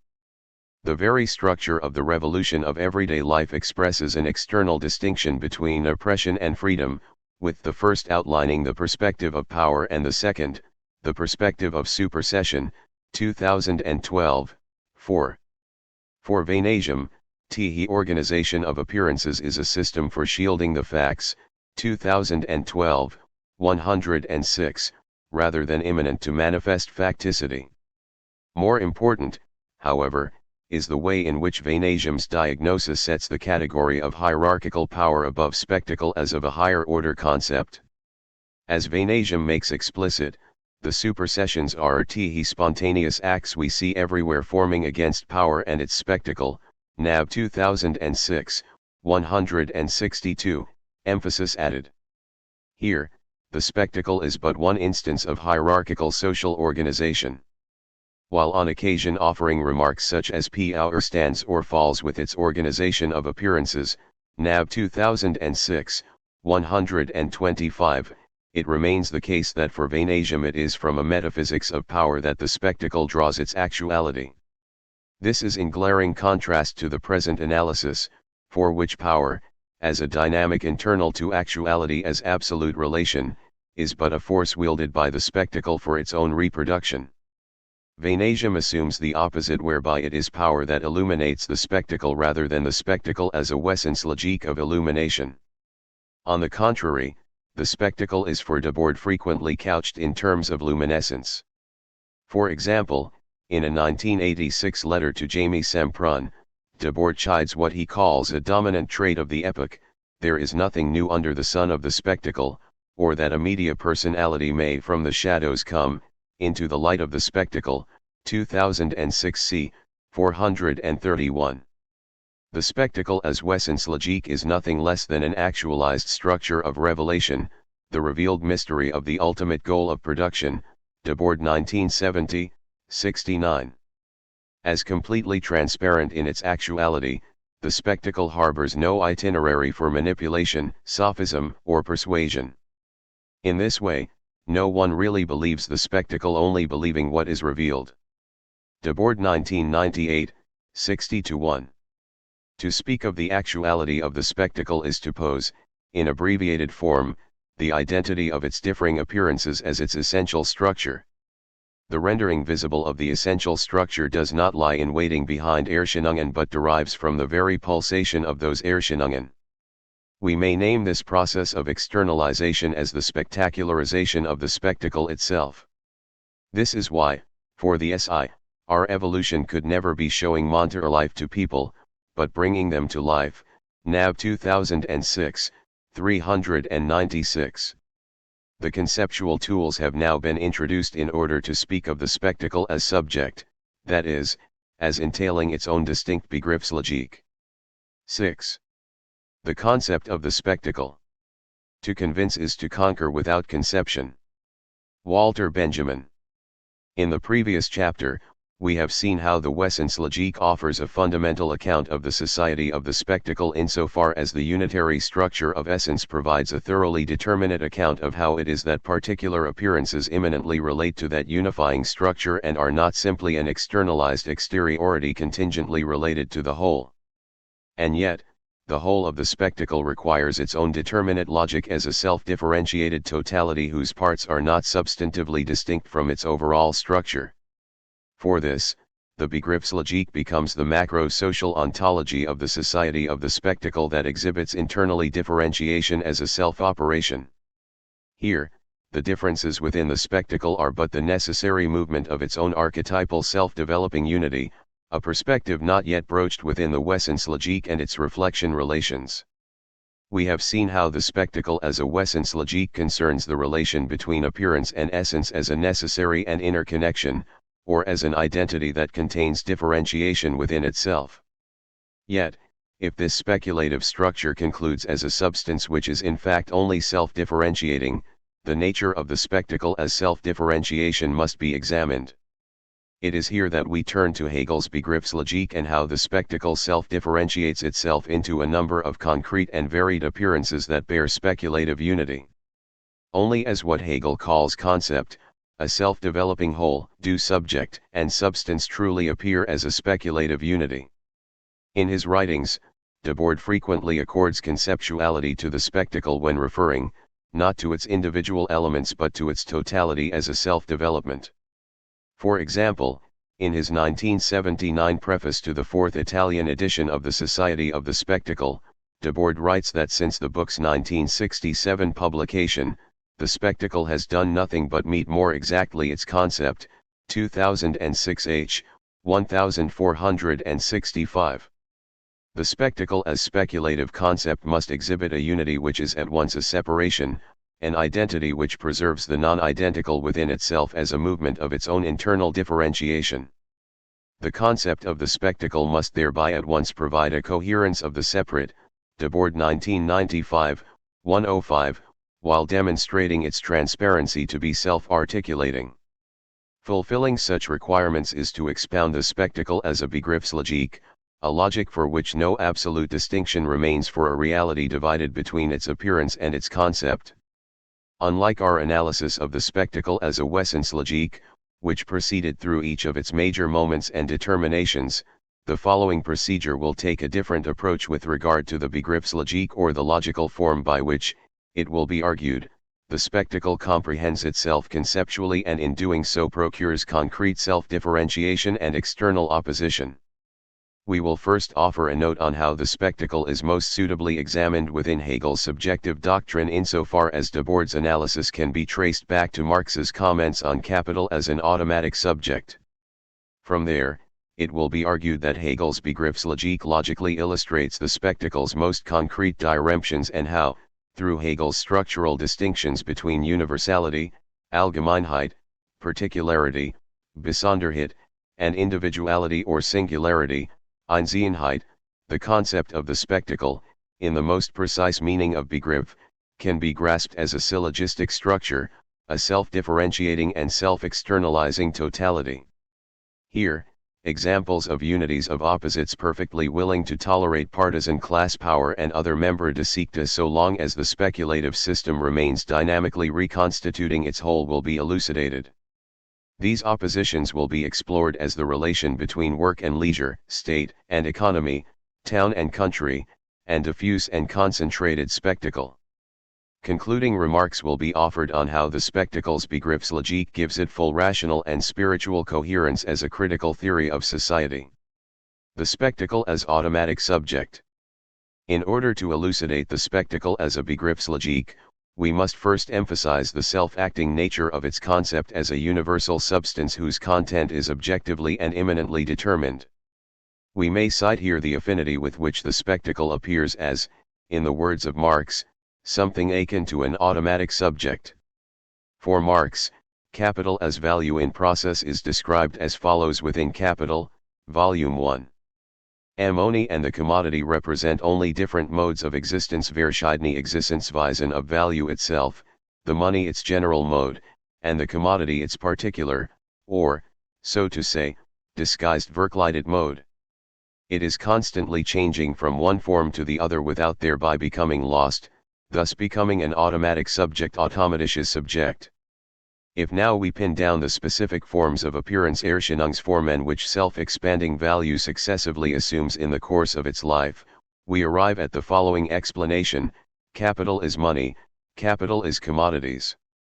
In truth, however, value is here the subject of a process in which, while constantly assuming the form in turn of money and commodities, it changes its own magnitude, differentiates itself by throwing off surplus value from itself considered as original value, and thus valorizes itself independently. For the movement in the course of which it adds surplus value is its own movement, its valorization is therefore self-valorization, Selbstverwertung. Because it is value, it has acquired the occult quality of being able to add value to itself. It brings forth living offspring, or, at the least, lays golden eggs. Value now in the circulation M, or the circulation of capital, suddenly presents itself as an independent substance, endowed with a motion of its own, passing through a life process of its own, in which money and commodities are mere forms which it assumes and casts off in turn. 1996, 164-5, translation amended. For Marx, the M Circuit of capital as self-valorization is a reflexive unity with itself and, as subject, is a movement through Erscheinungsformen, which presupposes its own results. Entering into relations with itself, capital is in this way self-presuppositioning, instantiating its own Erscheinungsformen as requisite moments of its own self-development as a totality. Here, for example, individual capitals, governed by the equalization of profits rates and competition, are but individualizations of capital in general as a universality that has particularized itself. While the identity between the categories of universality, particularity, and individuality will receive more attention shortly, it is worth here only recalling that for Marx, the higher category of universality or of capital in general, as it appears within Capital, Volume 3, and in the Grundrisse, speaks to, in the words of a contemporary French communist theory journal, a necessary relation of particular capitals among themselves which differentiate themselves from it, and the differentiation of this relation is a necessary moment of the existence of the reproduction, at their own risk and peril, of particularities and individualities as capital. Theory Communist 2010. From here, we can draw out capital's fetish character from its general law as an automatic subject that not only self-differentiates into individual capitals, but also into what Marx calls its personifications as capitalist and laborer. The former is but capital personified personifiziert. His soul is the soul of capital, the latter also a mere personification of abstract labor. Time, 1996, 241, 251. As Marx elaborates with regard to the figure of the capitalist, it is but the conscious representative trigger of this movement. The possessor of money becomes a capitalist. His person, or rather his pocket, is the point from which the money starts and to which it returns. The expansion of value, which is the objective basis or mainspring of the circulation M, becomes his subjective aim, and it is only in so far as the appropriation of ever more and more wealth in the abstract becomes the sole motive of his operations, that he functions as a capitalist, that is, as capital personified and endowed with consciousness and a will. 1996, 163-4, see also 10, 95. As with Hegel's Begriffslogik, implicit in the concept of capital is the impulse to posit its own presuppositions, reproducing all the requisite concrete Erscheinungsformen of its own existence in its own movement of self-determination, a process through which the concrete labor process appears as but a moment in the development of self-valorization. It is only through these Hegelian conceptual dynamics that, for Marx, labor can logically be both the result and presupposition of capital. Russell 2015. Capital is in sum its own absolute resource, giving to itself specification most crucially in the form of labor power as the origin of surplus value. Its fetish character subsists at all levels of its individuated relations, a confirmation witnessed in the movement of capital in general as a process of differentiation whose parts are but the concrete self-subsistence of its moving universality. These Erscheinungsformen, whether conflicting classes or competing capitals, are the social forms mediated in and through capital in general. Just as labor can only become productive once integrated into the valorization process, so does it only become social through the fetish character of the exchange relationship. The fetishistic character of the forms of value refers to the appearance of objectivity possessed by the social characteristics of labor as embodiments of abstraction. Fetishized social relations only exist as Erscheinungsformen of value in process and are not inversions of a pre-existing and untarnished substratum. Following suit, for Debord the spectacle is also an autonomous subject that procures its own inverted reality, as having its own overarching subjective agency. Indeed, its Begriff is the grasping of reality in its movement of actuality whose conceptual externalization is a development of its own process. The spectacle is an extension of the automatic subject of capital and its fetish character. Within Chapter 3, we found the spectacle as inheriting the autonomy of exchange value insofar as the money form of value propounds a unity of all differences, or an identity of identity and non-identity between all commodities with its own independent and objective existence. The spectacle thereby derives from money a principle of unity which incorporates and reproduces differences without fully extinguishing them. Here the developing autonomy of exchange becomes not merely paradigmatic but constitutive of the society of the spectacle. And yet still further, as a society, the money form as Gemeinwesen brought us to the relation between the spectacle and capital. Here money as a unity in difference is brought to a higher level as capital emerges as a structure in which the commodity and money are themselves unified in their differences. Through the previous analysis of the spectacle as it derives from the logical movement and increasing autonomy of exchange value, its relation to capital emerged as the becoming visible, derived from the money form of value, of the unity of appearances, that is, the mode of appearance of society unified under capital. It is here that society in its length and breadth becomes capital's faithful portrait, Debord 1995, 50. The spectacle as socially organized appearance, Debord 1970, 10, can thereby be contrasted with capital as a principle of organization that no longer requires any concealment as constitutive of its own actuality as a Wesenslogique. Harboring no secrets about what it is in the very generation of actuality, the spectacle nevertheless inherits the fetish character of the forms of value as procures an inverted world. The fetish character of the economy entails a principle that is absolutely fulfilled in the spectacle, where the perceptible world is replaced by a set of images that are superior to that world yet at the same time impose themselves as eminently perceptible, Debord 1995, 36. In its very transparency it gives justification and legitimation to existing society. It is Marx's fetish character sends its secret. It is the economy become so autonomous so as to inaugurate a form of domination that only needs to give translucent emphasis to the reigning actuality, itself structured by commensurable appearance forms that, as a totality, engages in an uninterrupted monologue of self-praise, Debord 1995, 24. Further, as a concept which is entirely self-presuppositioning, the spectacle is essentially tautological, for the simple reason that its means and its ends are identical, covering the entire globe, basking in the perpetual warmth of its own glory, 1995, 13. As a totality, value can also be grasped tautologically, that is, with no purpose outside of itself and its process of self-valorization. The spectacle inherits this dimension with its entirely self-referential prerogative.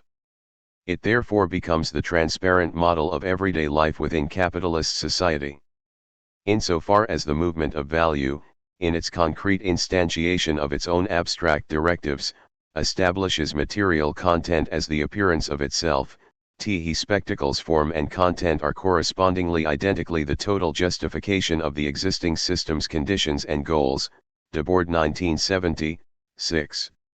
However, to give full conceptual determinacy to the society of the spectacle as subject, one which yields its own immanent concrete differentiations, it is necessary to examine its Begriffslogique more closely and assess how is it that the concreteness of the spectacle logically derives from its concept.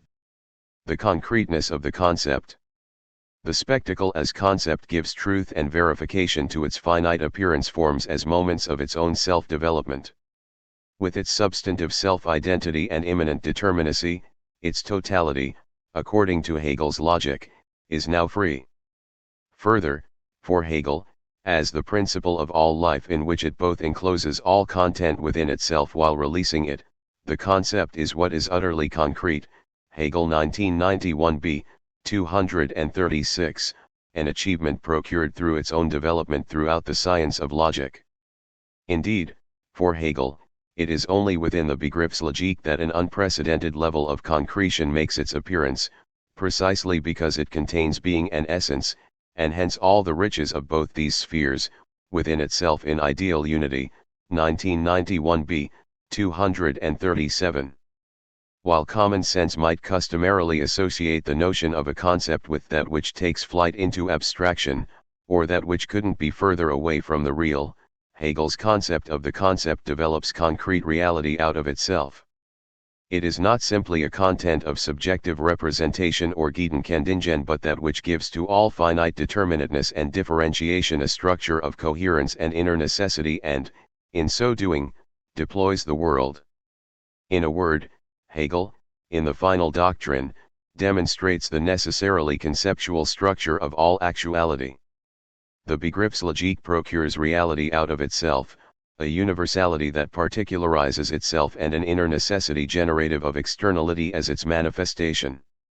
In these developments, the Begriffslogique expounds its own opposite as an immanent othering and therewith exposes a self-articulating totality of both subjectivity and objectivity as the exteriorization of interiority.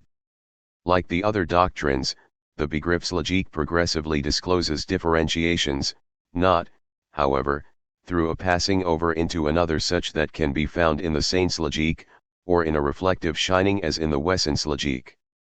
Instead, Hegel names the procession of the Begriffslogique as a development in which the nature of the concept shows itself. This development proceeds into three distinct moments: the subjective concept, the objective concept and the idea, the final of which Hegel expounds as the complete unity of subject and object, or of concept and reality as self-unveiled truth, Hegel 2010, 527. The concept derives reality from itself and all such forms of the concept are thereby for Hegel the living spirit of what is actual, and what is true of the actual is only true in virtue of these forms, through them and in them, Hegel 1991b, 239. Yet, the precise manner in which the concept generates reality out of itself, or the derivation of the real from the concept, Hegel 2010, 522, requires elucidation through the predominant moments of its development as subjectivity, objectivity, and idea. Through this process, reality will emerge as the concept's own determination, and in so doing, the concept categorizes itself as categorizing its other. Within his seminar notes for Hippolyte's spring 1967 lecture on Hegel's philosophy, Debord divides the Wesenslogique into the categories of mediation, reflection, and relation. He then writes that the Begriff, while perhaps appearing immediately, is nevertheless the mediation of the immediate or the truth of the world. Debord remarks here that both the Seinslogique and the Wesenslogique are false in their disposal in leviement. Indeed, the concept is the internalization of both being and essence, a category of the self-developing whole that, through the Begriffslogique, exhibits greater determinate coherence than the reflection determinations. The whole as essential unity, is to be found only in the concept, Hegel 2010, 388.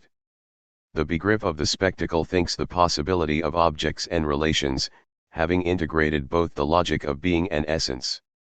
Only in the concept will the finite receive its due as a moment or appearance of the self-developing whole, itself a progressive unfolding which will give to life itself its rational coherence.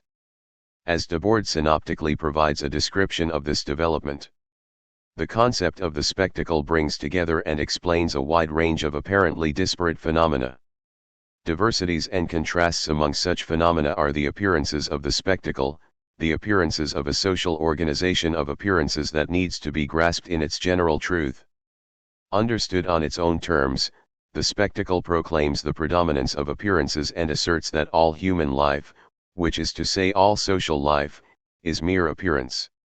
1995, 10, emphasis added. The Begriffslogique is as such not an abstract realm of ideas with only a mere correspondence relation to reality whose universality only gestures towards the particularities that comprise the empirical world. Reality becomes a moment in the development of the concept since, as a determinacy of Dasein, it is what allowed for deeper determinations to rise to the surface. The reality of the spectacle's being has given way to the self-movement of the spectacle as concept. We find within Hegel's subjective doctrine a conceptual structure of reality, one not empirically derived, yet which gives to empirical reality structural determinations. Through the Begriffslogique we then reach, after having traversed its physiology, the truly concrete of the spectacle, not as a chaotic conception of a whole, but a rich totality of many determinations and relations, Marx 1986, 37. Indeed, as Marx continues in his introduction to the Grundriss, the concrete is concrete because it is a synthesis of many determinations, thus a unity of the diverse, 1986, 38. As Hegel prefigures Marx's rendering of the concrete in his introduction to the lectures on the philosophy of history, the truth of the differentiated is its being in unity. And only through this movement is the unity truly concrete, 1985, 83.1. Such becomes the case that only through the Begriffslogik, the concrete is no longer merely phenomenal but is concrete through the unity in the concept of opposites that have determined themselves as moments of the latter, Hegel 2010, 594. Only as concept does the spectacle as such receive its full concreteness. Conceptual differentiation is at once also a conceptual concretization. As Debord writes in the margins of Papaioannou's introduction to Hegel's La raison dans l'histoire, the spectacle is rooted in the development of the science of the finite. 2. We will momentarily examine the most prominent concrete oppositions of spectacular differentiation, a set of experiential appearances or concretizations of the spectacle's self-differentiation. However, before doing so, we must call attention to how Hegel's conceptual architecture of universality, particularity, and singularity, a tripartite series of categories which help carry the Begriffslogik through to objectivity, appear within Debord's spectacle as concept. The syllogistic structure of the spectacle as concept.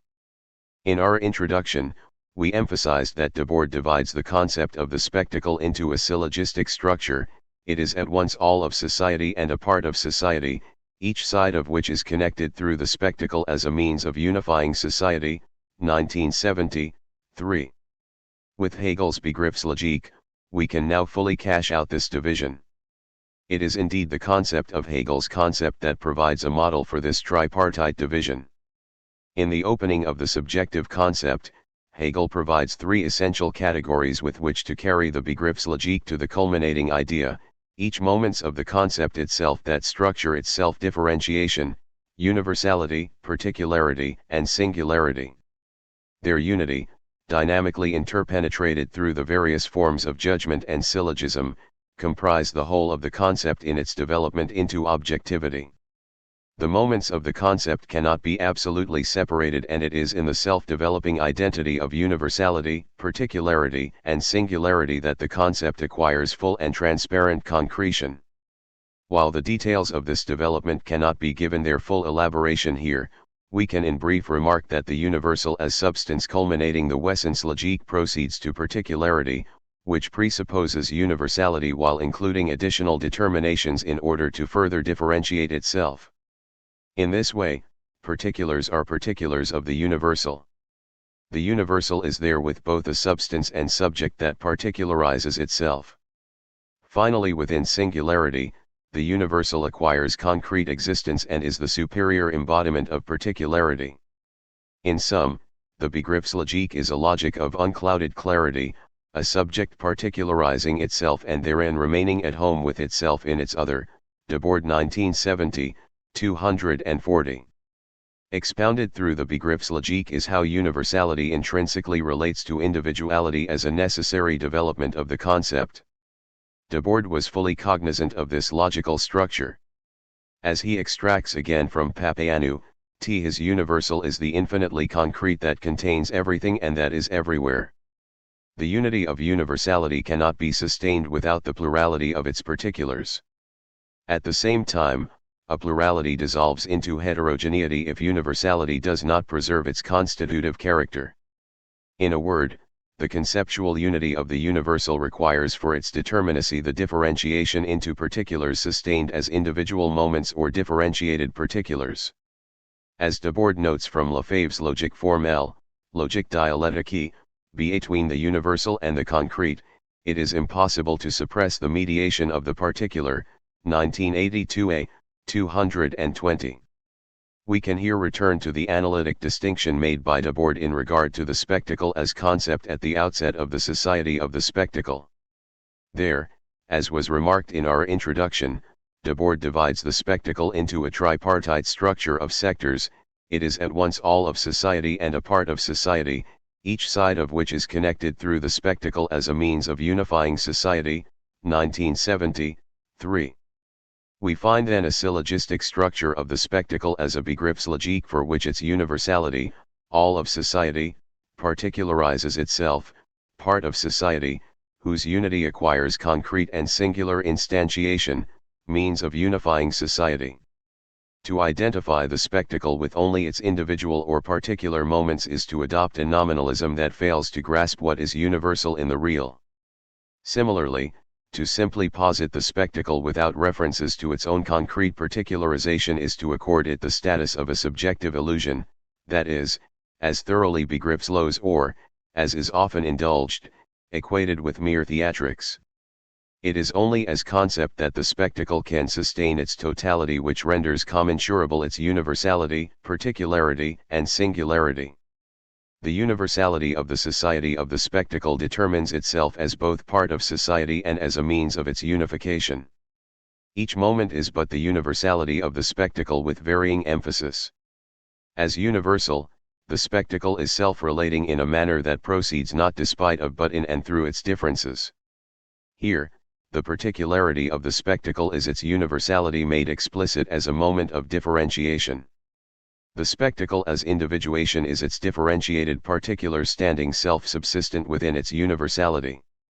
Together, the Begriffslogique of the spectacle is the process of its own self-differentiation as an objectivity of being characteristic of capitalist society. The entirety of the spectacle is immanent in each of its particular moments, which together, in a seeming relation of opposed and individuated externalities, cohere in and within their differentiation in a speculative unity of the universal. Every moment of the spectacle, while perhaps in their isolation experienced as an existential laceration, a conflict of the individual against society, Cyrili 2006, 8, is nevertheless identical with every other in the harmonious unity of its concept, a copula elevated to a height of synthesis. For Hegel, the universal has to particularize itself and therein maintain the integrity of its content. However, still further, the universal particularized must in turn give to itself concrete instantiation as distinct from other particulars and therewith individualize. For this, taking the categories together as a rational unity of the concept, the look of any particular thing, no matter how trendy branch it is supposed to be, derives its swank from the society of the spectacle which controls the entire network, Debord 1985, 100. It is not that the particular simply contains the universal, or that every part of society merely holds within it as a container some universal propensity. Rather, the universality of the society of the spectacle exhibits itself in and through its particular and determinate moments or individual appearance forms, the latter of which are, as Debord's extracted notes from Lefebvre's The Sociology of Marx remark, part of reality, 1982b, 118. We can now examine the spectacle as a structure of self-differentiation into its particulars. The spectacle as self-differentiation. In the previous chapter, we examined how the categorial relations of the spectacle's Wesenslogique developed in such a manner that what is grounded was effectively the result of itself and for which reciprocal causal relations exchange determinations. Yet the residual problem of differentiation remains and is carried over into the Begriffslogique as a conceptual development of self-differentiation. Unlike the Wesenslogique, whereby the moment of positing maintains a distinction from the posited or that relations remain explicit between differences, within the Begriffslogique we find a complete identity between that which is determined and that which does the determining. Differences within the concept derive from its own self-identity. In fact, the concept is for Hegel the very process of self-differentiation. More specifically, it is the full identity of self-differentiation, and it is this aspect of Hegel's Begriffslogique that is structurally exhibited by the society of the spectacle. The spectacle is a totality, a genetic whole of self-division and self-opposition that reintegrates its individual moments and appearance forms into itself. As a Begriffslogique, it thereby distinguishes itself within itself from itself. Its conceptual self-determination is precisely its ability to ground the totality of actual appearances, both self-determining and self-individuating, thereby overcoming the problem of differentia found within the Wesenslogique. In the words of Hippolyte, by comprehending itself, it comprehends all Alterity, 1997, 70. The concept of the spectacle has therewith no identity behind or outside of its differences. There is no deus absconditus operating in its mode of self-externalization, its differences are themselves the whole concept. Hegel 2010, 526, one which is purely self-relating and self-identical while remaining internally differentiated. Point 3. The concept of the spectacle is not a concept about the spectacle, but marks its self-development as actuality, one whose Arbeit des Begriffs is immanent to its own reality. However, to conceptualize is to also identify, and to be real, identity must manifest itself in difference, Right 1983, 25. The concept of the spectacle as such gives itself its own determinacy through the differentiation of its particulars. As Debord makes explicit, every concept, as it takes its place on one side or the other, has no foundation apart from its transformation into its opposite. The concept of the spectacle brings together and explains a wide range of apparently disparate phenomena. 1995, 8, 10. Discovered within speculative identity is a totally socialized society, a unity ens realissimum for which experience is affirmed in the identity of opposites within the social whole. The spectacle is true only to the extent that it integrates as a moment of itself all that opposes it. It is here then, approaching now the conclusion of our investigation, that we can give to the nomenclature spectacular the predication of internal opposition. It is a dynamic summarily albeit inadvertently captured by Marx in the poverty of philosophy, for which in the yes becoming no, the no becoming yes, the yes becoming both yes and no, the no becoming both no and yes, the contraries balance, neutralize, paralyse each other. 1976 d. 164. This process of dialectical reversals as a constitutive element of the spectacle is given concrete illustration by Debord and the work of the SI. Internal opposition is the spectacle's most incisive and formidable cultivation, a propensity that exceeds in its critical purchase the simple dichotomy invoked by proclamations of recuperation. Despite the frequency with which the SI employs the category of recuperation, it is a shorthand that doesn't do justice to the concept of the spectacle. Emergent in the post-war period and basically synonymous with corruption, recuperation is a notion that always presupposes the absolutization of exteriority and idealization of opposition. It is a military simile that has impoverished the vernacular of critique to great lengths. Recuperation is the dualistic ideology of resignation and defeat, a terrain in which the maneuver of eluding capture is always possible, but never successful. Here, equal pay and exploitation, or a prosperous healthcare system and police brutality, are each purportedly couplets whose independent poles couldn't be further apart, rather than individuated moments within a single totality. Yet in this way, the theory of recuperation has always been recuperated.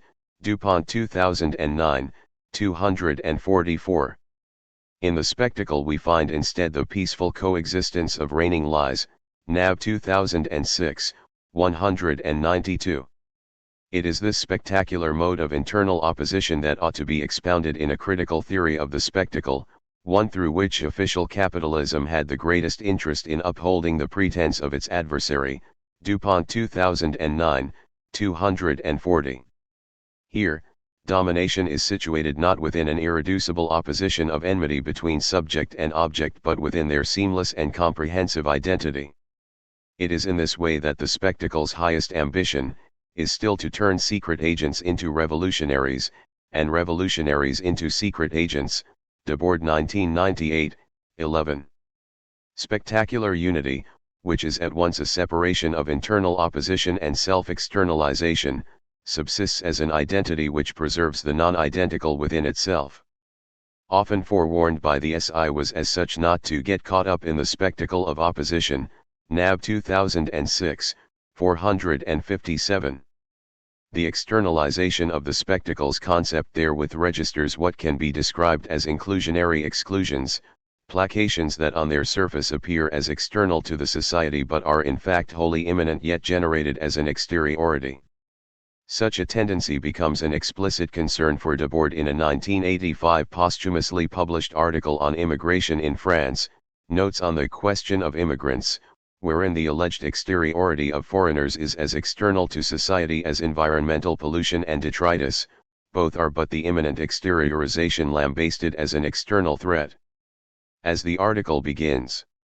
As is the case with every matter raised openly in present-day society, everything is false in the immigrant question.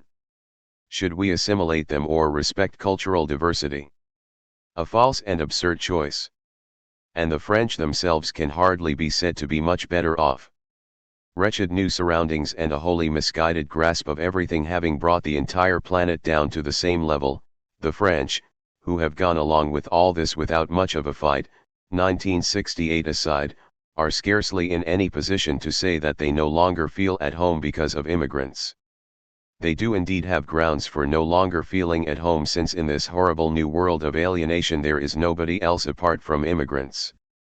2060, 1588-92. Assimilation becomes a superfluous political category within a society integrated and unified through a fragmentation not without the propensity to equalize everything. What assumes the appearance of exteriority is but an internal moment in the self-development of the whole. In the mid-1980s, Debord contributed 3 unsigned articles to the journal Encyclopédie de Nuisances. For the 11th issue, in 1987, Debord composed the entry Abolir.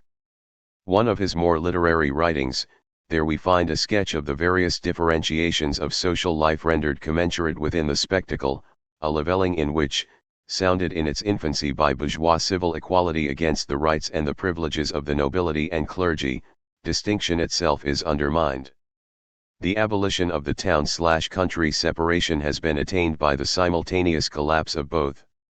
The work/diversion separation is undone when work becomes so massively unproductive and inept, in the derisory tertiary sector, and when diversion becomes a boring and tiring economic activity. The inequalities in culture have been abolished almost everywhere and for almost everyone. With the new illiteracy, the old project of the suppression of ignorance has been transformed by suppression of the ignorance deprived of diplomas. Debord 1987, 245-6. It is the fundamental speculative self-identity of the spectacle as a Begriffslogique that these comments bring to the fore, an identity indifference that externalizes itself as a moment of its own self-development. The spectacle as Wesenslogique was necessary in order to grasp it as a Begriffslogique insofar as the opposition discovered within essence is integral to the self-differentiation of the concept, that is, for the way in which the concept of the spectacle expounds its various Verdoppelungen. These oppositions are not therefore dualities, a series of couplets external to one another. For if they were, the spectacle would not retain its inner unity and the opposing duplications would cease to attain determinacy as moments of the whole, that is the society of the spectacle which divides itself and unifies itself in its division. Each side exists only in its relation to its other, so that the spectacle acquires the complete self-determinacy in its self-division.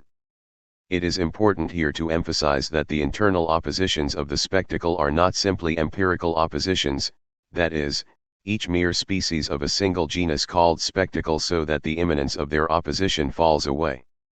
Just as the truth of the concept is not dependent on any prior sensual or more genuine reality, we are not dealing here with a simple movement of comparison characteristic of an aggregated diversity for which self-sustained positive existence externally relate.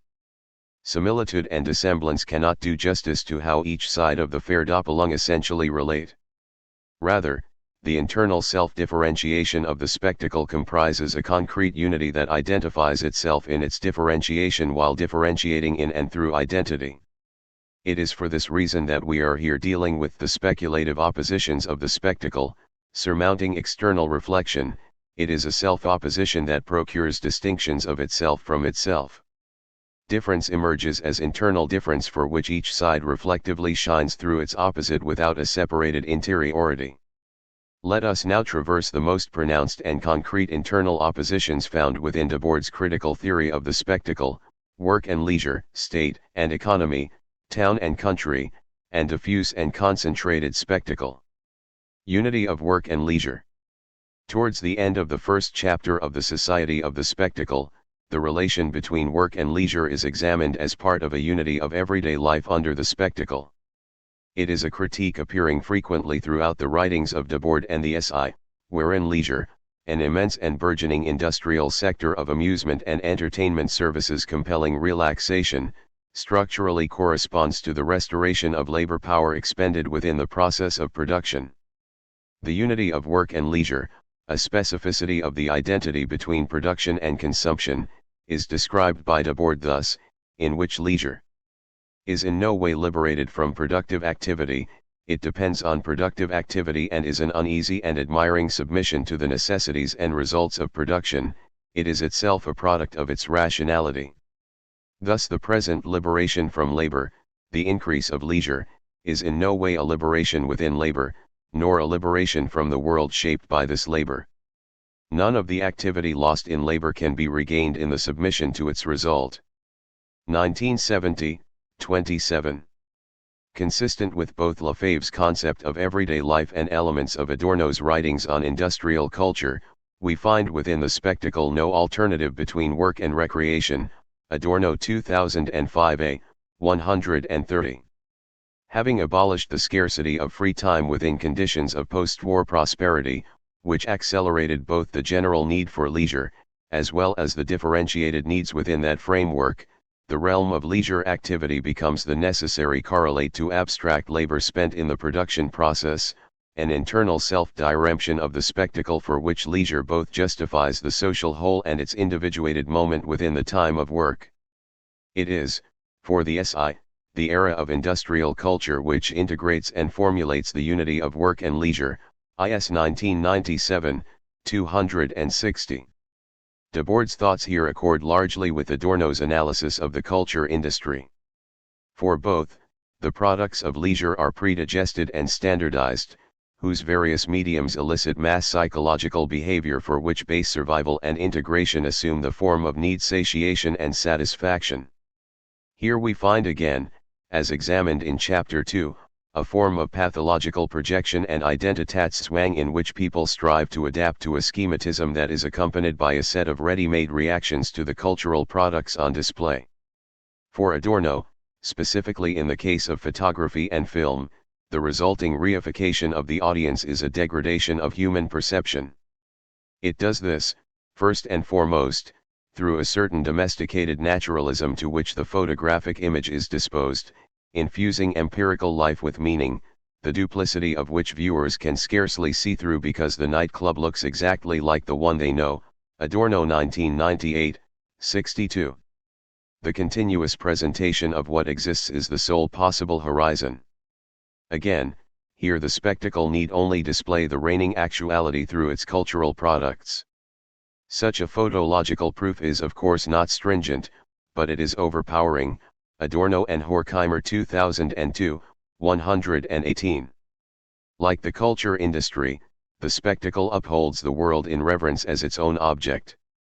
It exploits the cult of fact by describing bad existence with utmost exactitude in order to elevate it into the realm of facts, Adorno and Horkheimer 2002, 119, see also Debord 1995, 213. Everything is reduced to recognition, to whatever the camera reproduces, see figure 6.1, therefore stunting the power of discernment in an absolute emaciation of perception through its Identitätszwang.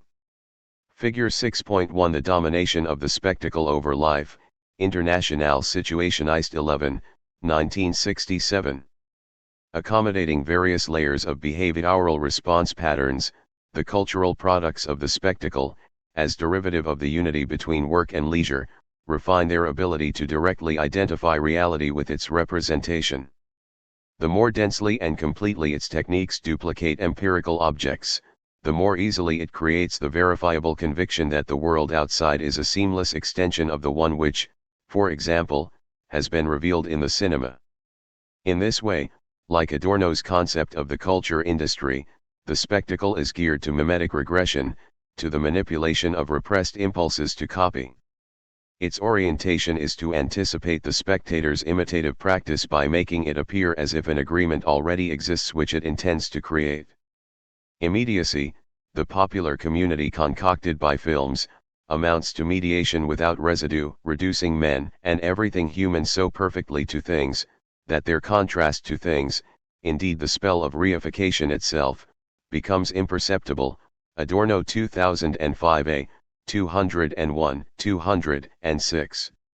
We find then as the physiognomy of the spectacle in its development of leisure a mixture of streamlining photographic hardness and precision on the one hand, and an individual's pathological identification with standardized formulas and clichés on the other. Here, the revelation of brute existence and the objective legitimation of its meaning is given direct exposition. It is through this framework that for the SI, art adopts the meaning of entertainment itself. It is the society of the spectacle's apologia. To be entertained means to be in agreement, to reconcile oneself and find rapport with the world through Identitätszwang. Artistic form is therewith supplanted by representational and documentary function and in the uninterrupted packaging of standardized models. The entire system is justified on the basis of an infantile public which it itself has created. At a time when Amazon is reorganizing warehouse work on the model of a video game, it is admittedly difficult to recall a period in which the clear distinction between work and leisure was so adamantly pronounced. It is in many ways a trenchant scenario of the advanced industrial nations of post-war prosperity with their high levels of GDP, wages, productivity, and social safety nets culminating in an unprecedented purchasing power of the proletariat.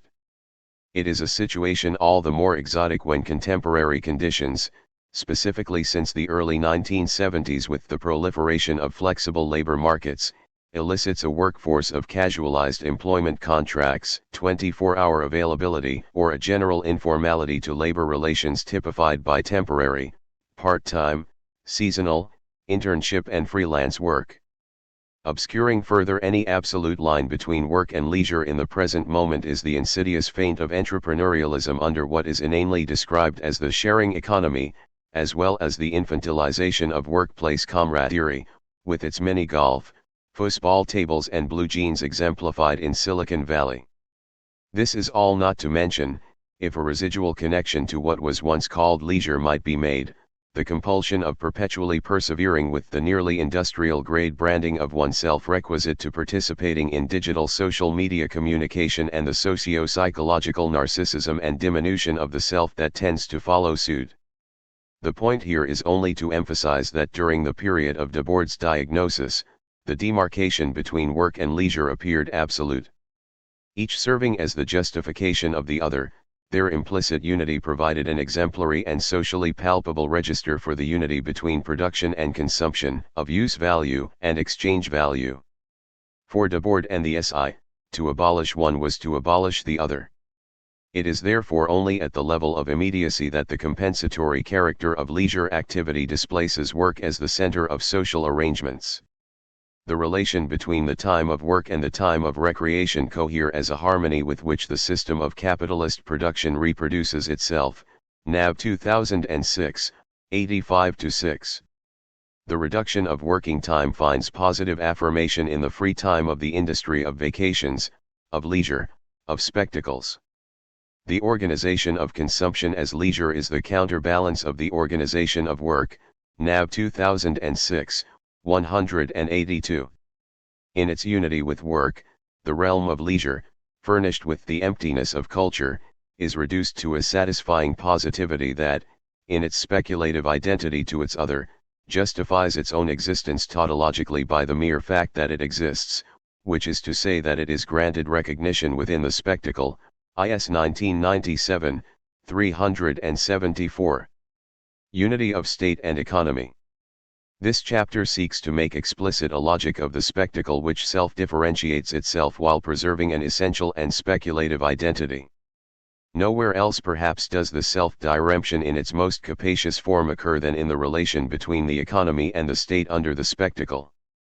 At the outset of his 1988 comments on the society of the spectacle, Debord describes the society of the spectacle as having sought to expound the spectacle in essence, the autocratic reign of the market economy which had acceded to an irresponsible sovereignty, and the totality of new techniques of government which accompanied this reign.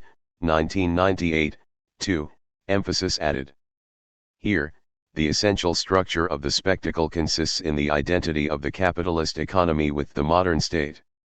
The internal relation between economy and state under the spectacle, or as the spectacle's differentiated exteriorization, can already be surmised in various guises throughout the society of the spectacle.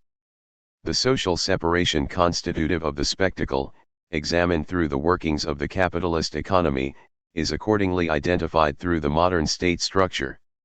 As Debord writes, the social cleavage that the spectacle expresses is inseparable from the modern state, which, as the product of the social division of labor and the organ of class rule, is the general form of all social division, 1995, 24. For Debord, it was the mercantile system of trade and commodity exchange that integrated a form of the state adequate to the demands of an ascending bourgeoisie class.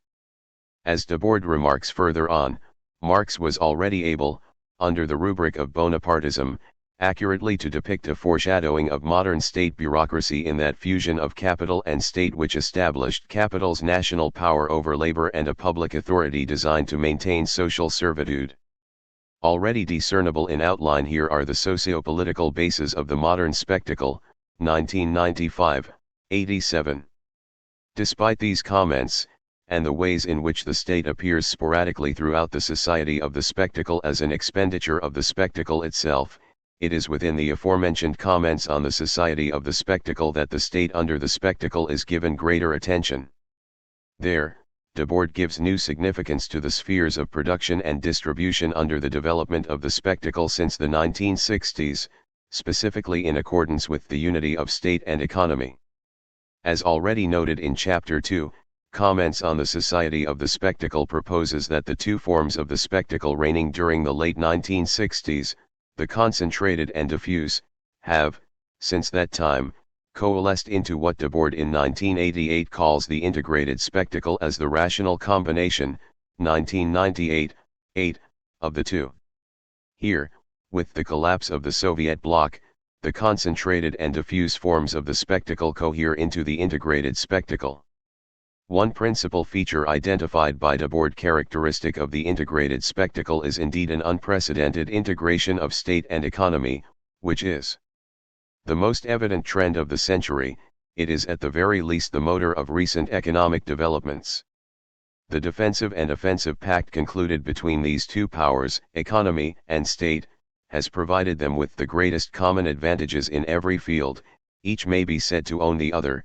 At any rate, it is absurd to oppose them, or to distinguish between their reasons and follies. This union, too, has proved to be highly favorable to the development of spectacular domination. Indeed, the two have been indistinguishable from the very start. 1998, 12. With further analyses of political assassinations, terrorism, and surveillance, all phenomena teeming from contemporary events in, for example, Italy in the 1970s and Latin America in the 1980s, Debord offers comments on how such mechanisms of state control derive from the logic of the spectacle. It is, however, with his particular remarks on mafia organization that the unity constitutive of spectacular organization comes to the fore. As Debord writes, the first requirement of any mafia, wherever it may be, is naturally to prove that it does not exist, or that it has been the victim of unscientific calumnies, and that is the first thing it has in common with capitalism, 1998, 63-4. Debord further elaborates on the mafia as a social form or informal racket that, while seemingly an anomaly or aberration of legitimized commercial practices, has in fact as its model the form of the state and economy. It is always a mistake to try to explain something by opposing mafia and state. They are never rivals. Theory easily verifies what all the rumors in practical life have all too easily shown. The mafia is not an outsider in this world, it is perfectly at home. Indeed, in the integrated spectacle it stands as the model of all advanced commercial enterprises. 1998, 67. For Debord, the modern state in general has as its prerogative the management of economic affairs, 1998, 69. The unity of state and economy is then for Debord a natural product of the concentration of capital, production, and distribution. Whatever does not grow must disappear, and no business can grow without adopting the values, techniques, and methods of today's industry, spectacle and state. In the final analysis, it is the particular form of development chosen by the economy of our epoch which dictates the widespread creation of new personal bonds of dependency and protection. 1998, 695. As such, under the spectacle we find a certain internal relation between state and economy, an affinity of self-differentiated identity. A similar relation can of course be found within Marx himself. Although never able to complete his planned volume on the state within the project of capital, the introduction to the Grundrisse offers formulations that adhere to the notion that the state is the political form in which capitalist social relations appear. In Marx's planned outline, the state is described as the Konzentrationszusammenfassung of bourgeois society. Analyzed in relation to itself, 1986, 45, translation amended. Further, at the outset of the second chapter of Marx's Capital, Volume 1, we find a reflective relation between commodity relations and juridical relations, or what are symmetric abstract legal personalities of contractual relations necessary for exchange, 1996, 95. Drawing insight from these first few chapters of Capital, Soviet economist E.B. Pashukanis argued in the first decades of the 20th century that the bourgeois form of law derives not from class interests but from the logic of commodity exchange itself, and that it is not the case that the categories of bourgeois law are simply abused or manipulated by the ruling classes, but that the juridical concepts themselves are the necessary legal forms of the objective mediation of commodity exchange. For Pashukanis, there is an interconnection between the two social forms, and his central thesis within the general theory of law and Marxism is to approximate the legal form as a necessary correlate to the commodity form. The formal equality of juridical relations develops parallel to the equality of exchange value, in which each commodity owner recognizes in the other a bearer of legal rights and interests of proprietorship. Law becomes then not simply an ideological mystification or mere superstructure. It is the political form of commodity exchange whose purpose is to comprise a subjectivity with formal rights adequate to social relations. It is in and through the relation of private individuals with their fully developed abstract legal rights that we find the legal form as the necessary correlate to commodity exchange. As a result, the fetish character of the commodity social form is therewith said to necessarily approximate a fetish character of the legal social form, specifically by procuring an abstract legal subject necessary for the equivalence of exchange relations. As Pashukanis writes, the social relation which is rooted in production presents itself simultaneously in two absurd forms, as the value of commodities, and as man's capacity to be the subject of rights, 2002, 113.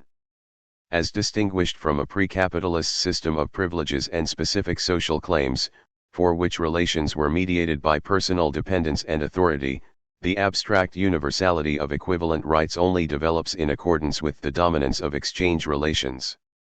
Here, legal fetishism complements commodity fetishism, 2002, 117. State coercion thereby detaches itself as the particular mechanism of one class over another and becomes the impersonal apparatus of public power, separate from society, 2002, 139.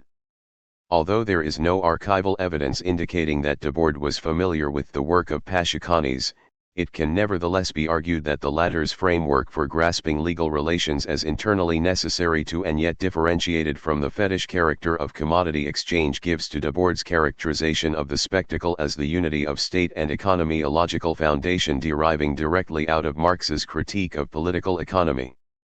Here the state could be said to constitute, through the necessity of facilitating a legal form of private property and its exchange, an internal moment of the development of the capitalist mode of production.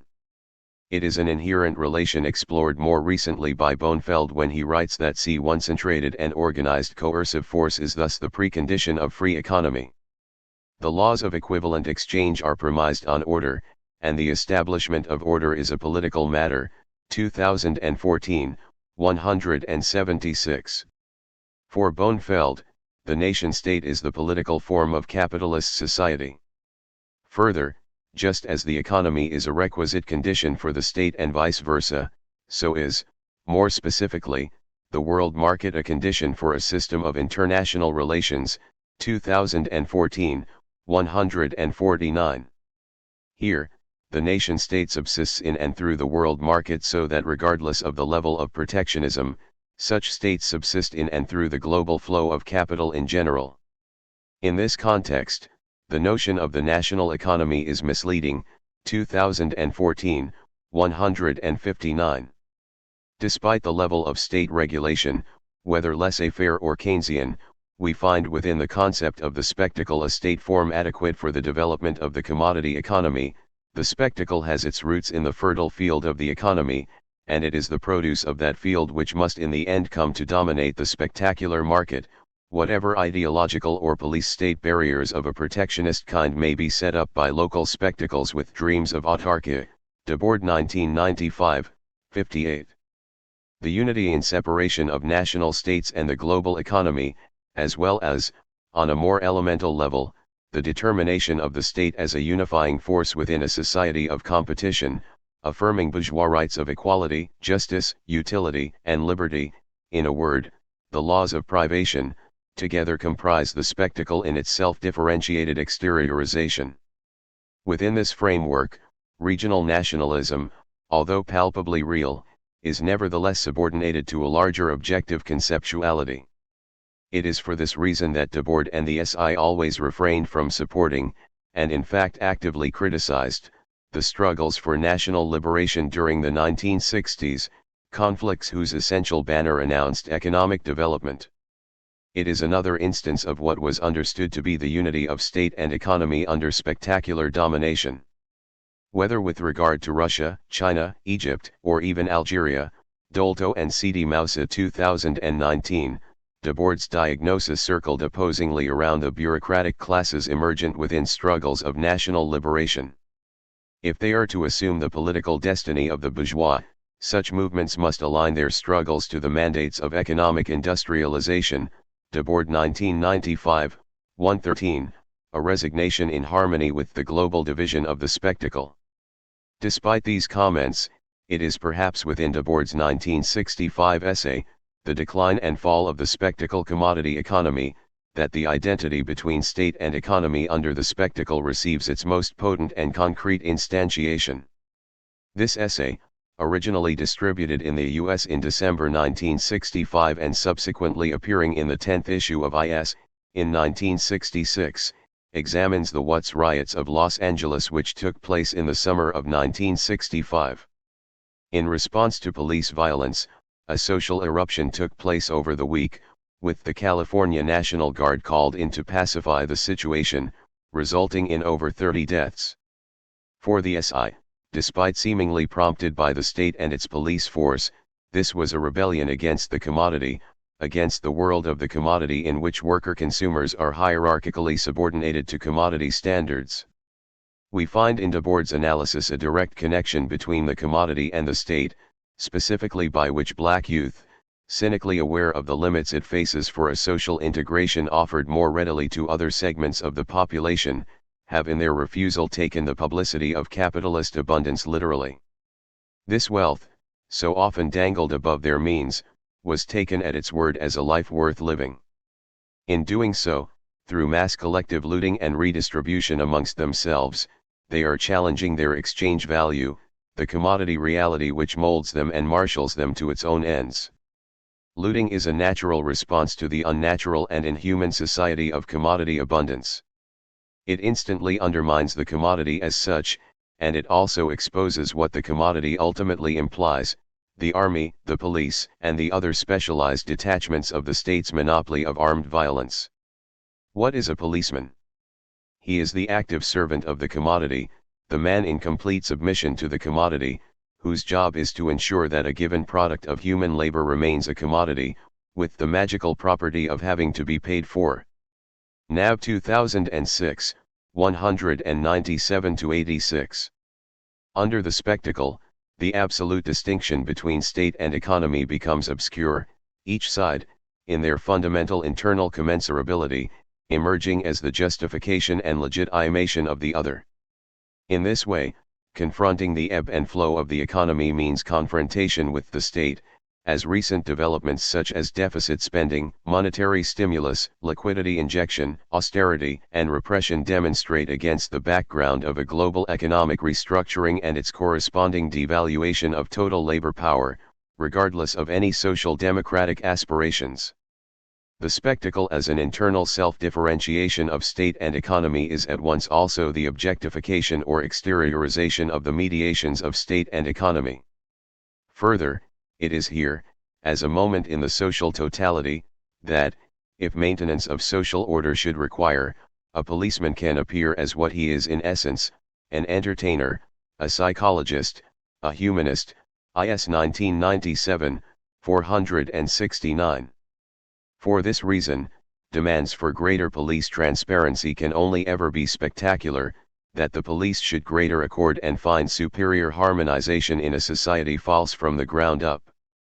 Unity of town and country.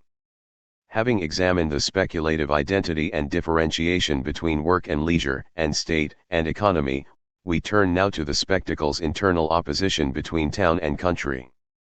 Chapter 7 of the Society of the Spectacle, The Organization of Territory, is the shortest and begins with the tendency of the capitalist mode of production to have unified space by breaking down regional boundaries between one society and the next. Although the current political climate suggests the commodity labor power to be temporarily prohibited from freely traversing national boundaries, it remains the case that with, for example, instantaneous communication and transportation networks, capital, as Marx writes in the Grundriss, by its nature drives beyond every spatial barrier. Thus the creation of the physical conditions of exchange, of the means of communication and transport, becomes an extraordinary necessity for it. 1986, 448.7. Marx refers to this international tendency of capital as the annihilation of space by time, and is an observation integrated by Debord in his diagnosis on how the spectacle renders commensurable the relation between town and country. For Debord, capital has shattered all regional and legal boundaries. 1995, 165. Here it is said that the spectacle renders commensurable the distinctiveness and independence of places into a spectacular unity of interchangeability. 1995, 168. It is a power of homogeneity, and yet, importantly, one which unifies, battering down, as Debord paraphrases Marx, with its heavy artillery all Chinese walls. We find then within the spectacle a dialectic of proximity, in which his society eliminates geographical distance only to reap distance internally in the form of spectacular separation. 1995, 167, or as Adorno writes, estrangement shows itself precisely in the elimination of distance between people. 2005a, 41. Indeed, drawing on the work of Louis Mumford, Debord describes the social isolation brought out by capitalist urbanism as requiring also a controlled reintegration, based on the planned needs of production and consumption. Such an integration must recapture isolated individuals as individuals isolated together. Factories and cultural centers, holiday camps, and housing developments, all are expressly oriented to the goals of a pseudo-community of this kind. 1995, 172. The togetherness garnered through the commensurability of different places, or what Debord calls an environment of abstraction. 1995, 173, close to what Lefebvre refers to as abstract space. 1991b, is given a number of exemplary instances throughout the chapter. These include a discussion of tourism, itself the derivative of commodity circulation, which emerges as the chance to go and see what has been made trite. 1995, 168. Also examined is the proliferation of social housing, for which the same architecture appears everywhere. 1995, 173. One also finds mention of what Debord calls the dictatorship of the automobile, itself the pilot product of the first stage of commodity abundance. 1995, 174. Under the arterial expansion of freeways, parking spaces, and circulation networks. Urbanism thereby emerges as a modern mechanism of both safeguarding class power, for which the population incurs geographical isolation to match their own internal isolation, as well as a mechanism of controlled reintegration based on the planned needs of production and consumption. The spectacle's near obliteration of spatial distinction abolishes the separation of town and country so crucial for the emergence and development of bourgeois society. Rural landscape, largely deindustrialized since the publication of the Society of the Spectacle, is replete with the detritus of capital investment. As a result, Debord writes, urbanism institutes a pseudo-countryside devoid not only of the natural relationships of the country of former times but also of the direct, and directly contested, relationships of the historical cities. The forms of habitation and the spectacular control of today's planned environment have created a new, artificial peasantry, 1995, 177. Alongside this erosion of the countryside due to the expansion of commercial urban imperatives, distant realities are brought ever closer together through various technologies. The rural naive, once ignorant to anything outside of the inner circle of their vocation and family life, disappears within the interconnected world, the tragedy of Gretchen in Goethe's Faust. In this transition from Gemeinschaft to Gesellschaft, cosmopolitanism replaces traditional illiteracy through a culture industry traversing class and geographical boundaries, with greater technological capabilities than film, radio, and magazines were for the previous century, Hesse 2018. The natural isolation of rural life and its attendant provincial ignorance has been replaced, for Debord, by the manufactured isolation and falsity of unitary social interconnection. The fully accessible world has not simply exorcised the notorious idiocy of rural life inasmuch as it has established a unitary idiocy between rural and city life, whose now universal parochial outlook traverses both the city centers and its concrete suburban landscape, and emerges in the spectacle through the techniques of urbanism by refashioning the totality of space into its own peculiar decor. Debord 1995, 169.8. Long since having lost its etymological origin in travail as a laborious effort, to travel within the spectacle between different places and to make the exotic our own has become a commonplace exercise. A publicity poster of a well-known airline, utterly confusing provincialism and globalism, appeals to its customers with these words: "When you use our services, you are everywhere at home." Anders 1956, 21. The dangers of travel have become for the most part obsolete as differences of place are brought within a commodity purview supplemented by technologies allowing us to at once both supplant and render omnipotent inexorable laws of familiarity. Here, adventure is reserved for culinary pleasure or the 2018 Dodge Journey. For the traveler, the most pressing concern appears as what is the proper regional etiquette for tipping your bartender. As Gunther Anders has written, when all the various and variously distant regions of the world are brought equally close to us, the world as such vanishes. 1956, 24. Traveling is increasingly robbed of landscape. The tourist is not invited to become acquainted with an unfamiliar world. Instead, people, countries, situations, events, particularly the least familiar of them, are presented to him as though he had always known them. They are thoroughly Philistinized in advance. 1956, 22.9. Nevertheless, for the figure of the tourist, a holiday in Marseille appears qualitatively different to, for example, a weekend in Oaxaca. Despite that both may offer their own set of experiential gratifications for those ready to spend, distinction is not wholly extinguished, but preserves itself within a unity of nevertheless commensurable commodity nuances and market relations. Fresh Mediterranean seafood and indigenous regional cheeses are not in themselves identical but find equivalent and objective expression in the money form. The point isn't that spatial organization under the spectacle produces identical places, but that the speculative power of commensurability means that an English breakfast can be had in the heart of Africa, or alternatively, that place is rendered into caricature, such that an Airbnb flat in a seedy district of Rome is hygienically adorned with movie posters of Roman holiday. The emphasis here is that for Debord's spectacle, we are not simply dealing with individually identical appearances of social life but, more centrally, the organization of appearance forms. As Lefebvre has written, abstract space is not homogeneous, it simply has homogeneity as its goal, 1991b, 287, a homogeneity of form whose content allows for differentiation. Despite differentiation, alterity with the structure of appearance forms must remain amendable to accommodated commensurability and reconciliation. Unity of diffuse and concentrated spectacle. We turn now to a final self-differentiation found within the spectacle as Begriffslogik, a Verdoppelung already described in part within the previous analysis, the diffuse and concentrated as two forms of the spectacle, each harmoniously balanced within the spectacle as such but whose identity only becomes explicit with Debord's later category of the integrated spectacle. During the 1960s, the diffuse spectacle corresponded to the Western society of commodity abundance while the concentrated corresponded to that of the Eastern societies of bureaucratically controlled state-planned economies. To bring what was observed as their fundamental unity to the fore, let us first turn to a fragment found in the 10th issue of IS, 1966.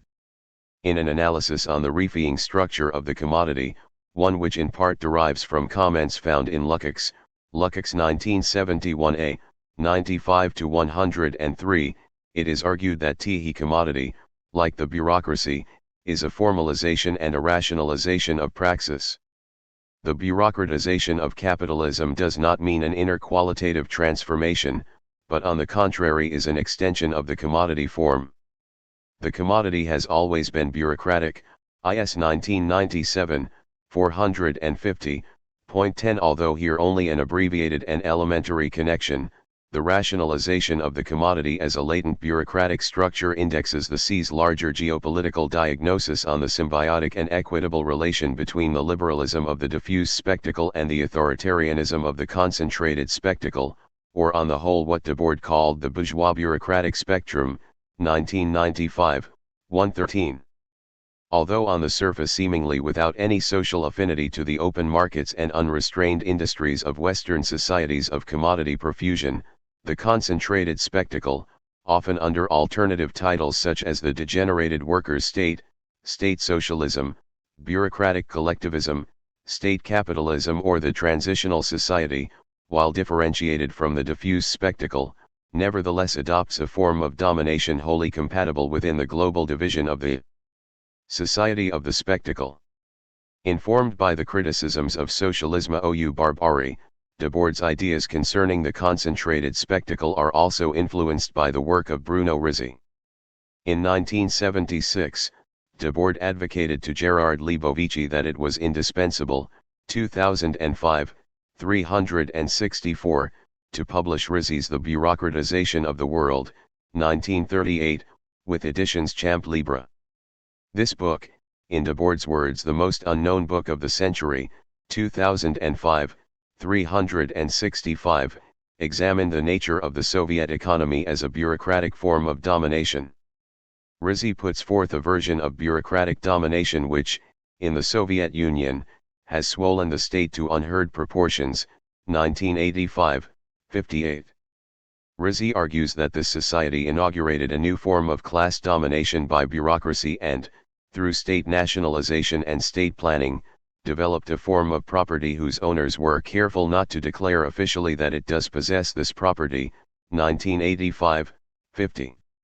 As, in the words of Debord, a cheap remake of the capitalist ruling class, 1995, 104, this new class of state functionaries, political officialdom, party technocrats and trade union bosses together, with official journalists, intelligentsia and police, comprise a bureaucratic ruling class.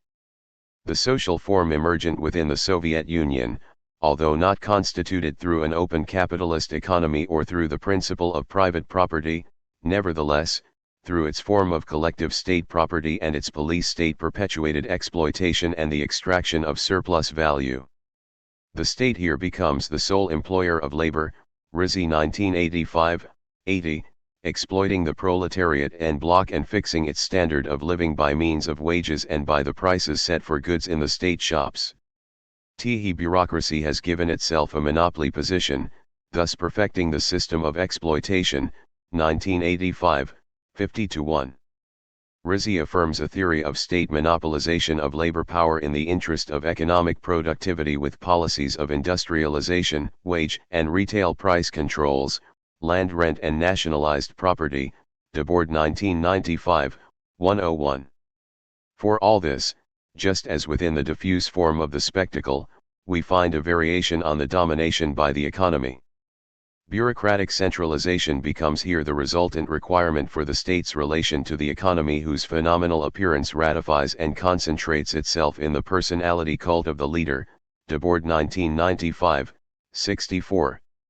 As Rizzi anticipates Debord's own observations, the state expresses itself in a grand, theatrical manner, as in the Western totalitarian states, and the real or feigned veneration of the leader, raised almost to divinity, is equal or, perhaps, even greater. The hierarchy is held in great esteem and servility is pushed to its ultimate limit. The population lives in an atmosphere of fear, as though walls could hear and speak.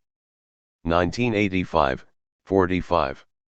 The concentrated spectacle of bureaucratic regimes perpetuates the reigning domination of the economy.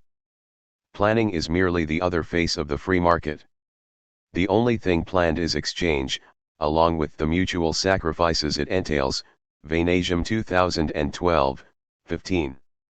As Debord writes, the economy in its independence thus showed itself so thoroughly able to dominate society as to recreate for its own purposes that class domination which is essential to its operation.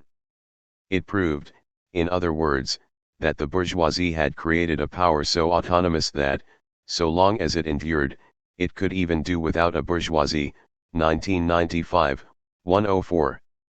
Within this framework, Debord describes what he calls an image of socialism that was soon to emerge as the mortal enemy of the proletariat in Russia and elsewhere, 1970, 97. Essentially, this image had but one meaning, exemplified in the words of German SPD leader Friedrich Ebert, working hard. Within the society of the spectacle, this point begins a criticism of the Leninist vanguard party and Bolshevism generally as propagating an ideological model in which the task of directing the proletariat from without, by means of a disciplined clandestine party under the control of intellectuals who had become professional revolutionaries, 1970, 98. As Debord continues, this same historical moment also marks the definitive inauguration of an order of things that lies at the core of the modern spectacle's rule. This was the moment when an image of the working class arose in radical opposition to the working class itself, 1970, 100. Debord thereby begins to establish that the spectacle as a social reign of appearances has pervaded the workers' movement itself in the varied institutions of the state, the party, unions, and bureaucracy, 1995, 114. Each exemplified a spectacular monopoly over the representation of the proletariat as a separate power over and against it. By this time the revolutionary image of the proletariat had become both the main element in, and the chief result of, the falsification of society, Debord 1970, 101.11. For Debord, it nevertheless remained the case, and contrary to Rizzi's own analysis, that the bureaucracy of the concentrated spectacle was inferior to the diversified market relations of the diffuse spectacle, Debord 1995, 104. The localisms of each of its satellite bureaucracies, within a global market, could not fully coincide, either economically or politically, with mandates from Moscow. Interbureaucratic relations have always contained underlying conflicts which, for the SI, were seen in the upheavals of Poland, Hungary, and contemporaneous Czechoslovakia. It nevertheless remains the case that in its concentrated form, his was a local primitivism of the spectacle that has nonetheless played an essential part in the spectacle's worldwide development, Debord 1995, 105.12. Crucial to the present analysis, however, for which an underlying unity between the concentrated and diffuse spectacle stands as an exemplary instance of the spectacle's own self-differentiation, is to emphasize the commensurable concordance between each side. Never underestimate the importance of East, West exchanges. In the West, Homo consumator buys a bottle of whiskey and receives the lie that comes with it. In the East, communist man buys ideology and gets a bottle of vodka for free. Paradoxically, Soviet and capitalist regimes are on the same path, the one by virtue of a production-driven economy, the other by virtue of a consumption-driven one. Vanasium 2012, 56. Regardless of the seeming differences of Cold War opposition, a single social totality inaugurated by the global capitalist economy under the spectacle held sway. In time, this fundamental unity would become explicit under the category of the integrated spectacle. It is within Comments on the Society of the Spectacle that Debord introduces the integrated spectacle as the combination of the concentrated and diffuse. It is a book written around the impending fall of the Berlin Wall and is Debord's attempt at theorizing the global unification of the spectacle that was to soon emerge. As integrated, it unprecedentedly combines the triumph of commodity circulation with pervasive state management. In a draft foreword to the third French edition to the Society of the Spectacle, Debord describes the integrated spectacle in a passage he requested appear on the back cover of the book. It is this will for the modernization and unification of the spectacle, tied to all the other aspects of the simplification of society, that led the Russian bureaucracy to suddenly convert itself, like a single man, to the current ideology of democracy, that is to say, the dictatorial liberty of the market, tempered by recognition of the rights of the spectator. 2008a, 351. The pseudo-rivalry of the diffuse and concentrated spectacle has, under the integrated spectacle, ceased its bickering and conceded, in triumphant procession, its ultimately shared prerogative of immense spectacular positivity, reconciliation, despite its differences, to the reigning actuality. Here, as the culmination of its Wesenslogique, the integrated spectacle is described as a thorough penetration and identity between appearance and essence. For the final sense of the integrated spectacle is this, that it has integrated itself into reality to the same extent as it was describing it, and that it was reconstructing it as it was describing it. As a result, this reality no longer confronts the integrated spectacle as something alien. When the spectacle was concentrated, the greater part of surrounding society escaped it; when diffuse, a small part; today, no part. The spectacle has spread itself to the point where it now permeates all reality. The globalization of the false was also the falsification of the globe. Debord 1998, 9-10. Almost overnight, the division of the Iron Curtain shattered, exposing the mechanisms of secret police with televised transparency. And yet, even before Debord's comments on the Society of the Spectacle, the East and West held within the Society of the Spectacle a deep affinity. Nav 2006, 336. Indeed, despite the manner in which each side posited the other as its competitive nemesis, their quarrel helped stabilize the global economy. Goldner 1991. The peaceful coexistence of bourgeois and bureaucratic lies ended up prevailing over the lie of their confrontation. Nav 2006, 254. While the concentrated spectacle has its police, the diffuse has its sociologists. On one side is venerated the leader of statecraft, the other, gadgets and consumables. Juridical and ideological differences cohere within a broader structure of social reconciliation and identitätszwang. The coherence of the spectacle. The above series of self-differentiated concrete moments that acquire inner speculative identity as the developing actuality propounds the spectacle as a Begriffslogique. Together, the unity of work and leisure, state and economy, town and country, diffuse and concentrated, all comprise what can now be concluded as the spectacle's coherence as a social totality. The Society of the Spectacle as a distinctly critical theory of society thereby refers to how each of the aforementioned social phenomena necessarily presuppose their opposite as a determinate condition of themselves. It is through the speculative identity of spectacular logic that this unitary structure has come to the fore. It is a critique that cannot acquire full coherence without making explicit the interconnections of society as a whole. In fact, it demands that only with attention towards a comprehensive whole, one constituted by the falsehood of commensurability through a dialectic of appearances, can critical theory do justice to the individual phenomena of capitalist society. Indeed, the whole to which speculative logic gestures proves itself in the development of its concept. It has been necessary to expound this development insofar as the spectacle does not always aim at being understood, no more than current society, Debord 2006 c.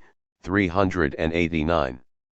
Despite its propensity for irrationality, as remarked in Chapter 2, the present analysis has thus sought to make explicit what the SI termed at one point, the bourgeoisie's oppressive coherence, Nav 2006, 281.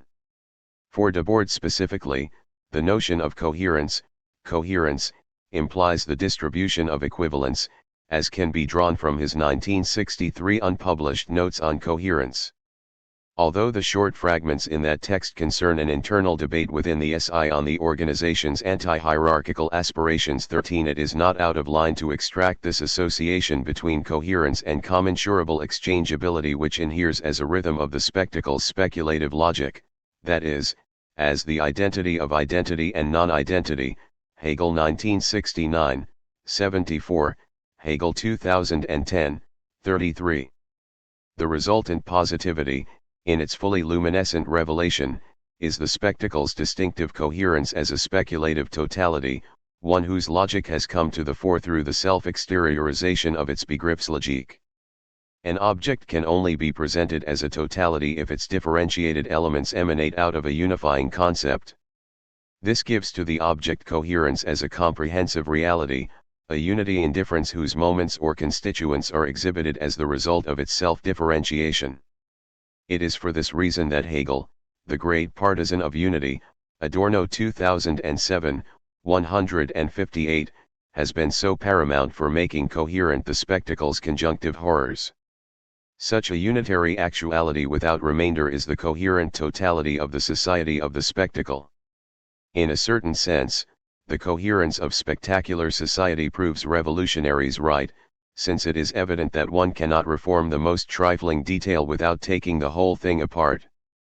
But at the same time this coherence has eliminated every organized revolutionary tendency by eliminating those social terrains where it had more or less effectively been able to find expression, from trade unions to newspapers, towns to books. In a single movement, it has been possible to illuminate the incompetence and thoughtlessness of which this tendency was quite naturally the bearer. And on an individual level, the reigning coherence is quite capable of eliminating, or buying off such exceptions as may arise. Debord 1998, 80. For Debord and the SI, the coherence of the critique and the critique of incoherence are one and the same movement, Nav 2006, 278, see also 190, 285-6. To therewith give to the spectacle optimal coherence as a speculative rationality 14 is then not simply to dilute it of arbitrary contingency, but also to make explicit its immanent necessity as a totality of positivity. However, to pursue and render coherent the spectacle in its full rational development is to follow the Begriffslogique in its final moment, the spectacle as idea. The idea of the spectacle. Following the Begriffslogique of the spectacle, we discover that its concept and its idea each lay different emphases on its spectacular structure. For Hegel, the idea is the unity of the concept and objectivity whose content is what the concept gives to itself in the form of external otherness. The idea is as such not a subjective representation or Gedankenningen but the objectively true, Hegel 2010, 670, or, as Hegel describes later on, the idea has the entire essentiality of the objective world in its concept, 2010, 696. The idea is the unity of the subjective concept and objectivity, or the externalization of the concept within the objective world. It is everything actual and through which the concept acquires realization. Like the concept, the idea is not therefore an idea of something, but that which is essentially concrete, because it is the free concept that determines itself and in so doing makes itself real, Hegel 1991b, 287. The reality of the world, despite its external heterogeneity, only has coherence through the concept, and in the latter's development, integrates, through the idea, objective reality within itself. It is only here, in the end, that the concrete becomes fully concrete, as the idea for which being has attained the significance of truth. It now is, therefore, only what the idea is. Hegel 2010, 672. The idea can be grasped as a unity of subject and object. It is fundamentally reason, a development of the concept that has determined itself as both subjectivity and objectivity. It is the concept as it distinguishes itself from an objectivity it itself has externalized. Likewise, this objectivity becomes a moment of the subjective idea itself, one side of a negative unity for which the idea has its reality in a materiality. 2010, 674. While the moments of the idea in their development will give to the concept a soul that is fully animated. 2010, 675. Let us refrain from a detailed analysis of the remainder of the science of logic and instead call attention to the way in which such an idea appears within the logic of the spectacle.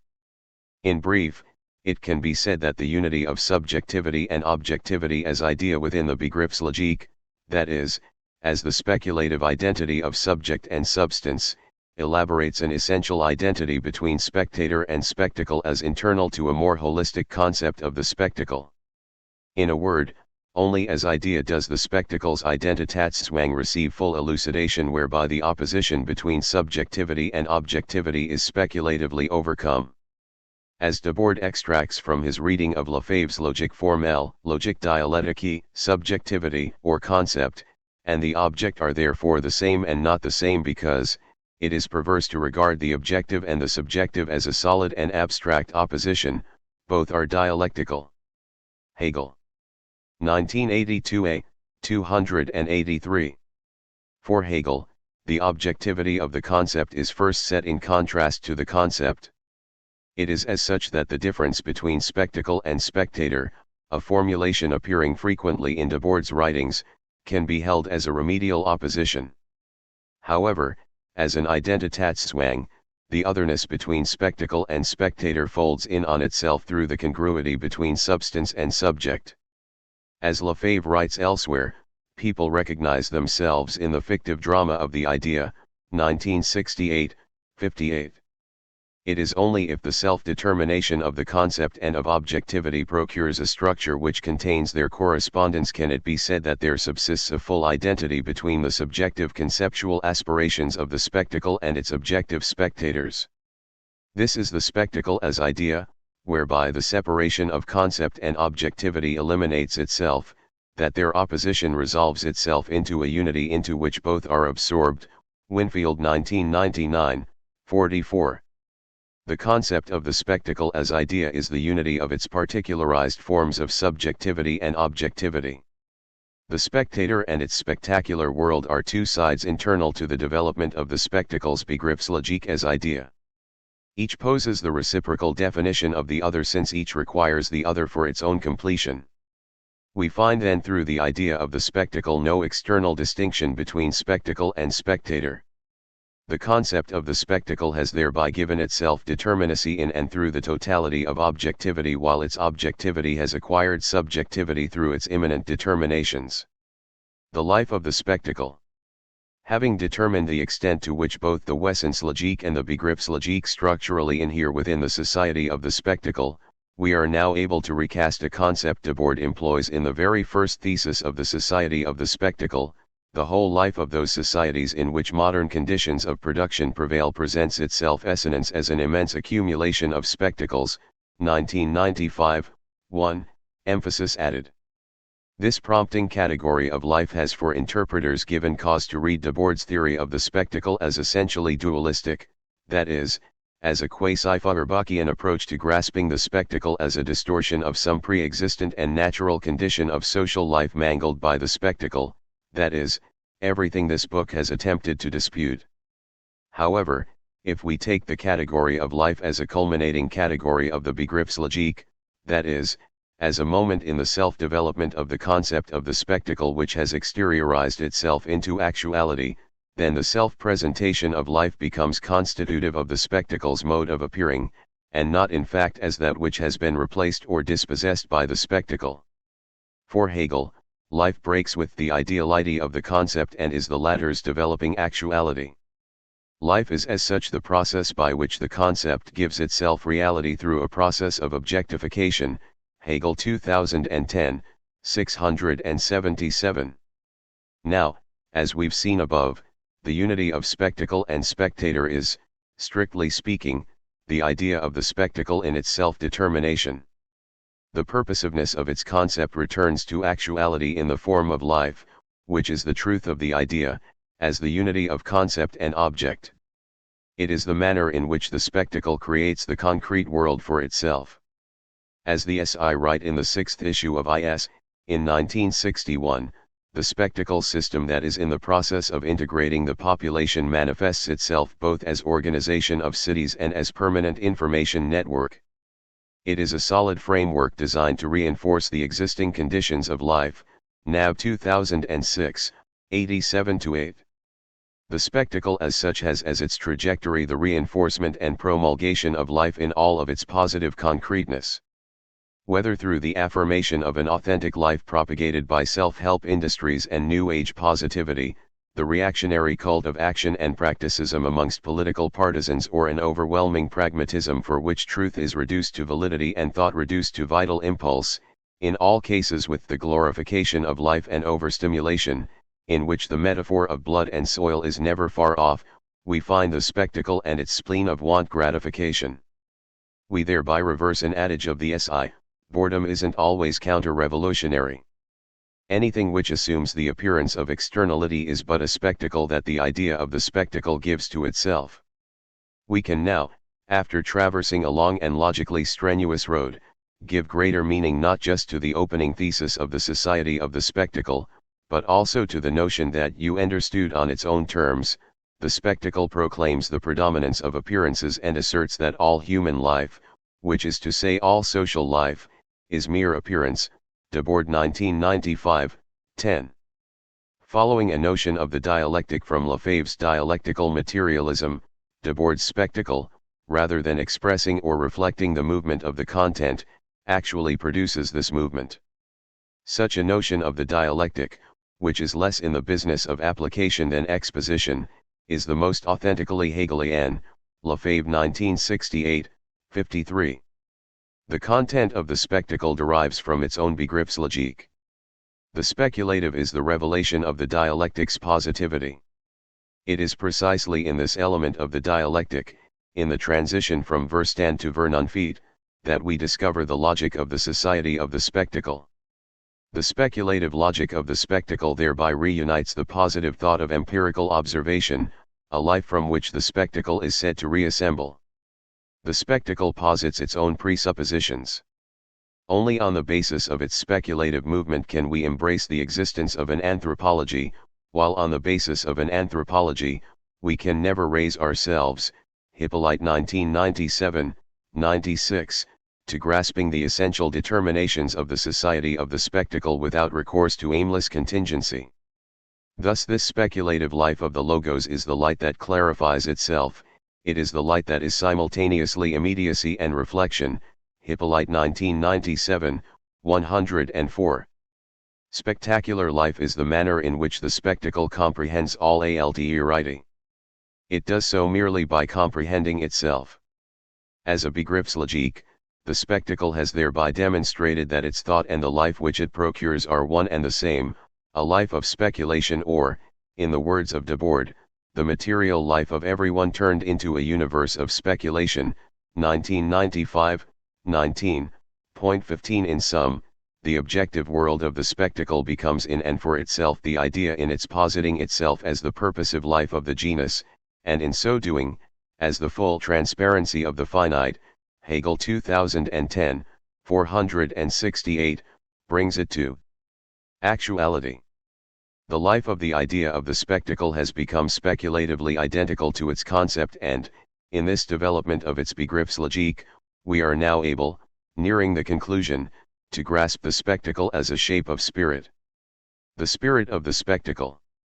In our analysis, the coherence of the spectacle has referred to the overall speculative unity of its commensurable social phenomena. The idea of the spectacle has undermined any attempt to render its category as a dualistic framework between spectacle and spectator without identification. The life of the spectacle has advanced the criticism that the spectacle is not in fact a dualism between image and life, but that the latter is a moment precisely generated out of spectacular logic. On the whole then, the Begriffslogique of the spectacle offer these different cadences of the spectacle as a critical theory of society. But since spectacular logic does indeed refer to the rationality of society itself, we must here place final emphasis on how this rationality is itself a spiritual process, that is, how a process of socialization is contained in the very notion of spectacular logic. For this we examine the spirit of the spectacle.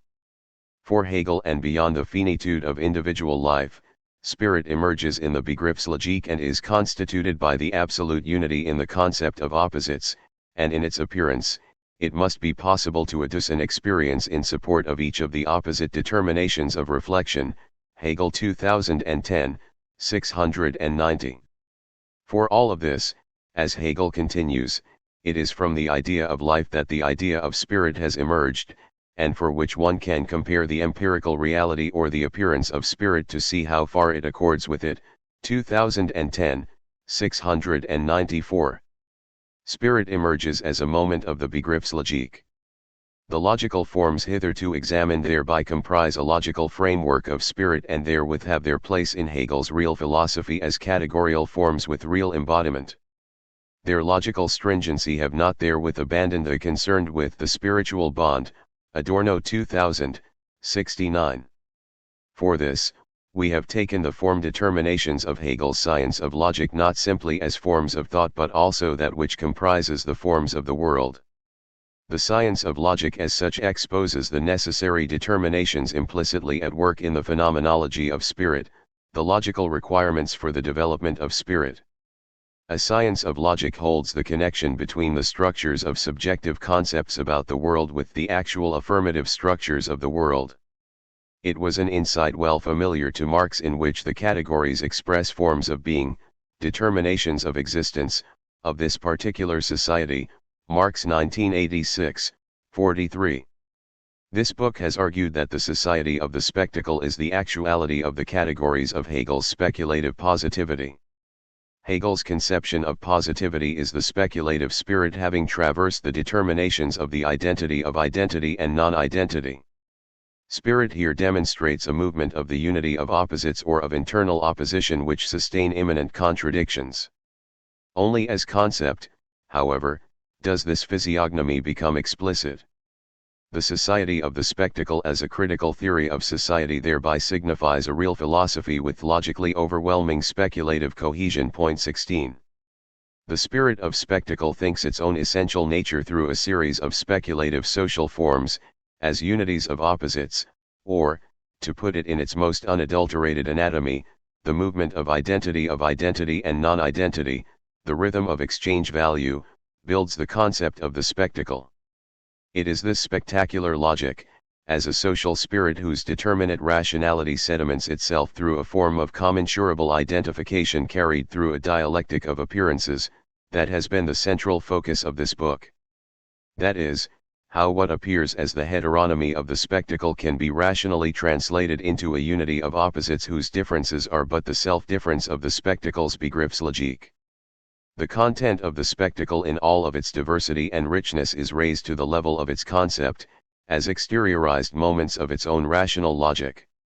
Here we find the official thought of the social organization of appearances as speculative, the unchallengeable internal logic of the spectacle's language, Debord 1995, 195. The speculative spirit of the spectacle remains in the reconciliatory and binding articulation of society, one whose command need only disclose an actuality it itself has created, and in so doing, trumpet without duplicity that everything is, in truth, as it seems. Conclusion, a nightmarish baroque. Effective refutation must infiltrate the opponent's stronghold and meet him on his own ground, there is no point in attacking him outside his territory and claiming jurisdiction where he is not. G.W.F. Hegel. This book has taken measure of, as a balance sheet, the spectacular logic of the society of the spectacle. Discovered is a critical theory of society reconstructed through a dialectic of appearances that results in unitary social cohesion through a speculative identity of differences. What is more, the spectacle's spectacular logic gives to itself actuality in the world as a development of its concept. The concept of the spectacle, provided here in its most undiluted form, is its developing actuality inasmuch as its actuality is the self-development of its concept. The society of the spectacle as a critical theory of society refers to how appearances of differentiated social phenomena necessarily relate and together procure a false totality. It is a critique acquiring full coherence only in making explicit the interconnecting logic of society as a whole.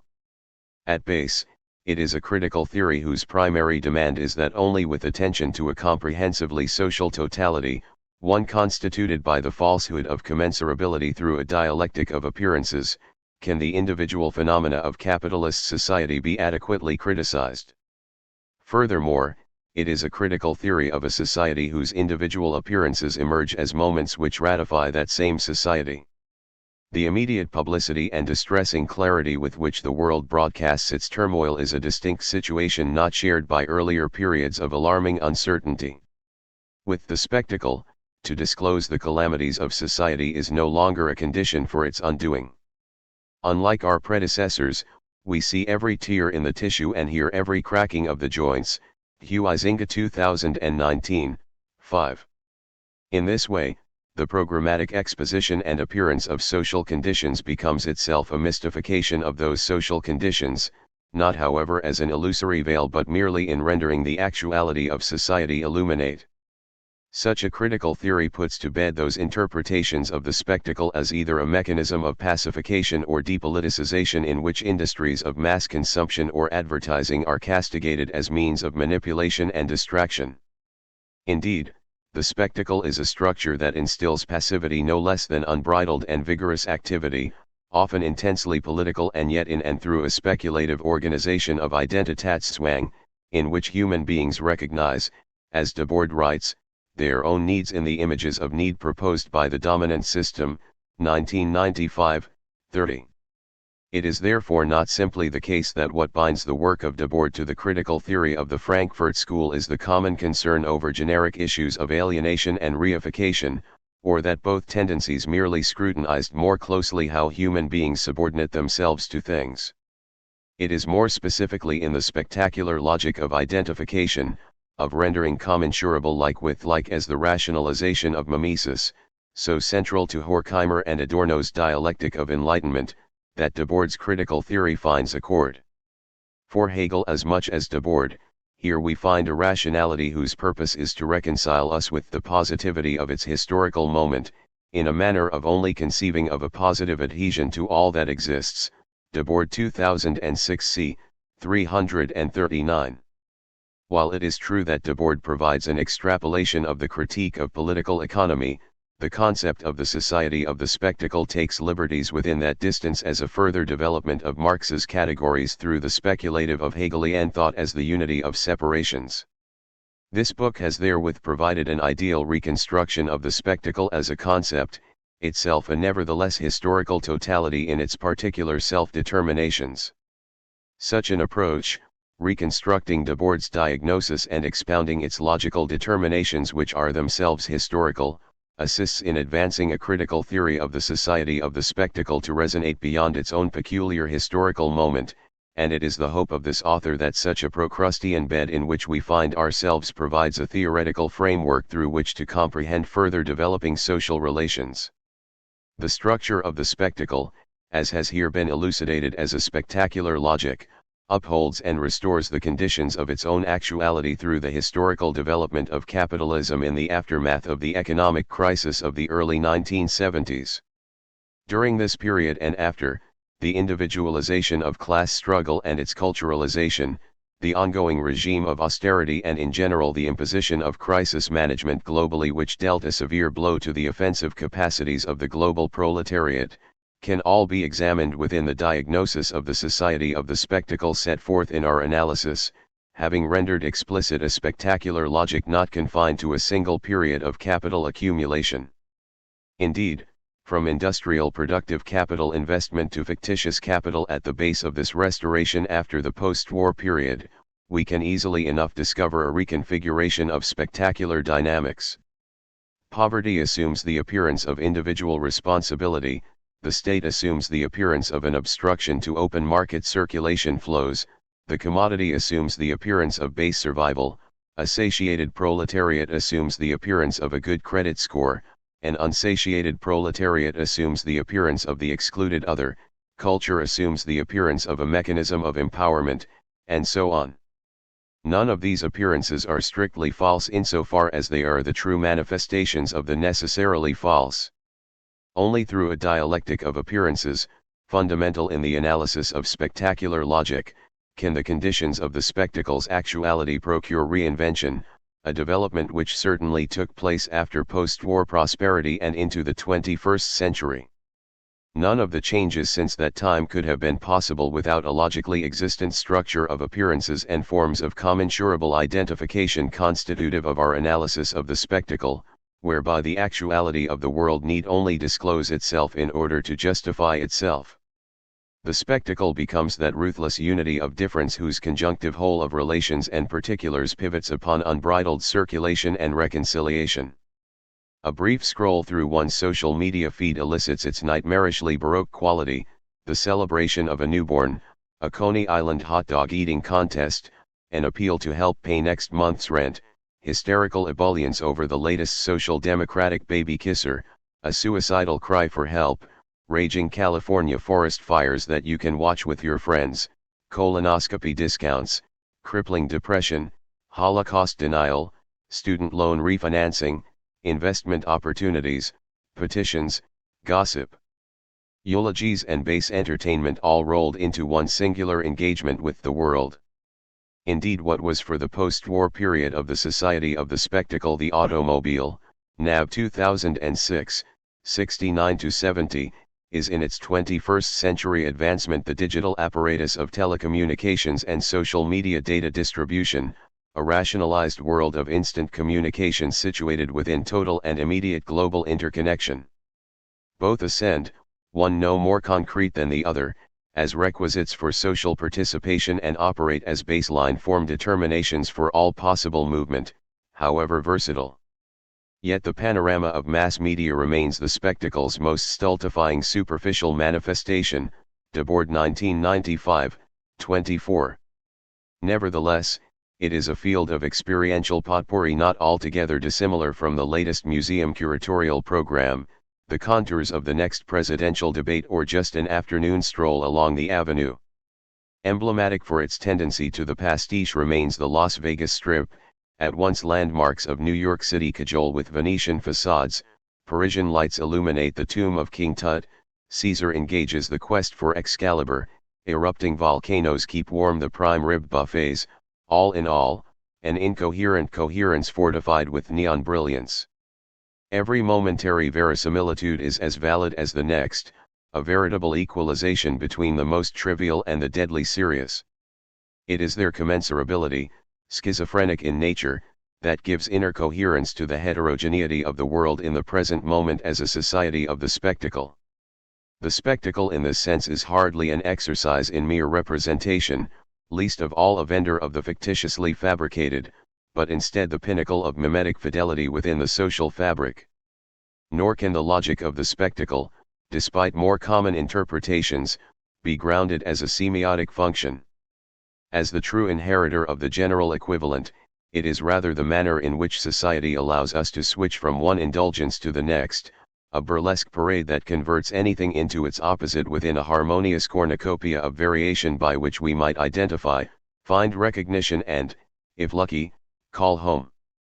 Throughout this book, we have intentionally relinquished any fidelity to other features of Debord's thought, but instead sought to assess a particular diagnostic concept and give to it greater logical elucidation. Allegations that the examination seemingly lacks any criticism of Debord can be therefore assuaged in the general liberty with which the analysis diverges from a faithful reading of Debord and the SI project generally. Its excessively systematic approach, justified in this conclusion, can with legitimacy be reproached for failing to account for Debord's aversion to conceptual systems, Debord 2004a, 95.1. However, this is less a weakness of our work than it is its strength. Unease that within the present analysis the spectacle appears in an overtly idealist register, or that the materialist critique of Hegel is nowhere to be found, can be given the response that the investigation has sought to provide a concept of the spectacle as a center of gravity of its speculative logic, an account of its fluctuating tendencies for accommodating differentiation irrespective of any contingent historical circumstance, and that regardless of the historical moment it finds itself. Its essential logical structure as a dialectic of appearance, which develops an unified inverted actuality through self-differentiation, gains purchase. For this, the spectacle has admittedly possessed something of an exaggeration throughout this book. Nevertheless, if its seemingly idealist logic bears little trace of a materialist underpinning, not a wholly justified admonishment given the centrality with which its historical genesis derives from the developing specificity and autonomy of exchange value, it remains the case that the Society of the Spectacle realizes an idealist program and gives to Hegel's speculative a really existing rationality, one whose postulates form together a social totality to which nothing remains extraneous. Any cosmetic associations between the Society of the Spectacle and Hegelian terminology thereby fail to live up to the former's speculative logic as a reality of Hegelian idealism. For all this book has in large dose adopted the perspective of the Society of the Spectacle itself, an account of the vanity of the world it aspires to create. The cruelty of this approach resides in presenting its object as a full and virtually inescapable envelopment. It is for this reason that this book has offered no political prescriptions for the overcoming of the Society of the Spectacle, nor is it obliged to do so despite the frequently heard clamoring of this society to participate, with the utmost expediency, in its own improvement. The optimism of the left repeats the insidious bourgeois superstition that one should not talk of the devil but look on the bright side, Adorno 2005a, 114. Rather, a meticulous exposition of the spectacle's conceptual objectivity is necessary in order to exorcise any ambiguity and arbitrariness from Debord's critical diagnosis. Further, critique does well to resist the incessant demand to immediately yield concrete solutions and avoid the abundance of apologetics that pervade society. In a word, it is of the utmost importance to prefer the bad against the appearance of the good. A record of the bad is what this book has sought to provide, and in so doing, uphold the adage that the possibility of a valid practice presupposes the full and undiminished awareness of the blockage of practice, Adorno 2008, 54. There is no danger in overemphasizing unfreedom, especially when that unfreedom prevents the formation of something not yet experienced. The impossibility of intervention cannot be overstated as a potential ground and possibility for imminent negativity. For this, we remind our readers that in no way has the investigation precluded the imminent contradictions and social antagonisms derived from Marx's critique of political economy. Instead, what thorough insight into the impossibility of intervention elicits are the limitations of particular interventions. A fully elucidated totality makes swift work of half measures. For example, scrutiny of particular images found within the Society of the Spectacle can at best yield an aggregate of empirical studies that cease their criticism the moment such images encroach upon the more realistic, representative or empowering. Similarly, in an era of abounding apologetics, promises of greater exposure, visibility, and transparency, or simply in the prerogative to be noticed, are all aspirations brightly lit by the Society of the Spectacle. There are immense illusions involved in efforts to emancipate this society by perfecting it. For this, again, interpretations emphasizing the spectacle as disempowering, depoliticizing, or devitalizing miss the mark on its spectacular logic of social organization. Human beings today are not ashamed by their reification but by an insufficiency of it, tinged with the fear of not becoming exploited, compensated, or vindicated. Nor can demands for the equitable distribution of wealth accord with a critique not aimed at hierarchical power, but as an indictment of requited equivalence. Indeed, Debord always considered debate on the activities of the world's owners to be empty debate on the spectacle and as such organized by the spectacle itself. Debord 1998, 6. A critical theory of the society of the spectacle extends itself beyond problems of wealth differentials, and as such, any analysis of particular Vorstellungen of this society risks ignoring what makes the spectacle a totality of accommodated differentiation. A central lesson of both Debord and the C's critical theory remains that the world at present has forgotten how more can feel interminably like less. Said another way, malnourishment is still nourishment. For Debord, the society of the spectacle is simply record of what is. 1998, 5. Such a critical diagnostic assumes greater importance and urgency in periods of extreme ignorance. We witness a time when the transparency of communication serves as a universal medium of untruth, where sidewalk vending thinkers are so esteemed for reinventing lukewarm water. Debord 2001a, 26. Here, amidst an environment where emoji keyboards can be argued to advance discourse, imprecision and arbitrary concepts reign supreme and serve definite forces. NAB 2006, 238. Furthermore, imitation of the fluency and tone of modern advertising, of conveying an idea in the most economical and accessible manner possible, drives critical theory to the terrain of its enemy. It is for this reason that our analysis has found recourse in a theory of the society of the spectacle as a thoroughly rational structure. The society of the spectacle as an eminently logical system, as here expounded, is ultimately justified from the prerogative to exorcise from the critical theory of society any of the flippant, capricious, or incoherent orientation so prevalent within desultory dissatisfaction today. It has been the argument of this book that to give the concept of the spectacle its greatest explanatory power is to isolate its logical structure as the rational actuality of Hegel's speculative. Indeed, it is only by proceeding through reason, despite its reprehensible brood, that we discover what it still has to offer, lying in wait. Until then, any animosity towards the present investigation by the milieus of spectacular organization is assuredly and without impudence a great bounty and honor. Appendix, the Society of the Spectacle. And its time. What follows below is an outline of the philosophical, political, and economic atmosphere surrounding the 1967 publication of Guy Debord's The Society of the Spectacle. It is an historical contextualization that helps to give greater historical meaning to the book's post-war arrival. The first part offers an abridged survey of Hegel reception in France from the interwar to the post-war period and how it is that Debord's Hegelianism amounts to an anomaly to post-war Hegelian reception. The second places Debord's Marxism within the context of France's annexation by Stalinism and how it is that Debord ought to be situated within the dissident Marxism that proliferated after 1956 as a crisis in Marxian orthodoxy. The final part places the society of the spectacle within the context of the development of capital accumulation within the Trente Glorieuses years and how the concept of capitalism as a society of the spectacle acquires historical determinacy through the peculiarities of post-war prosperity.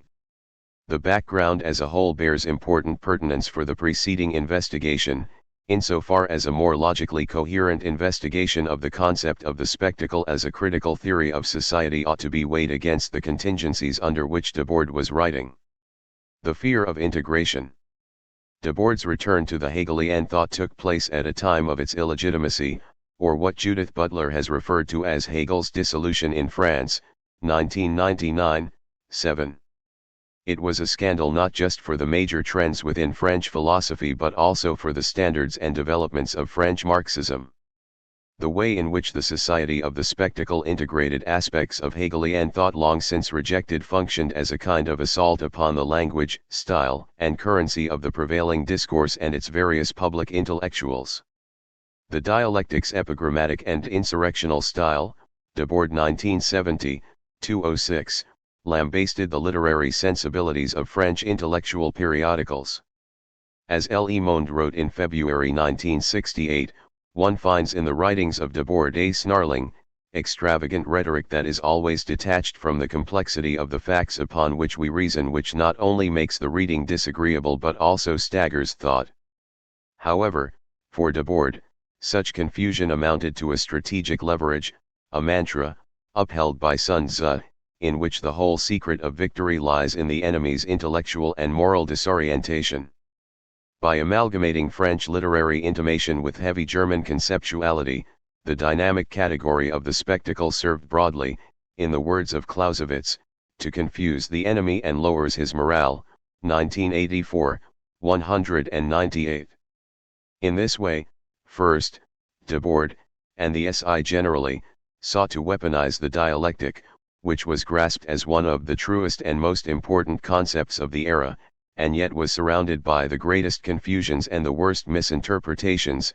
NAV 2006, 239.1. For Debord, the dialectic amounted to that method best suited to both comprehend and contest the totality of the era, and in this way, as he concludes the preface to the third French edition of the Society of the Spectacle, t. His book should be read bearing in mind that it was written with the deliberate intention of doing harm to spectacular society. There was never anything outrageous, however, about what it had to say.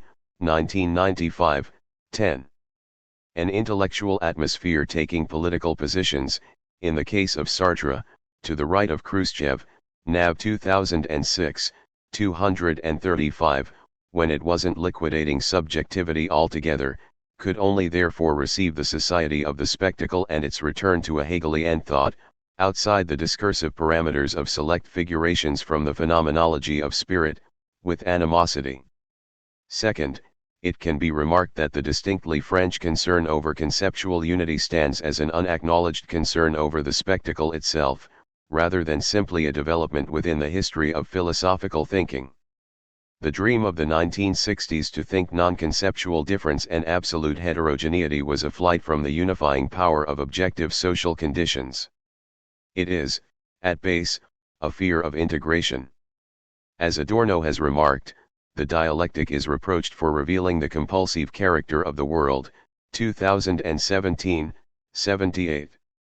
Commenting further in his spring 1968 lectures on sociology, integration, first diagnosed by Herbert Spencer, refers to networks of socialization tightly woven together, so that even those who were outside bourgeois society, or rather half outside it, like the industrial proletariat in the 1830s and 1840s, have been increasingly incorporated.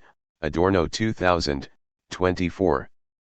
The Society of the Spectacle pivots upon a unifying logic of integrating, although without extinguishing, difference within itself. In this way, it might be said that the concerns said to occupy existentialism, structuralism, deconstruction, and post-structuralism could be construed as essentially reactionary. In various capacities, too many and complex to review here, post-war French philosophy is itself responding in different ways to the same social conditions of the Society of the Spectacle, a flight towards what Adorno describes in negative dialectics as a logic of disintegration, logic des zerfalls, within a society dominated by a principle of identity structuring both the equalization of exchange relations and modes of conceptual thought. Recourse to intense heterogeneous diffusion and an immersion into fragmentation and perspectivism inimical to objective universality and totality does not sit well for a social ontology pivoting upon the objective unity of organized appearances constituted through the commodity form and given actuality through the structure of its concept. The illegitimacy of Hegel's system in the interwar years originates in the way in which, largely propagated by French neo-Kantianism, its alleged panlogicism violently falsifies reality and reconciles thought to an unacceptable and traumatic social situation. Even by the late 1940s, the decline in Hegelian historicism, with the shift in focus of Alexander Kojève and Jean Hippolyte, and in the general loss of faith in the meaning of history, can be read as emblematic of a harrowing scenario in which the unifying power Vernunft had procured immense horror.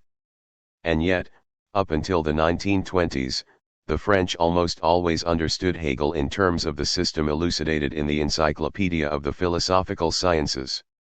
In the post-war period, it was easy to forget that contemporary readings were in many ways a reaction against the pre-war interpretation of Hegel. Indeed, despite post-war interpretations to the contrary, French interest in Hegel did not first appear in the 1930s as a product of phenomenology, existentialism, and Marxism. The post-war humanistic and anthropological version of Hegel was, in many respects, an attempt to correct what was seen as the error of Hegel's alleged panlogicism, in which the heterogeneity and alterity of phenomena are forcibly caught and encased within a rational system, rejecting anything that might fall outside. However, prior to the ascendance of this criticism, French philosophy found itself in a situation captivated by the science of the 19th century and actively sought a new epistemological approach adequate to the scientific developments of the time. Upheld then was the logical system of the encyclopedia. The Hegelian dialectic allowed for the cognition of totality as a system of becoming which neither collapsed the particular into an abstract universal nor sacrificed conceptual intelligibility to the immediacy of intuition. It was the speculative component of the dialectic that was venerated in this period, the capacity of conceptual thinking to integrate opposites into itself. It is the superiority of ver non-fit over verstand that stood as a crucial pole of attraction in the pre-war period, precisely the point of vehement contention and criticism that would appear in the post-war period. However, prior to that moment, it was Hegel as the philosopher of reconciliation that was lauded in France, even among some neo-Kantians such as Émile Baudereau. On the whole, then, it can be argued that Debord stands not simply as an anomaly to post-war Hegelian reception, but more importantly, as a reconciliation of pre-war and post-war Hegelian thinking. On the one hand, within Debord's thought, there is the adoption of Hegel's speculative as a moment within the dialectical logic that integrates difference within the unity of ver non-fit over the antinomies of the verstand.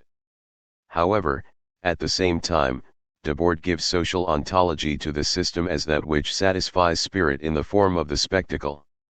Indeed, a comment from the preface to Hegel's Phenomenology of Spirit repeatedly appears within Debord's writings: by the little which satisfies spirit, we can measure the extent of its loss.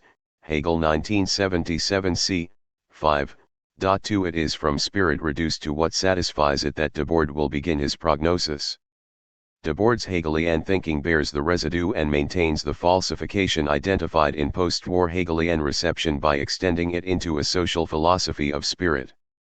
On this view, Debord can be read as a synthesis of the panlogicist and Geisteswissenschaftler Hegel without, unlike most post-war French Hegelianism, an excessive infatuation with the unhappy consciousness, the lordship and bondage dialectic, the structure of desire, and so on. Point 3. Beneath the French fiddle-dee-dee, Parisian socialists are all liars and rascals. Towards the end of the 1950s, Henry Lefebvre observed that Marxism has become boring. It has been a disappointment, young people are disappointed with it because it bores them. 1991a, 84-5. To what does Lefebvre attribute such decomposition? While it was through its leadership in the resistance in the mid-1940s and its role in the anti-fascist coalition a decade prior that the French Communist Party, PCF, commanded significant influence in France and transformed it into a mass movement, the period between the 1930s and 1950s witnessed the gradual encroachment and clout of Stalinism over French Marxism, in which the supreme prerogative of intellectuals became the defense and justification of the Soviet Union. Following the war and Moscow stabilized relations with de Gaulle, the PCF substituted Bolshevist militancy with a tactical conservative republicanism. As a result, the PCF restrained all pugnacity in support of Stalin's policy of European stability and propagated collaboration with the Fourth Republic for economic reconstruction. Debord and the SI held the utmost contempt for party Marxism. What is more, Debord's inspiration wasn't Lenin, for example, but 19th-century poet La Tremont, whom the Surrealists held as the supreme exemplar of an individual utterly at war with all bourgeois values. Indeed, Debord, sharing in part a position similar to Lefebvre, stands at a considerable distance from the purview of official Marxism, taking a cue from the avant-garde before him. In a passage not altogether dissimilar from Debord's own trajectory, Alfred Schmidt writes that W. had made Lefebvre, by no means without conflict, turn to Marxism had little to do with university philosophy. It was the political and social upheavals of the post-war period, and more particularly personal problems, psychoanalysis, and association with the literary and artistic avant-garde, the Surrealist movement, 1972, 325. Besides affinity with the ideas of Lefebvre, which are beyond the scope of this book, Debord would come to supersede orthodox Marxism also through his brief participation, between 1960 and 1961, in Socialisme ou Barbarie. Against the academic thinkers with paid vacations, IS 1997, 334, of arguments for it was Socialisme ou Barbarie that remained one of the few political organizations which exerted some momentary influence on the SI, 1997, 250-6. It was specifically the group's critique of the vanguardism of Marxist-Leninism and the bureaucratic state of the Eastern Bloc, as a variation on its Western reciprocal, that Debord would take heed.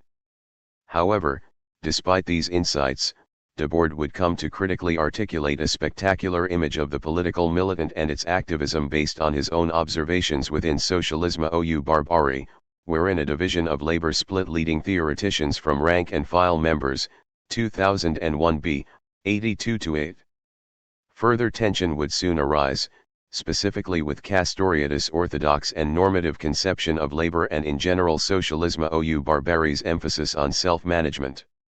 For the SI, which infamously rejected labor tout court rather than idealized its self-management, 5 Castoriadis' positive conception of labor, Postone 1993, 171, resulted in maintaining, more or less unconsciously, a sort of nostalgia for older forms of work, NAV 2006, 132.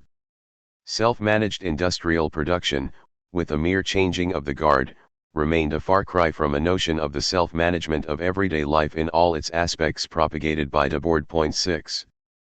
Debord's Marxism did not as such develop through academia, like Daniel Cohn-Bendit, or teachers like Althusser. Nor did it hail from the literary world like Sartre or even from the variegated milieu of left-wing militantism, Jap 1999, 84, which Debord deplored as either bureaucratic and economistic orthodoxy or theoretically aimless anarchism. Against the dogmatism of the PCF and its derivatives, what held Debord's attention were the new forms of social rebellion, from wildcat strikes to youth vandalism, student strikes, race riots and looting. Whereas the classical workers' movement took aim at capitalist deprivation, the new struggles were seen to theoretically elucidate the attack on capitalist affluence, a point shared with Lefebvre's scepticism over the idea that revolutionary transformation need derive from absolute poverty, want and pauperization, Lefebvre 2002, 32. Indeed, as is emblematic of the dissident Marxism of the post-war period, it would be through that reading of Marx, in which the critique of capitalism as a form of impersonal and abstract domination and alienation acquires theoretical precedence over empirical and morally laden concern over the worsening economic conditions of the working class, that the concept of the society of the spectacle as a critical theory of society would appear. The Trente Glorieuses years. It has been said that only as a symptom was the SI important. Such a judgment derives from the fact that the critique of the society of the spectacle emerges under very specific historical circumstances which witnessed an amelioration of the conditions of social life under capitalism, Perspectives 1975, 10. The Marxism and critical theory that appeared in this moment develops against the background of a period of capital accumulation under the Trente Glorieuses years of post-war prosperity, Arrighi 1994, 296-300, Harvey 1990, 121-40. Here, rapid per capita economic growth within the high-income countries, along with quickening technological innovation, historically high profit rates and employment levels and low inflation, witnessed an exponential increase of the non-agricultural workforce entering into industrial markets concomitant with rising levels of productivity and productive capacity. Post-war Europe underwent breakneck development not seen since the 18th century, with the economic stagnation of the 1920s and 1930s seeming to vanish overnight. 7 As for France, in the 1930s, it was still a relatively underdeveloped country economically in comparison with some of its neighbors. Within only a few years, France's industrialization and productivity grew at an incredible rate, increasing faster than anywhere else in the world at the time. Crucial to this rapid industrialization was the role of state planning during the aftermath of the war, most notably with mixed economies operating not so much as a partial transformation of private enterprise into state enterprise, but as a full employment program realized through government initiative in order to increase production within the private enterprise system. Matic 1969, 145. The state sought to regulate the business cycle through a combination of fiscal and monetary policy that would direct investment towards public infrastructural development such as suburbanization and urban renewal, along with the geographical expansion of communications and transport systems necessary for the growth of mass production and consumption. The Fifth Republic of de Gaulle continued these policies, and by 1960, France appeared as an absolutely different country from the France of 1950. A new social situation had emerged, one that witnessed an increasingly non-competitive economy characterized by state subsidization, strong regulation of certain sectors of the economy, and the organization of consumption. Important here is the way in which Debord sketches the modern origins of the spectacle within various developments that culminate in post-war prosperity. Debord identifies the advent of the spectacle proper within the period of the Second Industrial Revolution, commonly regarded as the period from the late 19th century until the First World War, the historical moment in which alienated consumption becomes for the masses a duty supplementary to alienated production. Debord 1970, 42. At this point, roughly from the beginning of the 1920s and accelerating after the Second World War, the economy no longer disregards the manner in which its working class satisfies its needs. Focused efforts on cultivating the consuming aspect of the proletariat inaugurated a deeper integration of the proletariat into the accumulation process. It is all the sold labor of a society which globally becomes the total commodity for which the cycle must be continued. Debord 1970, 42.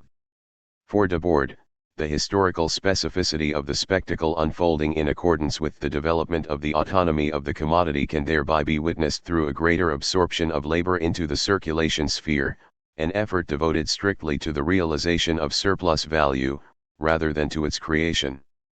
As soon as the production of commodities reaches a level of abundance which requires a surplus of collaboration from the worker, Debord 1970, 43, consumption in general becomes, as the proletariat gains greater access to the total commodity, a dialectical determination of capitalist production, or said another way, the real subsumption of use in and the abstractions of commodity exchange.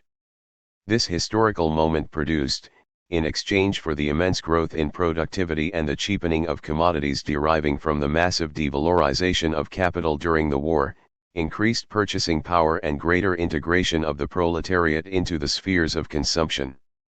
While this was reflected as a relative decrease in the value of labor power to the total social value produced, it nonetheless occasioned an absolute increase in the real value of wages. This tendency was additionally accompanied by direct subsidies to the productive sphere as well as an increase in the indirect wage of the proletariat, which thereby obtained the luxuries of a slight increase in the price of its labor above the minimum necessary for the reproduction of that labor power, as well as various supplements such as loans, credit, welfare, and retirement benefits. 8. Overall, the concept of capitalism as a society of the spectacle acquires historical determinacy through the peculiarities of post-war prosperity. Again, it is a critique of society that need not pivot along theses of immiseration nor empirical sociologies on the working class which conceive the proletariat along the lines of income distribution. The impoverishment elicited by the concept of the spectacle expands proletarian wretchedness more capaciously into a nouveau proletariat, IS 1997, 253, 91 beyond classical relations of exploitation and deteriorating working conditions, instead grasping the poverty of affluence. Through the critique of the spectacle, No longer would revolutionary class struggle find orientation in an emancipation from want, but from the dissatisfaction implicit within the dominant images of satisfaction and social meaning. The Nouvelle Pauvreté, IS 1997, 256, exceeds material poverty and instead proliferates within the amelioration granted by post-war prosperity. As Debord proclaims in his 1961 film, Critique of Separation, the point is not to recognize that some people live more or less poorly than others, but that we all live in ways that are out of our control. 2003a, 31.